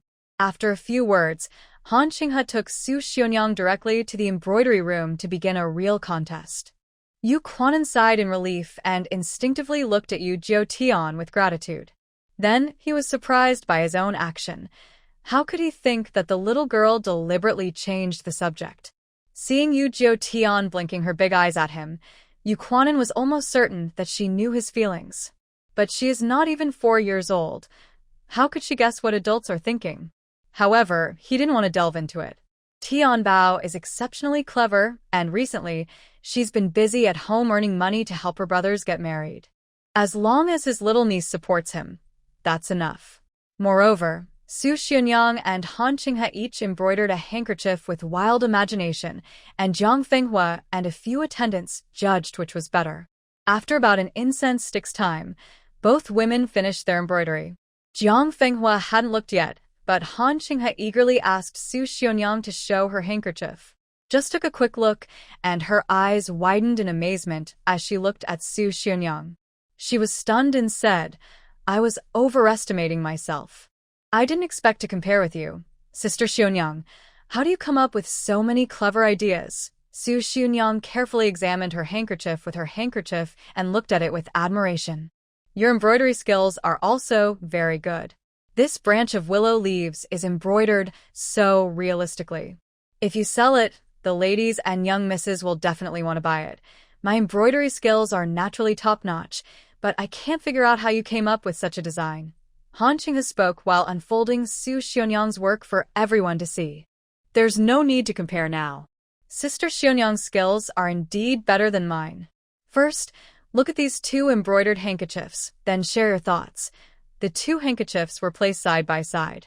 Han Qinghe embroidered a weeping willow with 3 or 4 lively green leaves, making the white handkerchief look fresh and elegant. Her embroidery was superb and pleasing to the eye. But after seeing Su Xianyang's embroidery, everyone's eyes widened in amazement. She only embroidered 1 willow leaf on her handkerchief, but the leaf was floating on the water's surface. An ant wearing a straw hat, holding the willow branch, as if riding a small boat rushing through the waves, making the entire handkerchief come alive. Her embroidery skills were on par with Han Qinghe's, but just a few simple stitches sparked endless imagination. What made her stand out was her creativity. Most embroidery women with a few years of experience could do similar work, but many only imitate traditional patterns their whole lives. Even those who come up with new designs often can't escape the shadow of old embroidery styles. But Su Xianyang's embroidery gave everyone a new understanding of design. If we sell this handkerchief to you, how much silver would you pay for it? Han Qinghe asked with a smile, watching a few shop assistants stare at Su Xianyang's handkerchief without looking away. After a moment of hesitation, the girls started arguing. Lady Su, I'll buy it for 40 coins. Lady Su, I'll pay 45 coins. You really don't know the value. With such a new style, it's worth 100 coins. I'll offer 100 coins. Lady Su, sell it to me. It will be my little sister's birthday soon, and giving her this handkerchief will make her face light up. Han Qinghe raised her eyebrows, clearly happy, like a talent scout discovering a promising horse. Usually, embroidered handkerchiefs sell for 15 coins each. Even her own embroidered handkerchiefs only sold for 30 coins. But her assistants were willing to pay 100 coins for Su Xianyang's handkerchief. Her helpers earned only 2 taels of silver a month, yet they were willing to spend this much on a handkerchief. When they took it to the noble ladies, it would surely sell for 10 times that amount. Su Xianyang looked at Jiang Fenghua, both of them surprised. One handkerchief could sell for 100 coins. Su Xiaoxiang felt very excited. She instinctively looked outside, where Yu Qiutian was playing with Yu Quantian. Earlier, she had sold handkerchiefs in Huzhou to help her family, but they only sold for about 10 coins each because she and Han Qinghe at that time only knew simple embroidery. The reason she now had such new and creative embroidery styles was because she saw Yu Qiantian's doodles. The little girl often drew with charcoal on the ground, depicting chickens, ducks, rabbits, water buffaloes, gray wolves, and tigers. She drew whatever came to mind. With just a few simple strokes, it looked chaotic but recognizable as animals. There were smiling flowers, the sun, dancing butterflies, and birds. It was a colorful world Su Xiaoxiang had never seen before. Later, while embroidering, she kept coming up with new ideas. To her surprise, the finished designs looked fresh and beautiful. She originally thought it was just for fun on her family's clothes, but now she realized they could sell for such high prices. Next month, my daughter will turn 16. I'll pay 150 coins. Please sell it to me. I want to give it to her as a coming-of-age gift. Guohuajia, I usually let you go, but I am a new wife and want to get along well with my in-laws. This handkerchief will help me build a better relationship with my sister-in-law. So today, I can't let you have it. I'll pay 160 coins to Sister Su. Don't bid higher or I won't be able to afford it. Maybe later, you can ask Sister Su to embroider one for you. Who knows if Sister Su is willing? In the end, the several young women looked at Su Xiaoxiang with pleading eyes. Su Xiaoxiang, why don't you embroider one for us all? Yes, it would be even better if I could embroider some different patterns. Han Qinghe smiled slightly and said, I didn't invite Sister Su here to have you embroider handkerchiefs. She then reached out and put the 2 handkerchiefs into her. You all go out first and think carefully about Sister Su's embroidery style. See if it can inspire your future work. I have some matters to discuss with Sister Su and Aunt Jiang. The young maids, although disappointed, understood that the lady was firm and had no choice but to leave and close the door. As they stepped back, Han Qinghe looked serious. Aunt Jiang, let's do business together with Sister Su. Aunt Jiang's eyes widened in disbelief. What? She must have heard wrong. Han Qinghe just said she wanted to be a guide for Yuquanan, and now she's talking about doing business with Sister Xiao and her? This succession of surprises was hard for her to accept. Sister Xiao's heart was stirred by Han Qinghe's words, and she couldn't help but refuse. Madam Han, I'm just a country woman. I don't know anything about business.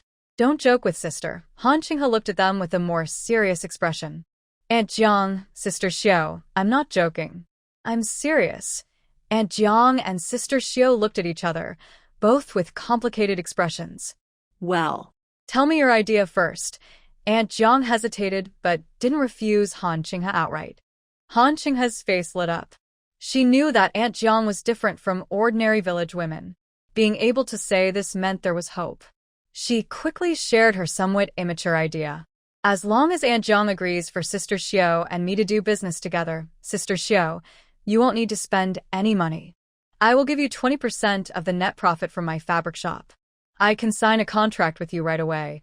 And if the business does well later, I can increase my share by 10%. Sister Xiao was stunned.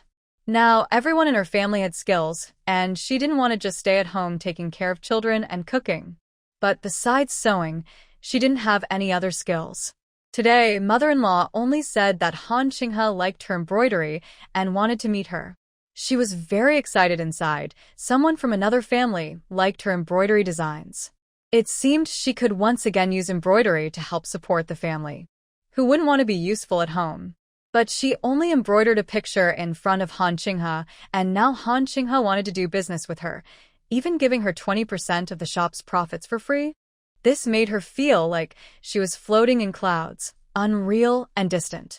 Su Xianyang nervously looked at Jiang Fenghua. Inside, she had a bold idea. She wanted to become someone like Han Qinghe.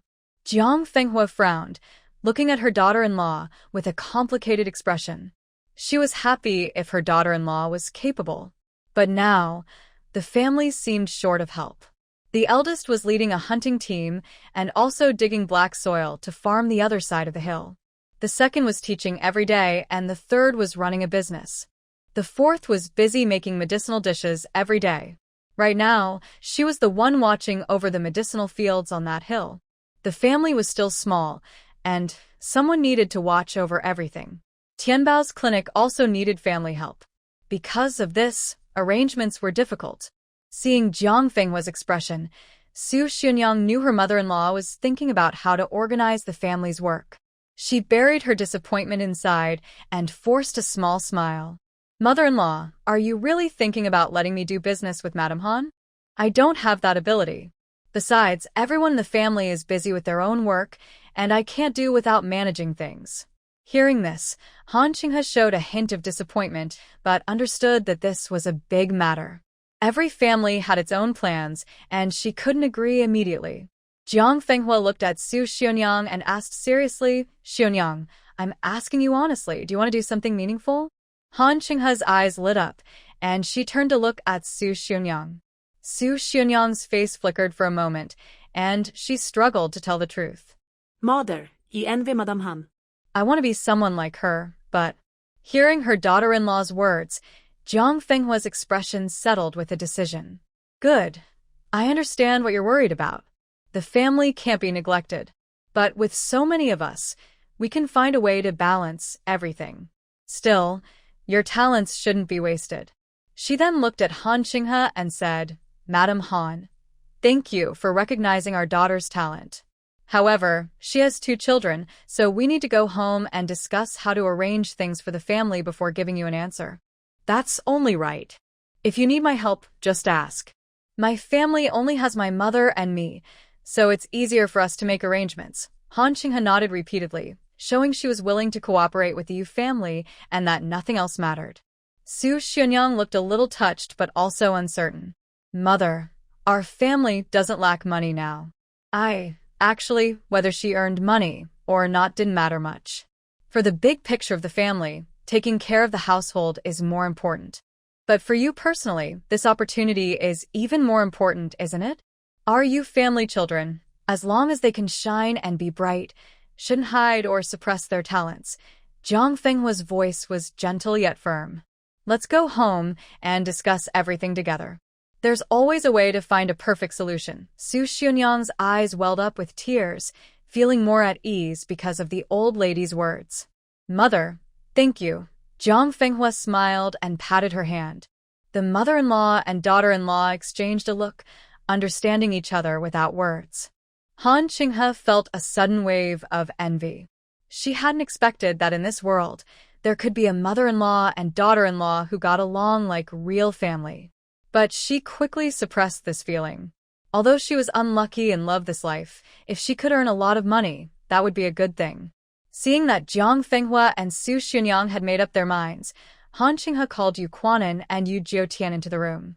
She had originally planned to wait until the contract was signed before sharing her long-held idea, but today's words and actions from Yu's wife and son made her trust them deeply. So she decided to share her plan about 60 to 70%. After signing the contract, she would start to arrange everything. As for calling Yu Quanan in, she wanted him to listen and be inspired. This was the best outcome. When she described her plan about 50 to 60%, both Jiang Fenghua and Su Xunyang were shocked. Yu Quanan's admiration and respect in his eyes almost became tangible. Yu Jiutian even forgot to play with her wooden doll, staring at Han Qinghe with wide eyes, thinking she was the perfect choice for her future mother-in-law. Han Qinghe has very forward-thinking ideas, to the point that she even doubts whether the other person is also from a different time. She wants to make Huimin Cloth Shop the #1 cloth shop in Zhengzhou City. She also aims to be the top cloth shop in Xiaoyu. Her ambitions are not just wishful thinking. She has the strength to achieve them. First, she knows all about the various cloth shops in Zhengzhou City, and she also has her own insights into the entire Xiaoyu embroidery and clothing industry. Currently, Zhengzhou has about a dozen cloth shops. Among them, Lishuan Cloth Shop is the most popular, almost a favorite among the wealthy in Zhengzhou. This is because the embroidery building in the back of Lishuan Cloth Shop is filled with the best embroidery women in Zhengzhou. It is said that the head of these embroidery women used to work in the homes of high-ranking ladies in the capital, so she knows all about the clothing and embroidery styles of the noble women in the capital. As a result, Lishuan's ready-made clothes sell the best in Zhengzhou. Next are Xianyuan Cloth Shop and Fugui Cloth Shop. The owners of these shops are also ambitious. They realize that women's clothing can never match the quality of Lishuan Cloth Shop, so their ready-made styles focus more on men's clothing, with women's styles as a secondary. Their business is still quite good. Following closely is Hui Min Cloth Shop. Just from its name, you can tell that the shop offers affordable products. Although they only sell fabrics and small accessories, they have a wider variety of fabrics than Lishuan Cloth Shop, and their prices are about 20% cheaper. This makes their shop very popular among the local people. The remaining 7 or 8 cloth shops are small family-run businesses. They mainly sell coarse cloth and cotton linen fabrics. Customers are mostly villagers from nearby areas and poor city residents. Their annual income, after paying rent and shop expenses, is only slightly higher than what the staff at Lishuan Cloth Shop earn. Although Han Qinghe has traveled far and wide collecting many types of fabrics, giving her shop some unique features in Zhengzhou's cloth industry, she understands that the most profitable and most effective way to build her reputation is through ready-made clothes. To become the top cloth shop in Zhengzhou, she must focus on clothing production. The most important aspects of clothing are cutting and embroidery, with embroidery being especially crucial. Her embroidery women are skilled at cutting clothes, but creating new and innovative embroidery designs is rare for them. Over the years, Han Qinghe has seen many embroidery patterns, mostly clichés like flying birds, fish, plum blossoms, bamboo, and chrysanthemums. The competition mainly comes down to who has better embroidery skills, making these designs look more vivid and lifelike under the needle. Su Xianyang's embroidery skills are like a lively, beautiful sparrow among a flock of competing chickens. Although temporarily hidden beneath the chicken's feet, when the sparrow spreads its wings and soars into the sky, the chickens can only look up in awe and cannot compare. In the end, Su Xianyang's face turned slightly red. "Madam Han, you praise me too much. I'm not as good as you say." She felt a little guilty because she thought she had secretly taken ideas from Tianbao and couldn't truly claim it as her own skill. Han Qinghe was very excited. "Sister Su, you believe me. If your embroidery is made into clothing, it will become popular all over Zhengzhou. Also, from now on, don't call me Madam Han. Just call me Qinghe. All right, from now on, I will call you Qinghe." Su Xianyang tried hard to suppress her inner excitement and responded softly. Since Han Qinghe was a girl, calling her by her name made her feel more comfortable. Jiang Fenghua softly added, "Qinghe, we've all taken what you said to heart. When we go home, I will discuss the results. It should be fine, but the children at home need to be carefully arranged." Because Han Qinghe openly shared her insights and ideas with no reservations, she was determined to help make this happen. Han Qinghe cheerfully agreed. She stood up and sent the 4 members of the Yu family outside. She directly asked the shopkeeper to pack a fine piece of silk and handed it to Yu Quanan, saying it was a token of apology. Yu Quanan held the silk, and his admiration for Han Qinghe grew stronger. If Yu Jiutian hadn't been fussing and demanding to be held, the old lady and Su Xianyang might have noticed something unusual. Yu Quanan's affection and fondness for Yu Jiutian deepened. She was like a tiny, clever little person. Just now, he had quietly talked with Tianbao in the yard. Tianbao said she liked Han Qinghe very much and wanted her to be her third aunt. Tianbao's simple and honest words made him admit his feelings. He fell in love with Han Qinghe at first sight and wanted to marry her. But Han Qinghe was currently focused on her ambitions. She couldn't be a stumbling block for him, so he didn't want his mother and sister-in-law to know his feelings too early. Otherwise, if he accidentally interfered with Han Qinghe and his sister-in-law's cooperation, Han Qinghe might hate him to the core. Then, he would have no chance to marry her. Han Qinghe had her carriage driver take the Yu family of 4 back home. Yu Chuanyi was in the yard distributing medicinal meals to the villagers. In the corner of the yard, a row of simple small stoves had been built, all topped with plain ceramic pots, some of which were steaming with hot fumes. Just as the village children finished school, They ran out of the yard like sparrows leaving their cage. Everyone remembered to respectfully greet Jiang Fenghua and the others. Mom. Big sister-in-law, you're back. Third brother is back too. Yu Quen, who had just finished tidying up books, came out and saw Yu Quanren. His usually serious face finally softened into a warm, happy smile. Yu Chuanyi, busy and quick in giving out medicinal meals, looked at Yu Quanren and smiled. Third brother is back. Jiang Fenghua looked behind her. Third brother, hurry and go help fourth brother. Xunyang, go quickly to the village entrance to greet the eldest brother. Let him come home first, and others can handle the rest. Yu Quanren and Su Xunyang responded and hurried to do as told. Seeing that the elderly lady seemed to have something important to say, Yu Kuashao quickly went inside to put away his books and also helped distribute the medicinal meals. The family and neighbors had already gathered around Yu Jiutian. The three children curled up in the corner of the wall, eating some treats brought back by the little ones, quietly watching the adults busy themselves. Big brother and second brother, do you want to go to the city to study at the academy? Yu Jiutian tilted her head, trying to prepare her two brothers mentally. If the eldest sister-in-law really planned to work with Qinghe Jia, she wouldn't have time to try and see her two brothers. The third and fourth uncles would soon go to the city to do business. The second uncle, full of talent, couldn't stay hidden in the village forever. Grandma had already discussed with the second uncle. Once the potatoes in the field were harvested, he would go to the city to continue his studies at the academy. Only the eldest uncle, Grandma, and her family remained. Each of her younger brothers had their own ambitions. The eldest and second brothers were of proper age to study. Going to the city academy would let them learn more. As for her, she could take care of herself and Grandma. Why do we have to go to the city? Isn't second uncle teaching us well? Yes, little sister.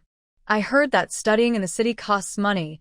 The two boys still think like they did when their family was poor. But Tian Bao saw a little girl today. Her big brother is so amazing. He can recite many poems, play traditional games, and draw pictures. She said her brother studies at a school in the city and is the best big brother in the world. Yu Jiutian spoke happily, pretending to be very admiring and envious. It would be great if Tian Bao's brother was as amazing as that. As soon as she showed this little fangirl expression, Jia Xing got worried. Sister, there's no need to envy others. She only has one brother, but you have two brothers. If we go to the city to study at a school, we will definitely be even better than him. Yes, let's ask Grandma soon to send us to the city to study. We want Tian Bao's most amazing brother. Jia Xing clenched their fists and seriously promised Tian Bao. Yu Jiutian looked at her sensible little brothers with big eyes full of stars. That's great. Tian Bao won't envy others anymore. Her brother will become even more amazing in the future. Seeing Tian Bao smile, Jia Xing also started to smile foolishly. Sister is the most precious treasure in their family. How could they let her envy other little girls? When Su Xionyang and Yu Quanzhong hurried back, Zhang Fenghua directly closed the courtyard gate. Everyone naturally gathered in the main hall, sitting around the table. Su Xionyang looked down nervously, her chest pounding as if it wanted to jump onto the table. Although she had her mother-in-law's support, sitting among the elders made her feel that this was a very bold act. Moreover, her husband hadn't spoken about going out, so she felt uneasy. Her previous mental preparation completely collapsed at this moment. She clenched her clothes nervously. Mother, maybe we should still. Xionyang, I know you're worried, but we've come this far. Let's hear what the family members think first. Zhang Fenghua looked kindly at his daughter-in-law. Xionyang was truly a good daughter-in-law, gentle, understanding, caring for everyone in the family with sincerity and no regrets. Now that she has a chance to spread her wings, how could she not help her? Zhu Chuanzhong looked at his wife beside him and reached out to cover her hand. Don't be afraid. Let me speak first. When the family is together, we can always find a solution. Earlier on the road, he noticed his wife seemed distracted and hesitated several times to speak. As a husband of many years, he could tell she was facing a serious problem. But in the past, no matter what happened, she would always tell him first. She had never been this difficult to talk to before. No matter what Xiaonyang was going through, he would always stand behind her and protect her. Yu Chuanjun understood why the eldest sister-in-law was so uneasy. His eyes on Su Xiaonyang were full of encouragement and comfort. Yu Quanzhao and Yu Chuanyi, though confused, silently gave strength to Su Xiaonyang through their looks. Although no one spoke, Su Xiaonyang's hesitation and unease eased a lot. She took a deep breath, looked at Jiang Fenghua and nodded. Only then did Jiang Fenghua slowly explain everything about Han Qinghe's idea of working with Su Xiaonyang. Mother supports Xiaonyang. Although Xiaonyang is a lady of the inner chambers, her skills should not be hidden away inside. Jiang Fenghua looked at her sons, finally resting her gaze on Zhu Chuanzhong. Everyone at the table was a bit stunned. Zhu Chuanzhong's face grew more complicated. Mother, are you saying that shopkeeper Han wants to give Xiaonyang 20% of the profits for nothing? Could there be a trap? He knew his wife was skilled at embroidery, but Zhengzhou City was so big. Any embroidery woman could be found. Why did shopkeeper Han specifically choose his wife? And offer such a big temptation? It was hard to believe there was no trick involved. Before Jiang Fenghua could speak, Yu Quanzhao hurriedly said, Big brother, this shopkeeper Han. She's generous and honest. When she accidentally bumped into me, she paid me for a bolt of cloth. She definitely doesn't have any bad intentions. Furthermore, she only knew we were villagers. Why would she go to such lengths to deceive us? Jiang Fenghua looked at Yu Quanzhao with suspicion but calmly added, You haven't met shopkeeper Han. It's good to be cautious, but you should trust mother's judgment. Shopkeeper Han's character is exactly as third brother said. Moreover, Granny Ma was her mother's savior. Third brother saw her kneeling in the street to thank Granny Ma. Her open and honest manner shows her true nature. Qianzhong nodded and turned to look at Su Xiaonyang softly asking, Xiaonyang, do you want to work with Manager Han? Su Xiaonyang looked at Qianzhong with a guilty expression and said, just do what you want. I support you. At worst, I will stay at home to take care of the family. Qianzhong held Su Xiaonyang's hand gently, showing no doubt or dissatisfaction, only full support. Su Xiaonyang even saw a hint of pride on his face and felt deeply moved. Her face lit up with emotion. Husband, can I really do this?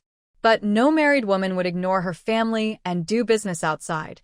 If others laugh at us because of this, let them. We don't need to care what they think. Qianzhong's eyes became more firm. Besides, everyone in the village depends on our family to get by. Anyone who dares to criticize you or our family, I won't hold back. He raised his iron fist the size of a brick as he spoke. Yes, sister-in-law, don't worry about the villagers. Even if they have thoughts, they won't say them out loud. Otherwise, they'd be ungrateful and look at us with contempt. Qian Xiao's voice was gentle and firm, silently showing his support. Qian Yan and Qianyi also nodded repeatedly, signaling Su Xiaonyang to relax. Tears welled up in Su Xiaonyang's eyes. She thought she was just a girl not valued by her family. Sending her to learn embroidery was just to exploit her value. But now, meeting such a good family, she was willing to do anything. Thank you, mother. Thank you, husband. Thank you, uncles. How could Xiaonyang be so lucky to meet such a good family? As she spoke, tears rolled down her face. Qianzhong quickly wiped her tears with his sleeve. Such good news. Why are you crying? Big uncle is so silly. Big aunt is moved to tears. Seeing the family support, Zhou Tian was very happy. The family prospered together, clapping their hands happily. Mother is amazing. Su Xiaonyang was deeply touched but quickly wiped her tears and returned to the main topic. But what about the family? What about Jiahe and Tianbao? They're still so young, and they can't be left without someone around. Jiang Fenghua nodded. Yes, you want to do your business, but the family can't be ignored either. Mother, sister-in-law, don't worry.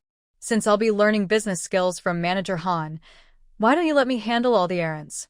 That way, sister-in-law can stay home as much as possible, take care of the household, and still manage her own work without delay. Yu Chuanren was the first to speak up. This was an idea he had long prepared. It was something that could help his sister-in-law, while also benefiting himself. How can we trouble you with all the errands, little brother? Su Xiaonyang's eyes showed guilt, but even more, she felt touched. Yu Chuanren quickly waved his hand. We're all family. Sister-in-law, you don't need to feel any burden. Xionyang, your third brother is right. Since he's going to learn from Manager Han anyway, running errands for you is no problem.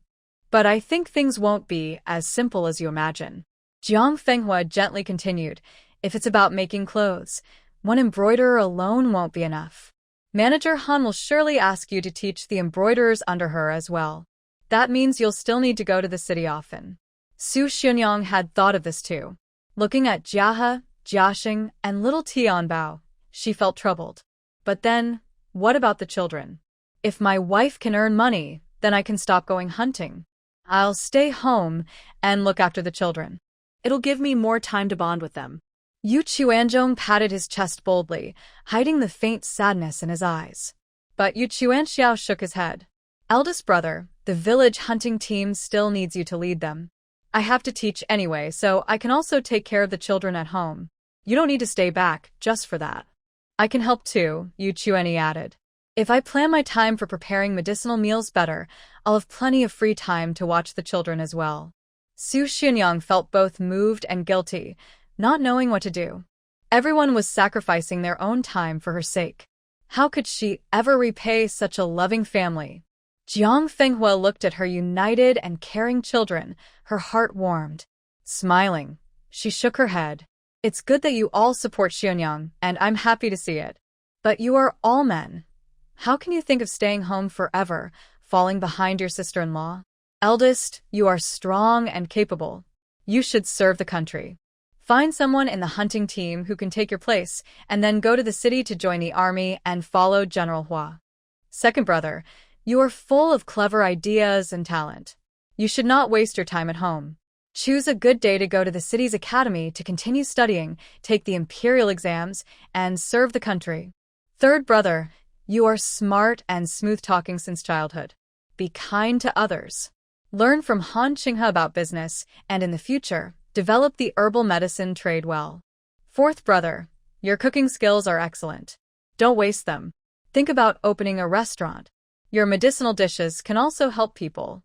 Hearing the old lady's words, everyone at the table was stunned and speechless. They knew that Mother's words were serious and not just casual talk. Right now, her words burned in their hearts, making them wish to rush toward their dreams immediately. Mother, if that's the case, only you and the children will be left at home. How can that work? There are still many crops and herbs in the fields. Yu Chuanxiao felt excited, but also quickly accepted reality. They all have their own dreams, but they cannot ignore the family. Someone must stay home to take care of the elderly and children. Yu Chuanzhong also quickly put out the fire in his eyes. I am the oldest in the family. Xionyang is my wife. Our son, Li, is the heir. I should stay at home to look after the family. Besides, you all are not as strong as me. I don't trust you to handle the land. Jiang Fenghua, who was about to speak, was stopped by a look from him. She took over and said, I am the mother. I don't favor anyone. I've already thought about everything. You don't need to worry about the land. Although I am just one person, our family is much better off now. If needed, we can hire villagers to help with the harvest. It's not a big problem. As for the family business and the family's future, they are old enough to go to school. Let second brother take them to the city's academy to study together. It's good for all three of their nephews and nieces. In the academy, second brother will take care of their studies and daily life. We can rest assured. During holidays, Xionyang will bring them back home. If any of you brothers have time, help your sister-in-law. It won't delay anything. As soon as the old lady finished speaking, Jiahe and Jiahen clapped happily. That's great. We can go to the city to study. Jiahen looked at Tianbao and patted his chest. Sister, don't worry. I will study hard and become the best older brother for you. Jiahe quickly agreed. Me too. I also want to be the best big brother for my little sister. This was exactly what Yu Jiutian wanted to see. Smiling with her little tiger teeth showing, she said, Great.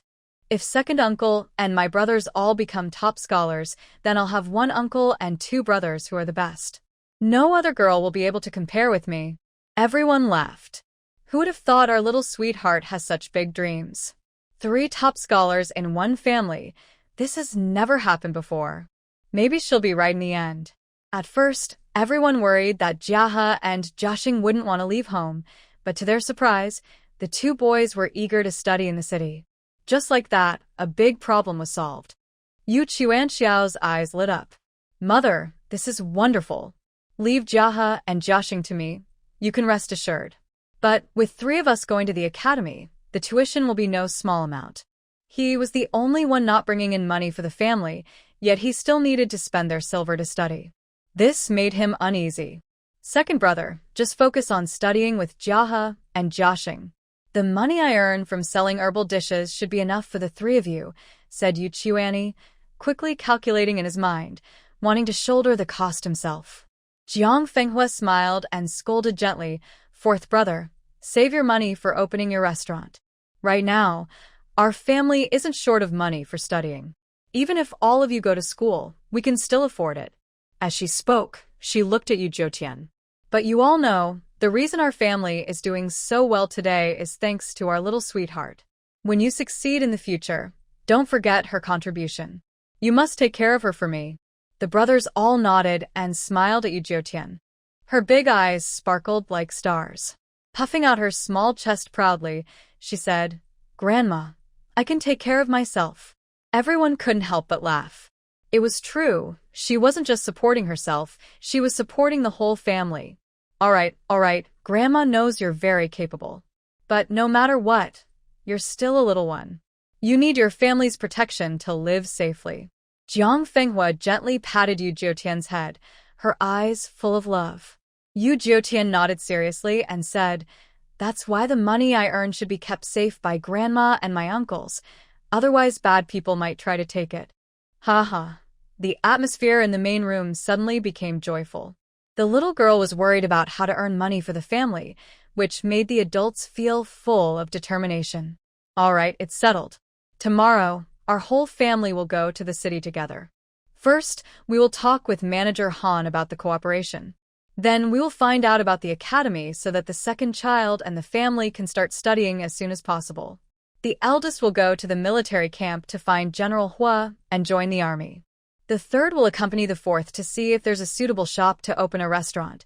Jiang Fenghua looked over everyone and made the final decision. Yu Chuanzhong still felt uneasy. Mother, there are only you and Tian Bao at home. What if it's nothing serious? You might not come back often if you join the army, but everyone else has to return home every night. I and Tian Bao only stay at home during the day, and many villagers come to see the doctor every day. What are you worried about? If you keep nagging, I really won't let you join the army. Jiang Fenghua scolded her eldest son with a glare. Seeing him quickly shrink back, she relaxed. Mother, I have something else to say. Since earlier, Su Xunyang had been feeling warm inside, as if she had made up her mind, and her eyes were firm. Jiang Fenghua nodded suspiciously, signaling her to go ahead. Su Xunyang looked at Tian Bao and said, Mother, the reason I came up with those embroidery patterns is all because of Tian Bao. So, I can handle the matter, but when you and Manager Han sign the contract tomorrow, please sign with Tian Bao's name. Yu Zhoutian's eyes widened instantly. What did her embroidery patterns have to do with her?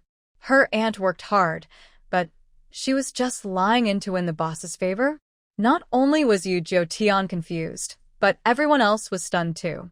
Yu Chuanzhong, though feeling sorry for his little niece, also couldn't understand. Xionyang, why are you making such arrangements? Jiang Fenghua also shook her head in shock. Xionyang, being generous to family is right, but you have 2 sons to raise. Why are you thinking like this? Su Xunyang firmly said, It's because I have 2 sons to raise that I need to do this. While speaking, she found it hard to say to Jiang Fenghua, Mother, you know the nature of my family. When my 2 younger brothers needed food to survive, I was sold to the village's old boss for 30 jin of grain. Luckily, my mother and husband saved me. Otherwise, I don't know if I would still be alive. Although they are no longer around now, if they ever appear again, they will surely cling like vampires. If the contract is signed with my name, they will definitely come to me for help. They don't treat me as family, so I can't give them any chance to take advantage of me. I got this idea after seeing the drawings by Sweet Treasure, so I wrote her name in the contract. In the future, if we earn money, she can keep half, and the other half will be saved by my mother for the family and future generations. Su Xunyang's words made everyone fall silent. Then they remembered her difficult family background. Jiang Fenghua frowned. It's not an exaggeration to say that her family used blood-sucking insects to describe them. When they took food to buy Su Xunyang into the Yu family, they kept following, pretending to be relatives, just hoping to eat for free every day. If he hadn't been firm and determined, and if the eldest brother's strength hadn't been enough, they wouldn't have been able to get rid of that family. Since Xunyang joined the Yu family, it's been 6 or 7 years without any news from her family. Jiang Fenghua thinks that, given their lazy nature, they might have weeds growing over their graves by now. But there's a subtle connection among family members, and Xunyang is so cautious. Maybe her family is still alive, and her careful planning is the best way to protect her. Yu Jiutian was very shocked. She didn't expect her aunt-in-law to have the same misfortune as her. She couldn't help but walk over to Su Xunyang, hugging her with small hands, gently patting her to comfort her. Su Xunyang's nose twitched, and she reached out to hold Yu Jiutian in her arms. She understood that the girl had listened to her words, remembered her past experiences in the Chow family, and felt sorry for her. Such a caring child. Even if she gave all her earnings to her, she would do so willingly. All right, I'll follow your decision. The head of the household will write Sweet Treasure's name, and I will save all the money for the family and future generations. Jiang Fenghua didn't say much, and simply agreed. No matter how difficult her family is, she wouldn't let it affect Xunyang. But she couldn't let the unbreakable blood ties put the Yu family at risk. This kind of precaution is indeed necessary. Once everything was settled, everyone started to prepare for dinner. During dinner, Jiang Fenghua also talked about the situation in the fields. A few days ago, she dug up a potato plant. The potatoes inside were more numerous than those she found in the mountains before, and judging by their size, they could be harvested in just a week or 2. This is a full month earlier than expected. The various medicinal herbs in the field are also growing very well. If this trend continues, they might be able to harvest some by the end of the year. Seeing how successful the medicinal herb planting is, many villagers have been visiting for medical consultations and subtly hinting that they want the Yu family to help them grow herbs too. After all, the profits from herbs are much better than from grains. Jiang Fenghua only promised the villagers who had silently helped them clear land earlier that once the first batch of herbs was harvested and there were extra seeds, they would prioritize helping them grow herbs. Once the villagers heard this, they were so happy they couldn't keep quiet, spreading good words about the Yu family everywhere. Those who had doubted the family's decision to grow herbs felt regretful. But they knew Jiang Fenghua's character well and didn't dare to have any bad thoughts. Instead, they became even more eager to follow the Yu family's lead, watching for any new moves, hoping to join in once there was progress, and promising not to guess blindly anymore. Following the bees to find flowers, following the Yu family to get rich. They must remember this lesson deeply. The next morning, the Yu family hung a sign at the door saying the clinic was closed for the day. They borrowed Zheng's carriage, and all went to the city. Once in the city, the family first went to Hui Min cloth store. Han Qinghe had been waiting eagerly at the door. When she saw the carriage stop outside her shop and recognized Yu Quanan and Yu Qianzhong sitting at the front, her face lit up with joy, and she hurried to greet them. Yu Quanan still felt a strong heartbeat when he saw Han Qinghe, but he was calmer than before. After bringing the Yu family into the back hall, Han Qinghe looked at her 4 handsome sons and kept praising them. Jiang Fenghua and she exchanged a few words, then Jiang Fenghua told Han Qinghe about their agreement to cooperate. Seeing her delighted, Han Qinghe then asked generously about the academy.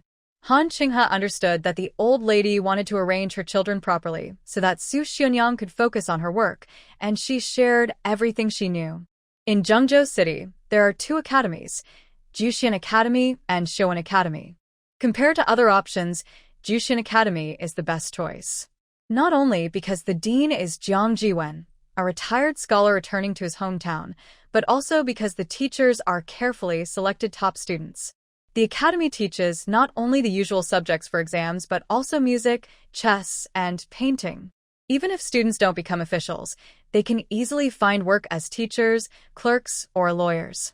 Last year, students from Jushin Academy took the imperial exams in the capital, and 2 of them became successful candidates.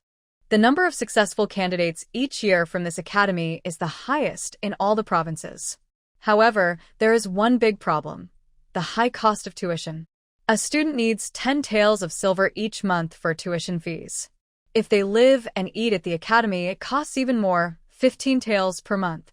Most families can't afford this, so they choose more affordable schools like Shoin Academy. Because of this, Jushin Academy is called a noble school, as most students are either wealthy or noble. Even the cheaper Shoin Academy costs about 5 taels of silver per month. Only Jushin Academy offers private tutoring for beginners. For large families like the Yu family, where many children are involved, Jushin is the only option. Jiang Andy, to get into Jushin Academy, besides having enough family wealth, you also need to pass an exam. They only hold entrance exams twice a year, in spring and autumn. If you want to join halfway through, it might be difficult. Unless you can find someone to recommend you, it's hard to get in, said Han Qinghe. He finished speaking quickly and then added, "Mother, we just arrived in Zhengzhou and don't know many people. It's better to wait until spring. This winter, I can stay at home and help with the family. Don't worry, I'll think about it some more," replied Jiang Fenghua, considering whether to bother General Hua to help her children get into school. Her second son is quite talented and studies diligently on his own every day. If he could start school early, he might even take the county exam next spring. But as soon as she had this idea, she quickly dismissed it. General Hua is straightforward and probably wouldn't like dealing with scholars. It might backfire. Moreover, she doesn't want to rely on Hua because of her relationship with Tianbao. She needs to be independent. Third Aunt Jiang, why don't you ask second brother Yu to find Madame Ma? Those doctors often meet with officials and wealthy people. Maybe they can help. Han Qinghe thought for a moment and suggested an idea to Jiang Fenghua. Jiang Fenghua agreed and quickly told Yu Chuanxiao, "Go to the medical clinic and tell Madame Ma honestly what you're thinking. See if she can help connect you with some doctors to find a solution." Since it concerned his own and his nephew's education, Yu Chuanxiao didn't hesitate. He took his 2 nephews and left the cloth shop, heading straight to the medical clinic. After the second son left, Yu Chuanzhong also went directly to the training camp, preparing to join General Hua's army. Han Qinghe heard that Yu Chuanyi wanted to open a restaurant. She immediately pointed out a clear path. To the east of Zhengzhou is the wealthy area, where there are 3 restaurants, each with its own style. Business is very good, but a few days ago I took my mother to eat at a restaurant and saw a notice that Jingxiang Lu was renting out. I heard that the owner of Jingxiang Lu sadly died during this plague, and there are no capable children to take over. The main wife plans to sell the place and go to the capital to join her relatives. You can go see Jingxiang Lu. If the price is fair, you might consider buying it. Jiang Fenghua looked grateful. "Qinghe, we shouldn't have asked you so many questions when we arrived. Now you've easily pointed out 2 clear paths for us, saving us a lot of trouble." "I really don't know how to thank you." Yu Chuanren looked at Han Qinghe with shining eyes, feeling a little pain in his heart. She knew so much about the city's secrets. She must have worked harder than men over the years. He also needed to become stronger quickly, so he would have the right to ask for her hand in marriage. Han Qinghe raised her eyebrows, stepped forward, and took Su Xianyang's hand, her expression charming. "Third Aunt Jiang, I am a businesswoman. You brought me this talented girl, Sister Su. What I do is also for myself. It's not just charity." Her sincere words made the Yu family look at her with new respect.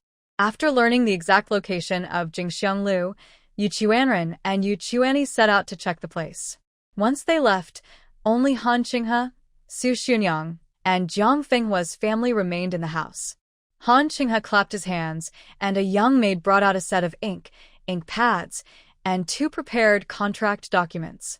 "Auntie Jiang, Sister Su, please look over the contract. If everything is fine, you can sign it. Jiang Fenghua took the contract and carefully looked at it with Su Xionyang. The contract was clear and organized, including the terms they had agreed upon with Han Qinghe. Han Qinghe also added a special clause. If profits increased by more than 30%, the bonus share for Su Xionyang would also increase by 10%. This contract made Jiang Fenghua like Han Qinghe even more. After confirming everything was correct, Han Qinghe signed his name first, then looked at Su Xionyang, signaling her to sign as well. Su Xionyang smiled and looked at Yu Jiutian. Tianbao, go and sign quickly. Yu Jiutian happily jumped down from Jiang Fenghua's arms and ran cheerfully to Han Qinghe, smiling and opening her arms. Big sister Qinghe, hug. Tianbao can't reach the table. Han Qinghe looked surprised. Sister Su, such an important matter. How could the Yu family let a little girl sign her name? This involved future earnings. Su Xionyang had 2 sons, and she would probably choose to give the benefits to her own children. Why would she let Tianbao be the one to sign as the owner? Seeing Han Qinghe's confusion, Su Xionyang was not surprised. She explained with a smile, Qinghe, you don't know. Actually, all the embroidery patterns in my mind are drawn by Tianbao. I can't take credit for her work and claim the benefits for myself. In the future, Tianbao will still be the one to draw the embroidery patterns. All I do is turn her sketches into samples and teach the embroiderers how to match different patterns on clothes. So, the owner must be Tianbao. Don't worry, I will work diligently. After all, this little girl will pay me monthly.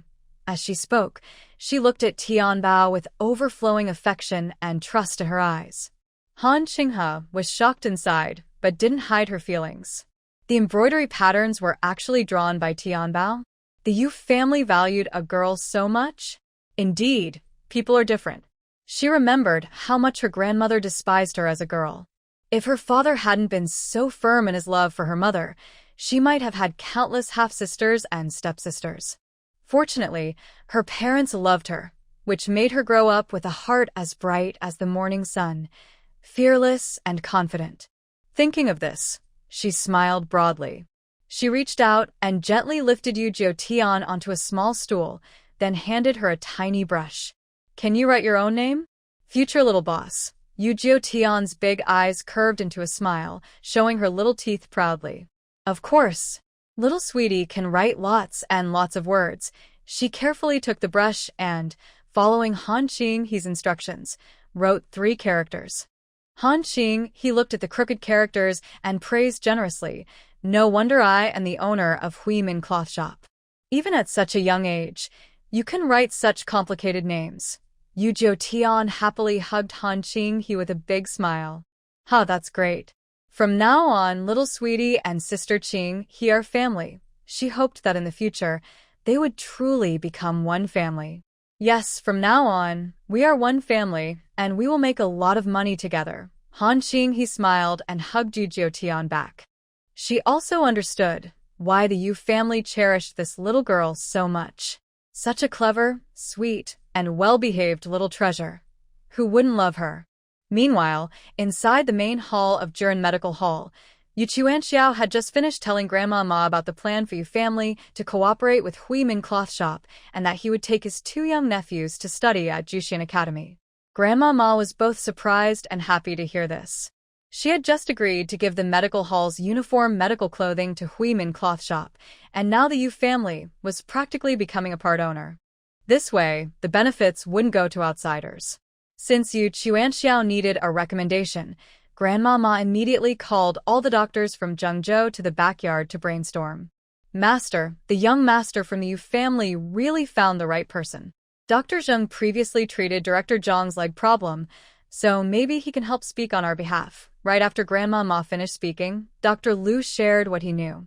Grandma Ma's eyes lit up. She then started looking for Dr. Zheng's contacts, but couldn't find him. Hua Qing, standing behind, quickly said, Master, Dr. Zheng was called away early this morning by Lord Li for a consultation and hasn't returned yet. Grandma Ma frowned. Is that the Lord Li who has dizziness? Hua Qing nodded repeatedly. Grandma Ma snorted coldly. The last time Dr. Zheng returned, he mentioned Lord Li's illness. If it wasn't too serious, She was confident she could treat him. However, after so long, I haven't seen the Lee family go to the clinic to register and ask her to see a doctor. I think she must have scolded their household servants at that time, angering the Lee family so much so that old Master Lee would rather endure his illness than embarrass himself by asking her for treatment. Recently, she took this opportunity to teach these doctors how to diagnose and treat dizziness. I just don't know how well Dr. Zheng has mastered it. As I was thinking, there was a sudden sound of urgent horse hooves and carriage wheels outside. The clinic's door was wide open, and everyone inside stepped forward a few steps. The front carriage was used exclusively for doctors going out to see patients, while the back carriage belonged to the Lee family. Dr. Zheng and Lady Li got off the car one after the other. Lady Li had just stepped down from the carriage and looked over along with everyone's gaze. She immediately saw Granny Ma surrounded by many doctors, her expression a bit complicated. But she quickly composed her face, smiled gently and politely, and nodded at Granny Ma. Granny Ma raised her eyebrows slightly, but did not respond. She looked coldly at Dr. Zheng leading Lady Li into the clinic. With Dr. Zheng accompanying her, the Hor family soldiers did not stop Lady Li. They only allowed her to go in alone, while her maids and servants were kept outside the barrier. Seeing the two approaching, Granny Ma looked at Dr. Zheng meaningfully. The clinic hasn't opened for business yet. Why are you bringing this lady in? Dr. Zheng hurriedly cupped his hands and bowed. Master, my disciple knows that the clinic hasn't officially opened, and it's not proper to see patients. But this lady is Lady Li from the Li family. Her husband is seriously ill, so I had no choice but to come out to treat him. Seeing how respectful Dr. Zheng, a renowned doctor, was to Granny Ma, Lady Li felt very uncomfortable. She clenched her handkerchief tightly in frustration, but her face showed a look of earnestness. Grandmother, this isn't Zheng Doctor's fault. Our master is very ill, and I begged him repeatedly, so he agreed to come and see him. Granny Ma said calmly, saving lives and healing the sick is a doctor's duty. I won't hold him accountable for that. She looked at Dr. Zheng. If you're here to save lives, you should do your best at the residence. Why leave the patient and his family behind and come to the clinic? Master, you may not know this, but my apprentice visited Lord Li's residence several days ago to see the old lord. However, my apprentice's medical skills are limited. He can only ease Lord Li's condition but cannot cure it completely. Initially, I suggested they invite a doctor to come to their home for treatment, but for some reason, Lord Li did not come to the clinic to seek help. When I finally examined him, Lord Li was already very ill and close to death. My apprentice has no way to cure him and can only bring Lady Li back to the clinic to ask the master to come and treat him. Dr. Zheng told everything honestly and openly. Lady Li's face instantly turned very pale, as if her handkerchief was about to be twisted into a rope. Recently, she has been busy sending people to nearby towns to find famous doctors. They brought several physicians and prescribed many herbal medicines to ease Lord Li's symptoms. But after drinking the medicine, his condition worsened. As his illness worsened, Lord Li finally became afraid, worried he might faint and never wake up again. He no longer cared about Lady Ma's disrespect to the family and insisted she be brought to treat him. But the Lady Ma in front of them looked even more arrogant than her, making it hard for Lady Li to swallow her pride and ask for her help. Lady Ma looked at her with a sarcastic and somewhat pitying expression. Did you notice anything unusual when you checked his pulse? Dr. Zheng hesitated and honestly replied, Lord Li's pulse is irregular. Besides the worsening dizziness, it seems other symptoms have appeared. What? Our Lord has other illnesses? Why didn't you say so earlier in the house? Lady Li trembled all over and stared wide-eyed at Dr. Zheng, questioning him. He looked at her with a colder expression and said, If I had said it in front of Lord Li, it might have caused him to panic and develop more problems. I already warned you that my master is confident he can cure the dizziness, but you refused to listen and delayed until now. Now, it seems even my master might be unable to save him. He looked at Lady Ma as he spoke, but she remained calm and silent. Lady Li was completely panicked and no longer cared about her dignity. She hurriedly looked at Lady Ma and said, Madam, please come with me to the house to treat our lord. Whatever conditions you want, we will agree. This experience of inviting Dr. Zheng to treat the illness made her realize that Jiren Medical Clinic is no longer the same as Renha Hall. It's not just about spending more money to make the doctors do as they wish. But besides trying hard to give silver, she seemed to have no other options. Madame Ma looked at Lady Li for a moment, and her usually calm face showed some unease. Madam, I know that Jiren Medical Clinic is different from the old clinics, but doctors are here to help and save lives. You didn't charge money when treating the plague before, so now that we are paying the consultation fee, please kindly come and help our lord. Recently, she had already investigated Madame Ma thoroughly and understood why she was so arrogant. It turned out she was called by General Hua to help with the plague in Zhengzhou, making her a hero to the city. No wonder this small clinic was guarded by soldiers every day. The Li family didn't see Madame Ma as a benefactor, but since she could cure even a deadly disease like the plague, treating Lord Li's dizziness would be an easy task. I heard that General Hua valued Madame Ma very much, so it seems I need to speak kindly to her. After all, Zhengzhou is temporarily under the control of the rough soldier Huiyuan gang. The officials in the capital also sent letters, warning that this soldier is reckless. Offending Madame Ma is bad enough, but offending the soldier behind her would lead to serious trouble. Dr. Zheng already said that you have delayed too long. Even if I go now, it might be useless. Madam, you should find a more capable doctor. Madame Ma did not agree with Lady Li. Over the past few days, she had heard the doctors talk about the Li family's glorious deeds, which were almost as bad as the Zhengzhou prefect's corruption. Not to mention Lord Li's current critical condition, which she had already lost hope of curing. Even if she could heal him, she didn't want to. Would she cure him just to cause more trouble for the people? Lady Li understood that Madame Ma was refusing her, but she couldn't think of a good reason to persuade her to agree. Lady Li, I heard that the Li family has relatives in the capital. You should invite a famous doctor from there to treat Lord Li quickly. His condition can't afford any more delay. Seeing that her master refused directly, Dr. Zheng also relaxed a little and earnestly advised Lady Li. He had long known that Lord Li's illness was incurable. If they refused openly at the Li residence, they would definitely hold a grudge against him. The master is different. She has General Hua backing her. Only by bringing Lady Li to the clinic can she ensure she won't be punished by Lady Li's family. Sure enough, Lady Li looked unhappy, but tried to hide her feelings. Grandmama, you are a famous doctor who cured the plague. I believe you can also cure my little dizziness. I know our household servants have caused trouble before. I apologize to you and kindly ask you to come to Lady Li's house to treat our master. No matter what you ask for, our Li family will agree. If she could just force someone to go and get the doctor to treat the master, she would do it immediately. But the other person is a doctor. Whether they want to treat or can treat depends entirely on their own will. If the old woman in front of her refuses to treat, no matter how much she forces, it won't work. Moreover, Xiaoyu has rules that forbid kidnapping doctors, otherwise she would be punished. Lady Li, used to being arrogant and reckless, was now frustrated by this helpless situation. Really? You will agree to any conditions? Grandma Ma raised an eyebrow, showing some interest. Lady Li was happy inside. Of course, it's true. As long as you can cure our master, please speak your terms. Indeed, everyone in the world is driven by interests. Grandmama smiled meaningfully. Master Li has delayed the best time to treat his illness.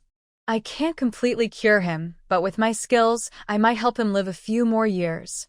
There might still be hope, but my demands are very unreasonable. You may not be able to do it. Lady Li's eyes flickered as she hesitated. Please, Grandmama, tell us your conditions first. Living a few more years is enough for the master to arrange his affairs. Just wait and see. Grandmama looked at Lady Li calmly, then turned and entered the consultation room. Soon after, she took out a piece of paper and handed it to Lady Li. All my conditions are written here. If you agree to everything, I will come to your house to see your master. Lady Li took it and, upon reading the first item, was so angry her eyebrows shot up. What? You want us to donate half of the Shin family to the army. Who doesn't know that Granny Ma and Huiyuan gang are in cahoots? People say their money was donated for military supplies, but it's clear they secretly divided the loot themselves. They also claim that medical fees have become cheaper, but that's just blatant medical robbery. Granny Ma casually waved her hand and said, "Madam Lee, my wife is old and can't handle any fuss. Besides, with such strict demands, you can't make the decision alone. Take my conditions back and discuss them thoroughly with your husband. When you've made up your mind, come back and invite me again, but I warn you in advance, if I come today and manage to save your husband, he might live a few more years. If you come again after today, I can't promise anything. However, no matter the outcome of the treatment, once I step into the Lee residence, you must fulfill my demands." After speaking, she looked at Dr. Zheng. "Show them out." Dr. Zheng quickly gestured politely to Lady Lee. "Please, madam." Lady Lee was so angry her jewelry seemed ready to fly off her head, but faced with the only person who could save her husband, she could only hold back her fury, feeling her insides ache with rage. She clenched her fists, glaring with hatred, then turned and hurried back into her carriage, afraid that if she stayed even a moment longer, she might lash out. Now that the annoying person was gone, Granny Ma instantly felt refreshed. She had no real intention of saving old Master Lee. Every condition on that paper was designed to cut into the heart of the Lee family. She gave them hope, then set insurmountable obstacles before that hope, making these rotten villains taste the pain of helplessness that common people endured.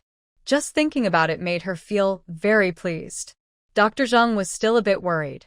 "Master, the Lee family is powerful. Maybe we shouldn't offend them too much. It's just a bully dog. My wife likes to pull out the claws of evil dogs. Let's see what he bites with next." Granny Ma snorted coldly and turned the conversation back to the main point.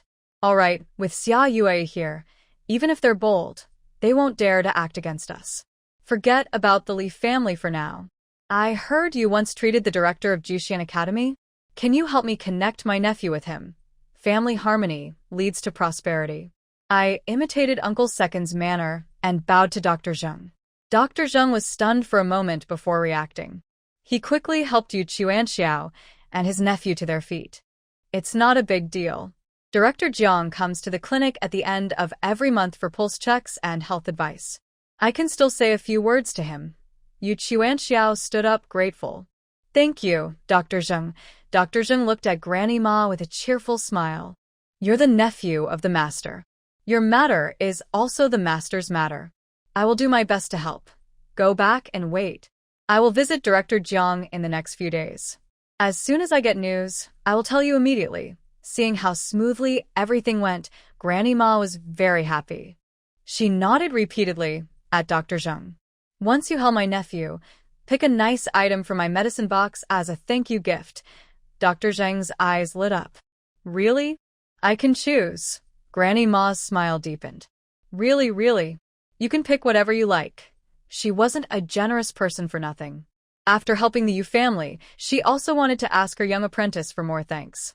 Now, not only was Dr. Zheng surprised and happy, but the other doctors also cheered. They envied Dr. Zheng for being able to help his master.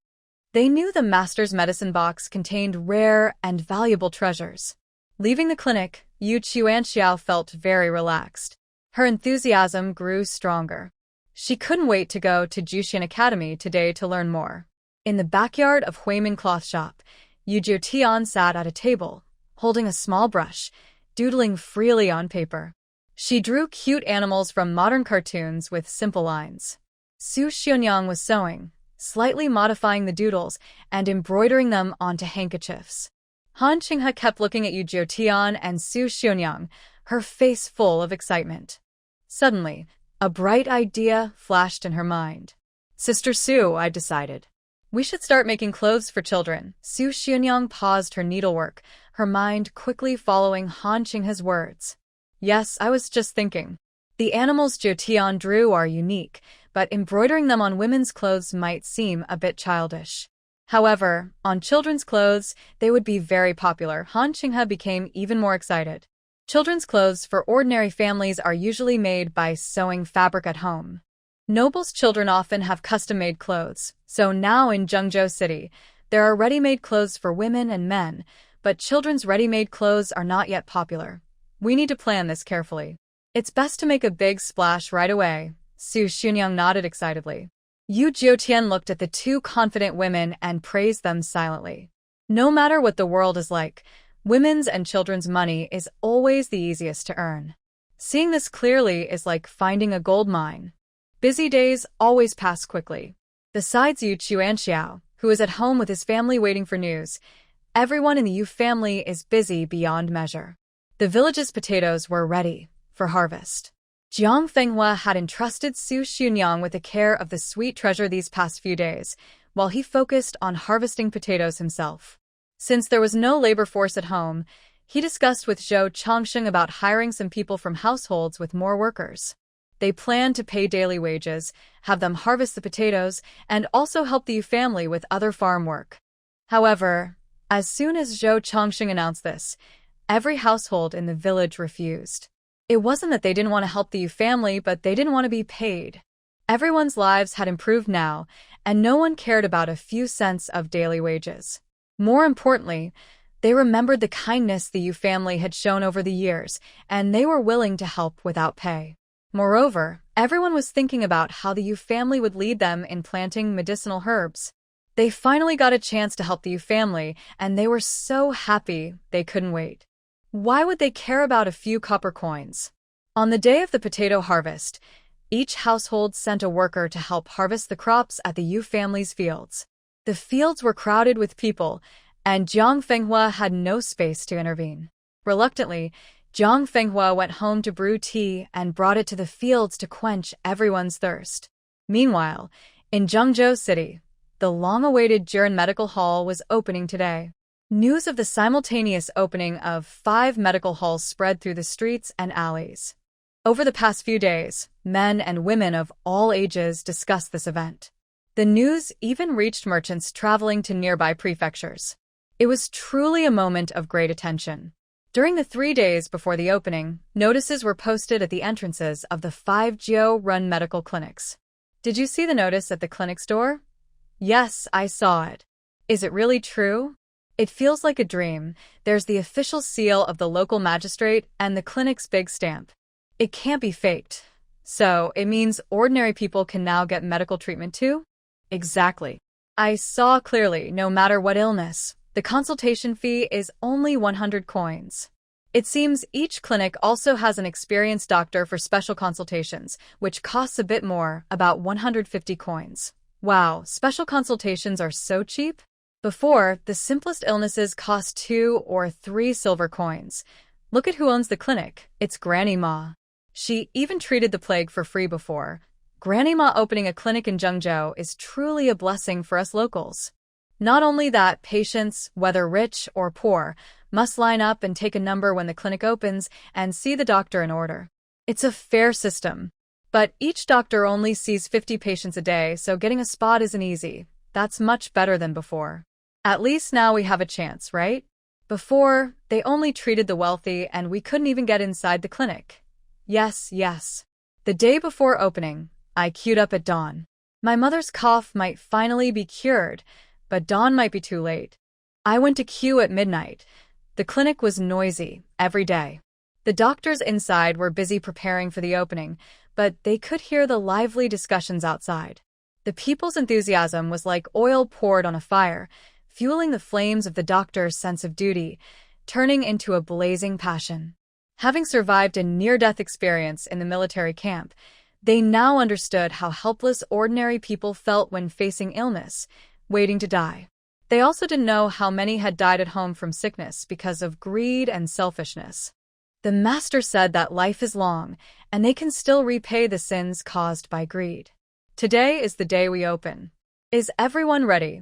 In the backyard, Granny Ma's eyes swept over the neat white surroundings, her tone full of excitement. Her lifelong dream was about to come true tomorrow. Ready. Everyone responded loudly and clearly. The doctors wore clean white robes and white caps, spotless and pure. The caps had bright red crosses embroidered on them. The medical staff wore light blue short jackets and pants, with matching light blue caps. Both doctors and staff had their titles, names, and identification numbers embroidered on their chests, showing their different roles despite their uniform appearance. Grandma Ma smiled happily and loudly announced, "Hua Qing, Lang Ping, open the clinic." Hua Qing and Lang Ping quickly stepped forward, opening the clinic doors from both sides. People inside and outside the building were momentarily surprised, and a brief silence fell over the air. Shopkeepers on the street started opening their shops one after another, but outside the clinic, a long line of townspeople stretched down the street, impossible to see the end. The doctors knew the clinic was attracting a lot of attention, but they were still shocked by what they saw. In the past, the clinic had never seen such a scene. Although it made money, there were rarely patients inside. All the doctors thought that ordinary people only cared about money. They would rather hide their wealth than come to the clinic for treatment. Unaware, the small fees for consultation kept ordinary people from daring to enter the clinic. Open the door. Open the door. When the townspeople saw the clinic open, they finally snapped out of their surprise. Excited, they stretched their necks and looked toward the entrance. The people in front found the doctors' uniforms both fresh and serious. They didn't make loud noises, but waited quietly for instructions. The doctors hurried to their consultation rooms to prepare. Hua Qing and Lang Ping also quickly started assigning numbers and diagnoses to the patients. Soon, the first patient with a cough was led into Dr. Wang's consultation room, who was skilled at pulse diagnosis. "How many years have you had this cough?" "Dr. Wang, cough. I've had this old problem for over 10 years. Did it start when you were young and then worsen, or did it develop later?" "Honestly, Dr. Wang, I caught a cold and wind illness after falling into the water about 10 years ago. I couldn't afford the consultation fee, so I never got treatment. That's why it became like this. Although the cough is quite serious now, I've gotten used to it over the years. Today, I didn't want to come either. I sold everything at home to pay for today's consultation and medicine. But the consultation fee at Juren Clinic is now the cheapest it has ever been. I don't want to miss this chance because if I do, I might never get another one." After the patient finished speaking, Dr. Wang's brow furrowed, and his face showed a complex, hard-to-express emotion. "I didn't expect the consultation fee to be so low now, and that so many people are bringing all their savings just to see a doctor. I also didn't expect that a simple cold could turn into a stubborn illness lasting over 10 years just because the fees were high. Don't worry. Although your illness has lasted over 10 years and is stubborn, it can still be cured." He felt a deep sense of guilt inside. Smiling to comfort the patient, he carefully took her pulse, thinking about how to treat her with the cheapest herbs possible. The female patient, hearing the doctor speak so gently and kindly, felt both excited and scared. "Thank you, Dr. Wang. Thank you, Dr. Wang." In the past, these doctors looked down on them and never bothered to give a friendly face.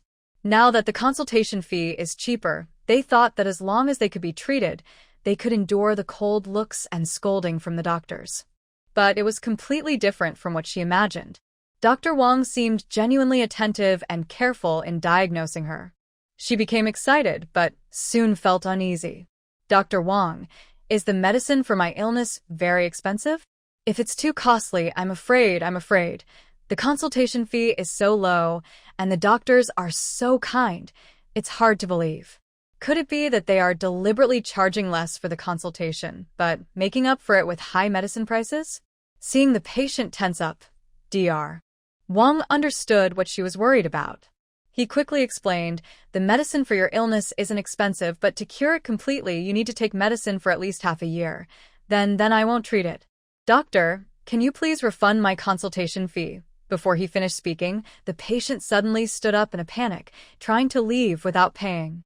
Sure enough, although the consultation fee is cheap, there's something suspicious about the medicine prices. Common folks find it hard to even eat enough. How can they afford medicine for half a year? Dr. Wang slightly frowned and gently held her back, making her sit down again. "Listen carefully to what I have to say." The patient looked at Dr. Wang with a frightened face, trying to pull his hand away but couldn't. "I'll write the prescription for you. Go to the pharmacy and ask the staff about the cost. See if it's within what you can afford. If it's too expensive, come back and see me. I can teach you how to identify and prepare herbs so you and your family can gather them yourselves. This way, you save on labor and reduce the cost of medicine. After saying this, Dr. Wang let go of the patient's hand, ignoring his expression, and started writing the prescription quickly. The patient. The patient.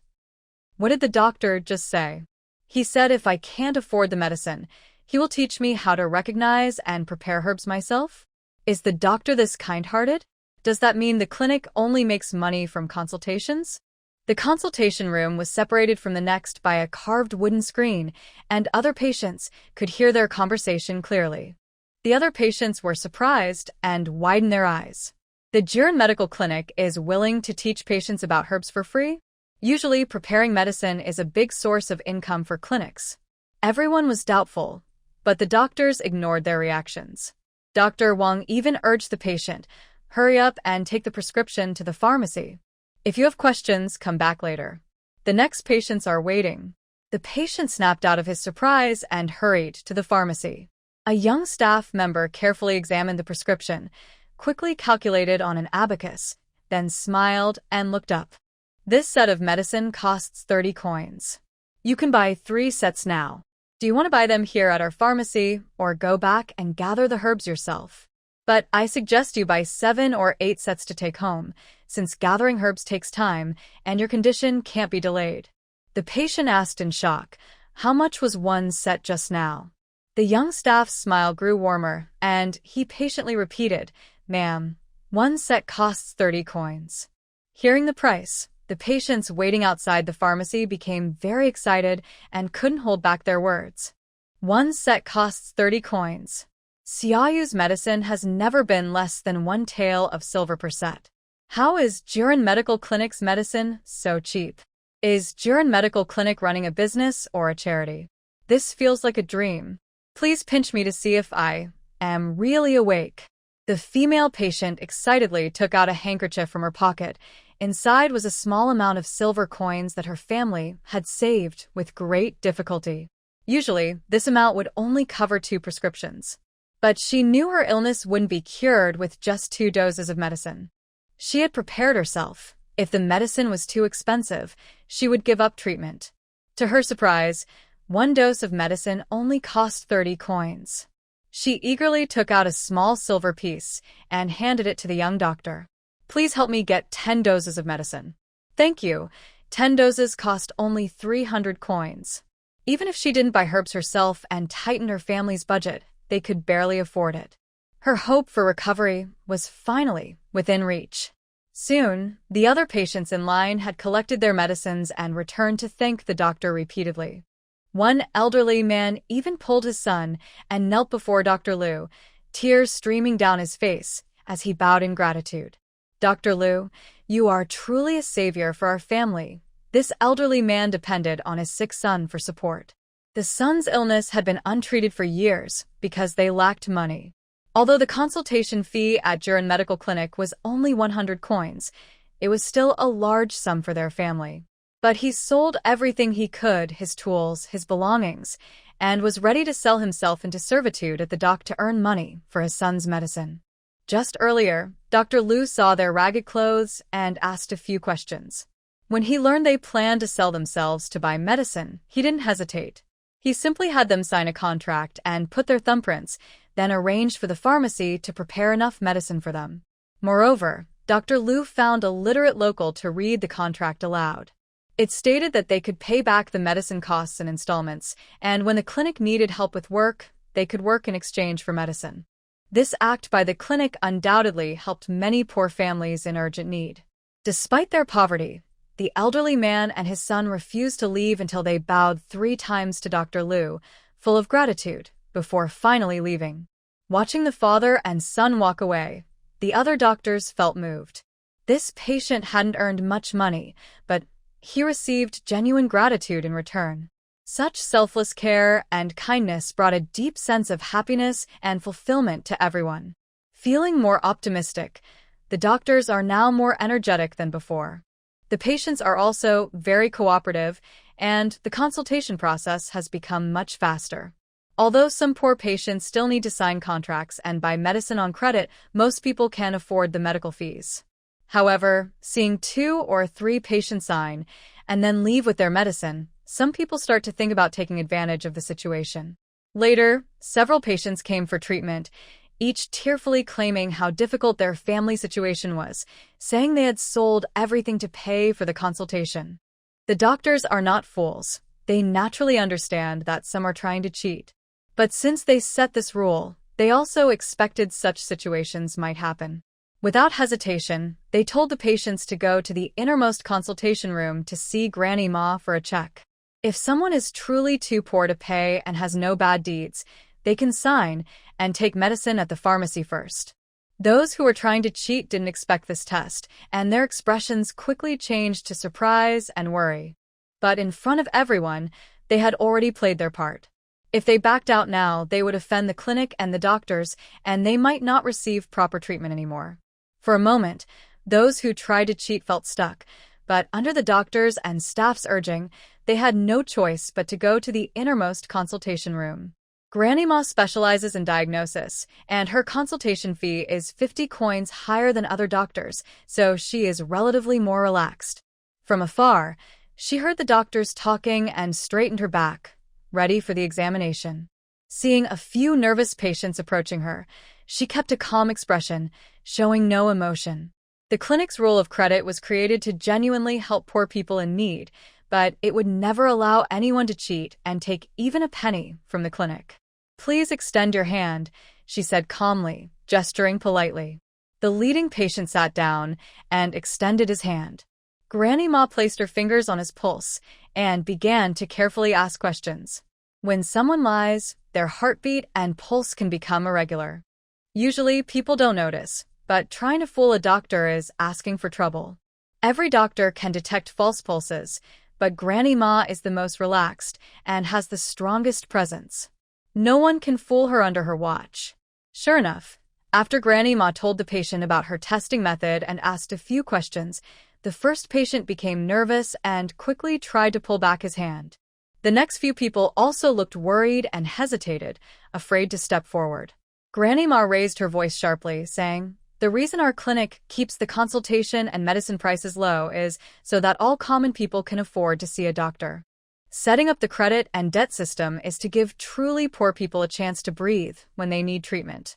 If everyone acted like you, and our clinic couldn't cover its costs, how could we keep running?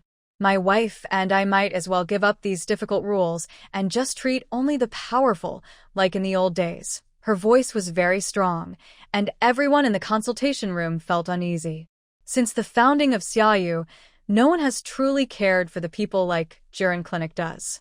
If these few people who want to take advantage offend us, and we go back to the old ways, it would be a loss for all the common folk. Thinking of this, all the patients angrily looked at those trying to take advantage, cursing loudly. "Do you have no shame? Trying to cheat your way into the clinic? Jiren Clinic is already cheap enough. If you have no money at home, why are you lining up to see a doctor? Zhang Matzi, even if your family can't pay 10 or 8 taels, you can still easily come up with 3 or 4 taels of silver. What's this? Big feasts and meat every day, then crying poor when it's time to see a doctor? Bah. If you still can't afford treatment at this price, then go home and wait to die. If you cause Jiren Clinic to go back to its old prices, I'll fight you." Everyone was furious, and some even revealed the background of those trying to take advantage. A hot-tempered man directly grabbed one of them by the collar. No one expected such a result, and they were so scared they peed themselves, repeatedly apologizing to Granny Ma. Although Granny Ma had expected some troublemakers, she still felt a bit disappointed. She looked coldly at those trying to take advantage and said, "People are never satisfied. They swallow the snake whole.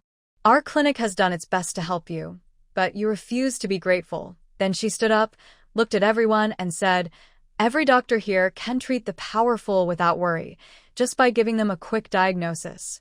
Why do we work so hard to treat you? Because of the true meaning of a doctor's kindness. However, the medical clinic is not a charity hall. We are doctors, not fools." On the first day of opening, such a disgraceful person appeared, which really saddened us. My wife has decided that the current pricing policy will be in place for 2 weeks. If anyone tries to take advantage of the clinic again after that, we will revert to our previous prices. People's hearts are connected. Please spread the word and cherish what you have. This speech made everyone nervous. Such a good clinic is rare in 100 years. If it returns to its original state, they might have to suffer through their illnesses again. Everyone's eyes turned sharp like swords, eager to find flaws in those who try to cheat. They had truly angered everyone. The patients, feeling ashamed and guilty, knelt down and apologized to Granny Ma. 2 of them hurriedly took out silver to offer her. "Grandma, we were blinded by greed. Please forgive us this time. We have silver and we will pay properly for treatment, but Granny Ma didn't let this chance slip away. Our clinic is kind and compassionate, but we also remember wrongs. We won't treat those who deceive our kindness. Before I report to the authorities, quickly take your silver and find another doctor." Her words completely broke the patients. They just wanted to get a quick benefit, and if that didn't work, they would pay silver for treatment. They didn't expect to meet such a strict owner. Now, not only have they lost face, but their illnesses can't be treated anymore. They had waited in line for most of the night. Besides Jiorin Medical Clinic, there are no other clinics in Zhengzhou. Even if they are willing to go to nearby towns for treatment, they need money to do so. Granny Ma ordered the medical staff to clear out the patients and told them to inform other clinics. Only then did she relax. Jiorin Medical Clinic's rules to serve the people and its firm stance against those trying to cheat quickly spread among the townspeople. Everyone praised the clinic, but they also became very cautious. They warned each other not to have bad intentions. Otherwise, if they pushed too hard, this good clinic might be forced to close, and everyone would regret it. On the first day of the Jiorin Medical Hall opening, every doctor was exhausted, but they also gained praise and trust from the common people. The villagers felt that their skills had become sacred and valuable. Many new and interesting things inside the medical hall became the talk of the town. People were amazed that Jiorin Medical Hall used unseen needle and thread techniques to sew wounds. The backyard of the hall even allowed seriously ill patients to stay for treatment. Jiorin Medical Hall truly treated everyone equally. Several nobles came by carriage today, but no matter how much silver they offered, the hall refused to change its rules. They could only have maids and servants line up patiently to get their numbers. Meanwhile, Su Xianyang and Yu Jiutian were temporarily staying in Hui Min cloth shop's backyard. Han Qinghe did not go home either, choosing to stay with them in the back. The front hall of the cloth shop only had 2 workers to watch over the shop, while the other embroidery girls were busy making children's clothes in the back. "Hey, it looks like our school will have new students soon." Yu Jiutian was fed delicious food by Han Qinghe every day, and she had drawn a whole book of patterns. Su Xianyang, who was clever with her hands, also modified each pattern into different eye-catching styles.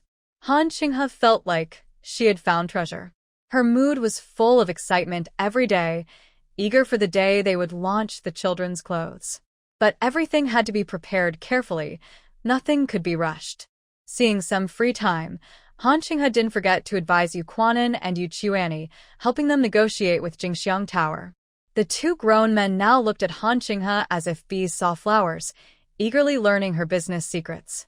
Yu Chuanyi had been working at Jingxiang Tower every day, preparing to refurbish the entire place. Yu Quanan happily acted as Han Qinghe's runner and helper. To save travel time, the brothers temporarily stayed in the guest rooms at Hui Min cloth shop's backyard. As for Yu Qingxiu, before the medical hall opened, Dr. Zheng had recommended their uncle and nephew trio to Director Zheng. Although Director Zheng agreed, he disliked using connections, so he set higher exam requirements. Yu Qingxiu didn't dare to slack off. Besides studying himself, he also urged his 2 nephews to study hard. The 3 of them reviewed their lessons intensively. That day was the exam day for Yu Quanxiao and the other 2. Jiang Fenghua left the farm work in the care of the Zhang and Zhou families, then brought along the prepared gifts and accompanied his nephews into the city. At the request of Jiahe and Jiaxing, the old lady also went to Huimin cloth shop to pick up Yu Jiutian, so she could join them in visiting Dean Jiang. Jushin Academy was located on the eastern outskirts of the city. Within a mile or two, there were no other houses, making the place very quiet. The academy had been founded by Dean Jiang, and his residence was right next to it. To reach his home, one had to pass by the academy. When Yu Quanxiao drove the carriage past, it happened to be class time. Many fine carriages were parked at the gate, left there by servants who had brought students to school.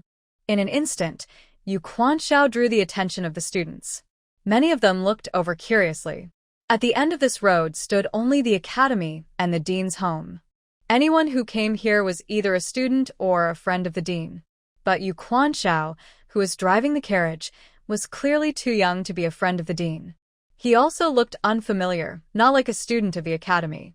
That meant he must be someone coming to seek admission. With that thought, the students' gazes turned scornful. The Zheng family's carriage was already old and worn, bought secondhand long ago. Yet Yu Quanxiao carried himself with a refined air. His clothes were plain, but the students here all came from wealthy or noble families, and their sharp eyes quickly noticed the scholarly aura about him. Well, looks like our academy is about to get a new classmate. Our academy isn't a place just anyone can enter. I bet this is another fool who doesn't know his limits, thinking he can impress Dean Jiang. Exactly. Doesn't even take a good look at himself, yet dares to dream of joining us. As they came closer, the students saw Yu Quanxiao's handsome face more clearly, his features fine and bright like jade and stars. Their envy and jealousy grew, and their words became even harsher. This man didn't even have a servant or driver with him. Clearly, his family background wasn't impressive. Instead of going to Shoan Academy, he dared to come to Jushan Academy. It was like a toad dreaming of eating swan meat. They deliberately raised their voices, wanting him to hear and realize his place. These mocking words were not only heard clearly by Yu Quanxiao, but also by Jiang Fenghua and Yu Jiutian inside the carriage. Yuan Xuanxiao's face was calm, and he listened without truly paying attention. Although he looked like a passionate young boy, his mother's teachings and his 2 life-or-death escapes had shaped his character far beyond what these naive young nobles could understand. Jiang Fenghua felt even more composed inside. His second son was destined to pursue a career in officialdom, facing all kinds of monsters and demons along the way. On the path to studying, it would be good to meet friends and classmates who understand him. But if he doesn't meet anyone, that's okay too.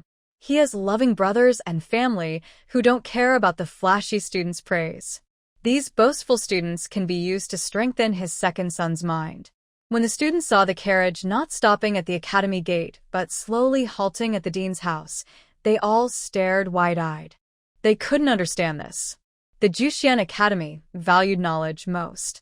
If a student didn't meet the academic standards, no amount of money could get them in. Anyone wanting to enter had to pass a strict exam by Scholar Feng. Why would this young man pass by the academy without stopping, then stop at the dean's house? What's going on? Dean Jiang usually hated students who transferred halfway. Could it be that this young man isn't here to study? Maybe he's a relative of Dean Jiang? After Yuan Xuanxiao carried out Jiang Fenghua and his niece and nephew, he knocked on the dean's door amid the students' curious gazes. Soon, a servant came out and opened the door. Yuan Xuanxiao announced his name, and the servant stepped aside to invite him in. When the academy's preparatory bell rang, the students at the gate finally snapped out of their surprise and entered the academy. Do you think that young man was here to study, or is he a relative of Dean Jiang? I don't think he's a relative. If he were, the servant would recognize him. I guess he went through great effort to get close to Dean Jiang, hoping to use the dean's influence to get into our academy. Haha, he's bound to hit a wall. Dean Jiang hates these sneaky tricks. Exactly. These small families are just wishful thinking. They think that supporting a scholar in their family will make everything better? Ha! They're overestimating themselves. Alright, enough of that. Let's talk about the elite class. I heard that Wang Yuanwei's son fell seriously ill and had to take a break from school. Now, there's an open spot. Do you think you can give it a try? Forget it. My grades are average. But you could try for it. The next morning, the students saw that the young man from yesterday had come again. This time, he was getting out of a carriage. The young man driving looked very similar to him, probably a brother. 3 children and 2 women also got out of the carriage, holding a few bundles. After looking carefully, all the students widened their eyes. Not only did Yu Chuanxiao wear the academy's uniform, but the 2 little boys beside him also wore the same uniform. It was clear they were here to attend the academy. Second brother, we can only see you to the gate. Once you're inside the academy, take good care of yourself and the family. If you run out of money, just tell Mom. Jiang Fenghua looked at her handsome son with a touch of sadness and then turned to the students who had been watching them. Her gaze became a bit cold and stern. If anyone bullies you at the academy, you must fight back hard. If something serious happens, Mom will handle it. Her voice was loud enough for everyone at the gate to hear clearly. Su Xianyang also agreed. Yes, second brother, if anyone dares to bully you, your older brother definitely won't let them go. She then advised Jiaheng. You must listen carefully to second uncle. Study hard. If second uncle comes back feeling wronged or upset, you can't hide it. You must tell Mom the truth, understand? Jiaheng nodded seriously. Mom, don't worry. We will study hard and protect second uncle. Yu Tian also waved her little fists, showing a fierce expression. Second uncle, if anyone dares to bully you, Tianbao will make sure they regret it. Bullying has existed in every era and society. As long as there are social classes, this phenomenon persists. The Yu family isn't the type to cause trouble, but if others provoke them without reason, they definitely won't let their children suffer injustice. Yu Chuanren patted Yu Chuanxiao's shoulder. Second brother, you're gentle and never cause trouble. But if someone deliberately picks a fight, don't just tolerate it. Remember, you have 4 brothers. We are your support. Full of sincere affection, Yu Chuanxiao gently touched the heads of his young niece and nephew. Mother, eldest sister-in-law, third brother, you don't need to worry. I will take good care of myself and my little nephews. Although he believed he could handle the future well, the care from his family gave him more confidence. At the entrance of the academy, students looked nervous under the warning eyes of Jiang Fenghua and Su Xianyang, touching their noses and avoiding eye contact. This family spoke so boldly. Could they have some background? It seems I need to find out more about this new student's family before making any rash moves or offending the wrong people. When the academy's warning bell rang, Yu Chuanxiao was about to take Jia and Jiaxing into the school. Yu Tian quickly stepped forward, handed him something, and whispered a few secret words close to his ear. Yu Chuanxiao held a porcelain bottle, surprised and touched. Seeing his little niece's expectant look, he nodded in understanding. Jiang Fenghua and Su Xianyang watched the uncle and nephew's actions, feeling unexpectedly reassured. Little Bao must have given the second son something good for self-defense. After Yu Chuanxiao and his 2 companions entered the academy, Jiang Fenghua and the others drove away. Inside the academy, as soon as Yu Chuanxiao and his group arrived, a servant led the way. He politely explained that they needed to first send Jia and Jiaxing to the private school before reporting to the academy. The servant nodded and led them while giving a brief overview of the academy, acting very polite and proper. Jingxian Academy is truly the best school in Zhengzhou City. The school covers about 30 acres. The front yard is a large football field surrounded by bamboo groves. Although the season is now bleak and yellow, in summer it will be cool and breezy, a rare shade for students to rest after activities. On the east side of the field are 4 large buildings, each for lessons in music, chess, calligraphy, and painting. However, these lessons are not included in the tuition fee. Learning these skills costs more than the tuition itself, but students can choose to pay and learn based on their interests and talents. This is understandable. While most students are from noble families, some come from ordinary backgrounds. Their families spend everything to send them to study and take exams. The huge costs for other skills are simply unaffordable. The middle courtyard contains the private school and the dining hall. There are 2 private schools called Longyu class and Qingzhu class. Each class has more than 30 children. He and his family were assigned to Qingzhu class. The teacher of Qingzhu class is a gentle middle-aged man. When he sees many people, he always wears a warm smile and is very friendly. When he saw he and his family, the teacher simply asked a few questions and then kindly arranged seats for the 2 children. The private school ends classes half an hour earlier than the academy. Yu Chuanxiao respectfully asked, Teacher Dai, may the children wait in the private school after class? The students finish later, and my two nephews are worried that they might run around in the academy while waiting, which could disturb others. Teacher Dai smiled kindly and said, Don't worry. Many children in the private school are relatives of students from the back courtyard. When the time comes, you can pay a small fee each month, and during break times, a servant will bring the children to play in the front yard and wait for you. Yu Chuanxiao relaxed and quickly thanked him. Thank you for your advice. I will go pay the fee soon. I entrust my two nephews to you. If they need anything in the future, just come to me directly. Teacher Dai nodded. Yu Chuanxiao looked from afar at he and his family, who had already sat down and was tidying up his books. He gave a few instructions with his eyes and then followed the servant to the back courtyard. The back courtyard is the heart of the entire academy. It is divided into 10 classes, each with 30 students. There is also an elite class which only admits 8 students, personally taught by the dean. The elite class at Jushin Academy produces students who pass the imperial exams every year. It is a place that every student dreams of entering. However, the requirements for the elite class are very high. Even if students get in, it's not guaranteed for life. The academy holds an exam every quarter. Every student has a chance to enter the elite class based on their ability. Students in the elite class must work hard daily. If they are not diligent, they can be dropped. But most students in the elite class are very strict with themselves, and few are dropped during quarterly exams. When entering the back courtyard, there is a wooden bridge. Underneath is a small pond with withered lotus leaves floating on the surface. It looks very beautiful in summer.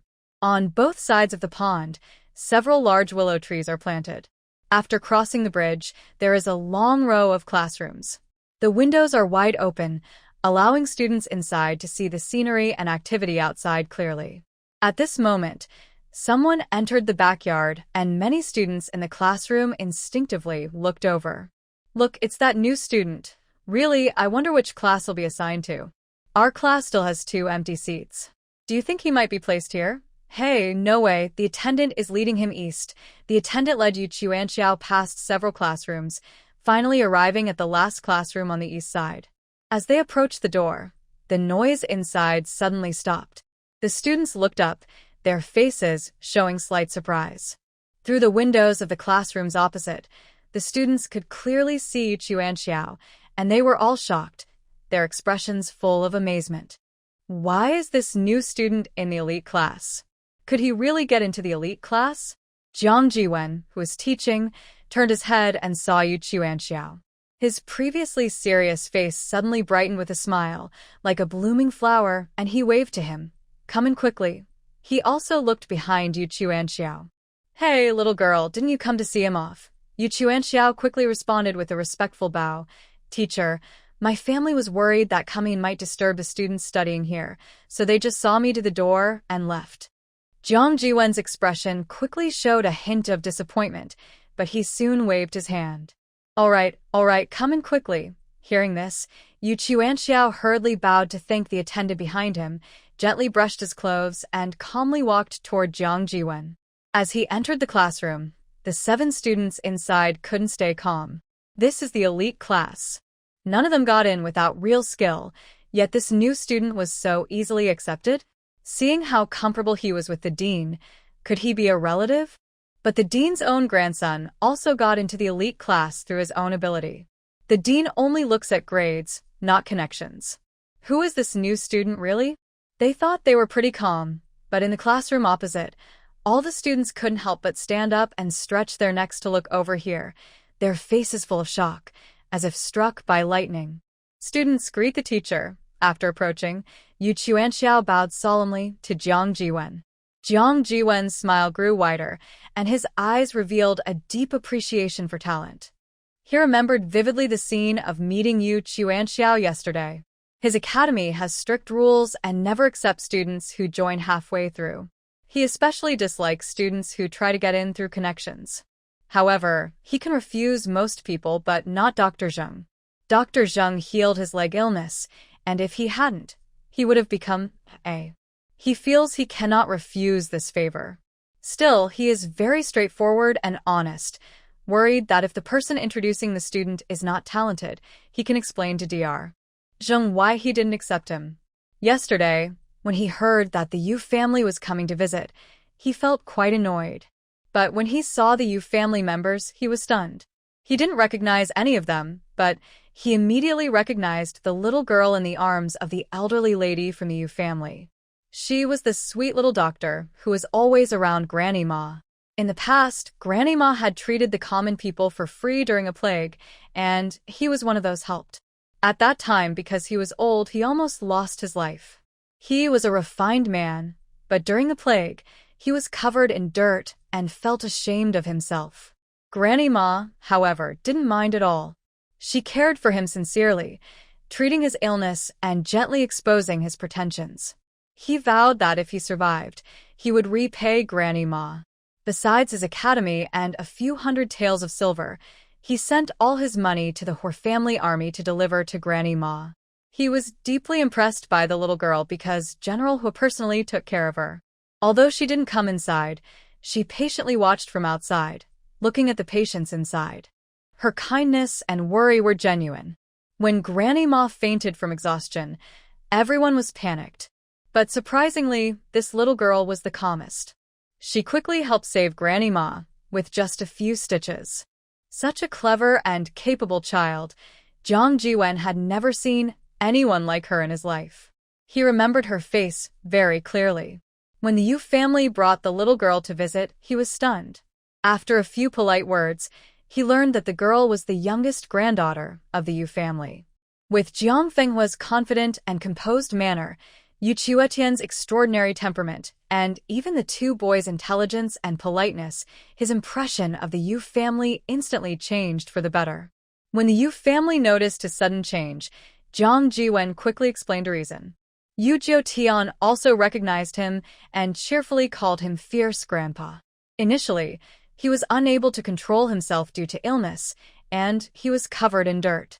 Everyone felt ashamed and embarrassed, wishing he would just die quickly to end his suffering.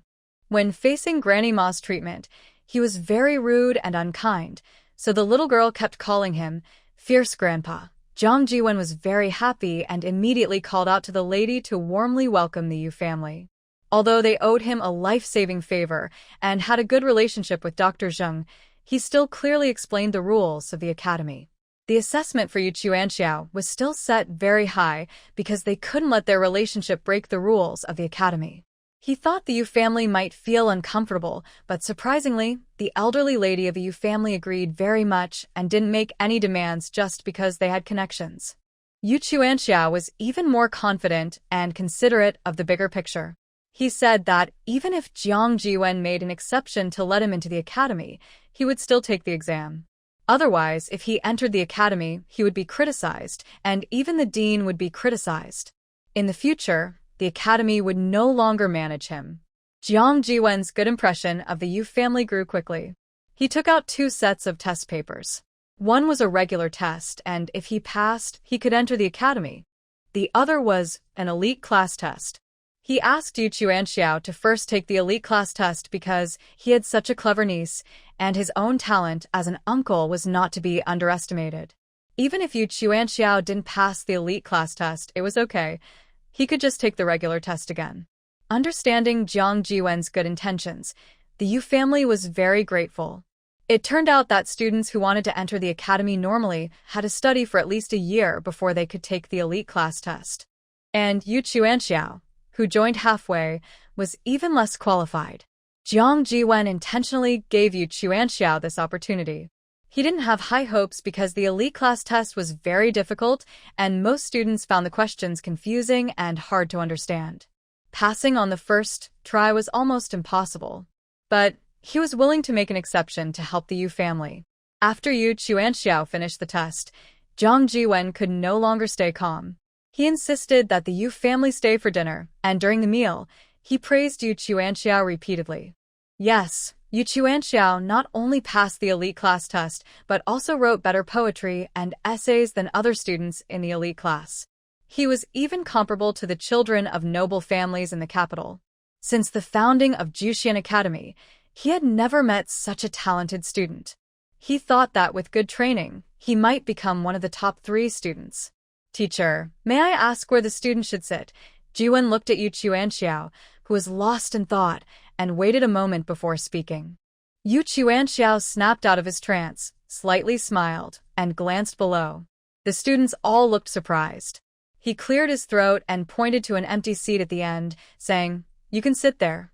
Yu Chuanxiao looked over and saw it was the last seat in the middle. He nodded and walked toward his seat. As soon as he sat down, he felt a burning gaze on him. He turned his head and met it.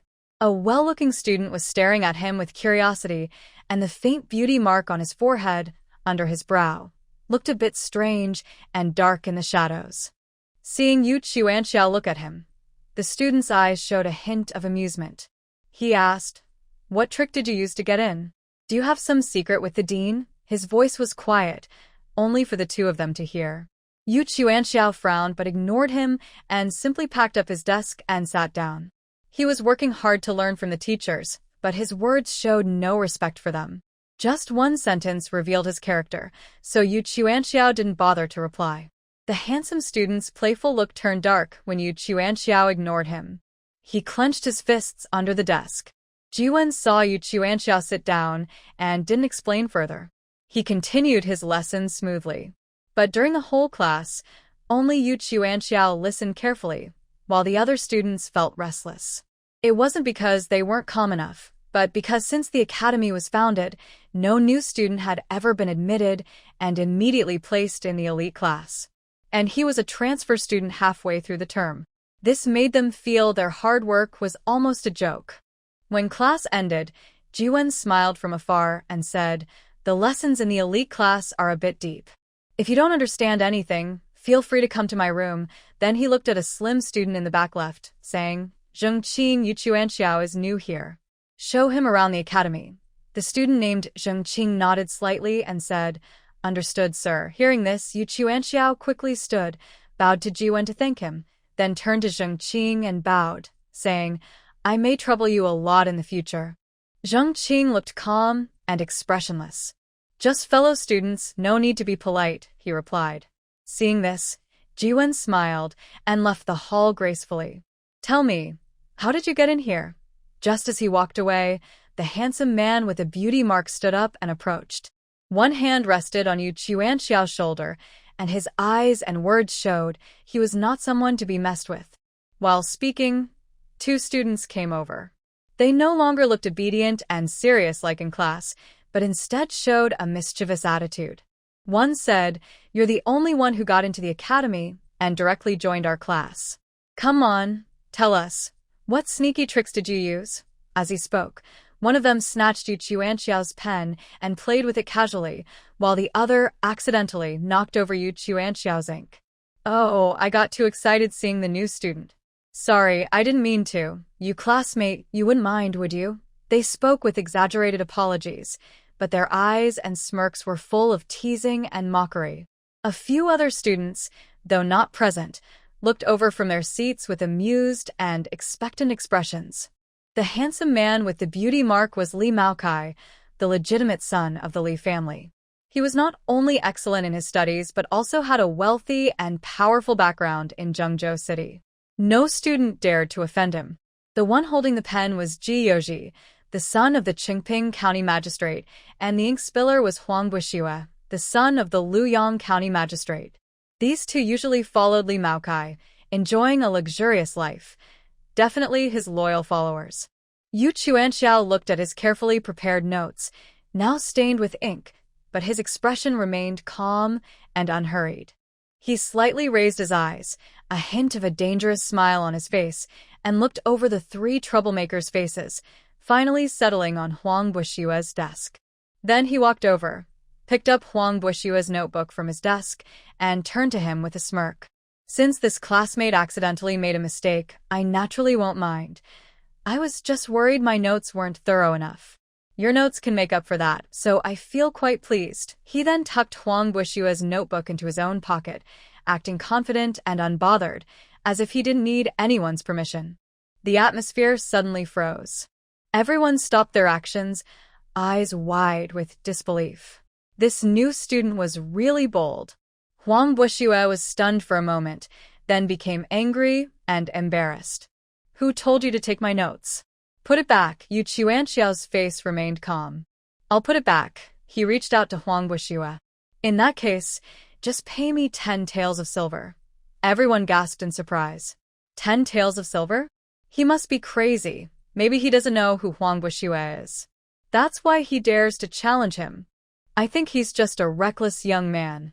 Interesting. Think about it. How can a reckless young person get into the elite class? Huang Bushue sneered and slowly approached Yu Chuanxiao. He reached out to hit his hand, but Yu Chuanxiao quickly pulled back. Yu Chuanxiao, I understand you're new here and a bit confused. I'll give you a chance.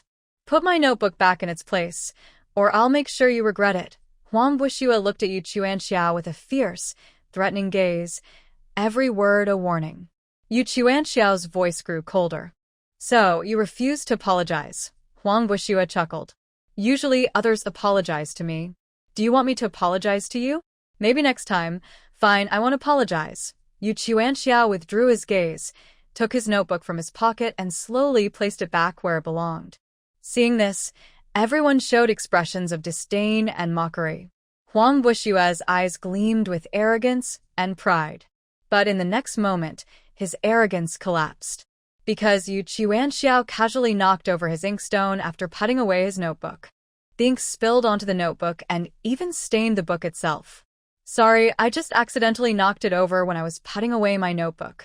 You don't mind, do you? Yu Chuanxiao turned around, speaking apologetically, but his face showed no real regret. Oh, I forgot, you also spilled my ink. I don't mind. As an experienced student, you should have a bigger heart than me, the newcomer. Huang Bushue couldn't refute a word. He felt humiliated and overwhelmed, and suddenly lost control, rushing toward Yu Chuanxiao. Zheng Qing stepped forward first and blocked him. If he gets hurt today, what do you think the dean will do? He dared to spill your ink, so he might also complain to the dean. Remember, you've only been here 2 years. You finally got into the elite class this year. Don't ruin your future just because you want to pick a fight with this newcomer. Hearing this, Huang Bushue's raised hand fell angrily, but his face was full of suppressed frustration. Li Maokai slowly walked forward, patted Huang Bushue on the shoulder, and secretly pinched him. Then he looked at Yu Chuanxiao with excitement in his eyes, as if he had spotted a rare prey. You classmate, you are truly different. No wonder the dean looks at you with special regard. But starting school so clueless on the first day, you might suffer later. He then stepped forward again, patted Zheng Qing's face and said calmly, caring for new classmates is good, but don't forget old friends. Remember to wash my underwear when you go back to the dorm tonight, got it? His tone was peaceful but carried a hint of humiliation and danger. Zheng Qing's face twitched slightly, and he swallowed hard, managing to say, okay. Yu Chuanxiao looked at Li Maokai with a complex, hard-to-express gaze. Li Maokai looked innocent, but raised his eyebrows in a teasing way. Since Zheng Qing is helping you, maybe you can help him too. Washing 3 people's underwear alone is a bit tiring, you know? Ha ha. Huang Bushue felt he had regained the scene and burst out with exaggerated laughter.